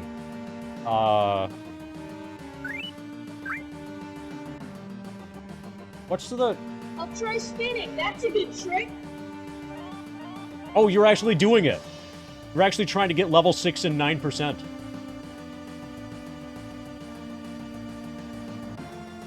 Yeah, Mog is going for it. 6 more percent, 4 more percent. I'll try spinning. That's a good trick. 8%. Slow down. You don't want to overshoot. I think 1 bit does nothing other than, like, make me smile. You see I'll try 9? spinning. That's a good trick.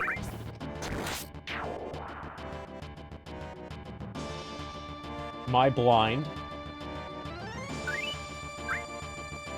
Okay, well, it's approximately 6.9. There it is. Everybody stop. I'll try spinning. That's a good trick. You got it. Stop, everybody. No more goddesses of empathy.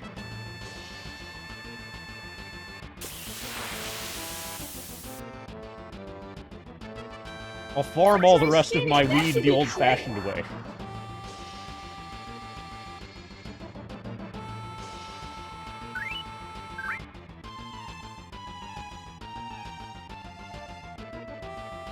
Thank you, everybody. Thank you, Expanse, Gemini, Gherkin, Turtle. I gotta scroll down the list. Best Fiends Club. Discard your facades! Fuck yeah. Bot of Gemini, Weed Guy, Best Fiends Club.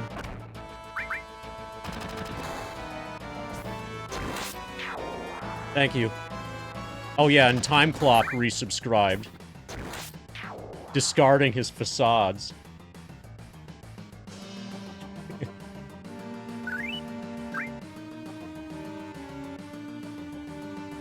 Alright, so was the whole time-traveling horse thing just a facade?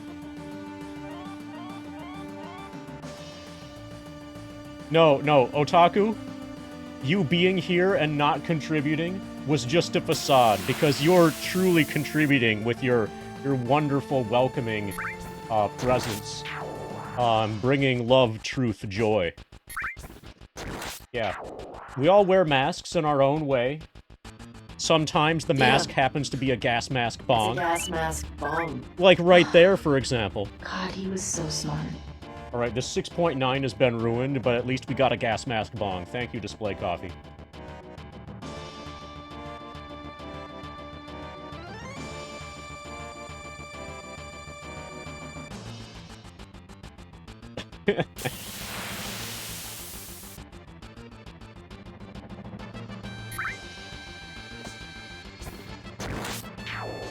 Well, there's another timeline where he's still time clocked. Most likely.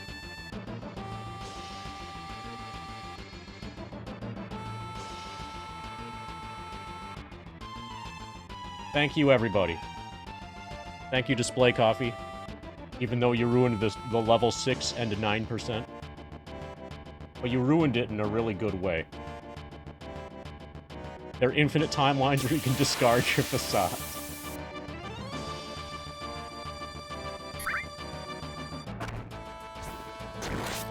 Oh, okay, so we just need to subtract 2 from the level. Then we're at 4 and 20%.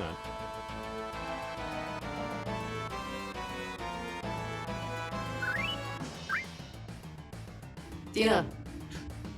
It's a gas mask bong. God, he was so smart. Discard exactly 2 facades. Thank you for the gas mask bong, Devious Deceiver.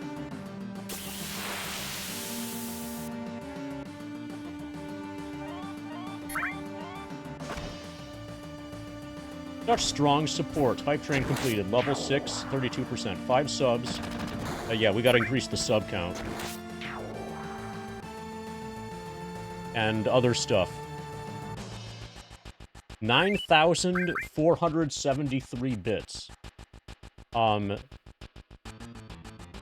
don't worry, proggers. There are gonna be other opportunities to discard facades later.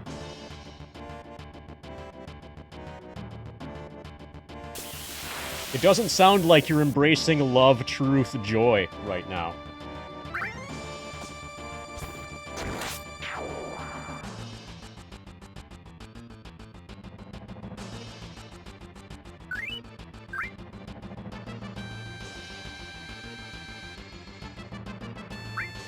Is it okay to flush discuss? Yeah, so when the cops show up and you start to panic, that's when you gotta flush your facades. Doesn't even matter if they clog the pipes, you just gotta make sure that you're not seen with those facades.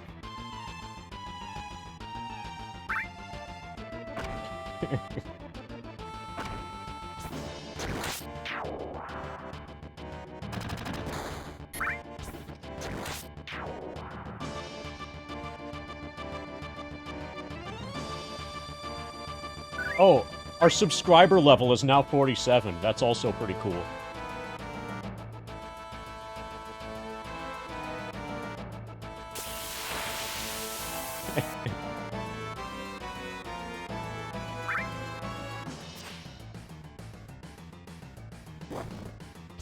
Discard your time clock. My guess is that discard your time clock is Dino.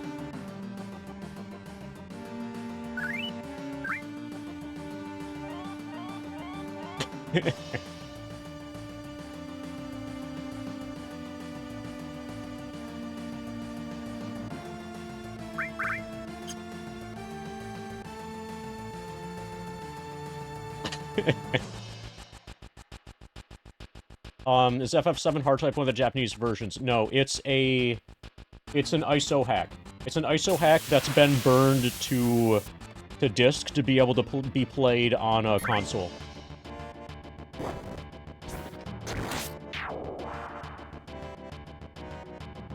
It's a homebrew ISO hack.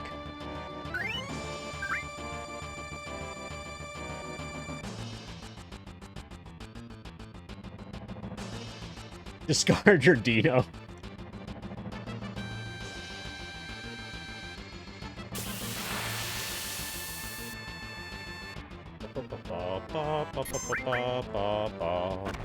But thank you again, everybody. You guys are crazy.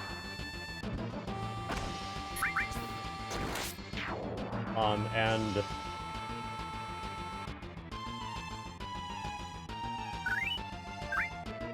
okay. Disband your horses. So, do you remember? You weren't here, but even though you weren't here, do you remember a discussion about sadcore? One of the sadcore artists that was mentioned... I'm at level 47.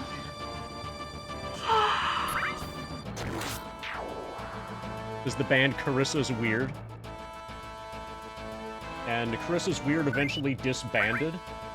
And one of the main people of Carissa's Weird started the Band of Horses. And that's what I'm referencing when, so, disband your horses is the correct mispronunciation of your username. Discard your facades.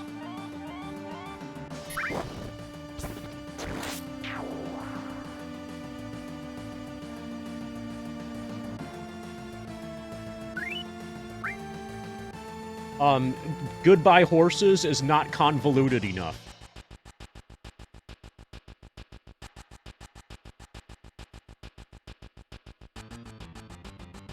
Also, thank you, Mog of Gemini, for bringing Sierra Bobby to level 47.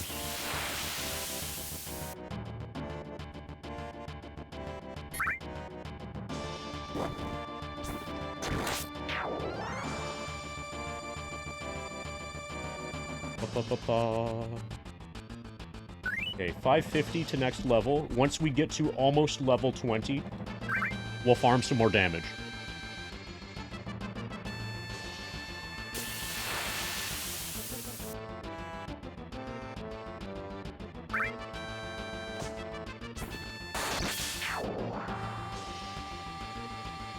Ba-ba-ba-ba-ba-ba.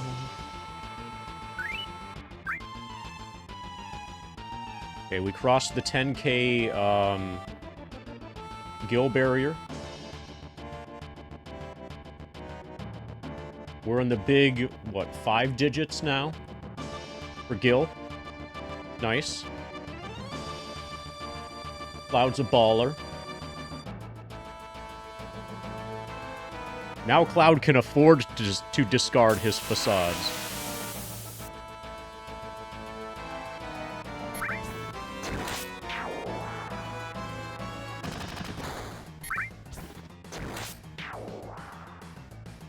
Hey, Frog. Welcome to the first stream. Do I have an ETA? The total expected playtime is somewhere between 1,200 and 1,400 hours. I'm probably finishing this stream within the next couple hours. This is the first stream. Yeah, but like, it's gonna be about 3 times longer than the standard grind that happens inside the reactor. Because the danger increase per step on the first screen of the game is significantly slower. We can't wait trick because we only have 1 party member. And the enemies here give a lot less experience. And that combination of things makes it take about 3 times as long as the traditional inside the Reactor 1 grind does. The typical grind, the ordinary grind that everybody's done, is about 400 hours, so this is about 1.2 thousand. And then I'm expecting other things to happen that will slow it down, so I'm just like adding a couple hundred for slop expectation.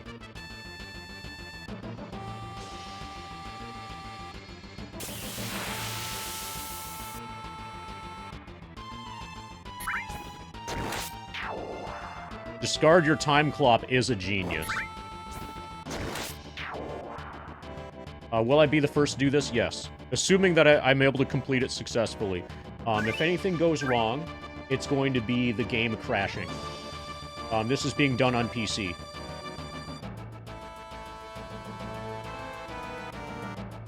How many name changes? Do you mean for a single person, or do you mean total? Because total, it's 2. We've got discard your facades and discard your time clock.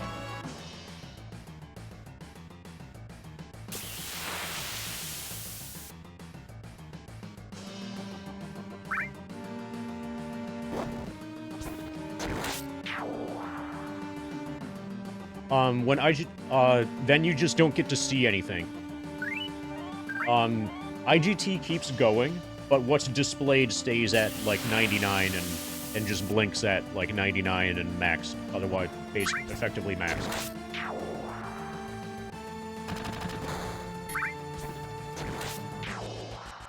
It doesn't, like... So, some later FFs would have the timer change color or whatever.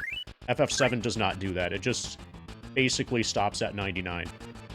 So keeping track of time is going to have to be done with looking at VOD times, like how long I was streaming, and I'll have Live Split going the whole time.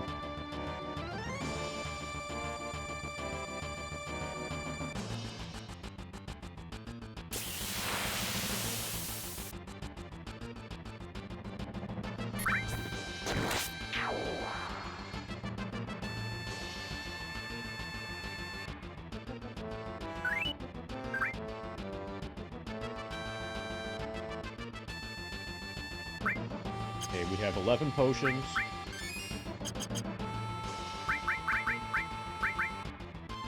300. Okay. We're getting close to where we're gonna farm damage again.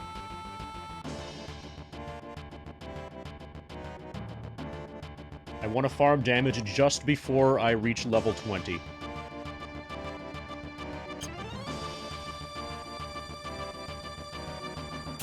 Because it's going to be harder on level 20.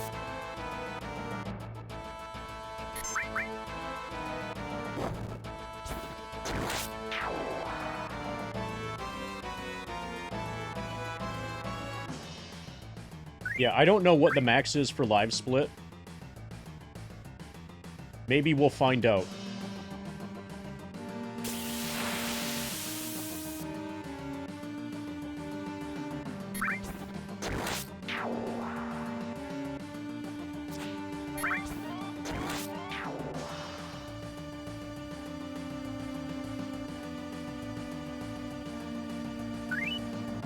$280.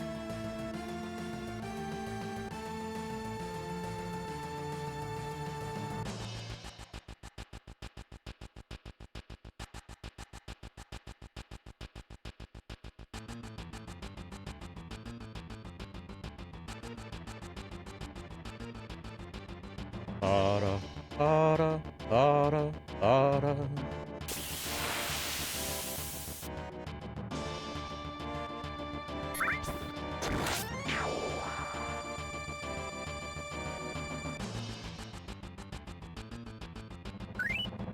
Oh, but, okay, so... Live Split is going to be, like, stopped and restarted and, like, manually edited and stuff as we go. Like, Live Split is just going to be an approximation. So, like, when I end the stream, I'll close Live Split and just, like, write down the number, and then set it to start from that number again when I start it, you know, the next time.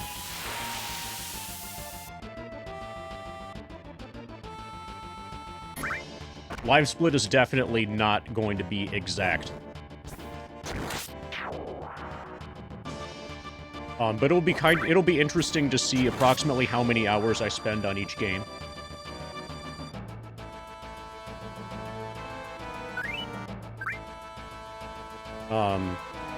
It will also be interesting to see if I can finish Dragon Warrior all in one stream. That would be cool. I definitely can finish Dragon Warrior 1 in 2 streams.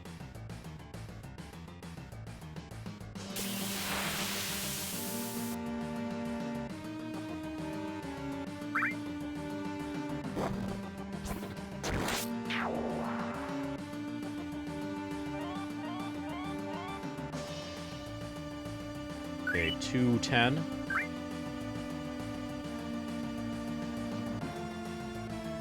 Once there's 100 remaining, then I'm gonna farm damage. 100 EXP remaining. Or 150. Or I could just do it now. Let's just do it now.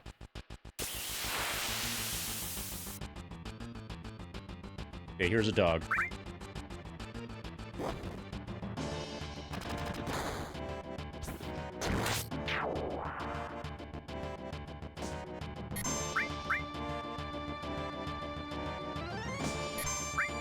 Okay, we have 10 pots. Yeah, we're definitely not going to fill this.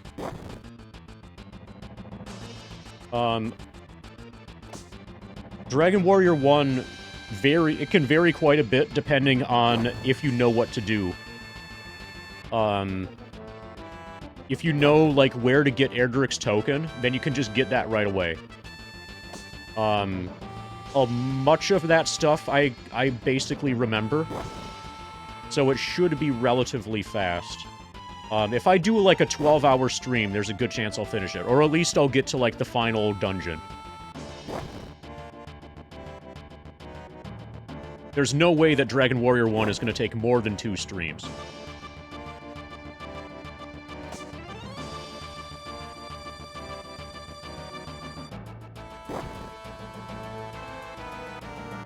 But anyway, this is the last big limit bar that we need to fill. I'm at level 47. That's great. Holy shit, Radmiral, that's great. Thank you for bringing Muscle Belt, Gabe, PMF, Origo Reborn, Letters Ninja, and Isaac Faye to level 47. That's great. Get you a giant spin.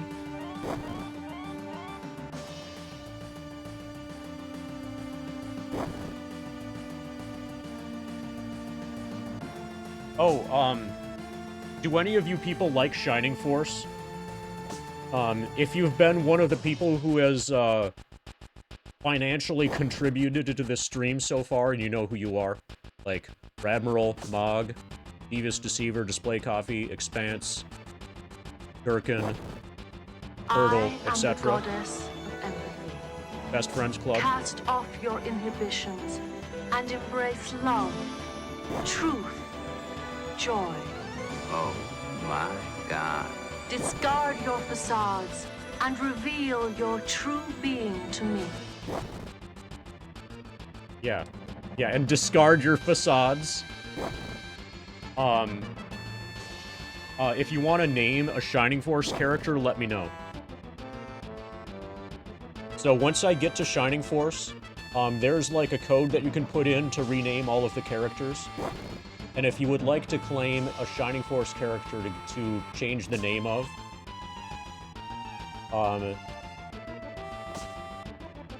which one do you want to be Time Clock?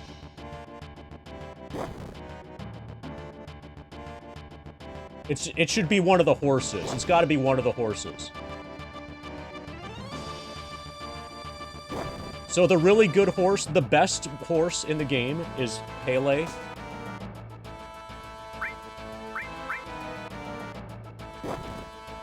Yeah. This is a world first. If I weren't the first to do this, then I wouldn't do it. Okay, so I'm leaning towards naming Pele Time Clock. Does that sound fine? I hope that's short enough of a name. I don't know what the character limit is. Oh, it'll work, because Balbaroy is 8 characters. One of the characters has a name that's 8 long, so Time Clock will fit. Okay, does anybody else who has done at least a gas mask bong want to pick a character to name? Shining Force character. Pele shoot people. Oh, wait. That's a good. Wait. It can't be Pele. There's one of them that has a gun. I think. Maybe. Wait. Yeah, Lyle. Look at Lyle. Scroll down to Lyle. He's right above the dragon blue. He's a horseman. He's a centaur with the fucking cannon. All right. Lyle is Time Clock.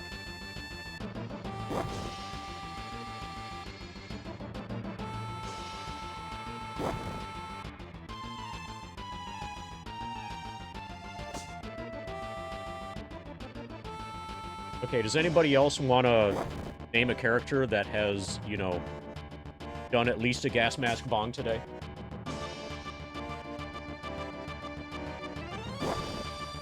Radmiral, do you want to name a Shining Force character before you go? It would be pretty rad of you.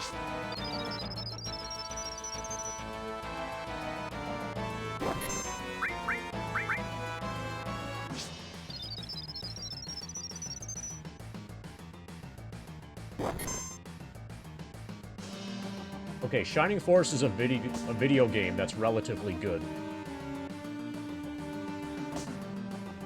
Name someone anyway.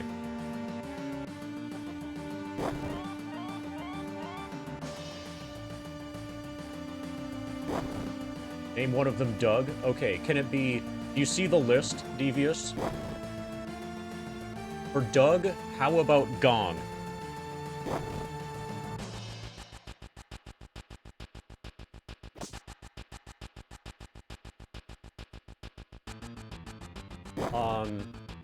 Shining Force 2 has a turtle.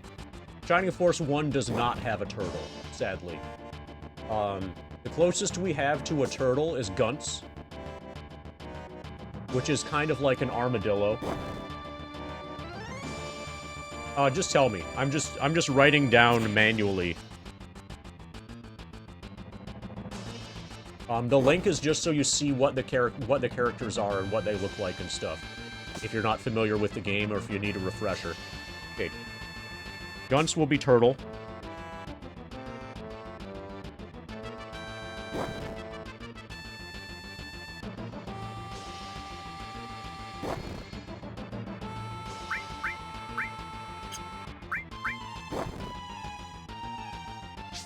I think the letter limit, you get at least 8 characters.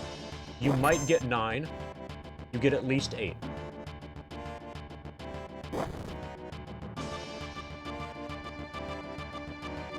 It's probably 8.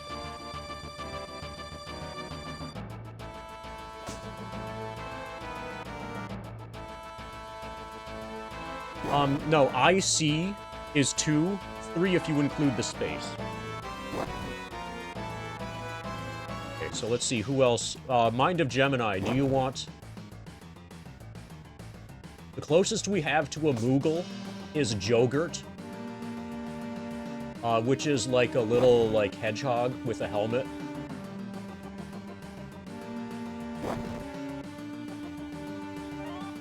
Yeah, Gogurt, but spelled with a J. Display coffee. There are a number of, female characters that you could choose. Display.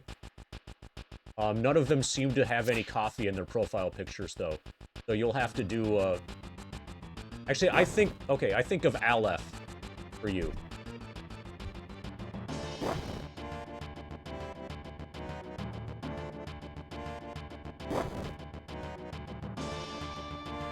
Okay. Aleph is do you want Adria, or do you want just display?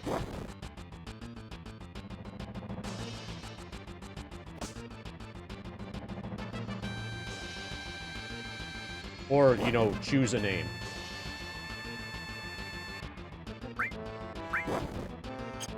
Okay, I'm gonna kill this. I don't want to go below... this is our last big limit bar, Dimensive. Limits are actually going really good. Okay, display. So Aleph is going to become display.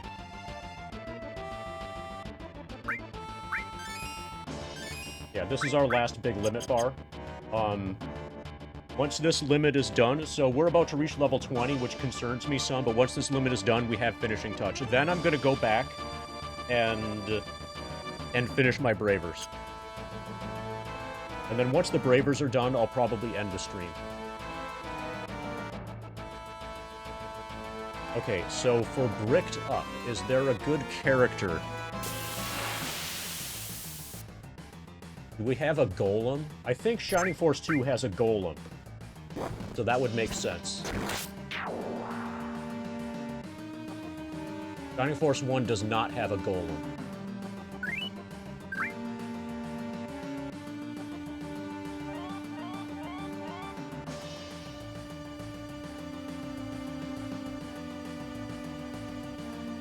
I think I'm at 5 Bravers, yeah.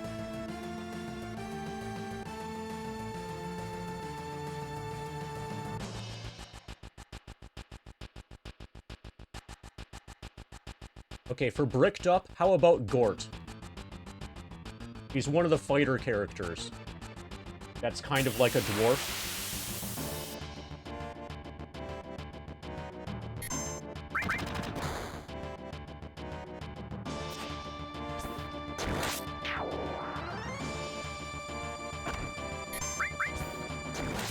Yeah.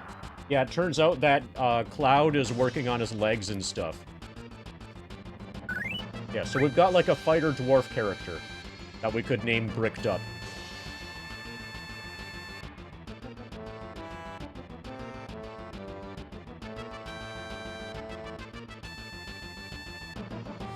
Okay, Aleph is gonna be display.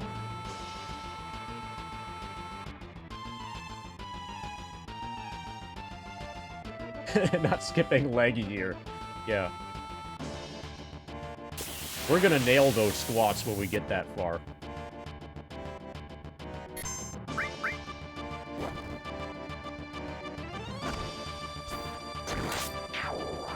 Okay, so... Devious Deceiver, did you pick one yet? Yeah, you were Doug, right?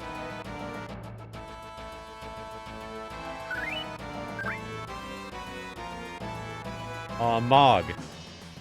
Do you want a character? You want to be Jogurt? The most Moogle-like character.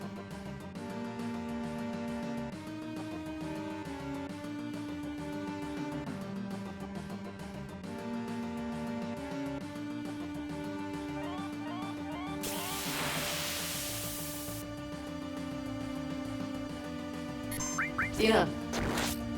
It's a gas mask bomb. God, he was so smart. Okay, we don't have any pickles, but we do have a dragon named Blue.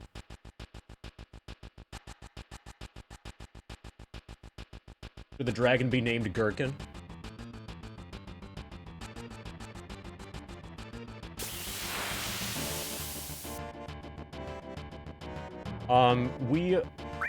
The limit bar that you see right there is the final limit bar for finishing touch.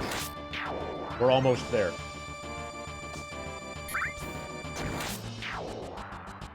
Also, hey, Dash. So, Gherkin, do you want a Shining Force character? Or, okay, I have an idea. You can be, like, one of the Archer characters. That's, like, wearing green.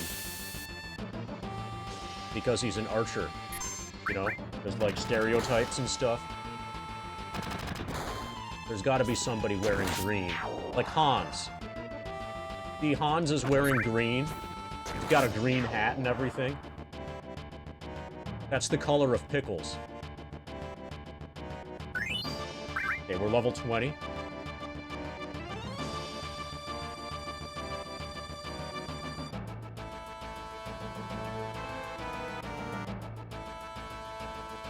Yeah. Green is Pickles. Oh, yeah, asparagus asshole. So, is that gonna be Hans? Does it fit? Oh, it might not fit. It might be Asparagoo.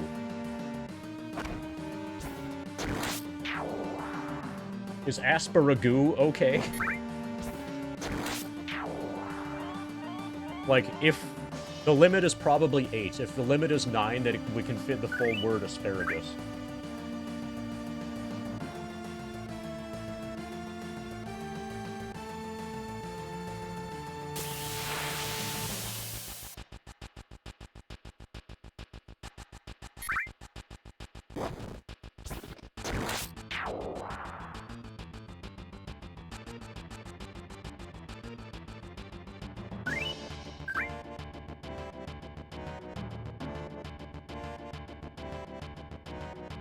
Realized earlier 18 has an air gauge at the front. Do you want to run it too? Or what you want loaded? My guess is that you are typing in the wrong chat right now, Turtle.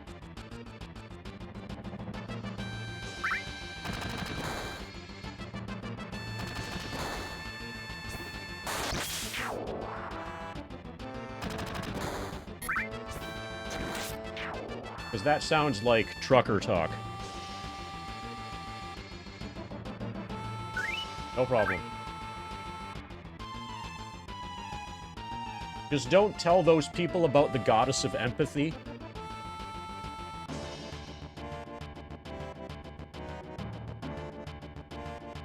Or maybe you can. I don't know. But be ready for questions if you do.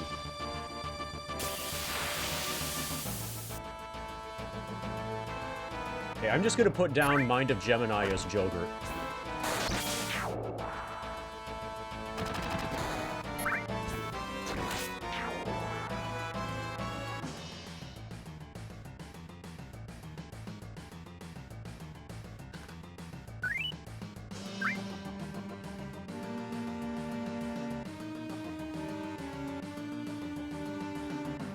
Okay, who do we have left? We need a solid answer from Gherkin. We need a firm and solid response from Gherkin on Gherkin's character name, if he wants one. Oh, Weed Guy. Weed Guy, do you want to pick a character name and stuff? Weed Guy also contributed some pot.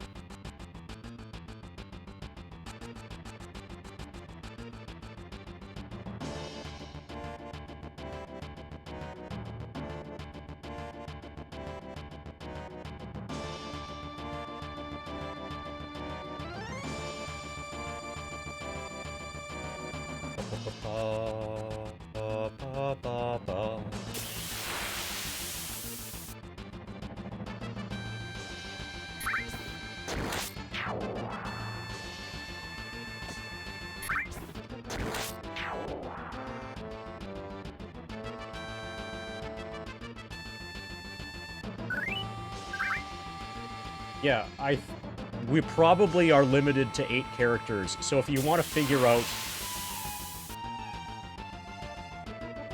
also, I don't know if underscores exist. I would guess they don't. But what about...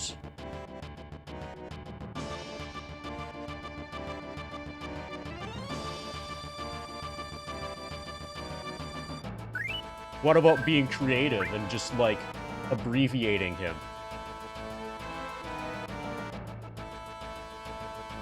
Alright, so who's gonna be the asshole? Alright, you see the list? Choose a character that has not been named. So that character can be designated as asshole.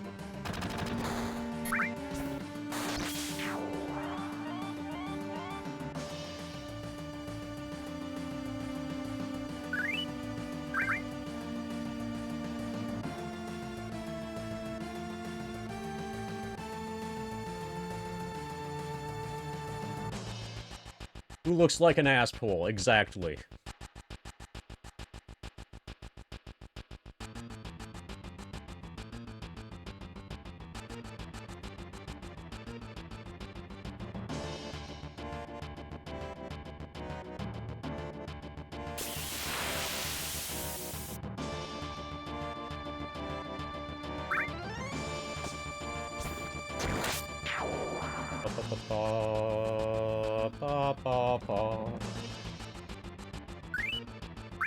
Yeah, he looks French.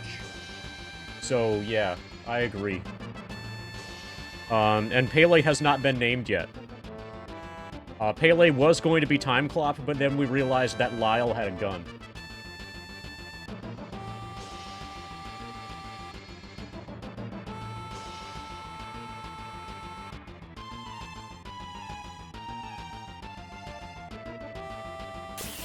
You're following me.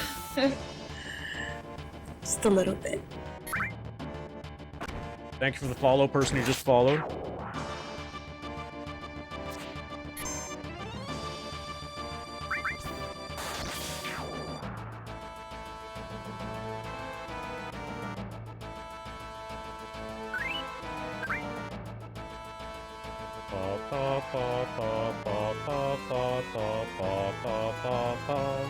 We're level 20.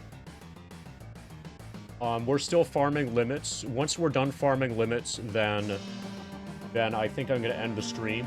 And then tomorrow morning, or tomorrow at the beginning of the stream, whatever that time that at is. level 47. We'll start with Dragon Warrior 1. And Cloud is no longer really squishy. I am the goddess Empathy. Cast off your inhibitions and embrace love, truth, joy. Oh my God. Discard your facades and reveal your true being to me. Joey Green Pie user summoned the goddess of empathy with $13.37. Foot can when? If not tomorrow, then the next day, Joey. This week for sure.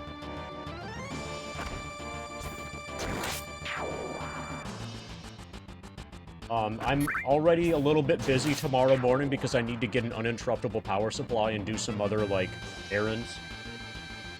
And I don't want to, like, delay the stream too much. But within the week for sure is like the serious answer.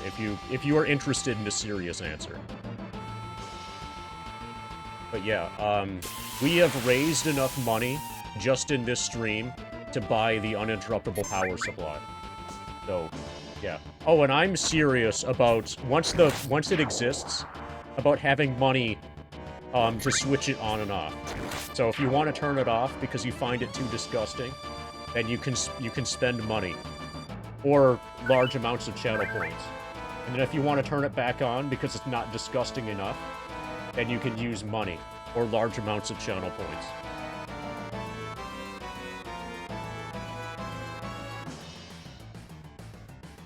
This is going to be... So I've been watching Breaking Bad, and this feels a lot like a slippery slope towards becoming like a regional meth, like, lord. Like, this is the beginning. Like, the foot cam for the level 99 grind.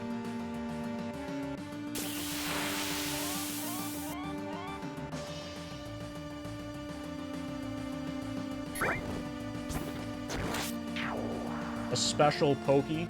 I assume that's... You're keeping it on the DL. That's down low. That means, like, being secretive. For, like, package, right?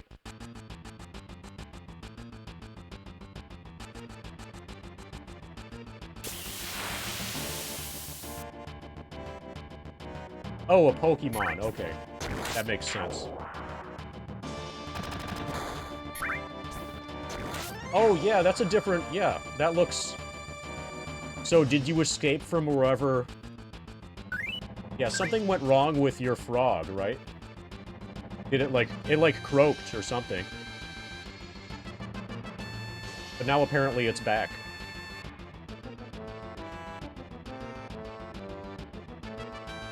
Oh, yeah, when I'm checking out at Costco, I'd be like, hey, I gotta get this foot cam. I'm gonna have to go to what's the place? Goodwill, you know, to get a lamp. And while I'm buying it at Goodwill, I can explain, this lamp is to keep my feet well lit so people on the internet can look at them.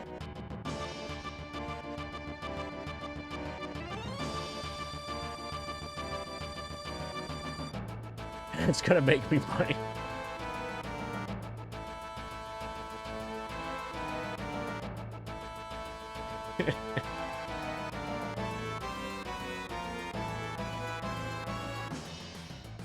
Yeah, it is a business expense. I am very well aware of that fact.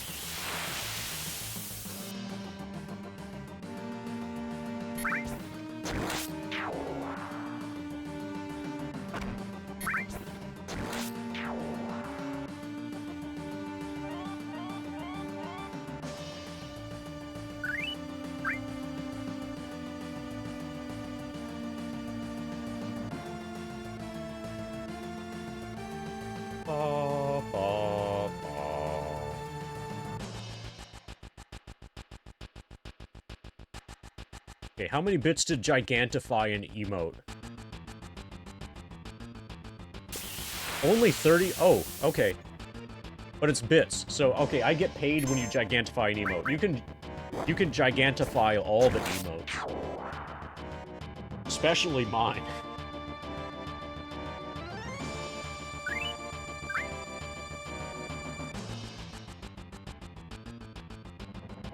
Yeah, not technically blindfolded. But no visual input from the game.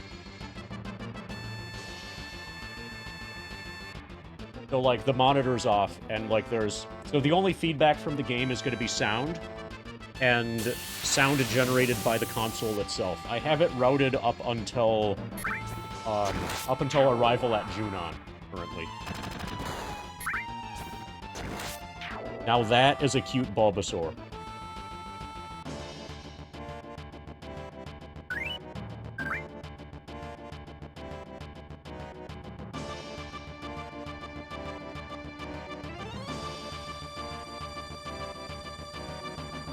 That is much cuter than the average Bulbasaur.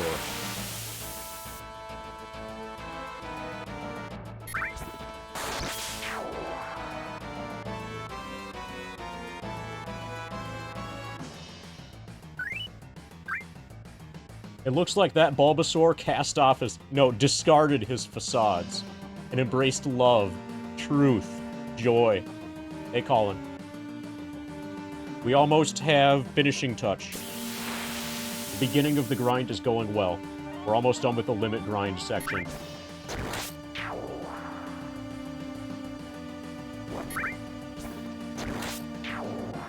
We are currently level 20.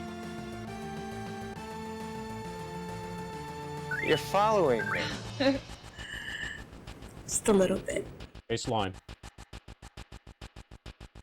So a number of people have done this, probably like 10 or so people, have done something like this, but inside the reactor. Like, at the first save point.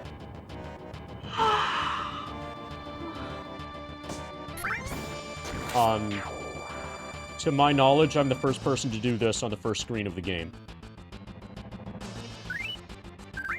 Oh yeah, yeah, I don't think you can even gain experience for him at that point. Like, the battle rewards doesn't exist. Like, the battle reward screen is removed from the fights. Thank you, Gherkin, for bringing Colin to level 47.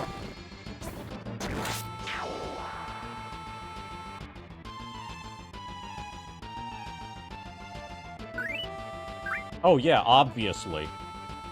This is going to be the only thing featured in the next FF7 speedrun history of grinding to level 99 on the first screen of the game.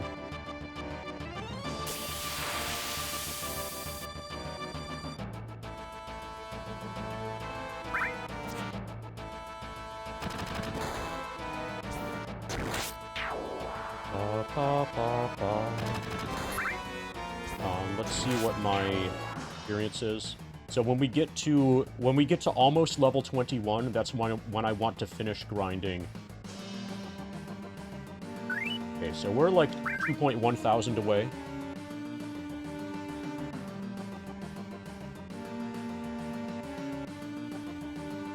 Yeah, I didn't think that you could grind there.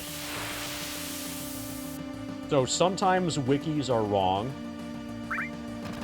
Almost most of the time. It's like a coin flip whether or not the wiki is correct whenever it makes a claim.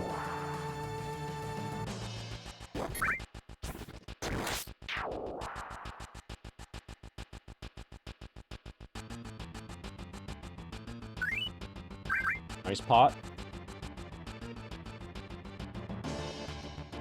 Okay, you're hyped. Everyone else is some form of hyped and or chilled. Are you at all chilled, or are you only hyped?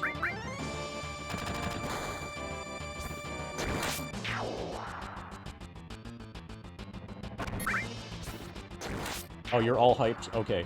Is anybody else entirely chilled to try to keep it in balance with Joey here?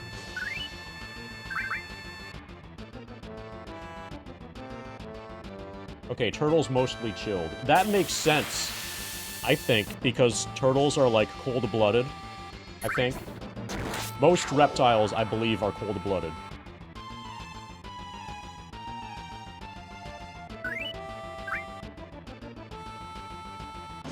Oh, so you're like iced coffee. Nonchalant.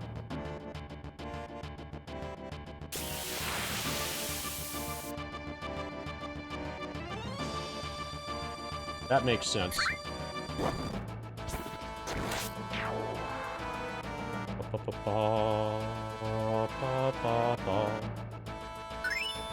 Okay, lightning leveled up. This is the first, like, big thing.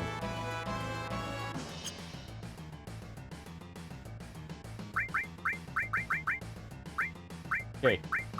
We have Ice 2 and Bolt 2 now.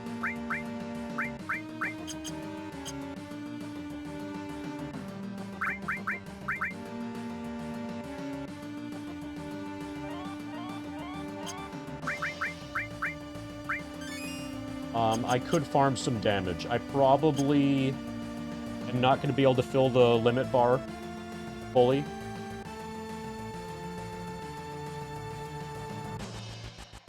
Am I in the back row? Okay, good.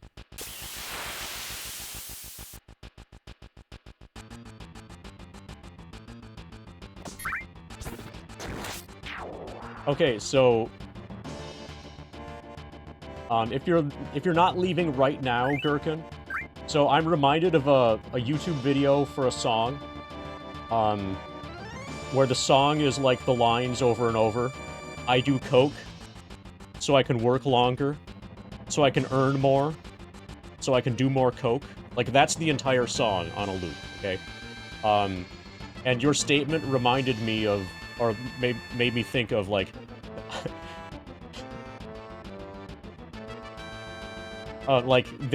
imagine that, but just replace doing coke with giant Bulbasaur emotes. I make giant Bulbasaur emotes so I can work longer, so I can earn more, so I can make more giant Bulbasaur emotes. It doesn't make quite as much sense.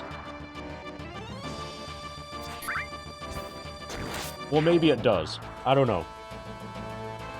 So if the giant Bulbasaur emotes make you hyped so that you can work longer and earn more, then it does make perfect sense.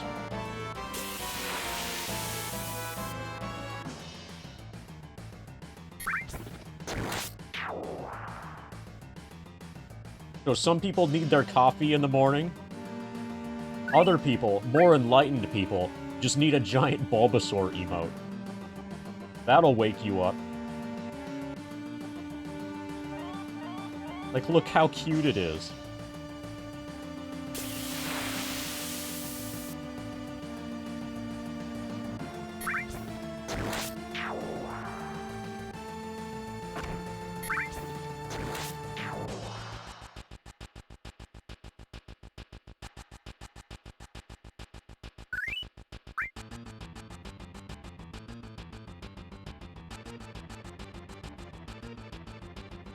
Bada, bada, bada, bada.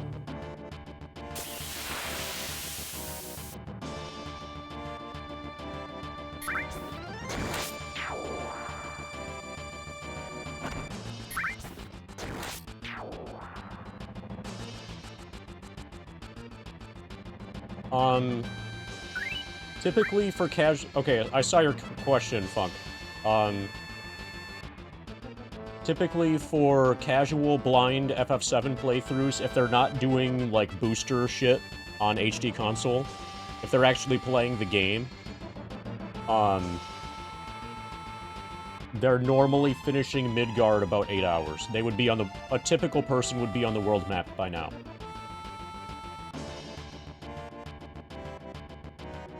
So yeah, near the end of Midgar, if not out. Probably out. Probably to Choco Ranch by now, actually.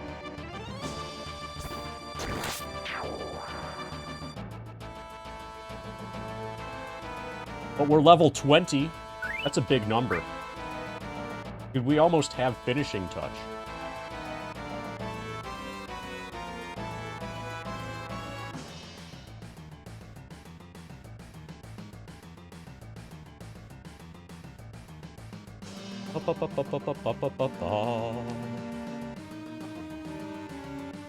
Hey, MC. So one of my Morningcraft tabs just became a Monetary Dragon tab. I think that's bad news. That mean Dragon Warrior starts soon? Yes. We'll start Dragon Warrior at the start of the next stream. Like tomorrow morning-ish. What happened to your run, MC? What level are we on? We are level 20. We're about a third of the way to level 21. We are currently almost done grinding Media Rain uses to get finishing touch. We need to use Media Rain one more time for finishing touch, and then we're not done doing Bravers.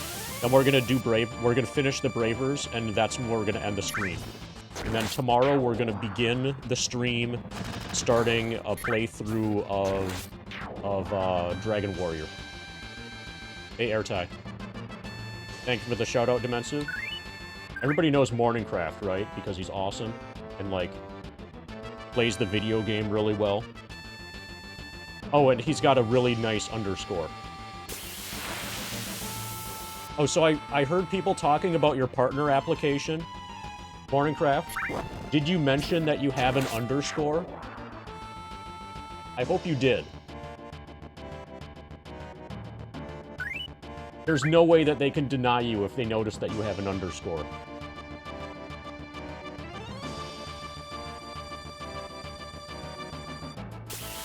Yeah, Funkin' Coffee here is a double underscore.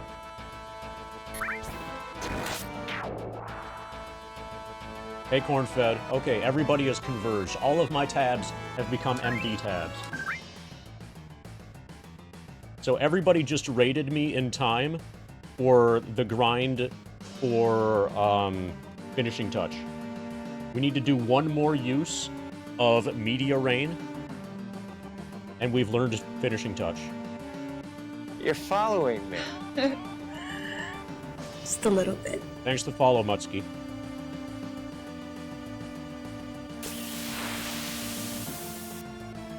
I'm at level 47. Welcome to level 47, Dimensive. Thank you, Radmiral, for bringing Dimensive to level 47. That's great.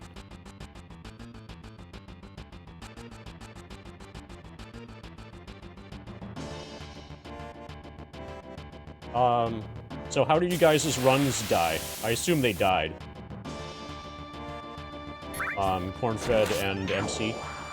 So I saw the run that died to a pincer, like right after making it to the world map, and I haven't seen any of your other stuff after that.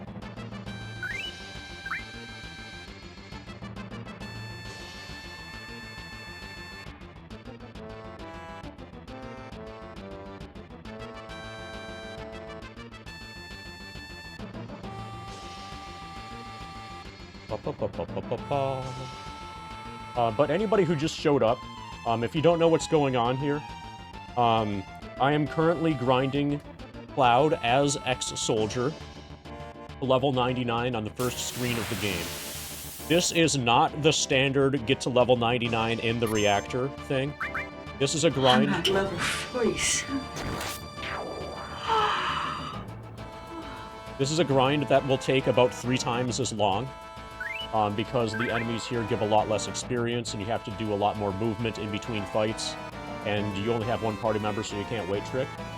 I'm doing this on PC so that I can do controls like on keyboard and, for example, with my feet.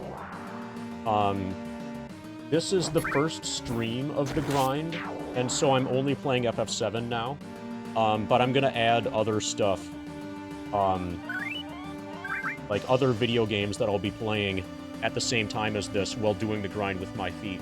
Like, tomorrow when I start this again, I'm gonna start, yeah, thank you, Dimensive. I'm gonna start by playing, Dragon Warrior 1 for NES. And to show you that I'm serious about that, as soon as we get into a fight. So that's the Dragon Warrior music. So later, the grind is going to be, like, over here in the corner. And I'm set up to play a variety of other video games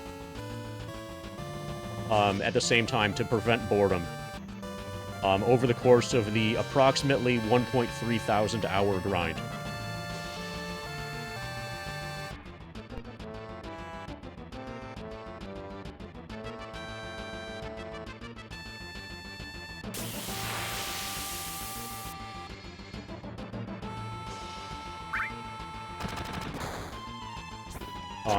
So that's what I have in store for, like, the rest of the year.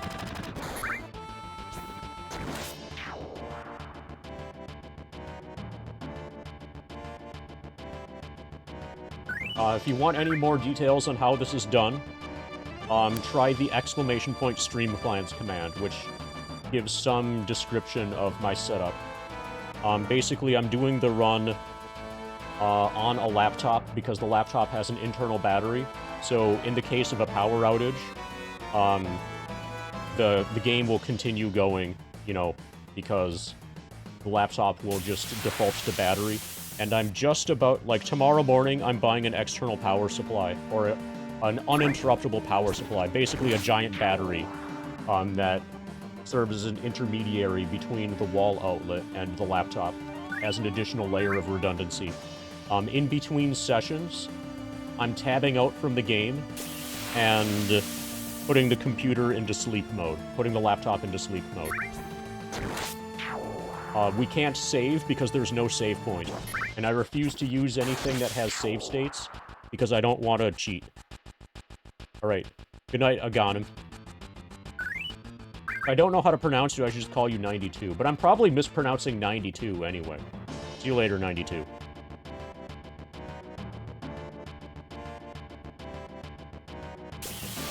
So this grind is something I've thought about for a while and, like, talked about occasionally, and, like, actually put some thought into routing, and now it's finally time to do it.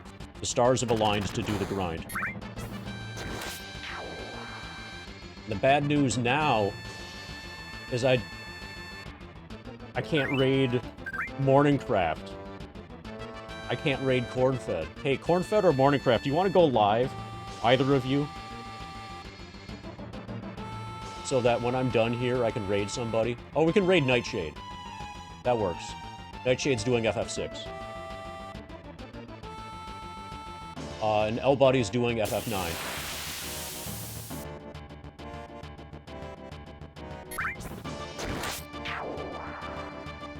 Oh, I could raid Shadow Legends. That's a good idea. So, I've aggressively ignored all sponsorship offers, but as soon as Raid Shadow Legends starts knocking on my door, I'm probably gonna have to take that bag.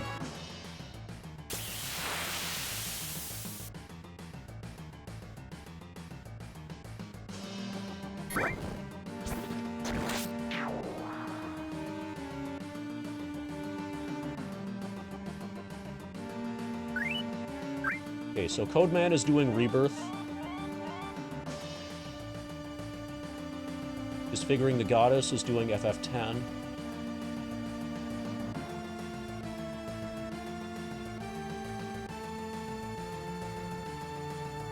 Marshbag's doing, yeah, just looking at that. Marshbag's doing StarCraft.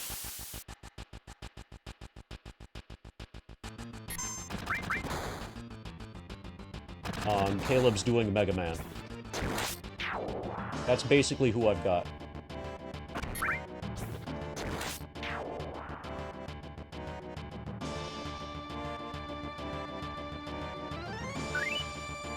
I haven't rated... Actually, I haven't seen L-Body play any FF game in a long time. It'll probably be L-Body if he's still on.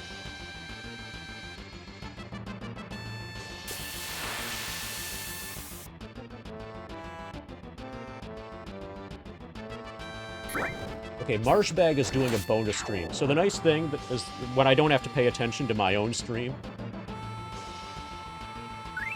I can look at what else is going on here.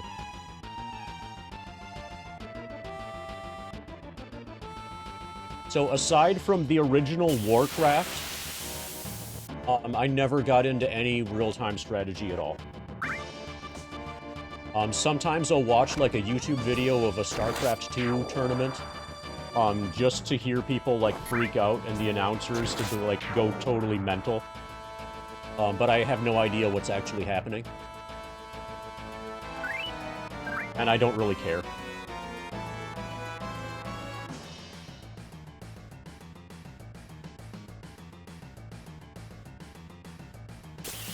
I think Nightshade has been learning FF7, has been starting to learn FF7.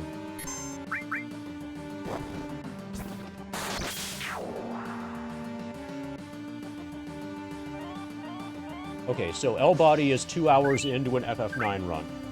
That looks like a really good target.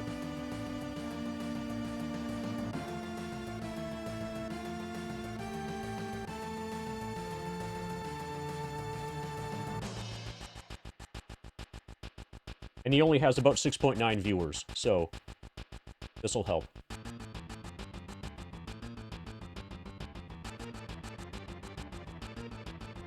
Yeah, I know enough about StarCraft to know that there are 3 different races. And I even know their names. Protoss, Zerg, and Terran. And I know that the Zergs, like, expand some, like, dirt stuff on the ground. That I think is called creep. Which probably, like, enhances their abilities while they're fighting in that area or something, I would guess. Yeah, creep spread. That sounds like a thing. Also, I think they have queens. And they've got, like, Zerglings.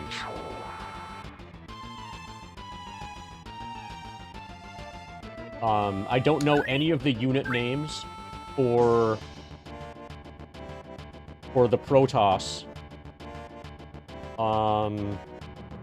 I think the Terrans have a flying thing called a medevac. Is that true? I'm at level 47.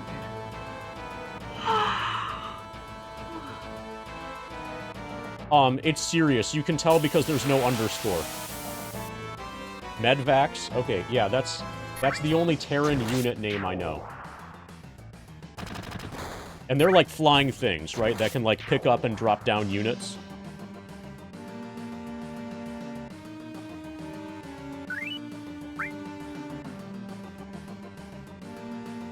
Thank you, Turtle, for bringing Morningcraft to level 47.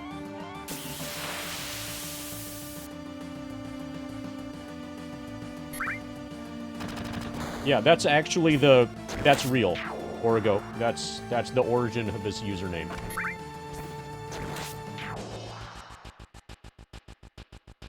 And apparently somebody else also played StarCraft in the morning, so then Morningcraft added an underscore to differentiate himself from the other person who played StarCraft in the morning.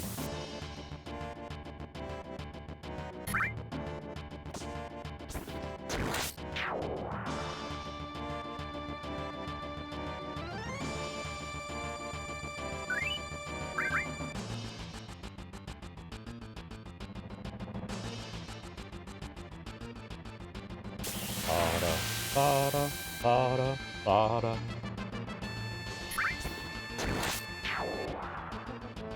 Okay, let's see what our experience is like.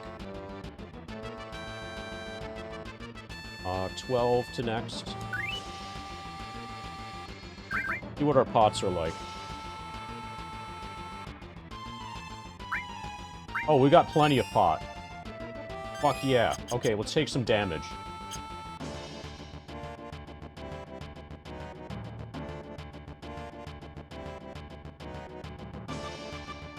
Oh, nice. For your channel, I assume, Morningcraft, because if I did that, I would get my ass handed to me.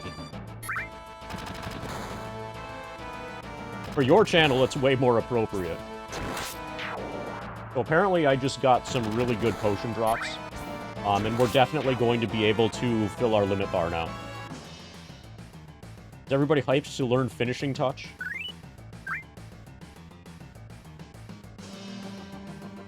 So, a StarCraft 2 match is like up to 20-25 minutes if it goes a long time, right?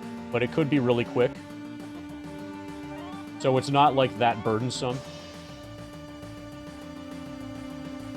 Yeah, I would definitely stick around to watch the end of a stream. If that was the end.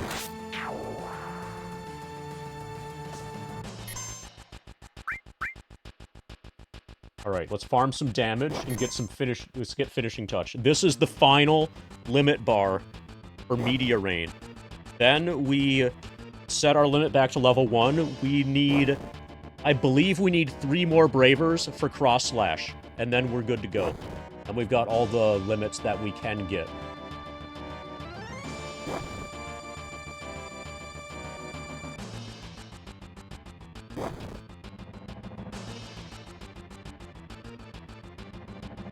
Okay, so is everybody hyped to just sit here and do nothing for a while?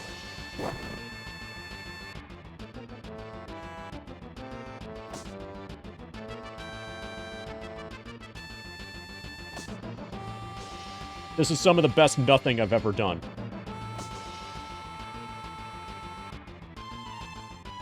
We're level 20 right now. We're about 1.2 thousand experience away from 21.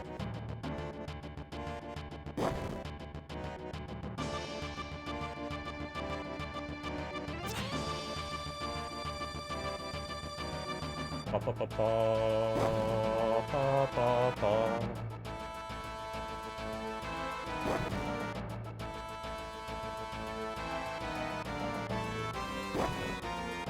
Oh, that's a really big, gift box there. Oh, holy shit. 300 subs.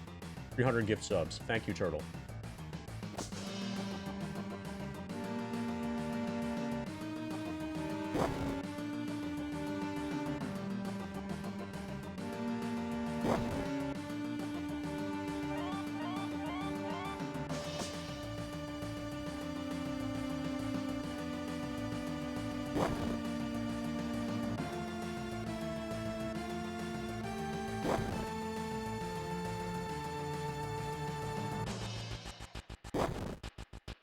Okay, so the 6 damage thing, yeah, this, we're definitely good to go. The 6 damage thing is sometimes able to increase, like, the number of pixels in our limit meter thing. This is great. Also, we're approaching 10 hours for the first stream. We'll probably finish at, like, 11 hours. I can do 10 hours of this a day. Probably 10 hours, 5 days a week minimum. I think this is totally reasonable. Especially once I get interested in the other video games.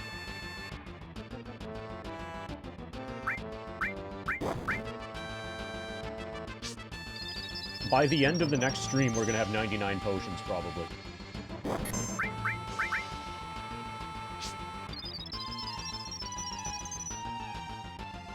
And then the next milestone is going to be learning Bolt 3 and Ice 3.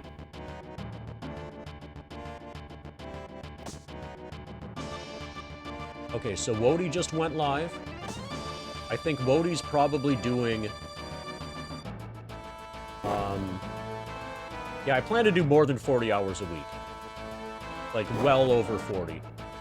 My expectation is 50 as a bare minimum. Yes, we have learned Bolt 2 and Ice 2. Wody's doing Elden Ring? Okay. I don't want to raid any Elden Ring stuff. I haven't played Elden Ring yet.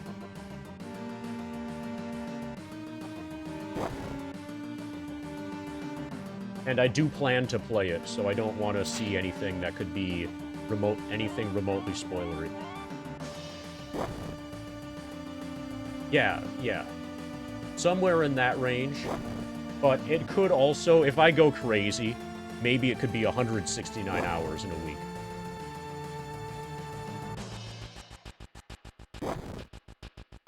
Depending on how effectively I discard my facades.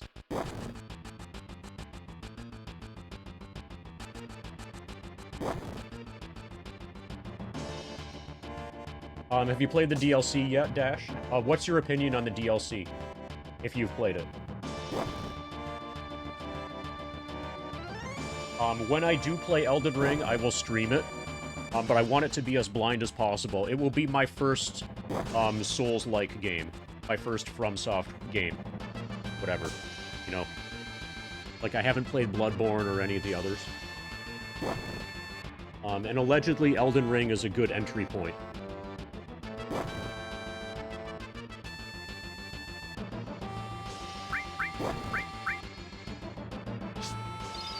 That's what everybody says. Hopefully, they aren't lying.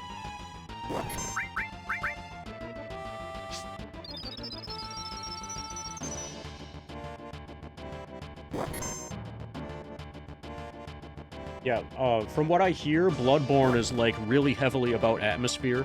And also, from what I hear, if you really like Bloodborne, then Lies of P, is supposed to be actually pretty good.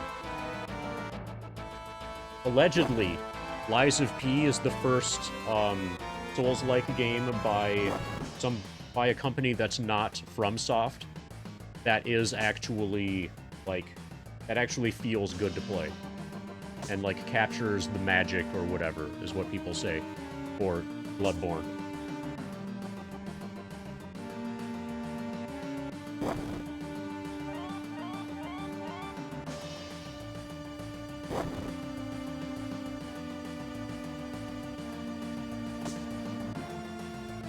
Okay, we're almost there. We're just a few more tentacles away from finishing touch. I'm not going to split until I also have cross slash. I was expecting to have cross slash by this point. But I believe it's 3 more bravers for cross slash. Hey, Obra. I'm gonna guess that your favorite video game is the return of the Obra Dinn.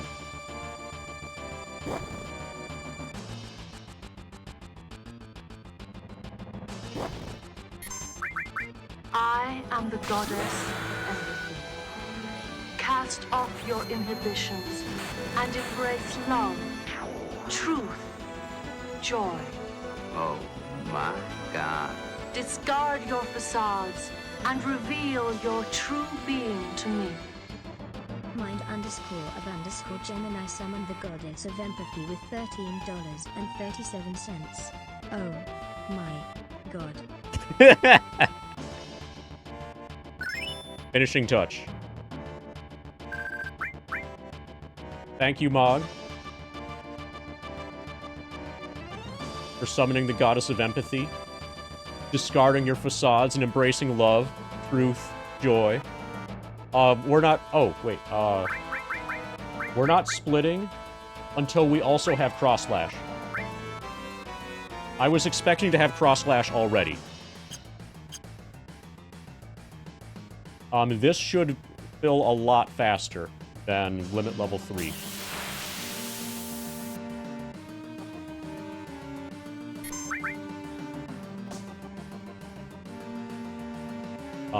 We probably only need 3 more. Yeah, this is gonna fill way faster.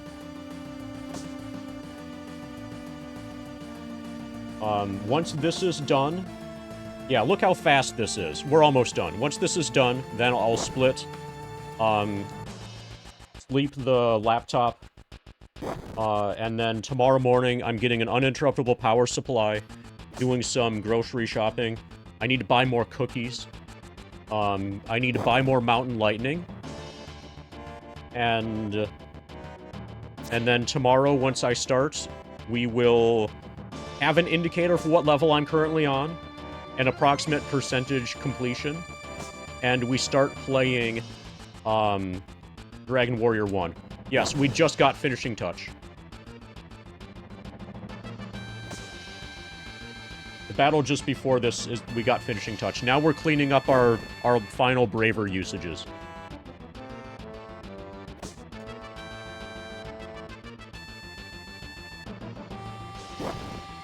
So once we've got all the Bravers, that's where we're gonna end the stream. But yeah, we did it. Limazard and Finishing Touch can both be ground on the first screen of the game.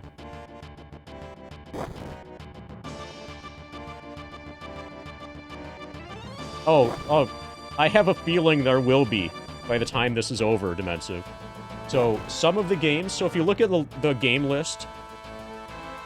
let me pull it up. Some of these games are gonna get a lot of people banned for spoilers.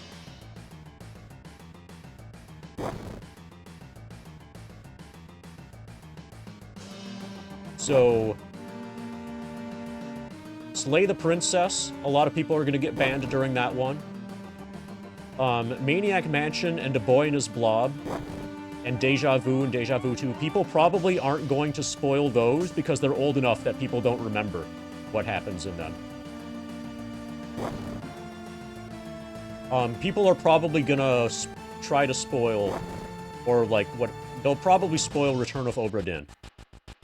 Like, there will probably be a lot of bans for that.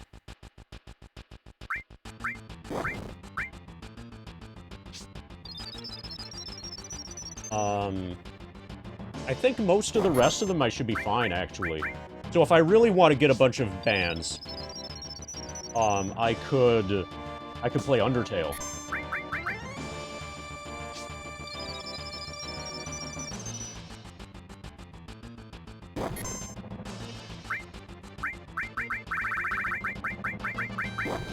Oh yeah, so if the thing that you're trying to hold back is the fact that the game is awesome, I already know that part. And I know that the ketchup jelly bean makes him catch up.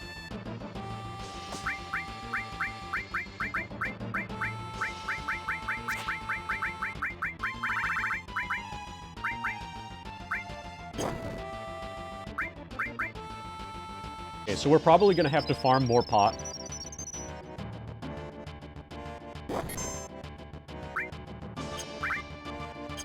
I'll be able to get this braver here.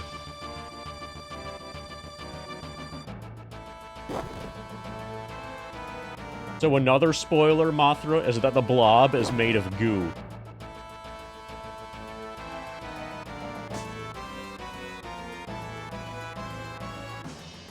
And the boy is made of pixels. Yeah, the Dragon Warrior games and Shining Force 1 and 2, I'm very familiar with. So those will not be, you know, getting banned during those is going to require, like, concerted effort. Persona 5, I could see people trying to spoil, or, like, getting banned during. I could see people getting banned during Arcanum, if they knew the game.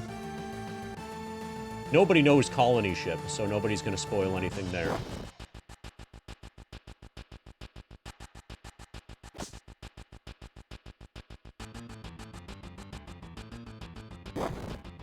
Oh, and then Power Wash Simulator. Somebody's gonna be like, use the soap! And I'm gonna be like, no!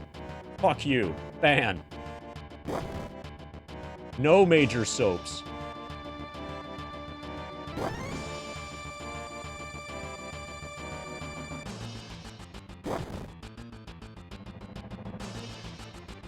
Use the pressure sprayer. Ban.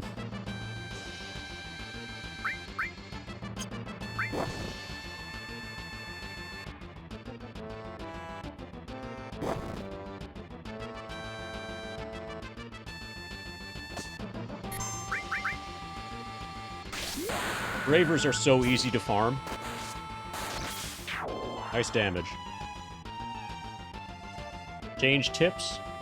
You're out of here. Okay, so I think... So I'm gonna farm pot until we're almost level 21, and then I'll...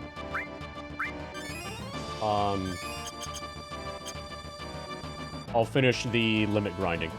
What about gas stations? If I do any other simulators... there's one, I think it's just called Drug Dealer Simulator. That looked a little bit interesting.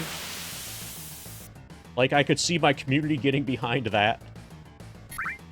Look it up on Steam. I think it's just called Drug Dealer Simulator.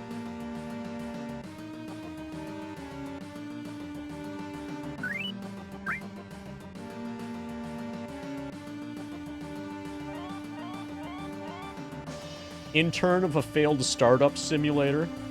That might just be the backstory of the drug dealer in Drug Dealer Simulator. Yeah, there it is.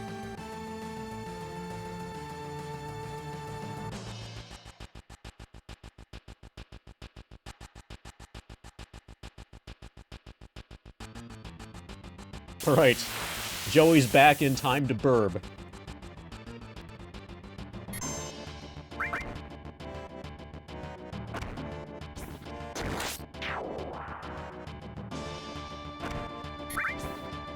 Okay, apparently this game is very marijuana-themed. Begin your story in a small, dirty hideout and make your way up to controlling the territory, hiring your own minions. Oh, those are like those cute things in that movie, right? Opening labs and training the staff.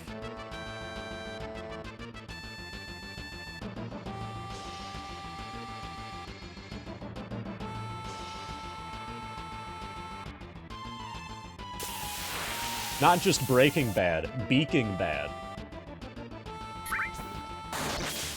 Nice crit. Yeah, this is way better than Gas Station Simulator. Oh, there's a sequel.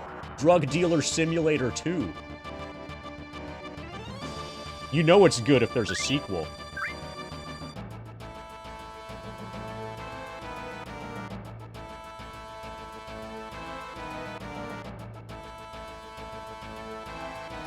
So I'm currently watching Breaking Bad. I'm near the beginning of season 4.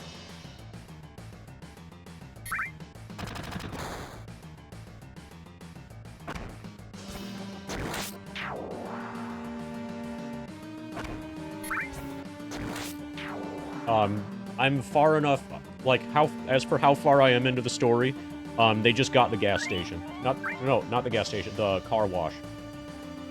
For their money laundry operation.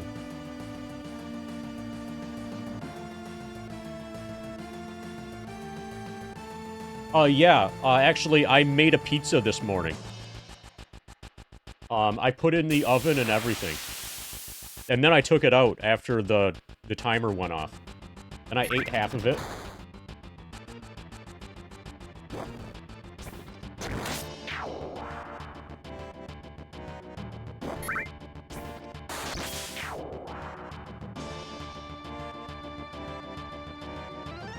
Yeah, sometimes you just lose control of the urge to cook a pizza.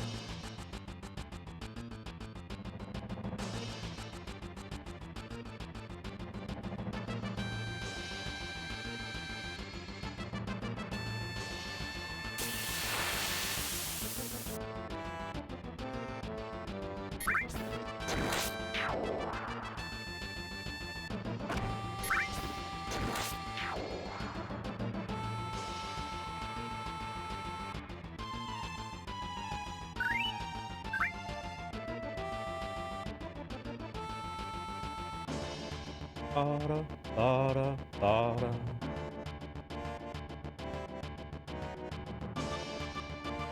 Yeah, I know there's a 5th season.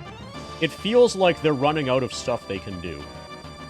Like, everything keeps escalating and escalating and escalating and escalating and escalating and escalating, that eventually it's just so over the top that it becomes unbelievable. And there's still another full season. I'm only like a quarter of the way into season 4 right now. And apparently there's also a movie.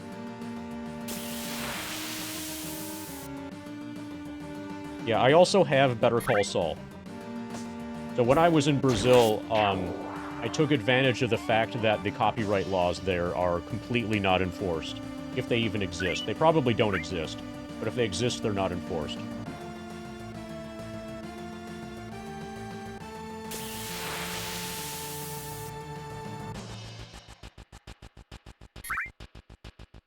How's the food in Brazil? Really, really good. But I can only eat it for about a week before my intestines are like, nope. And then I'm like bedridden and need to take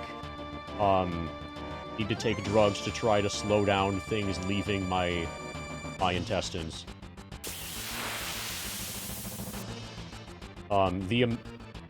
The amount of fruit that you ingest in Brazil is way higher than in... So, I end up taking, like, a lot of Imodium. Like, that's the drug of choice in Brazil. The amount of fruit is way the fuck more than I'm used to. The amount of, like, bread and pasta, like, that kind of starch stuff, is basically non-existent. And, like, that's what I'm used to. So, like, switching, like, going from, like, being used to eating a frozen pizza, having it all be, like, actual meat, and fruit, which, it's delicious, it's awesome, but eventually your intestines are gonna be like, I don't know how to deal with this.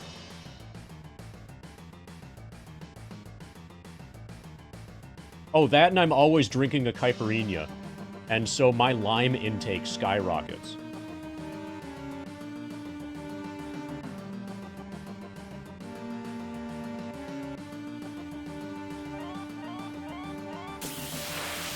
Well, I guess somebody has to take up the mantle, Dickie.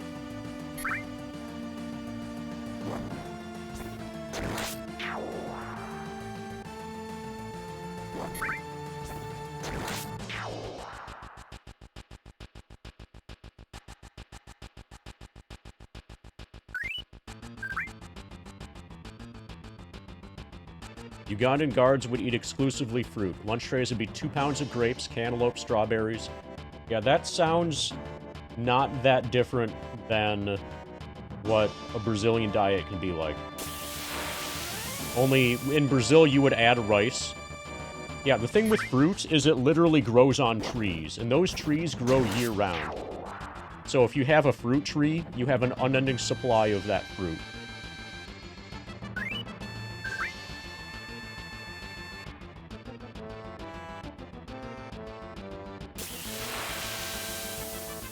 And they have a lot of fruits that you'll never find in the United States because they don't travel well.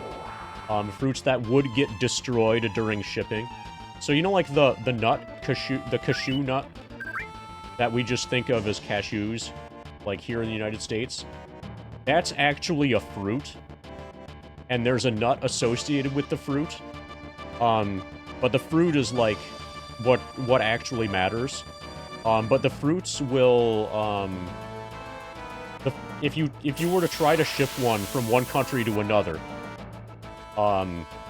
you know, like they don't have a firm shell or anything, and they would rot, like, right away. Like, they go bad quickly. But they're awesome, and, you know, they'll eat them and lots of other stuff that's like that. Like, you know how oranges and apples and coconuts and stuff like that, things that have a firm, hard, like, outer shell, those can travel really well. But lots of other fruits that are soft, basically, you can only find them in Brazil. Brazil has more untapped/unknown flavors than any other country. They have a lot of stuff, yeah. Okay, so we need a new Bulba costume for Agwin. The princess look isn't... Yeah, unknown in the... Yeah, that makes sense. I know what you mean.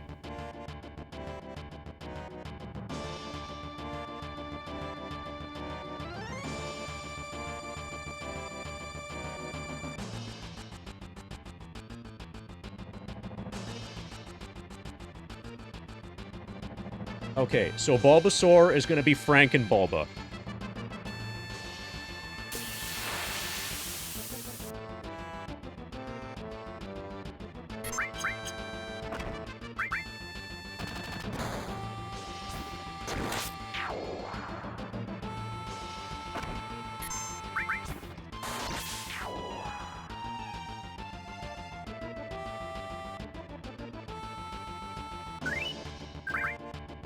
There's your Frankenbulba.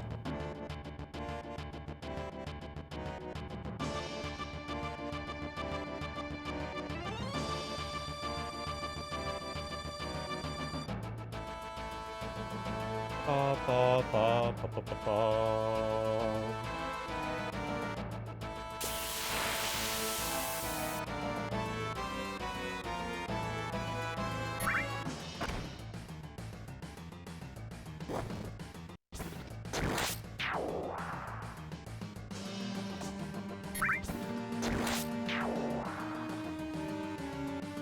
Deep-fried duck breast, stir-fried with water spinach and garlic. Spicy mandarin orange sauce.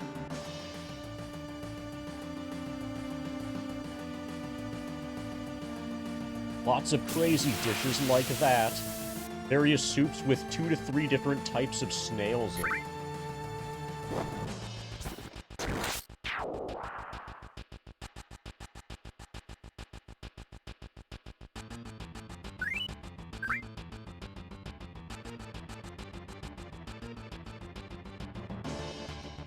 So I never got into eating snails. If I were in Vietnam, though, I would definitely try something that has snail as an ingredient.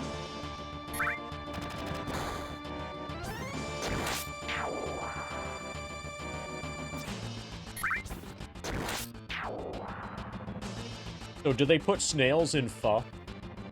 You know, the unpronounceable noodle soup? Unpronounceable Vietnamese noodle soup?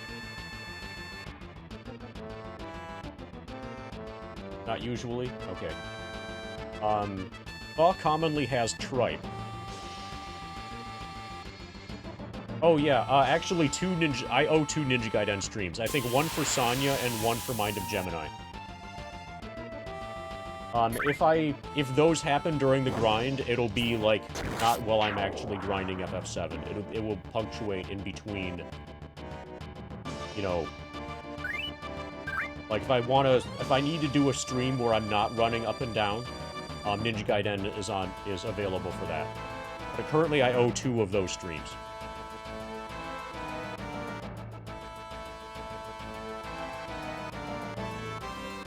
And they are not forgotten.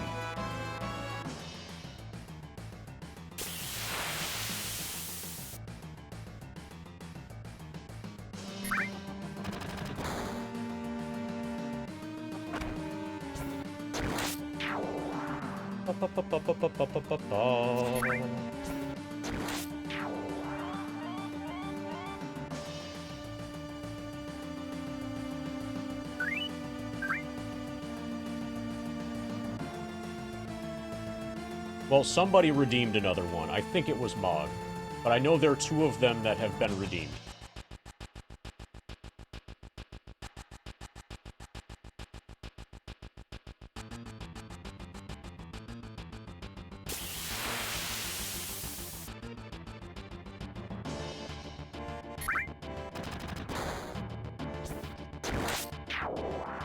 Okay, so it's all about, like, colonialism. And probably genocide, too.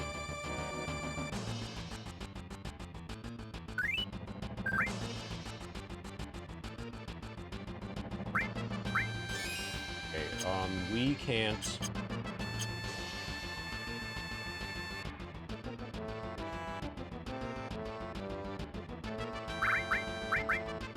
Yeah, we're about to level up. We might have enough pots to get another Braver. Yeah, let's get another Braver. Let's farm it on this.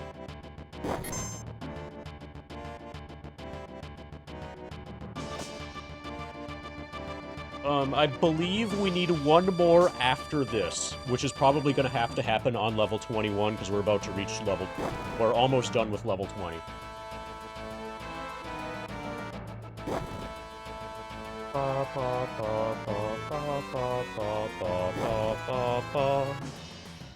Actually, this is a good bathroom break.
So, I've only seen a little bit of your Crash Bandicoot, Sierra. I don't know enough about the game to, like, seek it out the way seek out your suffering with it, the way that I was with, RE3 Remake. But I assume that you've been suffering a lot.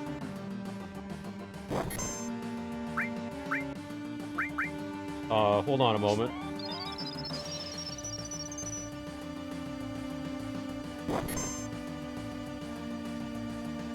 A Dasani Fina 100% recycled bottle.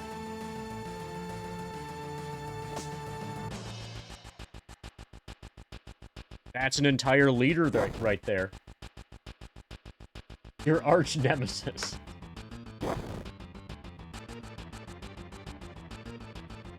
Mountain Lightning Fina. Yeah, I've got a resupply tomorrow morning.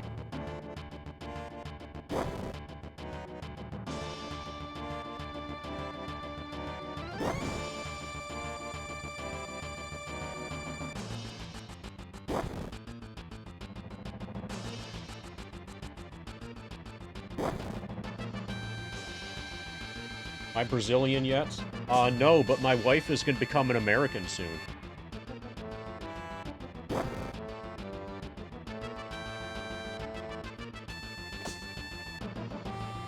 Yeah, probably within a week or two, she's applying for naturalization.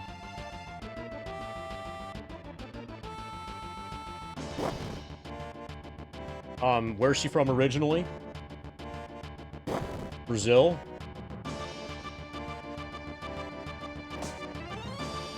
It's late enough in the stream that I'm just gonna give the correct answer.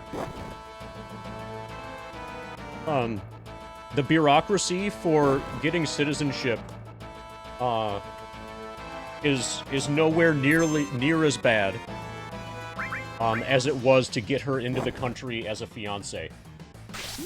And, like, do the green card application stuff after she married me and shit like that. Like, that's a much more involved process than getting citizenship after you very obviously, meet the requirements for it.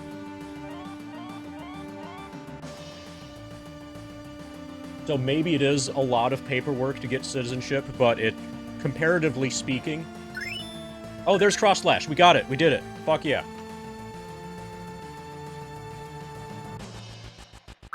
Only 9.5 hours. We got all of our limits.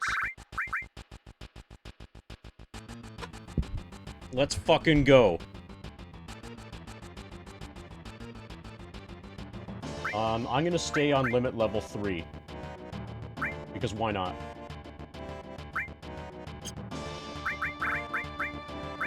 We've got pot.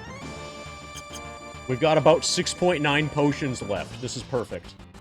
Okay, so I am gonna write down...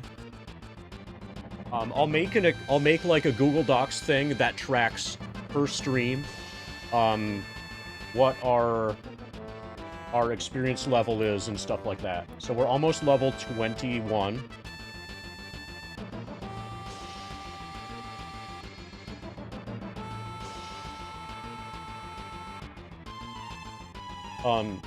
So I found that the safest way to put the computer into sleep, or like, you know, to interrupt whatever, the safest way to do that is in a battle when the battle is paused.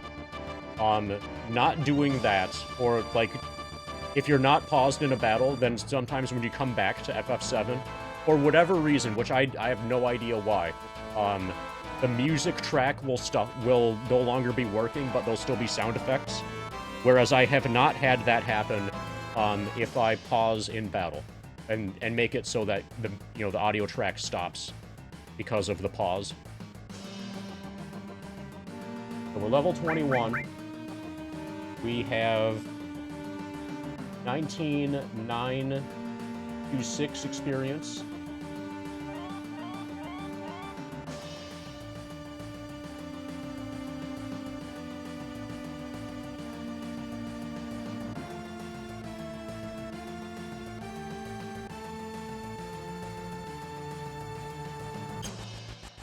Okay, so I'm gonna get into in the next fight, I'm gonna pause, then we tab out from the game, and then we sleep the computer. And then tomorrow... Count this as 9:35, the live split time. And then tomorrow, when I start, we'll, you know, we unsleep the computer, finish that battle, verify that we're at level, or actually level 20. Verify experience and stuff. Yeah, we're almost level 21.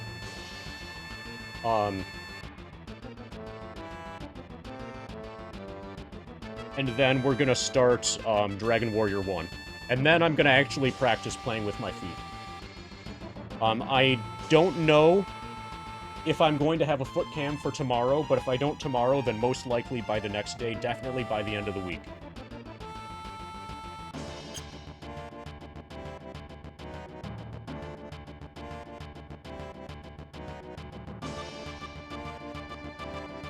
But this is a good, solid first start.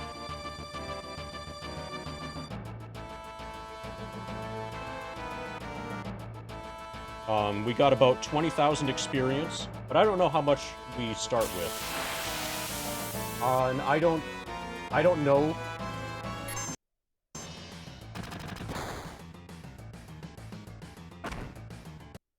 I don't know the answer to that off the top of my head. I'll look that stuff up later. Like, I've got a chart at some point of, like, each of the experience thresholds for each of the levels. But I don't know off the top of my head what the halfway point is. For the next stream, I'll have a indicator, like, text, whatever, like you say how it says, like, new sub Morningcraft. There'll be something like that for the current level and approximate percentage completion, which right now I think is like 0.7 or 0.8%. You need about 2.4 million to get to level 99, to get Cloud to level 99. Okay, so let's not fuck this up. This is the hard part now.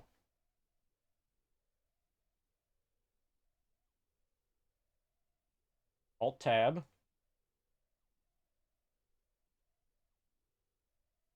Sleep. We're almost level 21. We're late level 20.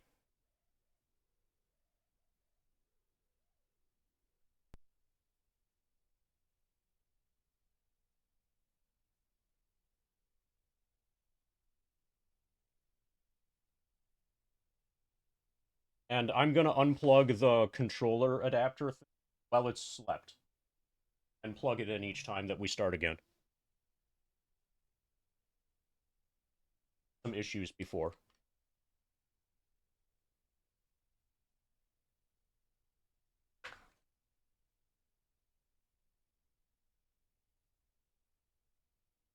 Okay, so tomorrow, assuming that the computer wakes up fine. Okay, let's take a look at this. Thank you, Demensive. Assuming the computer wakes up fine. Oh, this is a good chart. Yeah, this keeps me... I did this all by hand before. Assuming that they didn't screw the math up, this is awesome.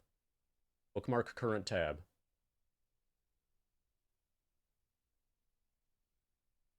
So assuming nothing goes wrong with the computer, then we begin tomorrow with Dragon Warrior 1. Dragon Warrior 1 is probably going to take 2 streams to get through. So, like, Tuesday and Wednesday. Unless I go real hard tomorrow. Take care, Sierra. We are rating L-Body, who is about 3 hours into a Final Fantasy IX run. See you guys later. Thank you, everybody, for the ridiculous financial support and, like, summoning the Goddess of Empathy a bunch of times. And basically collectively buying the uninterruptible power supply, or paying for the uninterruptible power supply that I'm getting from Costco tomorrow morning as a business expense. Thank you, everybody. Take care. See you around.